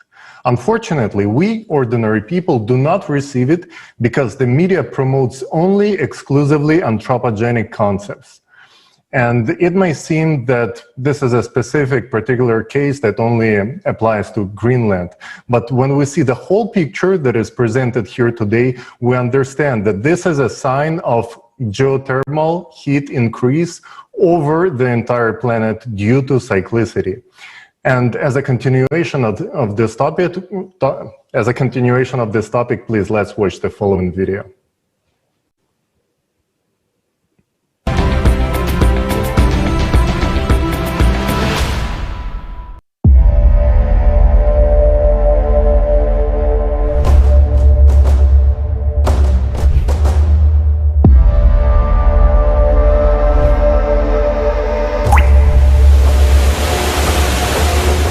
Everyone has already heard that glaciers are melting catastrophically fast. But have you heard about how exactly they are melting? 90% of all glaciers on the planet are located in Antarctica, where they are disappearing the fastest. What is striking is that this is taking place solely in the western part of Antarctica, whereas in the east, record-breaking cold temperatures are being recorded. A logical question arises: why is Antarctica melting only on one side? And the answer is quite simple. West Antarctica has a totally different geology. It consists of thin blocks of the Earth's crust that are separated from each other by large tectonic faults, rift zones. And in these zones, greater amounts of heat are released. For example, scientists from Germany and the British Antarctic Survey mapped the geothermal heat flow in West Antarctica using data from aeromagnetic observations beneath the Thwaites Glacier. They discovered an area where a huge amount of heat comes from the Earth's bowels. According to scientists, this is due to the fact that the glacier lies in a tectonic trench where the Earth's crust is much thinner. Surprisingly enough, West Antarctica is one of the largest volcanic regions on Earth. There are more than 140 volcanoes sleeping under the ice, and they are now much more active than the scientific community previously believed. A team of researchers from the University of Rhode Island discovered a new factor in the rapid melting of the Pine Island Glacier in Antarctica. It's an earlier unidentified active volcano buried deep beneath the ice. Evidence of volcanism was indicated by high concentrations of the helium isotope, which comes exclusively from the Earth's mantle. According to Professor Karen Haywood, geothermal heat from the West Antarctic Rift warms the ocean water. This in turn leads to the acceleration of ice sheet melting. Thus, it is the geothermal heat from volcanoes that is contributing to the rapid melting of the Antarctic ice sheet, not global warming at all. But why are there so many volcanoes under the ice of Antarctica? NASA experts have found out the reason based on data from NASA's ICE-SAT and IceBridge satellites. They have concluded that under the surface of West Antarctica, there is a large mantle plume that is a flow of red-hot magma which rises and expands beneath the Earth's crust. According to the scientists' calculations, this area is warming with almost the same intensity as the Yellowstone supervolcano. The heat flux measures 150 milliwatts per square meter, reaching 180 in the rift areas. This is about 3 times as much heat as the adjacent rock layers receive. Thus, all indications are that glaciers in Antarctica are melting, not at all due to anthropogenic factors, but due to the volcanic heat. At the same time, the temperature of the Earth's crust is rising and parts of the territory are elevating abnormally. Why does the scientific community ignore the connection between all these phenomena? Equally intense ice melting is also taking place on another part of the planet, in Greenland.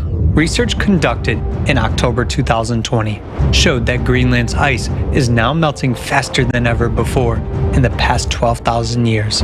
In 2019 alone, Greenland's ice sheet lost the most ice in recorded history, 600 billion tons. It is also surprising that giant lakes appear under the surface of the glacier, which is actually 1.5 kilometers thick.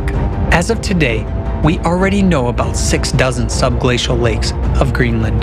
The temperature of the ice surrounding them is around minus 28 degrees Celsius. But these lakes do not freeze. Why?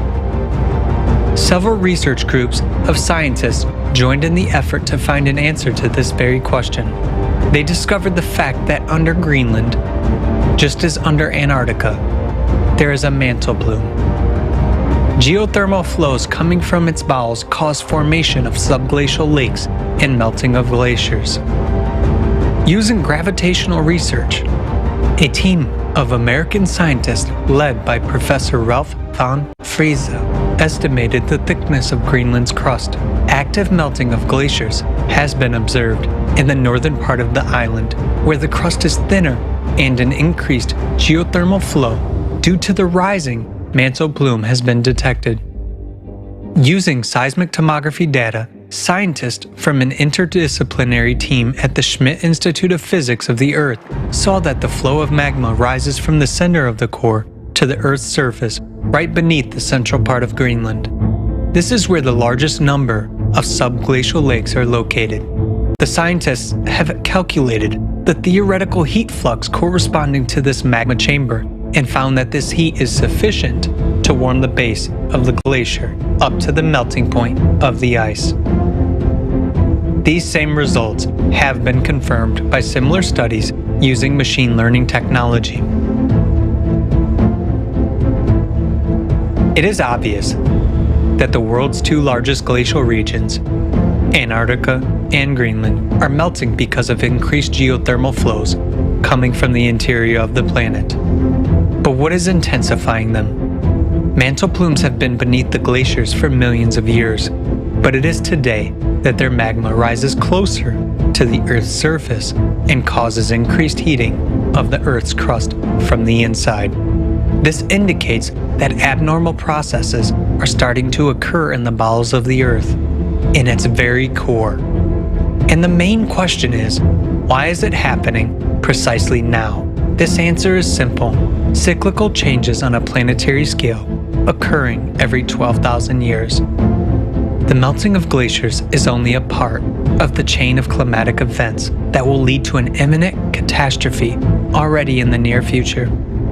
Today, it is extremely important to unite the entire world scientific community in order to thoroughly study the real causes of climate change and prevent a great tragedy.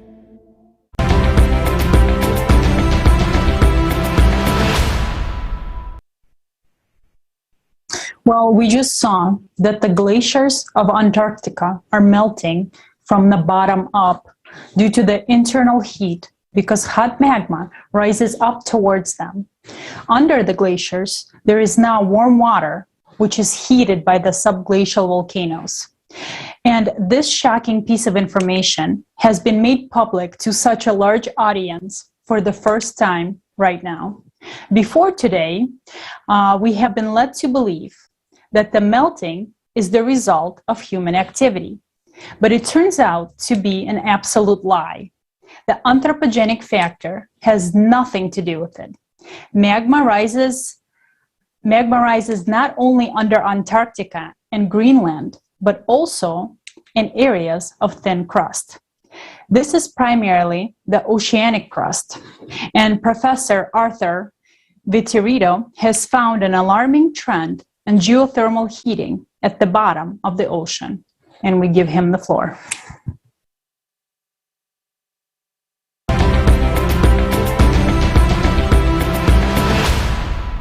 My name is Arthur Vittorito. I'm a retired professor of physical geography, and I'm happy to be participating here in the Global Crisis Time for Truth conference here on December 4th. I was asked by a student a number of years ago if the number of earthquakes on the planet had been increasing. And I said, yeah, they have slightly, but I haven't looked at the data carefully. And when I looked at the data carefully, I started to see some things that intrigued me. And what intrigued me most was the fact that the number of earthquakes was starting to increase rapidly on the ocean floors. The oceans contain about 1,000 times the amount of heat that the atmosphere contains. So if you will, the ocean has been called the great flywheel of climate. So if we can intensify what we call the thermohaline circulation, first let's look at this greater geothermal flux. Geothermal, of course, is heat that emanates out from the mantle of the Earth. It's what we see in active volcanoes, geysers, hot springs. And we see that the vast majority of geothermal heat on the planet has its origins at the ocean floor. And this diagram here by Davies and Davies shows in red where most of the geothermal heat for the planet is emanated. And we can see that it perfectly matches up with the parts of the Earth's crust that are splitting apart. These are what we call the mid-ocean spreading zones. Okay? And if we look at the mid-ocean spreading zones, we see that high earthquake activity in these regions indicates high flow of geothermal heat in these regions. So for the purposes of this discussion, we're going to refer to what I call MOSA, mid-ocean spreading zone seismic activity. MOSA is a good proxy for the amount of geothermal flux. To this purpose, I've cataloged the number of seismic or earthquake events in the 4 to 6 range of what's called the moment magnitude range. That is, as you have more earthquake in these mid-ocean spreading zones, you will have a greater release of geothermal heat. And I've tracked this. I've looked at the seismic activity in these mid-ocean spreading zones. And here's the chart. So we know that we have greater geothermal flux because we have a lot more earthquake activity down on the ocean floor. And what this will do is it intensifies what we call the thermohaline circulation. On the planet, the thermohaline circulation, also called the meridional overturning circulation, or MOC, is driven by these density differences of temperature and salinity. And the oceans circulate in this giant conveyor belt, and we call this deep convection. Ocean geothermal heat is a significant forcing that can weaken the stability of the water column. It warms the bottom water, and when you warm the bottom water, you strengthen the thermohaline circulation. This is a well-established fact in oceanography. If you heat the bottom through geothermal heating, what is going to happen is that this conveyor belt is going to move faster. And the faster this moves, the more heat gets pushed up into the Arctic. And this is a critical mechanism that we have to pay careful attention to. It has been shown that the overall circulation of the ocean has increased. And this is what the temperature field looks like. And you can see here the areas in red, primarily in the central and northern Atlantic, have been running much, much warmer than normal. We arrived at this state starting in 1995. That is, these anomalously high temperatures giving us what we call a positive AMO which is the Atlantic multidecadal oscillation, has been around since 1995. Here we see a shot taken from the NASA Earth Observatory in 1979. Here we can see on a typical day the extent in 2007. We can see that it's been greatly reduced. And this is very, very important because as you melt snow and ice, you produce what is referred to as a positive feedback. So the net effect of all this, the intensification of the greater geothermal flux, which intensifies the thermohaline circulation, which increases oceanic heat transport in the Arctic, which also reduces snow and ice, results in increased Arctic temperatures. The reason we start this at 1979 is because this is the first year that satellite temperature data became available on a global scale. The mid-ocean spreading zone seismic activity plus global temperature is the bar graph in blue. Global temperatures are the curve in red. We find that the temperatures lag the mid-ocean seismic activity by 2 years. We see that these two curves match up very, very nicely. A correlation coefficient on this is 0.72, which is statistically significant, very high. 1995 was a very, very important year because it was an inflection point in global temperatures. That is, the mid-ocean seismic activity and consequently geothermal release suddenly spiked up in 1995, and we see that a number of other geophysical phenomena also changed in 1995 because it's all connected. That is well documented. A researcher by the name of James Camus, he's documented these fluxes under the ice sheets, and we do know, and we do have very good data that shows that, yes, a lot of the ice melt from Antarctic and Greenland is geothermally related. There's still a lot that we have to learn about climate change. And I believe that I have found a small piece of that. That is, I believe that seismic activity, which has been largely ignored in the literature, is one of the drivers of that climate change, and we need to explore it more, and we need to better integrate it into other understandings that we have about climate change. I believe in humans first, and I believe that we should exercise good stewardship, but that we should all try to take care of each other.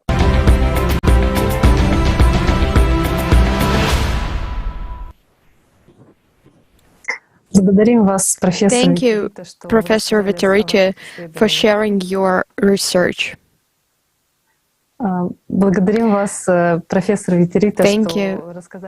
Thank you for sharing your research, and let's look at some other interesting patterns related to geothermal flow in the ocean. Oceanographers from Germany have found that just off the coast of West Antarctica in the Weddell Sea, the water at the depths of more than 2,000 meters warms up 5 times faster than at the surface. The temperature of the upper layer of water, 700 meters deep, almost never increases. This demonstrates that heating comes from beneath the surface. Thanks to the network of Argo buoys disturbed throughout the world's oceans, scientists can obtain data on changes in water temperature and salinity. In this way, anomalous zones of elevated temperatures in the ocean have begun to be detected in recent decades. The water in them can be as much as 10 degrees warmer. They became known as blobs, heat bubbles, or heat blobs. Blobs appear from time to time in the Pacific Ocean, and 2 spots stand out in particular off the coast of Alaska and near New Zealand. The appearance of such anomalies has become suddenly more frequent. Scientists can reliably explain where such a heated ball of water appears in the ocean column.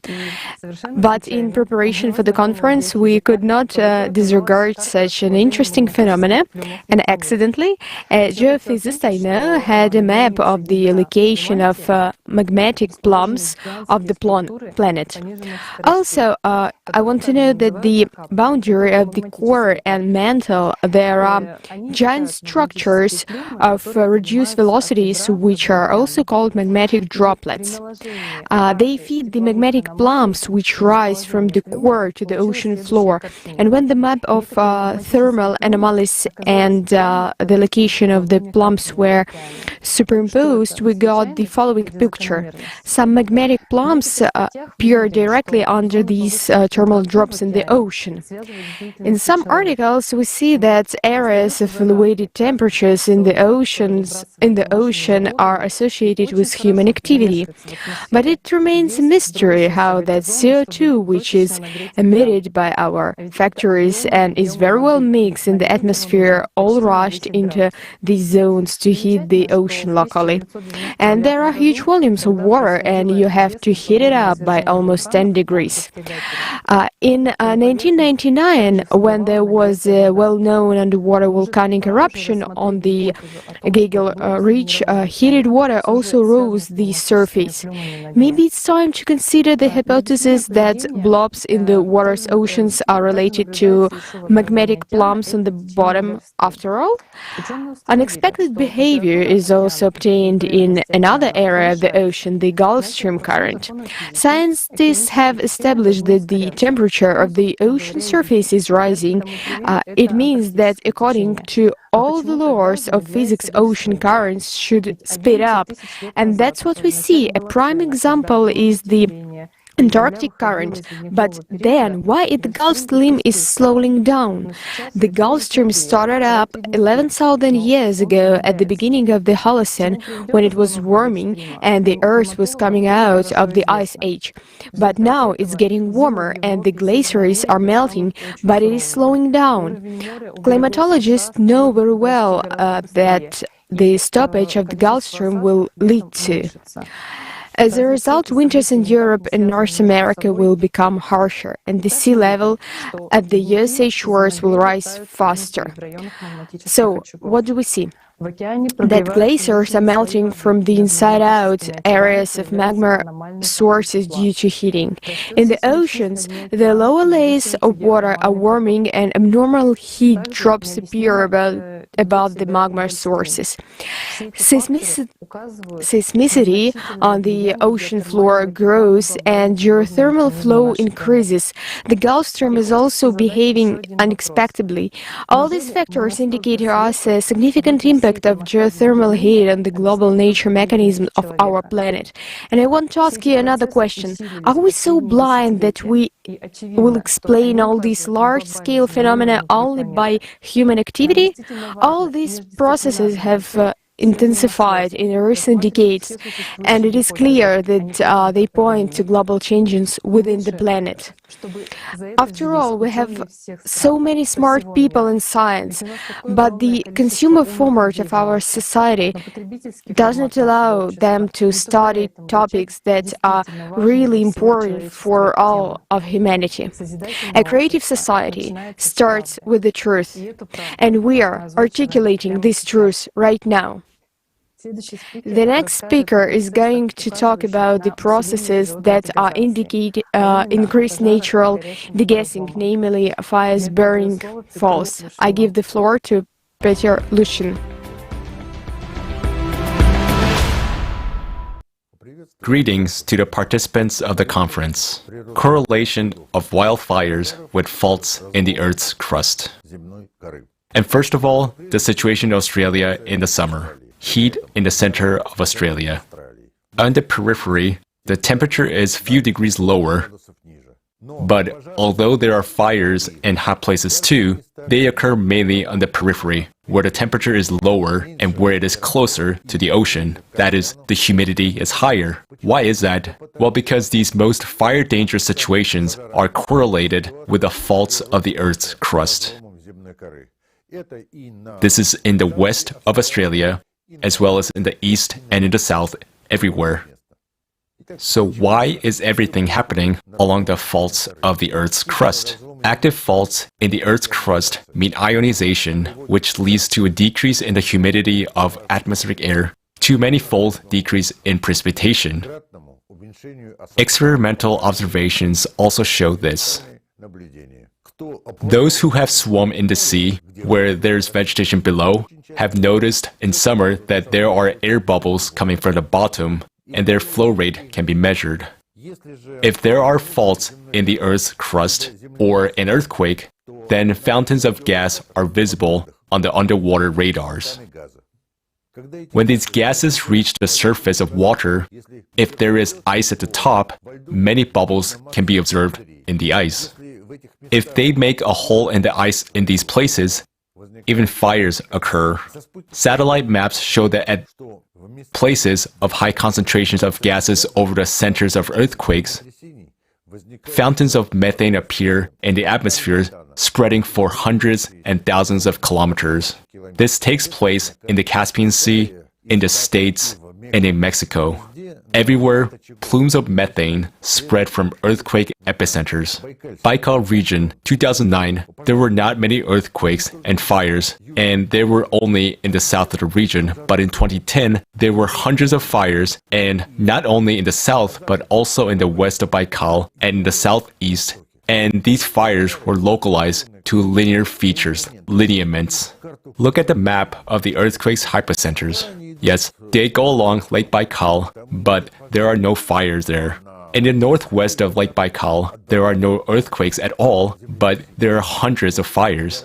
It turns out that in that area, there is a magnetic anomaly and a fault in the Earth's crust. Next, similarly in Greece, in places where there is methane, there are massive fires, and where there is no methane, fires are sporadic. Turkey. There is a methane outbreak in central Turkey, so there are hundreds of fires, and these are not sporadic incidents. In India, they burn reeds. This is an ordinary situation, but extensive fires occur only in cases when there is an increased concentration of methane close to the Earth's surface. Southeast of the United States, fires are often lined up in lineaments. And if you look at the tectonic map, yes, they are all, or almost all, related to the faults of the Earth's crust. This is Florida and Texas and some other states.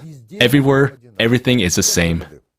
Hence, the conclusions are, natural fires are activated near the faults of the Earth's crust with abnormally high magnetic fields due to the increase in dry thunderstorms. There is a tendency for the increase in the number of fires with an increase in the concentration of methane near the Earth's surface. The deviation from the tendency is due to the fact that the degassing of methane is not explicitly associated with weather and dry thunderstorms.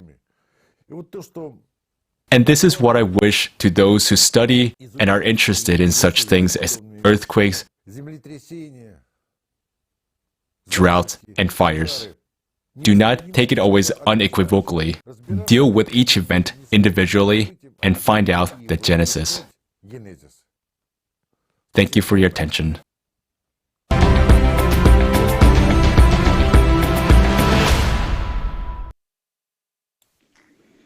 I'm very grateful to Piotr Lushvin for the information he has provided, because fires that occur along the faults become more and more frequent for a reason. Next, you will learn why they began to increase in certain places. We've been talking for years about the causes of global climate change, about the 12,000-year cycle of cataclysms, and about what will happen. But what I want to share with you now turned out to be a shock to me personally. I naively believed that there are areas on Earth that would be less prone to cataclysms, where earthquakes or volcanic eruptions don't happen, because they are far from the coastline for a tsunami to break through here. I thought that such a safe place was Siberia. But it turned out that I was deeply mistaken, and already in the near future, a devastating disaster could happen there, which would be fatal for all humankind, and you'll understand now why. For 10 years now, people have been trumpeting that Russia is heating up 3-4 times faster than the rest of the world. But have you seen how it exactly heats up? Look at this huge red spot that shows how atmospheric temperatures in Russia have changed over decades. Isn't it weird that this spot is located in the center of the country, in western Siberia, where the age of the plates is relatively young, and the plate itself is thinner. Precisely in this area, the permafrost degrades most rapidly. Isn't that strange? So what is the reason for the abnormal heating of Western Siberia? No, not in greenhouse gas emissions. The reason is the movement of the Earth's core. Rybakin's works showed that even with small vibrations and movements of the core, all mantle layers experience deformations. In the late 19th, there was a jump of the core in the northern direction. The core shifted along the line from West Antarctica to West Siberia to the Taimyr Peninsula. The heat from the bowels now comes asymmetrically, and this is probably the reason why the glaciers in West Antarctica are melting the fastest. What is happening in Western Siberia? Heated fluids and magma rise higher to the junctions of the lithospheric plates, to the ocean floor and to the Earth's surface in the direction of the core's pressure. Currently, beneath Western Siberia, heat is accumulating in the upper layers of the mantle. The push of the core towards the Taimyr Peninsula creates conditions for the emergence of deep magma sources. Already now, the thin lithospheric crust beneath Western Siberia starts to be eroded by magma and becomes thinner. The works by Igor and Elena Morozova from the University of Wyoming back in 1994-97 indicated the weakening, severe heterogeneity and signs of melting of the lower lithosphere, as well as the strong influence of the melts in the mantle on the tectonic processes of the central part of Western Siberia. But what's not all, the rigid basis of the foundation of the Western Siberia plate is not monolithic. These faults are now beginning to crack, seismicity is appearing where it didn't exist before, and this begins to affect even the neighboring, ancient thick plate of West-Eastern Siberia.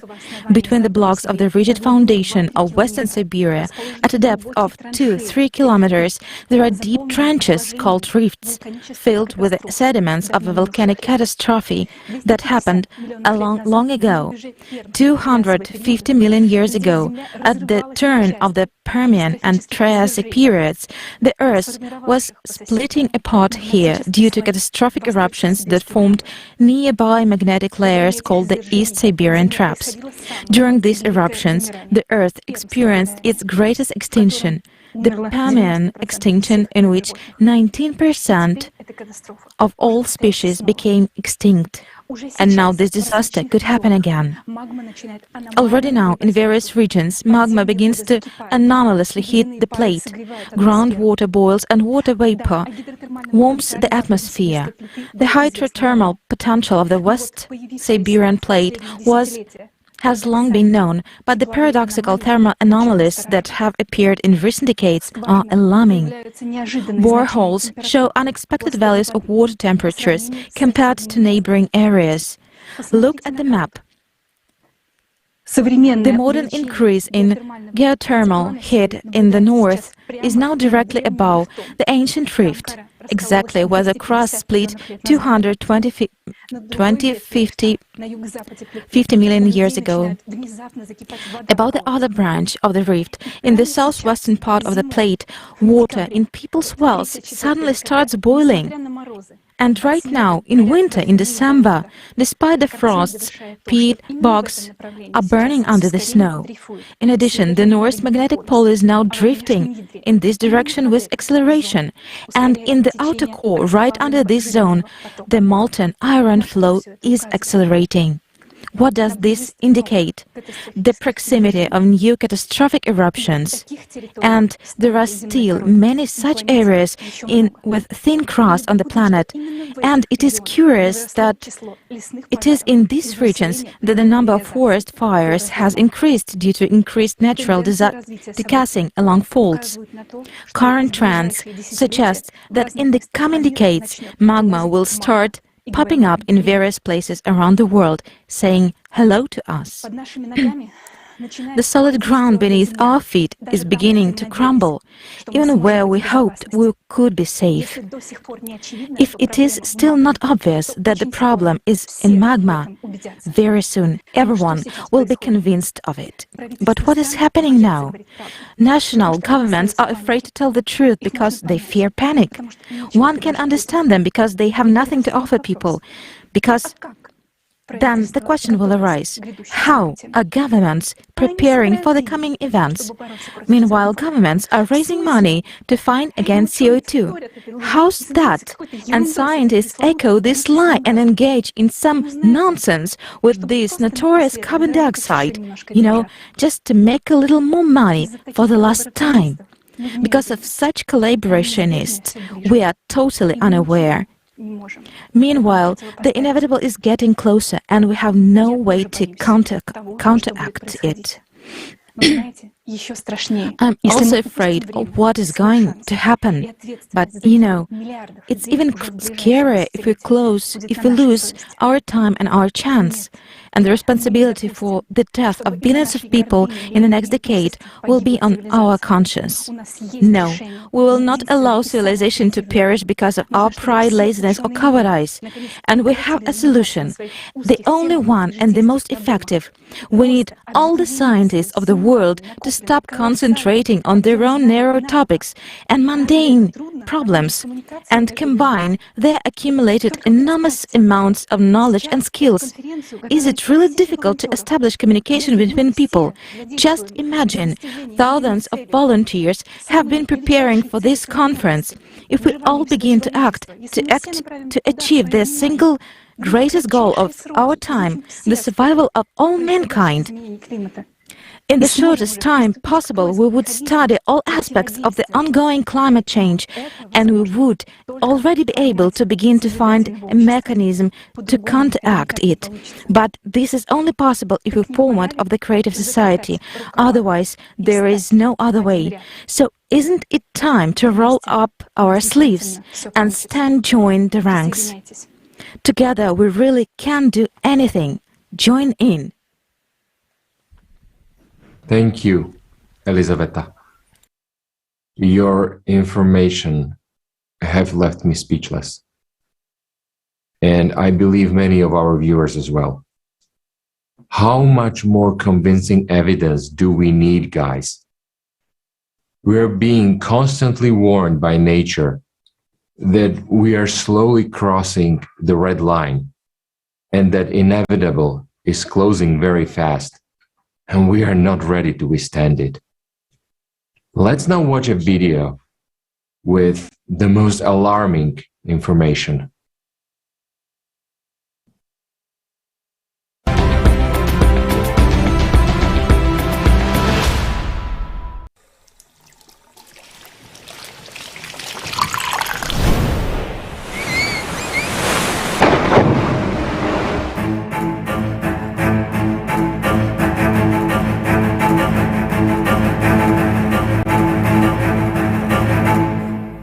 Inhale of the Earth.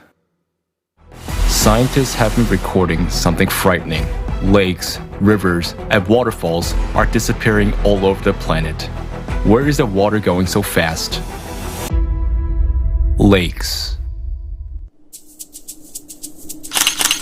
The second largest lake in Bolivia, which is called Pulpo, has simply dried up. Satellite images show that the water was still there in April 2013.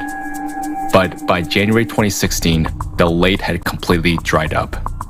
Not only has this become a tragedy for the people living there, but also a dire prediction about the future of many lakes on a global scale. The destruction of Lake Aguelo, that had been 6 meters deep, happened so suddenly as if someone removed a giant plug and released all the water. In just 7 years, the lake completely disappeared. In California, the state's second largest reservoir, Lake Oroville, is disappearing at a catastrophic rate. As you can see, even a buoy is at the lake bottom. For the first time in history, what was once the deepest reservoir has descended to a record low level. In Lake Pechera, the water disappeared along with fish. The narrow hole through which the lake apparently drained, dragged down all the aquatic fauna with it. Rivers. The level of the Parada River, the second longest in South America after Amazon, is currently at its lowest level in 77 years. Water in the Atoyac River disappeared suddenly after a giant fissure had opened, through which the water left. The Great Indus River in Pakistan is left almost without water today. The size of its delta has shrunk by more than 5 times. Several settlements along the coast were deserted. Hundreds of people had to leave. In 2013, from a 3-meter deep raging torrent, the Sims River turned into something so shallow that it barely was above scientists' sneakers in the deepest part of the reservoir. The Rio Grande, an important river for the US residents, has begun to disappear. Despite its impressive size, its banks have already turned into a pile of sand and rocks. Many rivers in the US are in danger of drying up, from the mighty Colorado to the Gasconade. Waterfalls. One of the most majestic waterfalls in the world, the Iguazu Falls complex, which is almost 3 kilometers wide, has lately decreased by 5 times. The second most powerful waterfall in the world after Iguazu, Victoria Falls, was on the verge of disappearance in 2019. Ecuador's highest waterfall, San Rafael Falls, disappeared for good in 2020. Instead of a roaring, rushing waterfall, there is now a thin, barely visible brook flowing down the rocks. On all the continents, we observe that water is leaving, which means it's a planetary scale process. It's worth pondering. How will worldwide water shortages affect the lives of us all?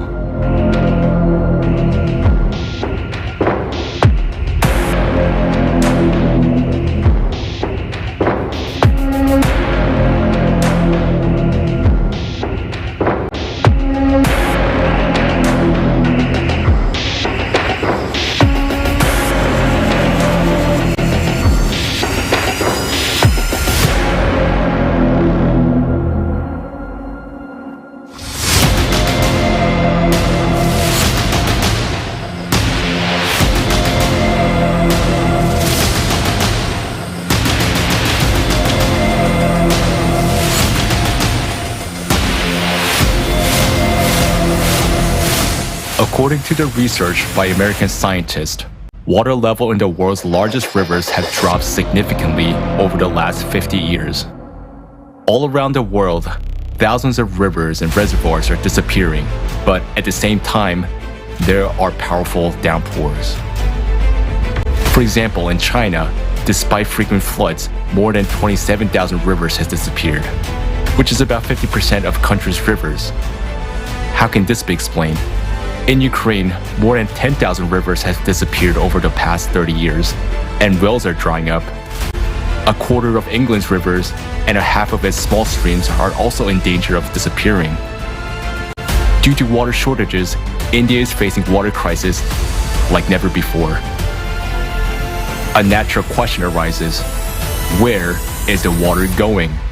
Currently, our planet is entering a cycle of planetary cataclysms, which occur every 12,000 years.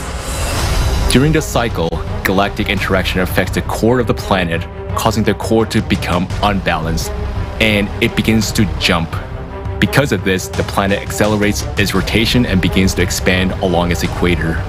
Microcracks are formed, and water reservoirs goes down to greater depths. This intake of water by the planet can be compared to an inhale. Right now, the planet is inhaling. Does it mean that at some point it will exhale? So when and how will our planet exhale? As a result of the planet's acceleration, its centrifugal force changes and magma begins to rise to the surface of the Earth's crust and warm the underground waters. Already today, we're witnessing rapid melting of glaciers from the bottom up, heating of deep layers of the world's ocean, melting of permafrost, and cases when people see water in wells boiling up. In the bowels of Western Siberia alone, at a depth of 1.5 kilometers, there's an entire sea of hot water measuring 1 trillion cubic meters. And such bubbling and boiling underground sea are not only found under Siberia, but in many other regions as well. There is enough water to cause another biblical flood. So when magma reaches these huge reserves of water, this water will start to massively evaporate. Just imagine the quantities of water that will come out of the ground as the planet exhales. This will result in incessant downpours, causing catastrophic floods. We expect water to rise up by miles, so only the tops of the mountains will remain. The fact that the planet breathed has been mentioned since time immemorial. This already happened in the history of humankind. An example of this is the Great Flood, which is mentioned in many myths of the people of the world. Well, we have mentioned that the earth breathes, it absorbs water, and having contracted, gives it away. And this happens instantly. It can happen overnight. Our civilization is faced with the most terrible enemy, one that is merciless in its manifestation. He is already overpowering us, and we, because of our separation consumerist format, are not even fighting back. If we want to preserve life on the planet, we need to act as a united front. This is the only way to guarantee a secure future for us. To do this, it is vital for us to unite and change the format of society to the creative one. In this format, we will quickly develop technology which will provide us with the ability to preserve our lives as the Earth exhales. Right now, you decide what happens next and which scenario we will follow.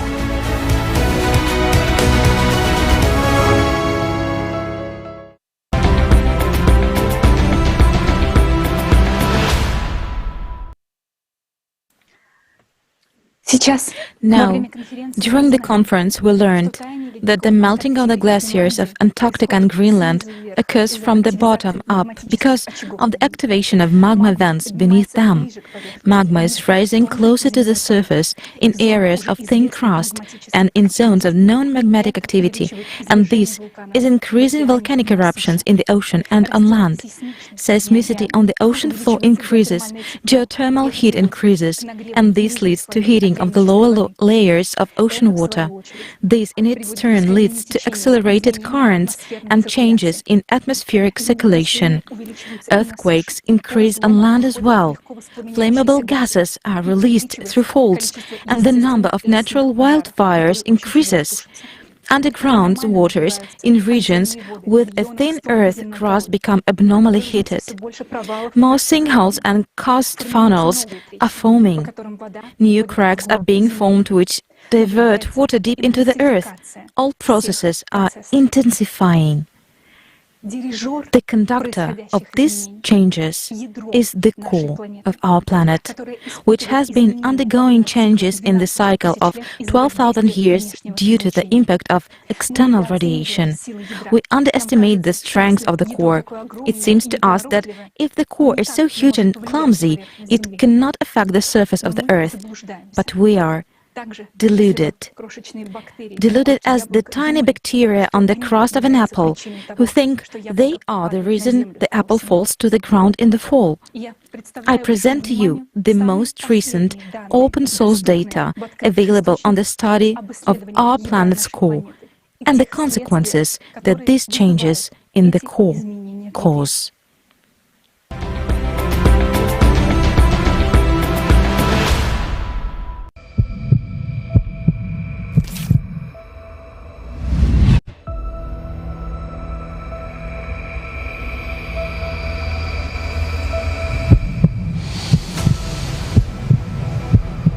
We believe that we can control a lot of things, but we forgot that there is a huge mass of molten substance bubbling beneath our feet. At the very center of this red-hot ocean is the heart of our planet. And like ours, it is beating. But now, serious problems have begun inside the core. It could soon destroy our civilization. The core of our planet has a radius of 3,500 kilometers. which is comparable in size to the planet Mars. Previously, it was believed to consist of two layers, an outer liquid layer and a solid inner layer of iron and nickel. However, new findings have puzzled the scientific community. In 2015, researchers from the University of Illinois and Nanjing University in China discovered a strange behavior of a seismic wave traveling through the inner core. Thanks to this discovery, scientists concluded that there is an inner core, and it either consists of a different type of crystal, or the Earth's core is still evolving and is gradually crystallizing. This is confirmed by the research of Australian scientists led by Joanne Stevenson. What I observed is a very small kind of change, but it's got big implications for what's happening in the inner core. Recently, scientists made another staggering discovery. For some unknown reason, the Earth's inner solid iron core appeared to be asymmetrical. A new model proposed by seismologists of the University of California, Berkeley, suggests that the Earth's inner core grows faster on the east side than on the west side. According to the lead study author, Daniel Frost, the movement of liquid iron in the outer core carries heat away from the inner core, causing it to freeze and grow on the east side. Phil Livermore of the University of Leeds and his colleagues were surprised when a trio of satellites called Swarm detected signs of a fast-flowing river of liquid metal in the Earth's outer core. Researchers indicate that this jet stream moves from Canada to Siberia and now wraps halfway around the planet. The vast jet stream, about 420 kilometers wide, has accelerated threefold since 2000. It remains a mystery why the speed of the iron stream has increased. But the anomalous phenomena don't end with that. Geophysicists at the University of Maryland have analyzed thousands of recordings of seismic waves traveling through the Earth and discovered two strange structures at the Earth's core. One beneath Africa and the other one deep below the center of the Pacific Ocean. These structures are features of very dense, hot matter at the boundary between the core and the mantle, and are known as ultra-low velocity zones at the roots of deep-seated mantle plumes. Notably, each of these two giant blobs has an area comparable to that of a continent, and the height of each is 100 times higher than Mount Everest. In the year 2020, scientists discovered that the patch of hot material beneath Hawaii is even larger than they previously thought. A recent work by Maria Sekamestrenko, a seismologist at the University of Oxford, confirms these so-called blobs as a source of the hot mantle plumes, and those plumes can trigger devastating supervolcanic eruptions when they surface. The mantle plumes caused massive volcanic eruptions that formed Iceland and continue to drive the rumbling activity beneath Yellowstone. There is a high correlation between these events. Climate changes and mass extinctions over the past few 100 million years. The results of recent studies of the Earth's core and the structures around it are alarming. And while only scientists know about this threat now, it will soon become apparent to all inhabitants of the Earth. Another important evidence confirming that abnormal processes are taking place in the core is the drastic acceleration of the North magnetic pole's drift by 3.5 times over the past 20 years. Together with the extreme acceleration of the North magnetic pole movement, a mysterious anomaly weakens the planetary magnetic field, which protects us from dangerous galactic and solar radiation. Scientists have been able to calculate that the Earth's magnetic field has weakened by 9% over the past 200 years. As a result, an area of weak magnetic field known as the South Atlantic anomaly has been formed between Africa and South America. Moreover, in the last 5 years, another such area has developed southwest of Africa, and it is actively growing. The electromagnetic field is generated by the dynamo mechanism in the Earth's core, and therefore it is evident that changes in the magnetic field indicate changes in the core. Another proof of the anomalous behavior of the Earth's core is the appearance of a powerful neutrino emission from the bowels of the Earth, which was also registered in the year 2015. An even more anomalous event occurred in the year 1998. Scientists detected a sharp bouncing displacement of the core by observing the Earth's center of mass using satellites. As a result of the bounce, the core shifted sharply northward toward the Tamir Peninsula. At this time, scientists at the Medicina station in Italy detected a gravity burst. The velocity of the planet also increased, as well as the centrifugal force. Concurrently, there was a dramatic change in the shape of the Earth.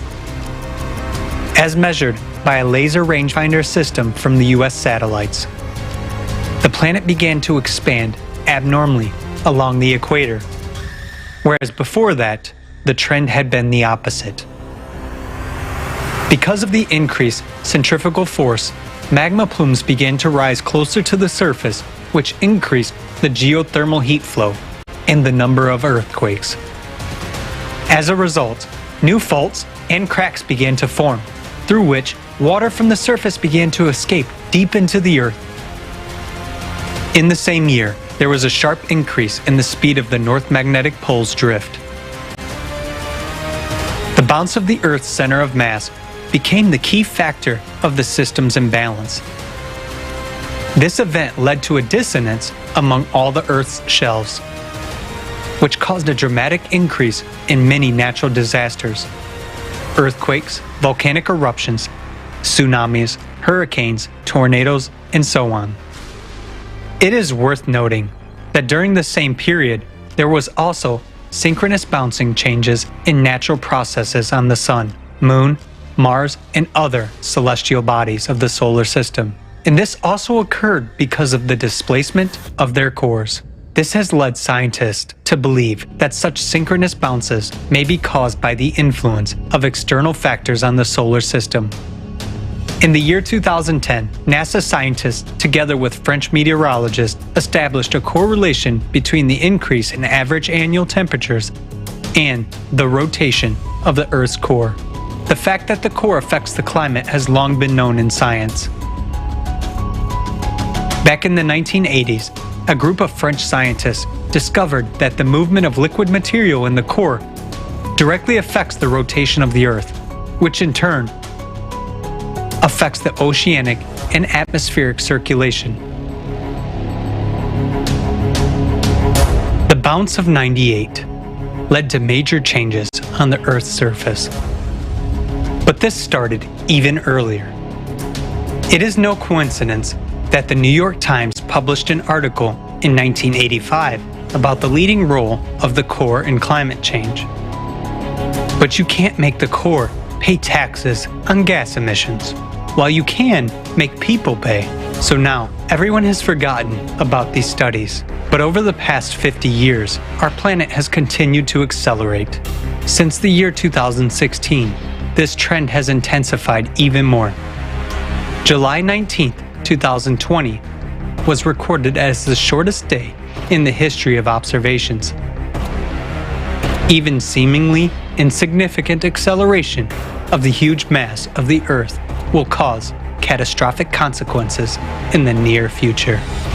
It is clear from all the facts that the processes now taking place in the Earth's core are the cause of climate change.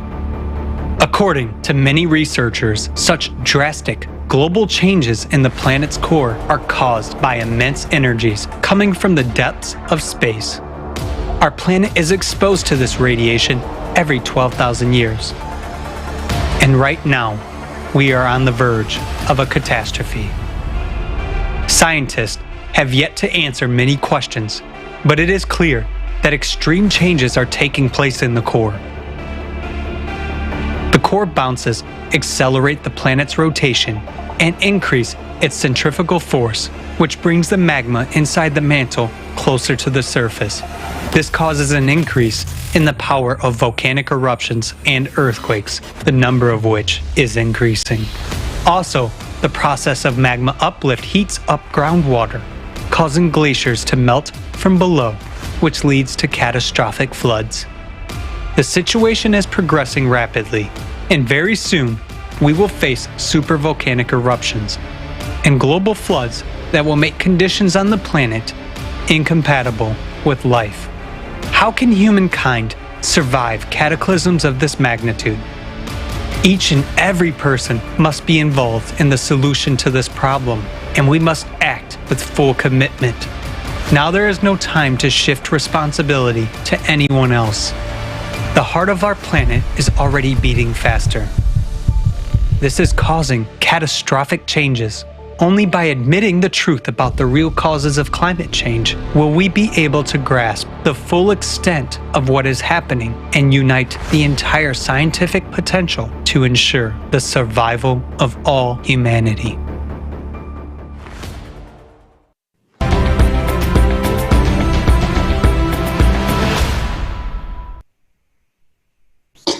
What is happening to the planet's core is truly, really shocking. It has a significant effect on the climate and all processes on the Earth's surface. But what do we keep hearing? That the human is the one to blame for climate change. We have confused ecology and climate. Climate is changing due to the cyclicity, and a person has no effect on this. Yet a person has a significant effect on ecology, and we see what a sick state our planet is in. There's also information stating that a person can alter the planet's rotation speed. How can this be possible? Maybe Elizabeth, could you please comment on this?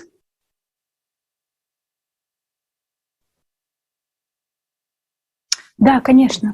Yes, of course. Indeed, you can find on the internet opinions of scientists claiming that the acceleration of the planet happens due to anthropogenic emissions of CO2. Do you know this mechanism? People eat too much meat to keep cows, and cows contribute a lot of greenhouse gases, and this accelerates ocean currents, and because of the acceleration of the currents, the Earth starts to rotate faster. There is only one thing that confuses me about this hypothesis. It is not the mass of the Earth's atmosphere is 1,000,000 times less than the mass of the Earth itself, and it's not that the speed of the ocean currents has only changed by 3%. What really confuses me is that it seems that greenhouse gas emissions from cows are grossly underestimated by experts. They also claim that the melting of glaciers speed up the Earth's rotation, but for that to happen, the ice sheets of Antarctica and Greenland would have to melt completely. However, now you are aware of how they melt. So yes, it must be the cow's waste. Certainly, CO2 doesn't have an effect, especially on the brain activity of some people. Do you think it's funny? But we really are taken for fools. But seriously, stop feeding us with these fairy tales that humans, with their greenhouse gases emission, can affect the geodynamic processes on a planetary scale, making the Earth accelerate. And you know what else is very interesting? For the last decades, the speed of rotation of the planet does not fit in the usual models. But these changes occur in stages and cyclically. And when the planet slightly slowed down during another spin, you could read articles in the media telling this was also due to human activity. Someone really wants to think they are so great and all-powerful that even the planet is slowing down and speeding up at their will. But for all ordinary people, it is obvious that these are global processes and their trend is now abnormal. The reasons for this are not known to scientists. It's trembling, it's shaking, they write. On July 19th, they recorded the absolute record for the speed of the Earth's rotation in the history of observations. This means a record increase in angular velocity, the centrifugal force that affects the rise of magma from within. Even from the core surge in 1998, the Earth didn't accelerate that much. This means that we will see the consequences of this acceleration with our own eyes very soon. Здравствуйте, друзья. Я бы хотела поговорить об атмосфере и о том, насколько она важна и какие изменения сейчас происходят. Атмосфера Земли — это не только воздух, которым мы дышим, но и это уникальная защитная оболочка, благодаря которой возможно жизнь Hello, dear friends. Atmosphere of the Earth is not just the air we breathe, but also a unique protective shell that makes life on our planet possible. Rapid weakening of the magnetic field due to processes in the core led to a drop in atmospheric pressure, a decrease in atmospheric density, and redistribution of air currents. We have all heard about global warming. Due to the internal heating of the Earth's air, temperatures in the lowest layer of the atmosphere are increasing. However, the changes that take place in the upper layers are much larger and have nothing to do with anthropogenic impact. Scientists record the cooling of the upper atmospheric layers, that is, the thermosphere and the mesosphere, as well as the decrease in their density and compression. The temperature of the stratosphere has also decreased. There is a decrease in the volume of the atmosphere, which means that the space becomes much closer to the surface of the Earth. The chemical composition of the upper atmospheric layers changes. There is an increase of the content of water vapor and carbon dioxide. The atmosphere becomes disbalanced. The air is extremely heated at the bottom, but sharply cool at the top. As a result, macroturbulence increases due to temperature and density differences, and this leads to an increasing number of hurricanes, tornadoes in atypical places, abrupt changes in winds, and unpredictable weather. The main cause of these observed changes is the cosmic radiation, which leads to the imbalance in all systems of our planet. We can see the result of their impact even with the naked eye. Cosmic rays strongly ionize the atmosphere, which contributes to the formation of unusual clouds that actually do not bring us anything good. In recent years, due to low temperatures and an increase in water vapor, the formation of silvery clouds in the upper atmospheric layers is observed more and more often. These clouds reflect sun rays, and thus less the heat reaches the Earth. In the stratosphere, again, as a result of lower temperatures, nacreous clouds are formed, and their emergence leads to destruction of the ozone layers. In the lower layers, ionization increases and the thunderstorm clouds are formed. Thunderstorm cyclones also to be mostly observed in tropical latitudes, but nowadays they are moving further and further to the north. The increased cloud formation due to cosmic rays impact will result in global cooling of the planet, but the most destructive effect is invisible.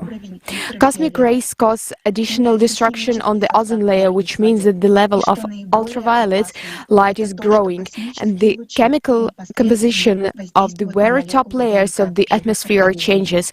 And the most dangerous thing is that cosmic rays directly affect the DNA molecules of living organisms, destroying them and provoking their mutations. We are witnessing tremendous changes in the atmosphere due to the 12,000-year cyclicity caused by galactic radiation. On the one hand, the atmosphere is unbalanced and its composition it is changing. On the other hand, due to the processes in the core, the magnetic field is weakened and its ability to keep the atmosphere increasingly deteriorates.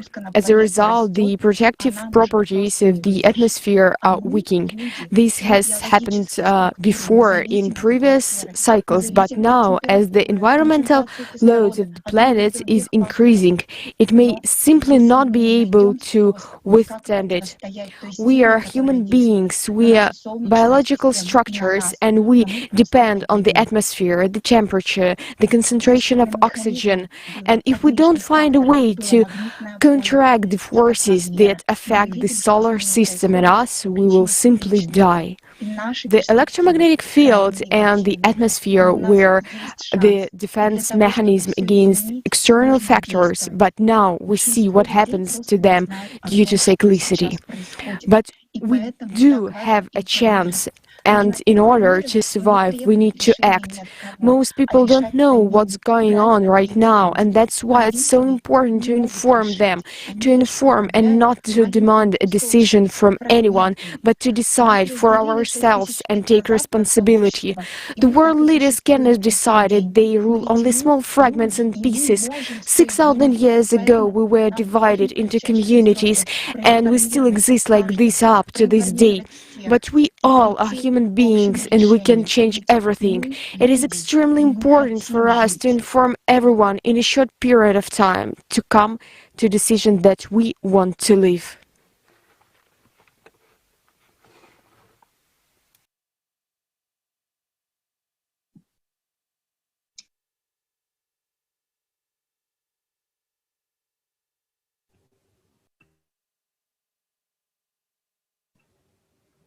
Jason, please go ahead.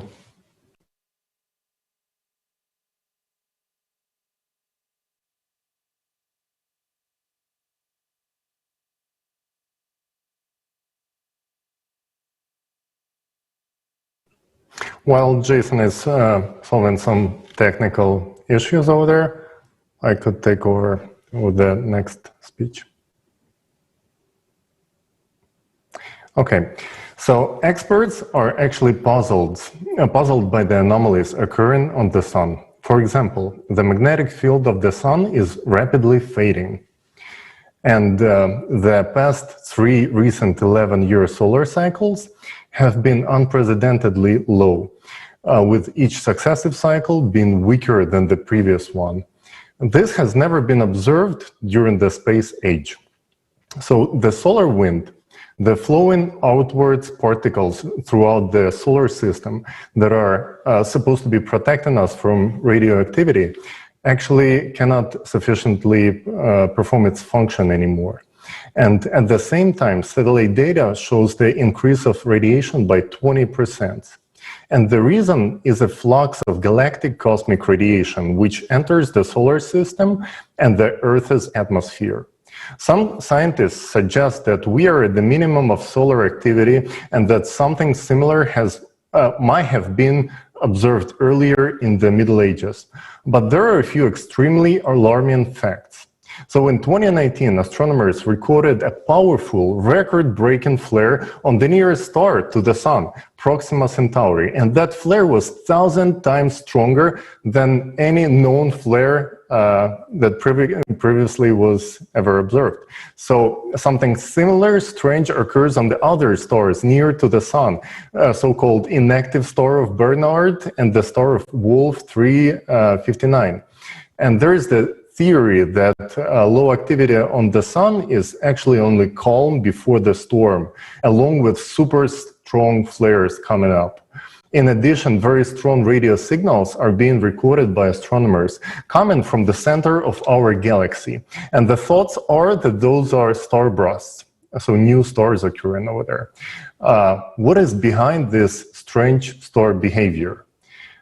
These are some very harmful radioactive rays of a new kind, which our devices are barely able to detect.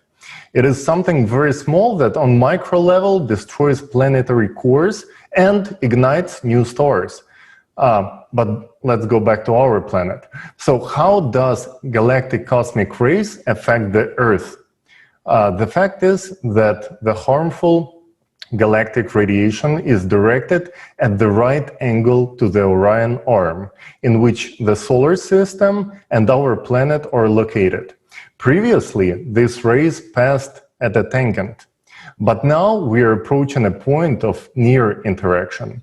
Unfortunately, little is known about this radiation. The issue requires urgent study and unification of all scientific potential of our civilization, of all researchers around the world.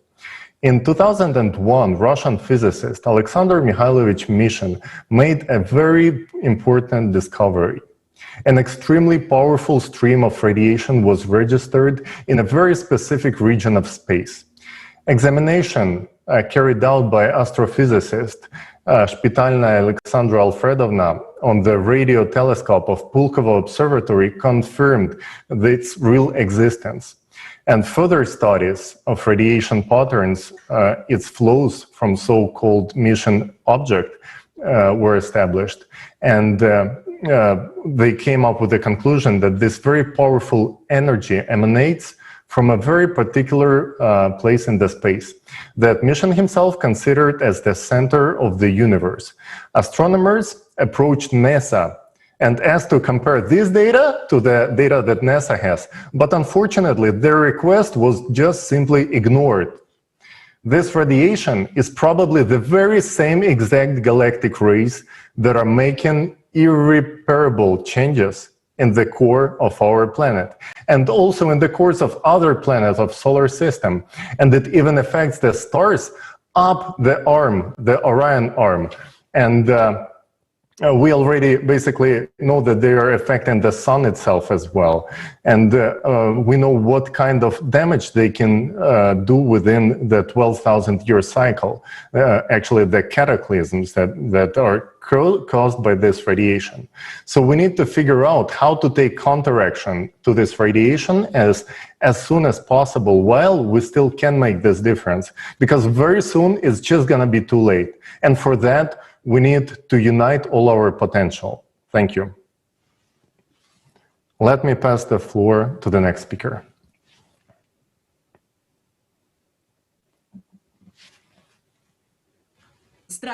Hello.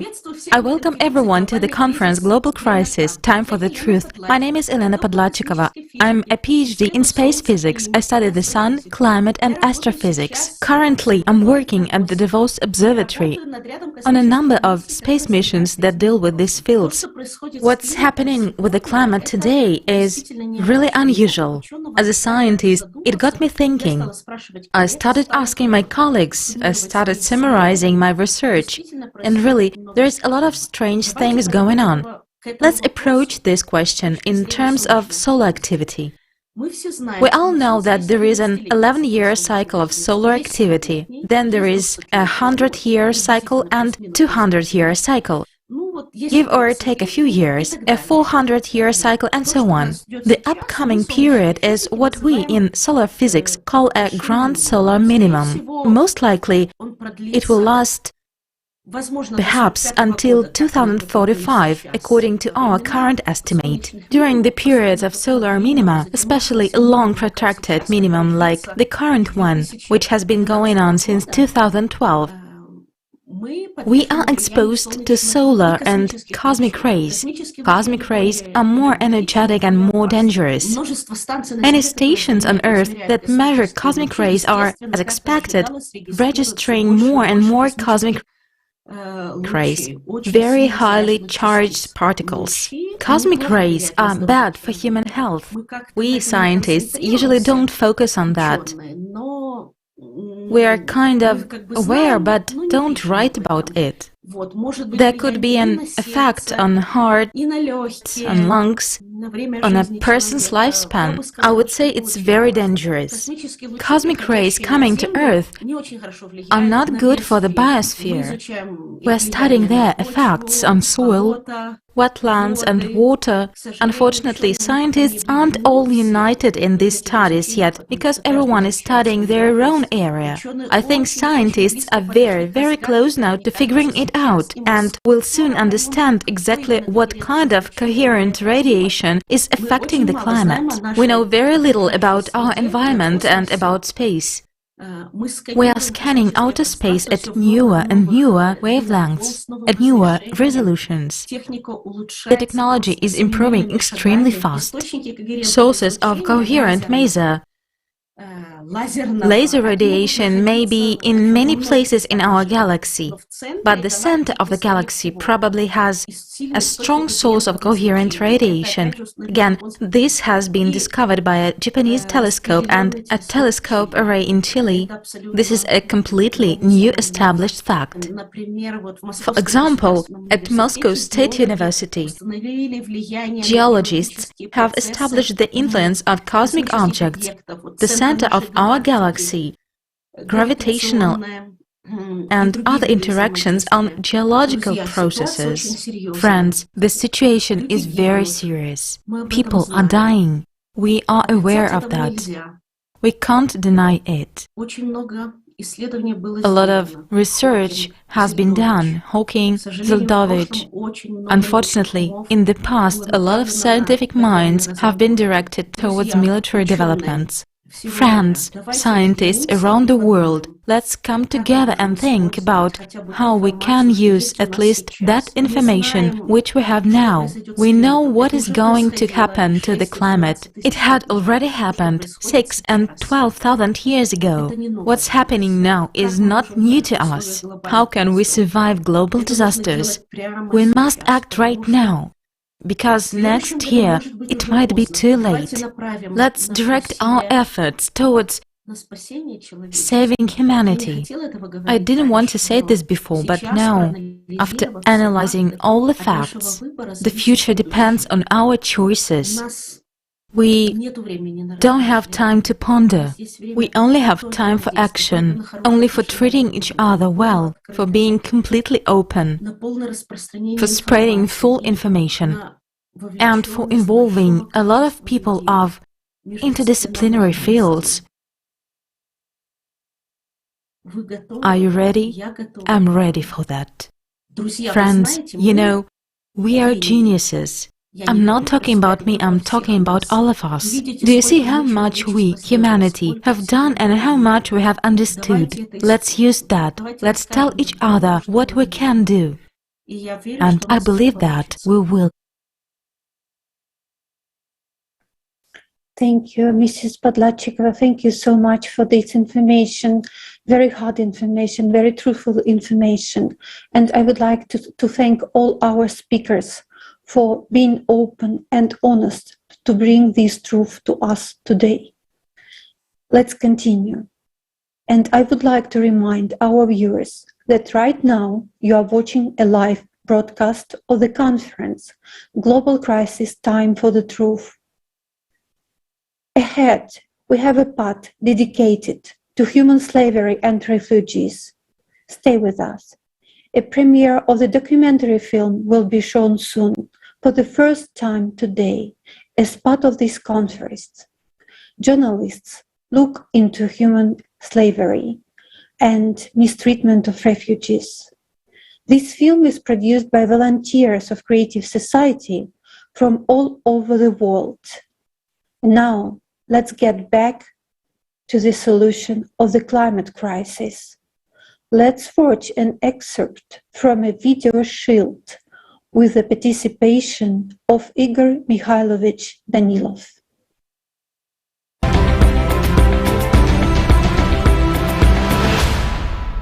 Igor Mikhailovich, by what means can humanity withstand this impact? And it's the most important question. Why do we need the entire human potential?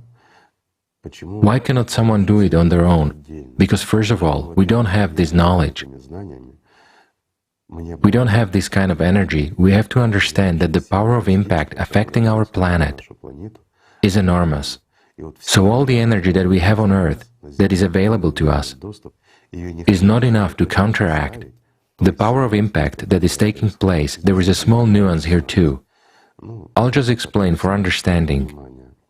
Let's not delve too much into this, it would take a lot of time. I understand that people might be curious, but the impact is taking place not at the macro but at the micro level. In other words, it's not a direct impact of macro objects in outer space on macro objects. It's an interaction at the micro level between particles. It is an enormous energy. Again, I understand that the question will arise, but how is that? The interaction between large objects is a huge energy, but between particles it is weak. Well, yes. You see, our science is in such a state nowadays that we cannot answer many questions yet. That is why we need the combined potential to answer it. The interaction between particles, those that make up our entire universe, takes place at the energy level. It's an exchange of information as well as interconnections. That's where gravitation and many other things emerge, so these interactions are very strong. Look at what is happening to the planet. After all, destabilization comes from within the planet, while everything else is a consequence that we see. Now some people will say, what about other planets, my friends? On other planets too. We see what is happening now in the solar system, on other planets, those very landslides on Mars and many other things. There is activity too and everything else. This means it's all about cyclicity. It's just that it is somehow not trendy to talk about it, or somehow. After all, carbon dioxide couldn't have affected Mars and caused the formation of landslides, indicating instability there. But mainly the planets that have a core and magma are affected. If it's just a rock, it will remain a rock. There is nothing in it that would give rise to dissonance. There is only resonance between particles in it. It's just a rock. Whereas our planet is very complex. It has a core, magma, a crust, and an atmosphere. In other words, these are different spheres, just like in a human body, but they are coordinated. A single organism is formed.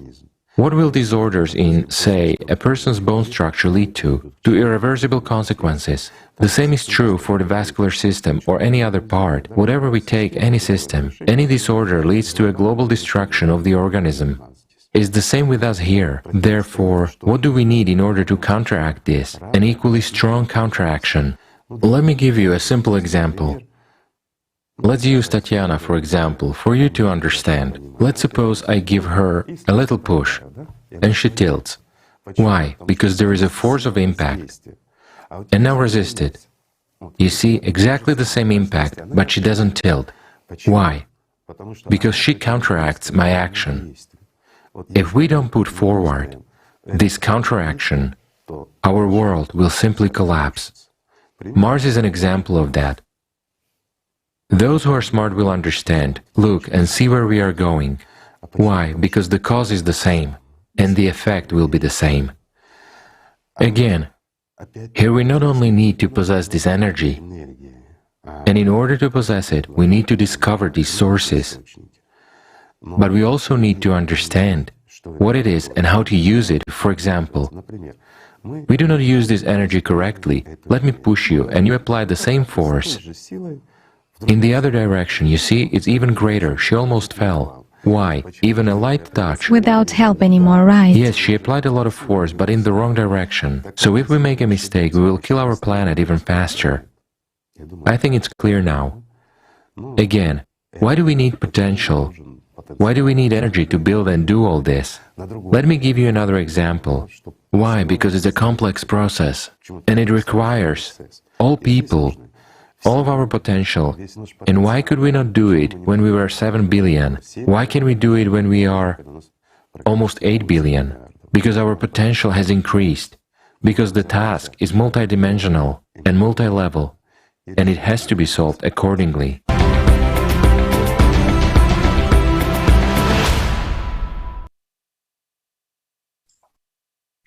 This conference has been going on for many hours, and I'd like to ask everyone a question. What do you think about everything that is happening in our world right now? Personally, I will hardly be able to fall asleep after what I have seen. At such moments, you begin to clearly understand that we really have no control over anything. We, people, have no one to help us, no one to count on but ourselves. It was horrifying when a man from Kenya described how his house was hit by lava in the middle of the night and no one was expecting an eruption. I immediately imagined what I would have done in this place, how I would have saved my children, whom I would have called first. So many people who have survived cataclysms said we were not ready for this, and we really are not. None of us. I keep seeing the image of a woman from India sobbing because her children died from the flood that swept everything away. I remember the eyes of the man who was dismantling metal from ships in dumps with his own hands, and how he said that all he feared in his job was death because he had a family. So do I. I get completely terrified by Chinese variant predicted for us by artificial consciousness Jackie. I have seen a lot of movies, but this is tougher than Hollywood. Do you know what images came to my mind? Images of me standing at the entrance of the city with my kids because there is nowhere else to go, holding their hands, and then how we enter there, how everything is taken away from us along with some last remaining photograph, and how we are separated, how I see my girl's eyes for the last time, how I ask myself what will happen to them next. I disagree with Jackie. I'm scared to die, but I don't even want to imagine living under those conditions. Now, at this time, when so much climate horror is taking place on Earth, sheer horror, when we are all in such danger, when cataclysms are gaining strength and synchronizing every day, at this very time when we need to consolidate and act in one and only right direction, we are divided into camps, even on the causes of what is happening, into those who are for CO2 and those who are against it. Although we are all in the same boat, we are all in the same danger. And now I would like to address all the scientists who are so defensive about the theory of the greenhouse gases impact on climate change. Are you absolutely sure of your theory, 100% sure, or does it still remain merely profitable and profitable? You, scientists, can you, by your decisions to fight CO2 emissions, take responsibility for all 8 billion people? I live in Belgium. I pay a lot of taxes on CO2 emissions. I sometimes ride a bicycle, and I can actually solely ride a bicycle if I have to. But can you, scientists, guarantee that if we stop emitting CO2, the climate will get better? Can you take responsibility for all 8 billions? For me, for my girls, for your children, for your grandchildren, for your fathers and mothers, and say that CO2 is the only problem that affects the climate on the Earth? Are you really 100% sure that there are no other impacts that come from a vast cosmic space and which we know so little about? Also, tell me, have you ever experienced the loss of someone? Do you remember the bitterness of loss, when the thoughts were constantly swirling in your head? What could I have done to prevent this? Why didn't I do that to keep him or her alive? So now we are still at the point when we can do something if we make the right decisions instead of wasting precious time on yet another pointless business. After all, today your mother is not laying under the debris of an earthquake. Today your child has not yet been raped or beaten as they do to refugees. Right now, there is still a chance to change something, because later on you would be just crying in anticipation of death. Personally, I realize that all of us really have just one chance, and it's a blessing to know that we still have it, and I don't want to miss this chance. The scariest thing I heard today was about the radiation that is coming towards us from outer space. But I remember an astrophysicist who was addressing scientists and saying that if we now combine all of our scientific potential, we can find a solution. At that moment, you realize without me, without you, without each and every one of us, they won't be able to do it. For scientists all over the world to unite, for them to really have this opportunity to work solely on those developments that will save our children's life, we need the contribution of each and every one of us, absolutely each and every one. The world conditions in which they will live depends on us and our actions. As long as we maintain consumeristic format and science serve the personal interest of individual corporations, we have no chance. Scientists simply will not be able to unite because there is constant competition and economic race, and science is used as an instrument of domination and power. Therefore, in order to really unite the entire scientific potential, it is necessary to change the conditions of society so that human life comes first. And this can be done only in the format of the creative society. First and foremost, we need to legislatively implement the 8 foundations of the creative society in all countries, the first of which is the value of human life. Then all the developments, all technologies will be aimed only at improving human life, and in this case, at saving our civilization. But it is up to us, the ordinary people, to make the first step. I realized that I simply must tell everyone what I realized today, the real scale of the problem and the only real way out, the creative society. To tell everyone, from my friends to the people on the street, because most of them don't know the scale of danger we are all in. I've been thinking a lot about what is this unity which can really save us. What is the essence of it? What triggers such a powerful force? And I understood. People themselves trigger it. Only we, people themselves, are capable of implementing the creative society. Each of us has enormous power, enormous potential, but it's not comparable to the potential of all of humanity, all 8 billion people united by one goal. Yes, it may seem unrealistic to unite all 8 billion people. We've never done anything like this before, but all 8 billion of us are already united by one desire. We want to live. And for this, we should not only desire, but also start to take an action, to act in sync, to achieve this goal.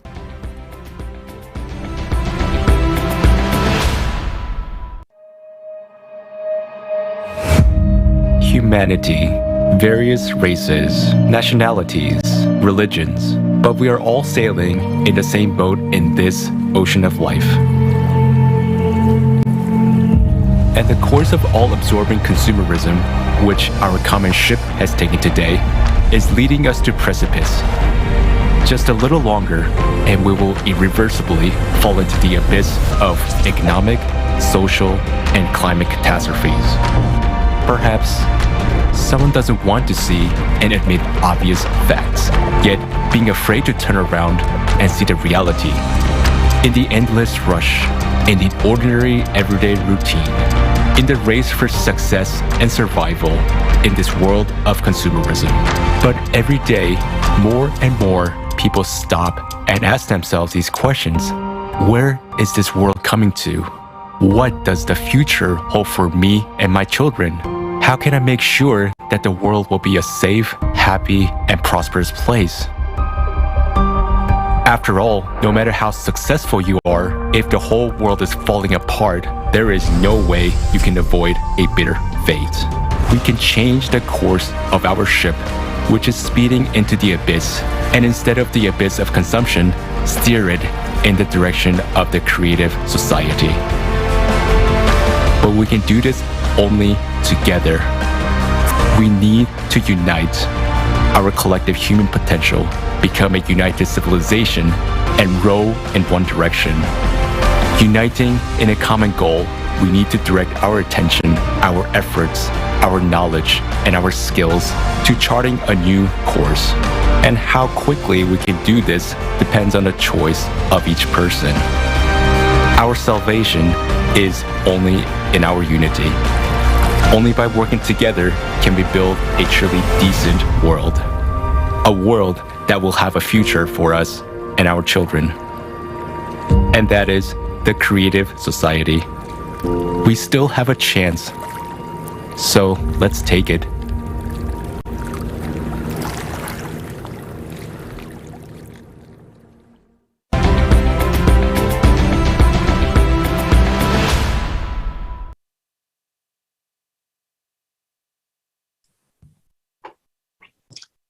Hello. At present, we, humankind, face a global problem. Destabilization of the planet's core is no joke. Everyone understands this. Everyone understands that creative society is the only option to unite. But why do they not go for unification?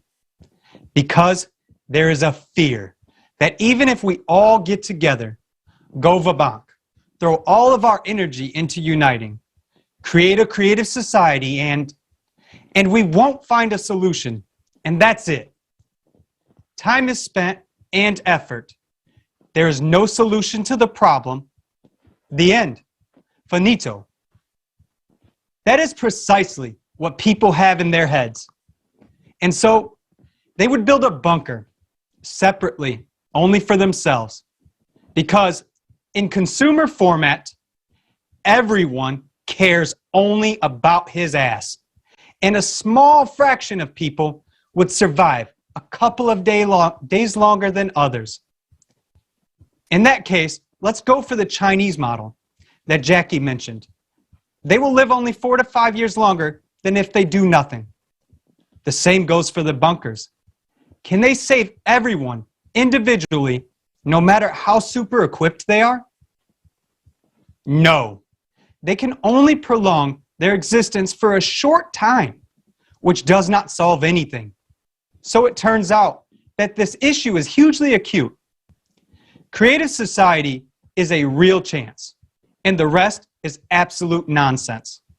We will never come to a solution if we don't unite, if we are unaware of the actual resources and possibilities. Many people are now concerned about the climate change and are starting to build private bunkers. Billionaires, heads of technology, companies, superstars, doctors, lawyers, and numerous top executives of prominent corporations are all investing in it. But everyone separately. And it's ridiculous. But that's how consciousness works. They think they can survive cataclysms there. But let's think logically. How can they survive what's coming after everything we've seen today? It's not like it's a one-day situation to simply wait out in a barrel. Everything is destroyed once and for all, and for many years to come. And if we don't stop the process now, it will be forever. And then what? To be buried alive in this barrel bunker. Is that what they want? So spending millions to build a bunker is ridiculous. If these funds were invested in the development of creative society, everything would move faster. And there is a much better chance that everyone would survive. It is much better than the prospect of dying in this barrel alone. We had a quote. Unfortunately, the demand for underground bunkers has increased again. We specialize in building them, but I would much rather build something else. However, we won't build anything else as long as there is a demand in this market. We can build anything because we have tremendous production capacity, but we specifically build bunkers. However, according to the head of a company specializing in the construction of underground bunkers, the number of orders has recently increased by 2,000%. He says, we can build anything because we have tremendous production capacity, but we specifically build bunkers because there's a demand for them. So I have a question. Maybe it's time for us to create a demand for creative society. Previously, it was thought that those who build bunkers were all nuts Now, it is considered normal. But is it? It's time to think more broadly, not in the format of digging your own grave. Thank you all.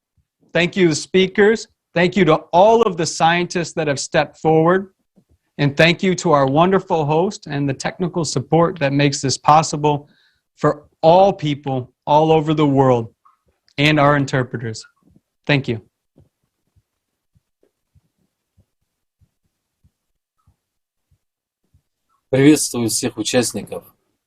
I'm very happy to see all the participants and viewers of the conference, and I want to thank everyone for their active participation. This conference is an essential step for all humanity because it provides truthful information that allows us to come to a mutual understanding. We're getting a holistic picture which allows us to make right decisions in the current critical conditions for the entire humanity and avoid a deadly global threat. And we also have the opportunity to openly ask tough questions and find answers together. And I would like to draw your attention to one of these questions.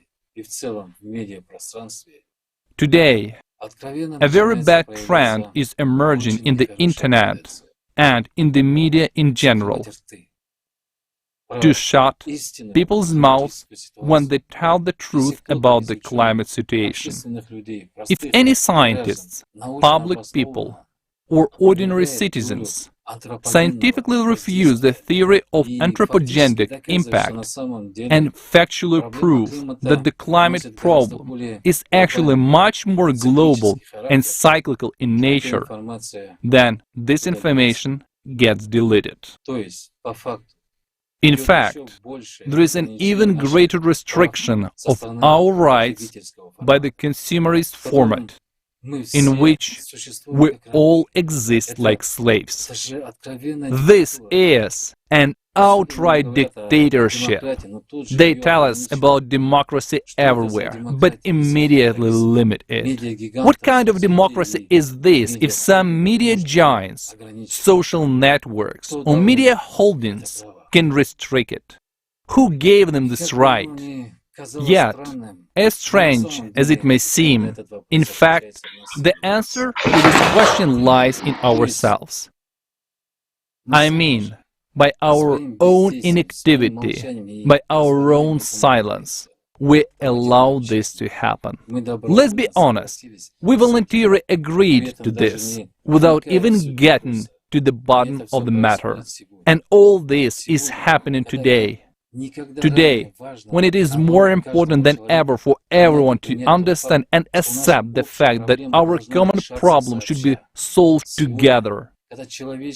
Today, when humanity is really standing on the edge of an abyss, we must not remain silent, but tell the truth openly. We must open our mouths, not shut them.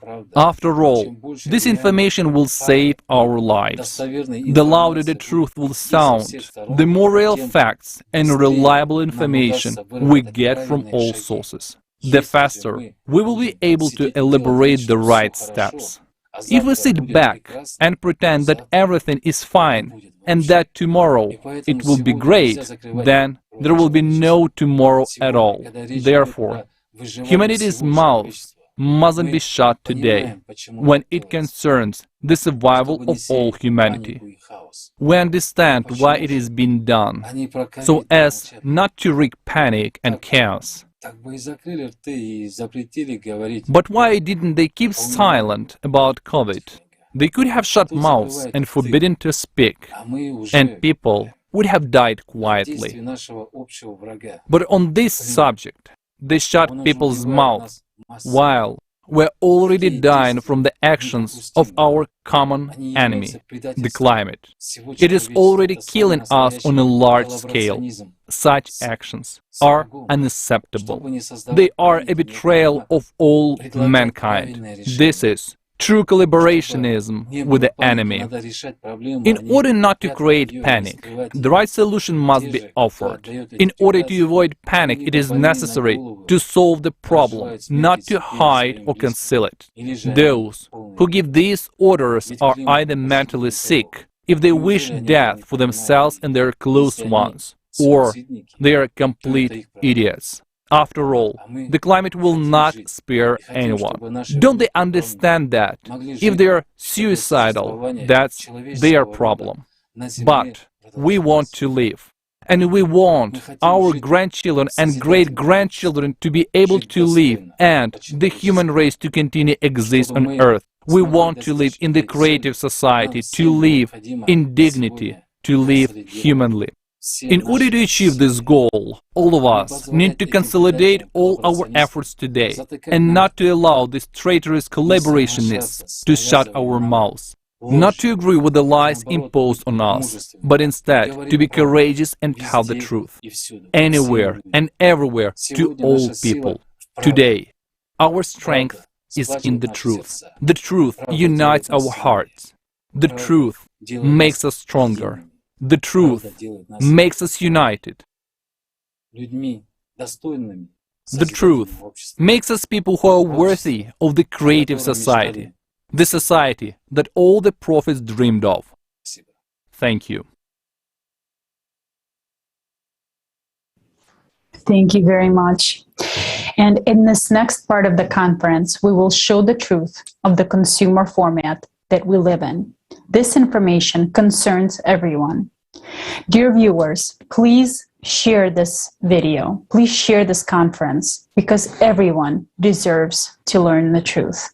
And also, we would like to remind you that we'll be watching the video on the refugees very soon, the documentary that will be released for the first time today. Dear viewers, finally we came to the moment of our conference that many of you have been waiting for. Right now, we would like to bring to your attention the result of 4 months of work, which resulted in a documentary that will air for the first time right now. First, we would like to give our sincere gratitude to all the volunteers who have been tirelessly worked on this film. During these 4 months, we learned and acknowledged a lot of things. Sometimes it was really scary, but we knew that only by uncovering this truth about what is happening in society, we can change everything. We ourselves realized a lot of things, understood, experienced. Thank you all very much for everyone's hard work, for your help. The information is scary, but at the same time, you feel happiness inside from the fact that this gives a real chance to get freed from the consumer society. We ask you to share your feedback, understanding, and any comment with us about the next video. Please send your videos to info@creativesociety.com or just comment below the comment section. Let's watch it.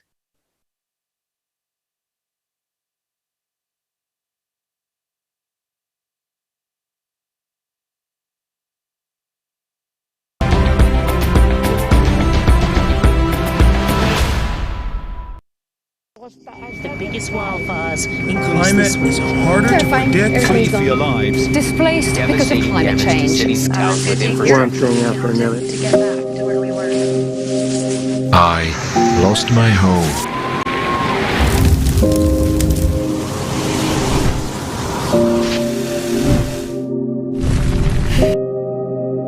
I lost my family.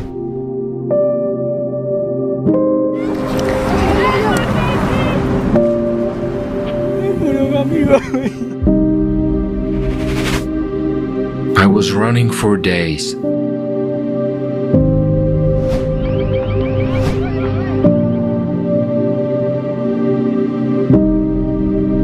I swam.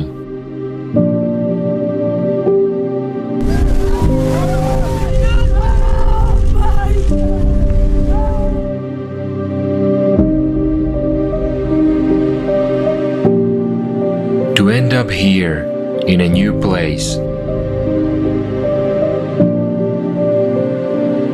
I have no food and no place to sleep. I was trying to find someone, anything, to help me. No one is looking for me. No one needs me. Why is there such inhuman treatment of people? I was thinking about it and decided to figure it out. I reached out to journalists around the world. Over 4 months of communicating with refugees, the host party, and experts, what we have learned was not just unexpected, it was completely beyond the scope of our understanding of the situation. It was a horrible journey. You know, only me and my husband on a wheelchair. 4 days it was tough. I will never ever forget it. I arrived on a truck, or rather, under the truck. I stayed underneath, next to the wheels, for 16 hours. It was a disaster for my spine. 7 years ago, Soma and her husband were forced to leave Iraq. They managed to cross the Turkish border, but their documents are still pending. No camp, no nothing, no be yourself. They took just only Syrians. So we depend on ourselves. We registered in the UNHCR since 2015, but they left our files aside. Almost 7 years was too hard for me because we are in unstable situation. We are struggling too much. People are forced to leave their native lands. The first answers about the reason for displacements were the military situation in the country and violence. We didn't have such an idea at all to go to Germany or to Europe. But suddenly a war broke out and we had to leave our apartments. We didn't have any other choice. I come from Afghanistan. I'm 25 years old. I've been living in Germany for 6 or 7 years. When I came to Germany, I was 17, and nobody helped me so far. I have a lot of problems. It was very difficult and dangerous along the way. It was very hard in Iran and in Bulgaria. For 5 days and nights, we had been walking over the mountains without food. We had only cookies or something that was in our backpacks. And yes, the journey was very hard. We didn't go by car. We walked on foot from Afghanistan to Germany. If there had been no war in Afghanistan, I could have stayed there with my family. I left my family because of the war. I lost my father in the war. We managed to talk to a woman from Sweden who has been helping refugees. She asked us to hide her face for security reasons. Now I'm going to tell you something very scary. Do you know what Bachabazi is? I know that it exists in Afghanistan. They have a clan with a man leader. He has money and he makes all the decisions. They are not allowed to touch girls, but they look for a handsome boy. They take that boy, put makeup on him, and he dances for them at night. Then the boy is forced to go with a man he's told to go with, and he is sexually abused. I took 3 of these boys to a hospital in Sweden to have them undergo surgeries. They were all so very damaged inside. One of the boys even had worms in there. Those clan leaders told one boy to come back to Afghanistan and continue spending time with them. They told his mother, if he doesn't come back, we'll kill his little brother. And we found out they actually did that. The boy survived thanks to the personal involvement of this woman. But that's not always the case. Often, people who seek refuge in another country encounter new troubles and threats to their lives there. I'm in South Africa. It's very difficult here because it's a very nice country, but the only problem that I'm facing is a xenophobic attack, because here they don't like foreigners at all. You will never spend a month without being attacked with a xenophobic attack, because they say as a foreigners you are stealing their work. I've lost that hope of being in the great society. I don't know, I've lost that hope, because seeing the way that people are being killed, seeing the way that people are being shot in my eyes, and the fear that I have right now is having my 2 kids. It's like every day in my mind, it's like, hey, this can happen to my kid, this can happen to me, and it's like I don't have a peace. I've lost that peace. In the world we now live in, it is not so easy to dare to help one another. A woman in Malmö, Sweden, took children to her place when they were brought to station downtown. They had nowhere to go. So here I am, sitting in a big house where there are vacant rooms. A thought pops into my head: why can't I offer shelter to some of those kids who were at a Grand Central Station? And that's what happened. Then I started helping children who had come as refugees, because I thought I could do at least a little bit. Somebody else might do something other than this, but if everybody helps a little bit, it might be a good thing overall. So I can't solve all problems alone, but I think I can do something for a few kids. And that's what I'm doing right now. It's been 6 years already that I've been hosting unaccompanied refugee children. These problems have persisted for years. It is obvious that people's help is insufficient to solve these problems. We reached out to locals from around the world to find out about the refugee situation in their own countries. In my opinion, almost nothing is being done, almost nothing. I can say this from my personal experience, as I myself took care of refugee children 3 years ago when a big wave came. They were very grateful.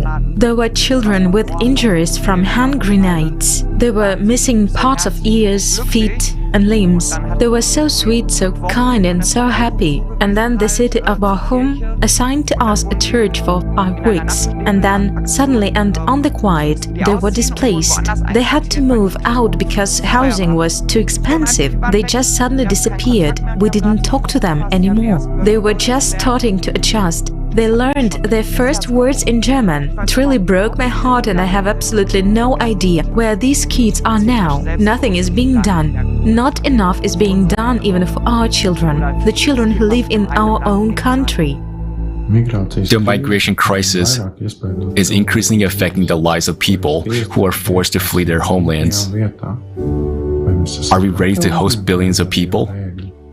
What if I become a refugee myself? It was important for us to learn about the conditions for the people in the camps. Our reporter told us that they went to camp, but they were not allowed to film. So we reached out to experts who know about it firsthand. These camps are too much big, the security is never enough, and really people go through every kind of abuse and violence on women, girls, teenagers is really too much. It's something that cannot exist inside a protected structure. Today, forced migration is inextricably linked to ongoing human rights violations. During the crossing of the borders, especially on the Croatian border, Romanian border and Hungarian border, the police take their belongings, they steal their money, and they destroy documents, sometimes the clothes. We have been seeing people that come naked from the border. There is this kind of pushback that is illegal procedure. I think it is estimated that up to 1 billion children aged 2 to 17 years have experienced physical, sexual, and emotional violence or neglect in the past year. Today, I received information from experts that shocked me. I didn't expect us to go this far.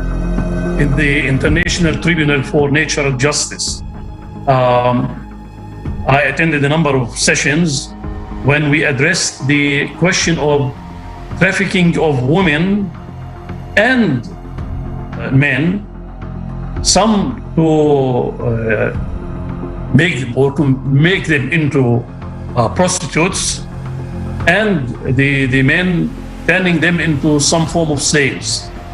I also turned the attention of the listeners to the fact that in North Africa, even in Libya, there was some form of a market where people were sold against $70, $100, $200 of young men to be taken to work for free, which means almost like slaves. And we are not talking about hundreds of them. The question of trafficking of women and others, among them young children, we're talking about 2 million people every year. So we're talking about a huge number of human beings who are being trafficked for purposes anything but human. A child can be sold many times. I remember one day I came across the story of a girl who was, she was Turkish. She had been sold 17 times, and she had been trafficked from one country to another 17 times. And she had experienced only rape, no working, no papers, and no money sent back to the country. Children and young people are being trafficked every day as we talk, every day, every minute, every hour. And what happens to them next, nobody knows. In Bangladesh, there is one area where openly that slavery market runs. How we do the auctions for anything, like that the humans are, children are purchased and sold. Yeah, and Myanmar is that thing. 2016, when I was doing undercover operation, to that time I also sat in many auctions as a customer, as an undercover when I was doing the undercover. There where we were sitting for the auctions, 9-year-old girl, 10-year-old girl, as per the demand. So the trade called the first time sex. So whenever the auctions will happen, new girls arrive in the trade, so they put the auctions. So who will bid the last demand, the money, that person only will use that victim full night for his choice. I'm finding the problem that the new demands is going about the pedophile. So now there are a category of the clients which belongs to across the world. So they demand for the male child for the sex. The business that is made of spare parts, the human spare parts. How many children have been transferred from one place to another and then being operated on for some rich guys in different parts of the world to get a kidney or get something else from their bodies against their will, or because they don't have money, somebody will contribute a kidney against money. This is happening in Egypt, for example. Many people are poor. They say, well, if I can live with one kidney, I will give the other kidney against $5,000 or so.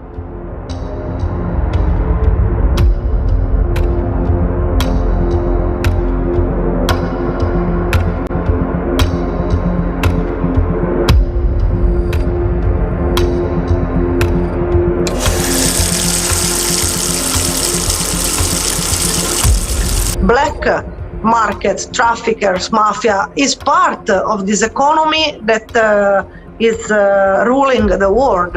So what else I can say? That I only see that another possibility is to spend money instead of constructing walls like we are doing in Europe. In our society, human life has no value. How is it possible that instead of help, people encounter violence, aggression, abuse, and slavery? This is not a migration crisis, but this is a crisis of humaneness. A gigantic moral, political, and ethical farce has begun because this regulatory development is not supported by policies, programs, and plans to protect the rights that are set out in the declarations. Human rights are growing in terms of recognition, but they are declining in terms of ensuring, guaranteeing, and protecting the implementation of actions aimed at making them a reality and not merely a formal discourse of a democracy. More and more often, they act to protect private capital rather than to defend the rights of the public. In our consumer society, it is impossible to solve these problems because there are rules and laws, but behind the words migrant, refugee, and internally displaced, there is no primary component: human being. It is terrifying to imagine what will befall us given the escalating climate crisis. Climate change is an integral part to national security. Climate change is a threat multiplier. We have climate-induced refugees. A case in point is myself. I have told you I have been displaced by the rising waters of Lake Baringo. So governments are not committing to help people to mitigate the climate-induced disasters. Now, you can see now conflict, climate-induced conflict, climate-induced migration, climate-induced food security, climate-induced health insecurity, climate-induced refugees. You see, for the first time in the history of humanity that we have climate refugees. So where is the missing link? The migration issue will only worsen due to increasing intensity and frequency of natural disasters. People, by looking at the existing legal frame, will not ever be entitled asking for protection. Because you will ask them which country you're coming from, they will say there's no country. I had a country called X, but the country now is underwater. Or I had a village and this village is being totally destroyed or disappearing. We have something called the Warsaw International Mechanism on Loss and Damage. It's not an easy thing to discuss and get agreement from 200 countries. Everything has to be agreed by everybody. It cannot, if there's one country doesn't agree, then you don't have a global agreement. And so that's one of the deficiencies of having global. There's no international law. But I would like to urge each and every one of us that yes, there are policies, but what are we executing as an individual? What is our role to play in this major crisis situation? And I think that this is the truth that we need to answer to ourselves individually and collectively. People who don't want to know anything about child trafficking, child rape, hunger, or other scourges of our times, they are part of the problem. Because not only they don't do anything, but they're silenced. And when the climate change will be so tough and so bad that people from some regions will be forced to migrate to other parts, we will go back to the same situation. And then those children and those people are the easiest prey to human trafficking because they have nothing.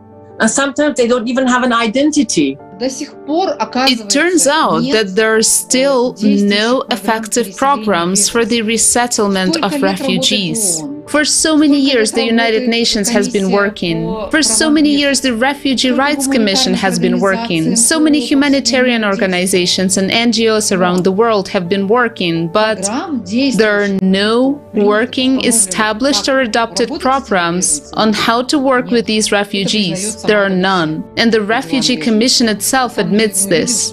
Actually, we see that not everyone cares about ordinary people.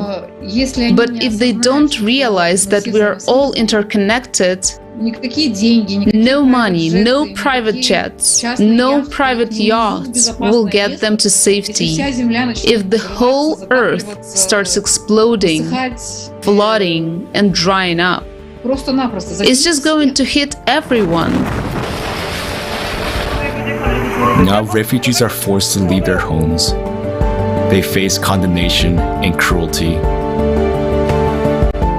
They are left alone with their misfortune because of the consumerist format of society.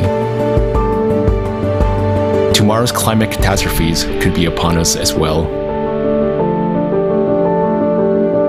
Answer yourself honestly. Are you ready to face what refugees face? Are you sure you won't be in their shoes?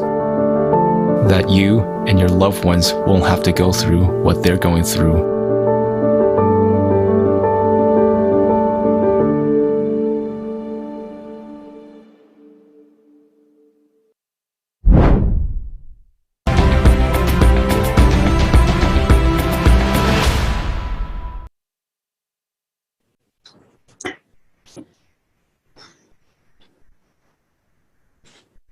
Dear friends, what can we say after watching this painful and devastating video?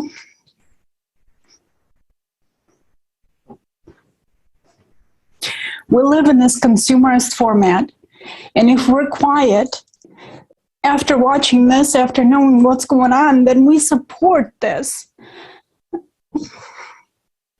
We can see that there are kids, women, suffering everywhere, and we support this. Don't you think it's time to change this format? Don't you think it's time to show that we are better than this? It is painful, but it is time for the truth. And I think we've seen the truth today. And now let's watch the next video.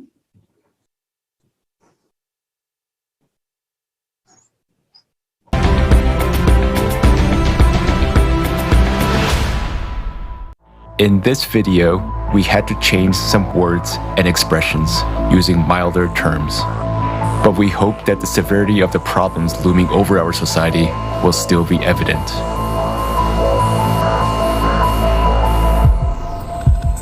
In the 21st century, human civilization boasts about its high level of intellectual development and incredible technological achievements. At the same time, at least half the world's population do not receive the health service they need. 8 million deaths occur every year as a result of poor quality of medical care. Healthcare costs are so high that they drive about 100 million people into extreme poverty each year. Living below the poverty line leads to an increase in child labor. Nearly 1 child out of every 10 is forced to work. Often, this work involves hazardous machinery and poisonous fumes. The list of products produced by child slave labor includes gold and precious stones, coffee, cocoa, rice, baby products, and clothing. According to UN statistics alone, more than 40 million people are victims of modern slavery. Forced labor, child labor, forced marriage, debt bondage, human trafficking for illegal exploitation, and recruitment of children for armed conflict. In the consumeristic format of society, people have already surpassed wild animals in terms of cruelty. More and more often, children are used as live bombs. In Nigeria, criminals put an explosive on a girl with a baby in her arms. After years of warfare, the economic crisis and drought have caused famine in Afghanistan. There is a well-known case where a mother was forced to sell her little daughter for 400 euros to feed her other children. Today, more than 41 million people are one step to death from starvation, and about 811 million people are starving. Meanwhile, every year, more than 1 billion tons of food are thrown away, and unsold goods, including those produced by means of slave labor, are destroyed. The absurdity of consumer society is that a human himself has become a commodity. Annual income from human trafficking worldwide is $150 billion, which is the largest source of illicit profit in the world. There are 534 human trafficking flows registered in 148 countries. The number of detected child victims had tripled over the last 15 years. Victims of traffickers are mainly migrants and jobless people, as they are the most vulnerable. International treaties proclaim goals of ending poverty and slavery. But in the context of a mass consumption economy, the whole system is designed to protect private capital.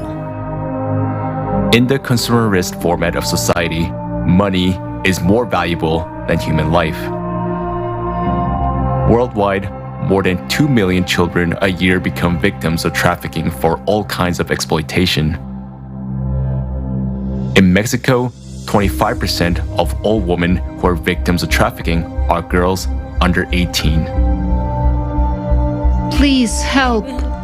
My husband threatens me. He beats me. He forces me to have sex with his friends who come here so he can make money.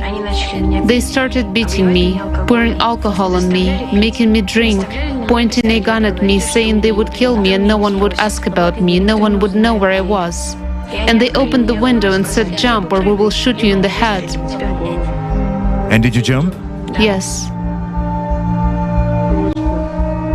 From which floor? I think it was the 5th floor. In the consumerist format of society, people are ready to kill each other to satisfy ambitions for fun and profit. Illicit trafficking of human organs worldwide is estimated at $600 million a year. According to WHO statistics, 10,000 human organs are illegally transplanted every year. In Nigeria, special baby factories are set up on a massive scale where children are bred like a livestock. Teenage girls are forcibly impregnated and coerced to bear their life commodity for sale. But most of them are pregnant teenagers. They were held captive for one purpose, to force them to give birth. The kidnappers were making money on selling the babies. I got a call at 6 a.m. this morning saying that there were kidnappers at the school, that all our children had been kidnapped, including my daughter. We rushed there. It was confirmed that they had all been captured. Are we human civilization if human life has no value on this planet? To change this, we all need to stop supporting the consumeristic format of society and unite in a common goal to build the creative society.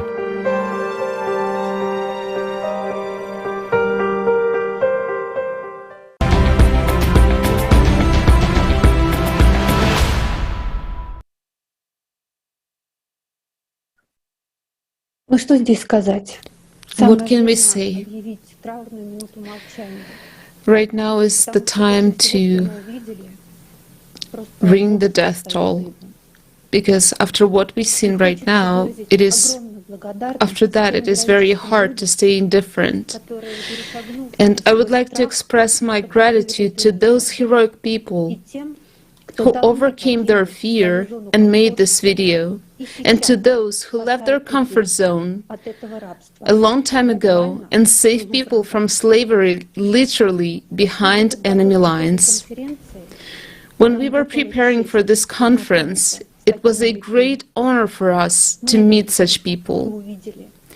You've seen a lot of them from the previous videos. They are a true example of heroism. But there are still very few of them, and they have to confront the entire system built on economic gain in a society where money talks.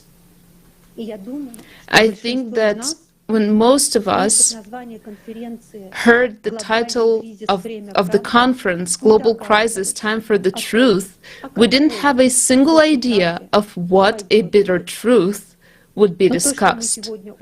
But what we've seen today is our common pain. This disease of our society, which is called consumerist format, has reached a terminal stage. We must take urgent action. So, on behalf of all mothers and women, I appeal to every person living on this planet. Life is a gift from heaven. The consumerist format of society is taking away our lives and our future. If anyone hasn't figured it out yet, the consumerist format is a feast of darkness and evil. We have just seen appalling images proving that the circle of darkness is shrinking. Evil is getting closer to every one of us. It is the necrosis of humanness. It is caused by our indifference and inaction. We can continue to keep silent and hide from the truth. The truth is very painful, and we don't want to see it, right? Or we can start with the major understanding that all this mayhem is only possible in a consumer format. Lie, pain, fear, and suffering are an integral part of consumer society. We have come to the point where a person himself has become a commodity. It is already a symptom of a lethal disease. But we can make a different choice. And I believe in the hearts of mothers, as they are full of boundless love. Therefore, I'm appealing to women today. We make up the majority of the world's population. We can tell one another what we have learned today. We can tell it to our husbands, our sons, our brothers, our colleagues. We can tell them that if you choose creative society today, you are becoming directly involved in stopping slavery on this planet. If your heart and your voice are with those who unite humanity in the creative society, you are directly involved in stopping people from being trafficked for organs. If you spread the word about the creative society to those you know, then all of us will be able to quickly unite our potential in one goal, and then not a single child, not a single human in the world will not suffer from sexual or any other kind of abuse anymore. If we don't come together and agree that creative society is vital to us, we are putting the lives of all people, all the children of this world, on the line. And this is important to understand. Without exaggeration, a great responsibility lies on each one of us today. But it is also a great honor to be part of the solution, because as soon as we unite our joint potential in one single goal, in building the creative society, in changing the format towards the creative society, it will take place very fast.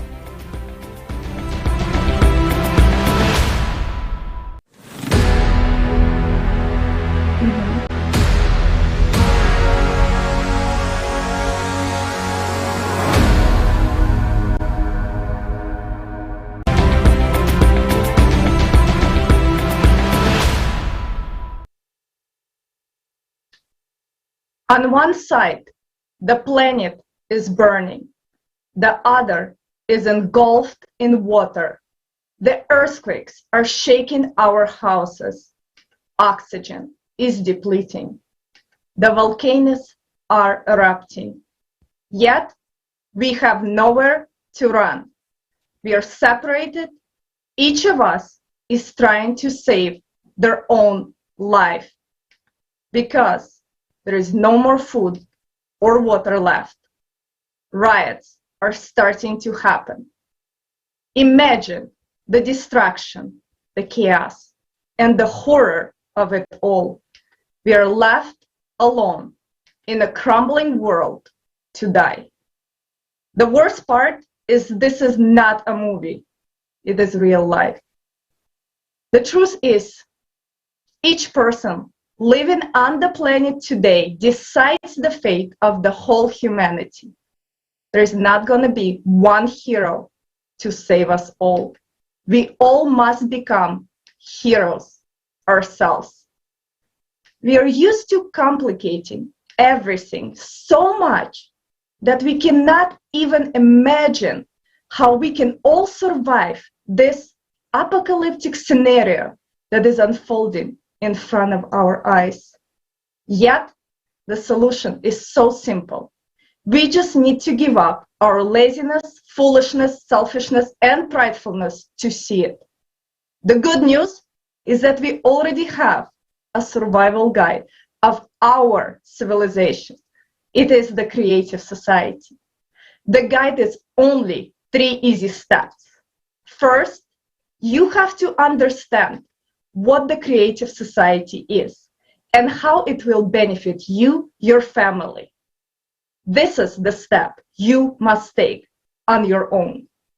The second step is an informational stage where we spread the concept of creative society around the globe by telling everyone, your family, friends, and even your mother-in-law. So we can unite in one idea of building a creative society. Third, once the majority knows and supports creative society, we can move into the implementation stage, where we would use our full potential to build it in 2 years or less. Why is a creative society possible today? Today, we are more aware of global issues, more technologically advanced than we were 10 years ago. Also, there are 8 billion of us, meaning altogether we form an egregore. What is an egregore? It is not just a sophisticated term. It is when intelligent individuals collectively act for the good of the whole community. Good examples are beehives and anthills. Each insect remains as an individual, but collectively everyone works towards a common goal.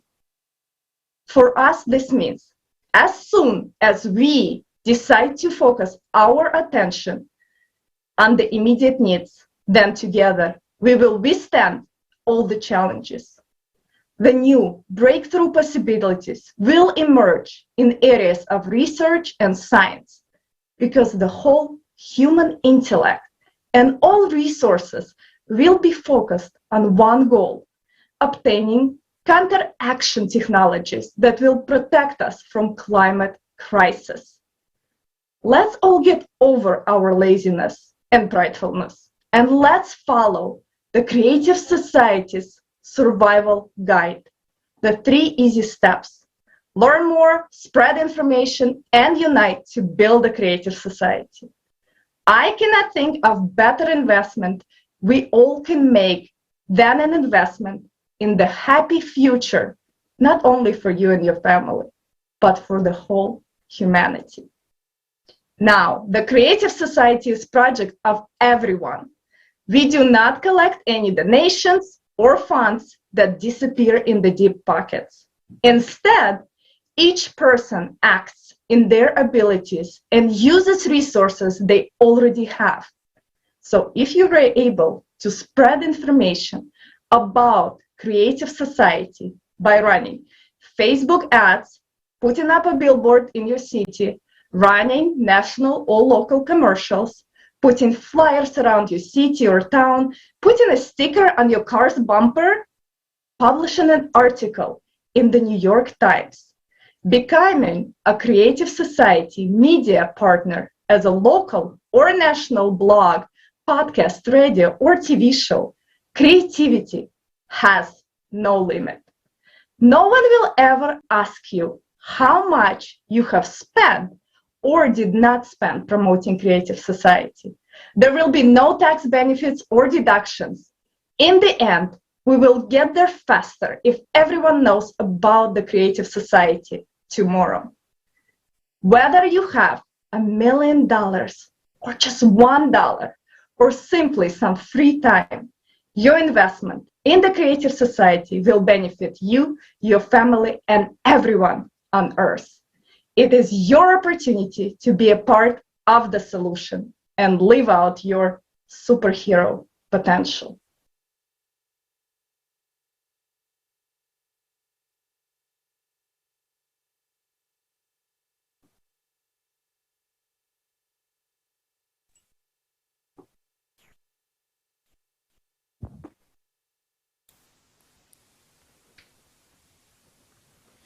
Мы с вами уже не раз сегодня слышали такие Today, слова, как we have heard such words as consumerist format more than once.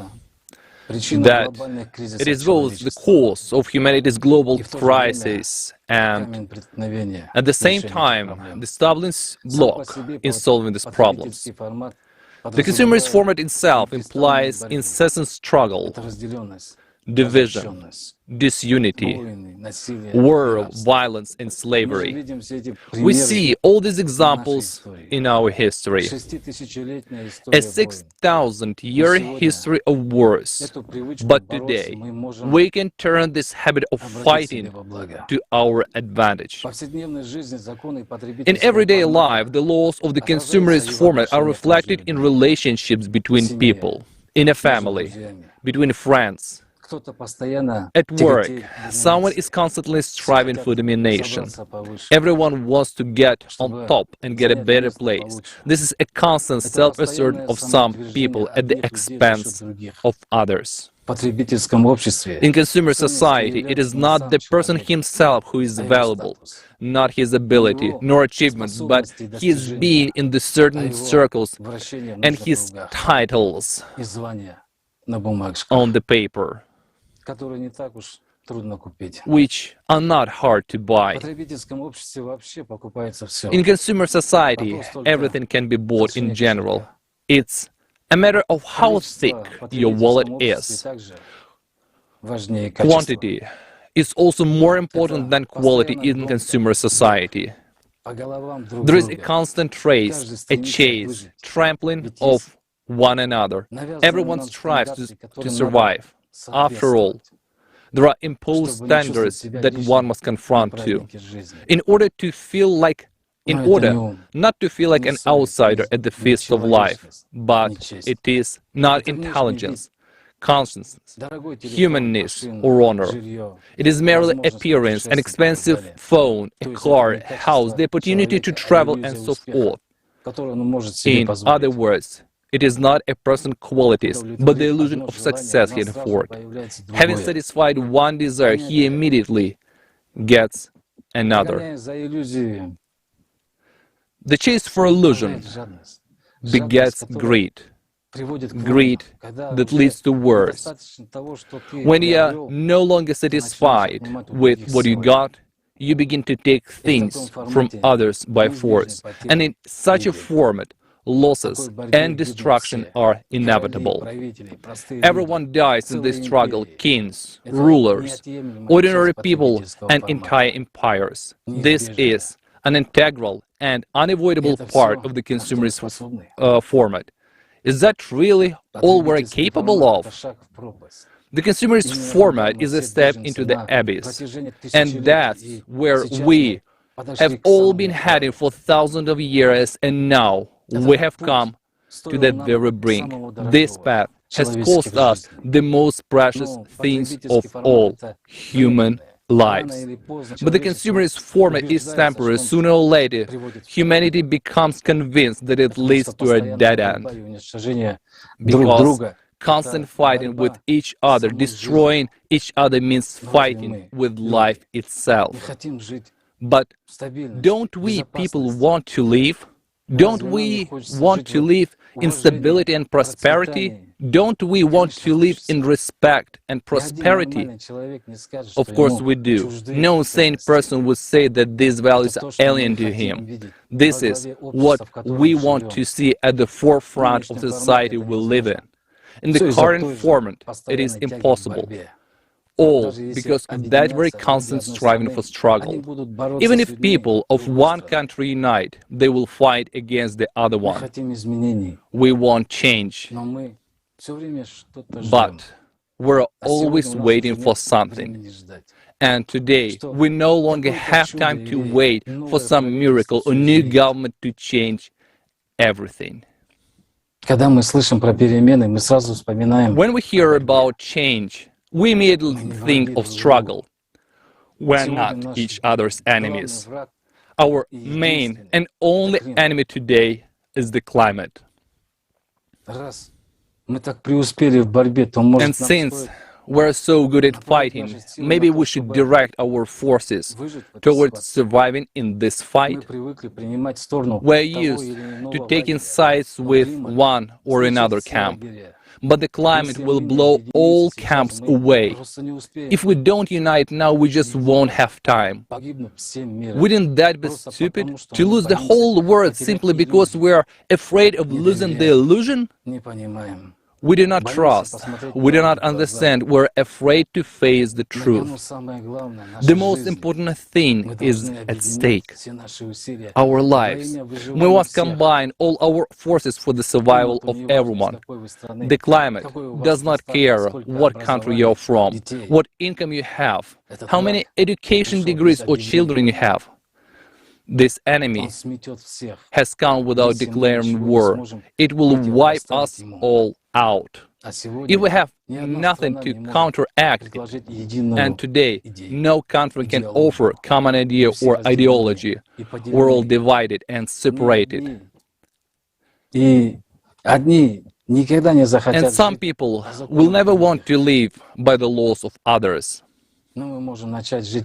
But we can begin to live by common laws, the same for all. We have a way out.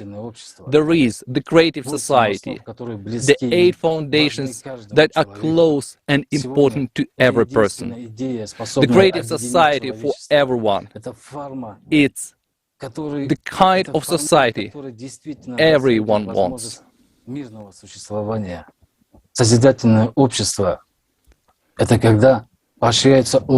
Creative society means that the best human qualities are encouraged and the worst qualities are curbed. In the creative society, no one will be poor. No one will be oppressed. There will be no enemies, no corruption or fear. And each of us can begin to build this society right now by telling everyone around us that only in the creative society people will live in security. Would we deprive ourselves of that chance? Let's think and decide together how we will implement these foundations in our life.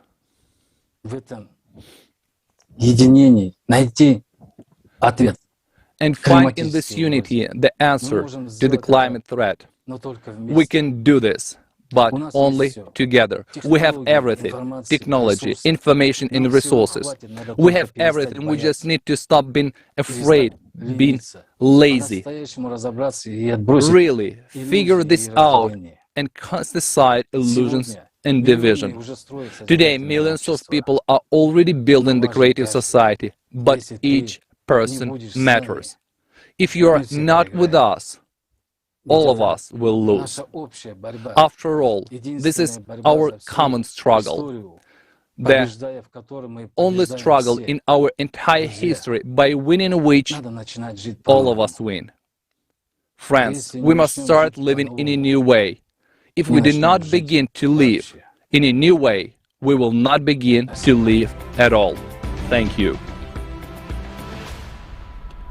Either we build a creative society, or we destroy one another. That's not a scary story. That's reality. Everyone is looking for a super idea now, a supranational idea, a uniting one, and no one has this idea, not in a single country of the world, and will not have. Because the only idea today is the idea of peaceful existence, the idea of what all people want. Isn't it so? It is. And what do all people want? All people precisely want the creative society. Perhaps we shall repeat that over the last years, probably it's about 9 years, we've been working. Volunteers all over the world carried out various surveys. There was Lagoda, then Alatra, there were various projects, and millions of people have really been surveyed in all parts of the globe, everywhere. And everyone wants the same thing, and based on what people really want, the 8 foundations of the creative society have been built. It is people's desire, it is what they want, and this has to be done. All beastly qualities must be suppressed and forbidden at the legislative level and at all other levels. But all humane qualities must be promoted and developed, and this is easy. That's the most significant difference.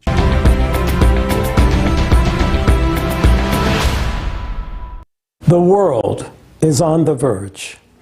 The facts and evidence voiced at the conference have convinced us of that once again.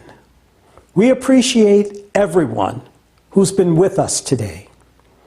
Participants of the conference have raised the topical issues of the consumerist format of society, which are aggravating against the background of our climate and environmental crisis. The data voiced on the monitoring of our climate change and the ecosphere state of our planet are striking. Humanity is really in danger. Only an ignorant one can deny it. Not being aware of how high the price of inaction and lost time is. As of today, numerous disputes are going on in the world regarding the cause of climate change and who is the blame. However, these disputes only result in discord, division, and shifting of responsibility onto one another. Searching for guilty ones will not change the situation and will not save humanity. While we are wasting time in vain, the cataclysms are increasing. The planet is dying because of our inaction, and consequently, the chance for humanity's salvation is diminishing day after day. We as humankind are approaching the critical point after which we no longer will be able to change anything. If we do not act now, we deprive the entire humanity of the future. I emphasize, the entire humanity. We will destroy ourselves, our near and dear people, and our whole civilization through our indifference, lack of understanding, and our unwillingness meaning through our inaction. The planet's ecosystem is rapidly collapsing due to the anthropogenic factor, contamination of the world's ocean, deforestation, the disastrous problem of waste, and many more. However, the main problem is even more serious. Society with a consumerist worldview treats the environment merely as an endless resource, thoughtlessly using it beyond measure for the sake of someone's personal profit. Verily, selfishness and greed have overshadowed our minds. Our momentary striving for enrichment has become more important for us than our own future and the future of our loved ones. The worst thing about the consumerist slavish ideology is that we, people, are merely a resource in somebody else's hands for increasing their own selfish goals. As a result, our inhumanness begets global crisis not only in the environment, economy, and other fields of human activity. The main crisis is the moral one. It has exceeded all limits. In our allegedly civilized world, there is plenty of violence, slavery, and exploitation of children's labor.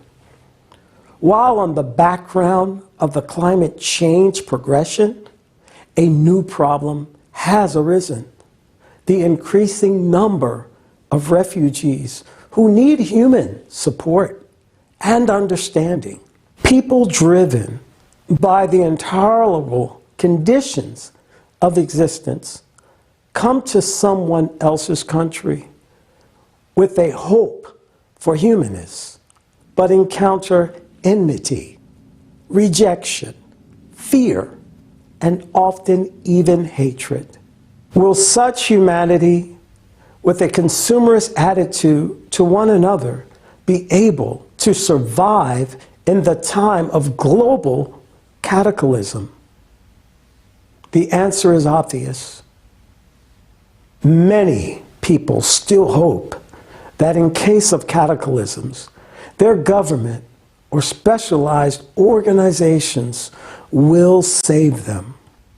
However, participants of the conference have voiced real-life examples, which indicates that these organizations have proved to be incapable of protecting survivors from cataclysms and providing them with the necessary aid, even in the present day, relatively stable period.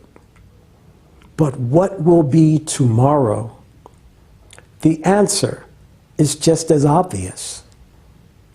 Yet, we have also seen examples of people's mutual assistance and care for each other in the regions where the trouble happened. These examples demonstrate to us that we, people, as society, can come to each other's rescue by uniting and assuming the responsibility and not relying on someone else. This is exactly the main point and quintessence of our appeal to the world. The more of us there are, the more we are capable of, and the more chances we have to survive. The power of humanity's potential is tremendous, while the power of the united humanity is uncountable. This is precisely the essence of building the creative society. As of today, creative society is the only idea that can unite absolutely all people, the entire humanity, and to direct the enormous all-human potential to creation of a united civilization and survival of the entire humanity population in this disastrously hard time, which we as humanity have entered for the first time in our history. We shall overcome any challenges and dangers only together as the entire humanity. We will jointly protect what is precious to our hearts. We will jointly revive this world, restore our planet, and rebuild our common home. On March 20, 2021, a landmark event took place. The worldwide conference, Creative Society, What the Prophets Dreamed of. There, we, people from all over the world, brought together representatives of different religions and concluded that all scriptures talk about the creative society. That's the true face of all religions. It doesn't matter what religion you belong to, or if you are an atheist. The creative society is for everyone. The apostolic blessing of the head of the Holy See and the entire Catholic Church, Pope Francis, is with us. His prayers are with us. Today, the whole world must unite in building the creative society where humanity's potential plays a key role and where every person's life is of the highest value. Today, building the creative society must become the #1 task for every sensible person on this planet. I would like to express gratitude to every participant of the Creative Society Project. You are the ones who are driven by pure conscience, superior moral qualities, the highest manifestation of altruism and love of fellow human beings, and who act by the call of their hearts. Every participant of the Creative Society Project is an inspiring example of unshakable faith in humanity's ability not only to save our home, but to build a new, wonderful world for each citizen of our united society. I'm proud of being here with you today. I'm proud of being a participant of the Creative Society Project. And it's a great honor for me to stand shoulder to shoulder with you. My dear friends, despite the collaborationism of the consumer format, we must win. We have nowhere to retreat. We have one planet. We must all unite and win. And victory will be ours. May God bless us all.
future bright.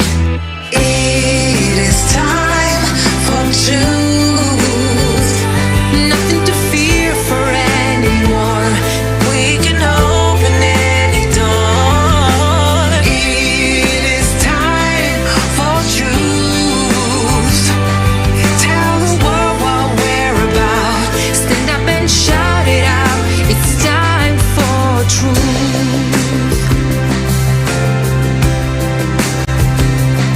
Don't we know what to do to bring the world prosperity? Only way that is true is through creative society. Let's make the change together. We're stronger if we're one. Creating peace forever. Together we are strong. It is time for truth. Nothing to fear for anymore. We can just open any door. It is time for truth. Tell the whole world what we're about. Stand up and shout it out. It's time for real love from above, cause we're all one family. We can't unite the world and reconcile humanity. Let's end the wars for profit, address the pressing topics, and get connected everywhere like fiber optic. Read the signs of the times, it ain't hard to see. It's time for peace and love, it's time for unity. It's time to put aside the drama, do it for the youth. It's time to stand together, for real, it's time for truth. It is time for truth. Nothing to fear for anymore. We can just open any door. It is time for truth. Tell the whole world what we're about. Stand up and shout it out.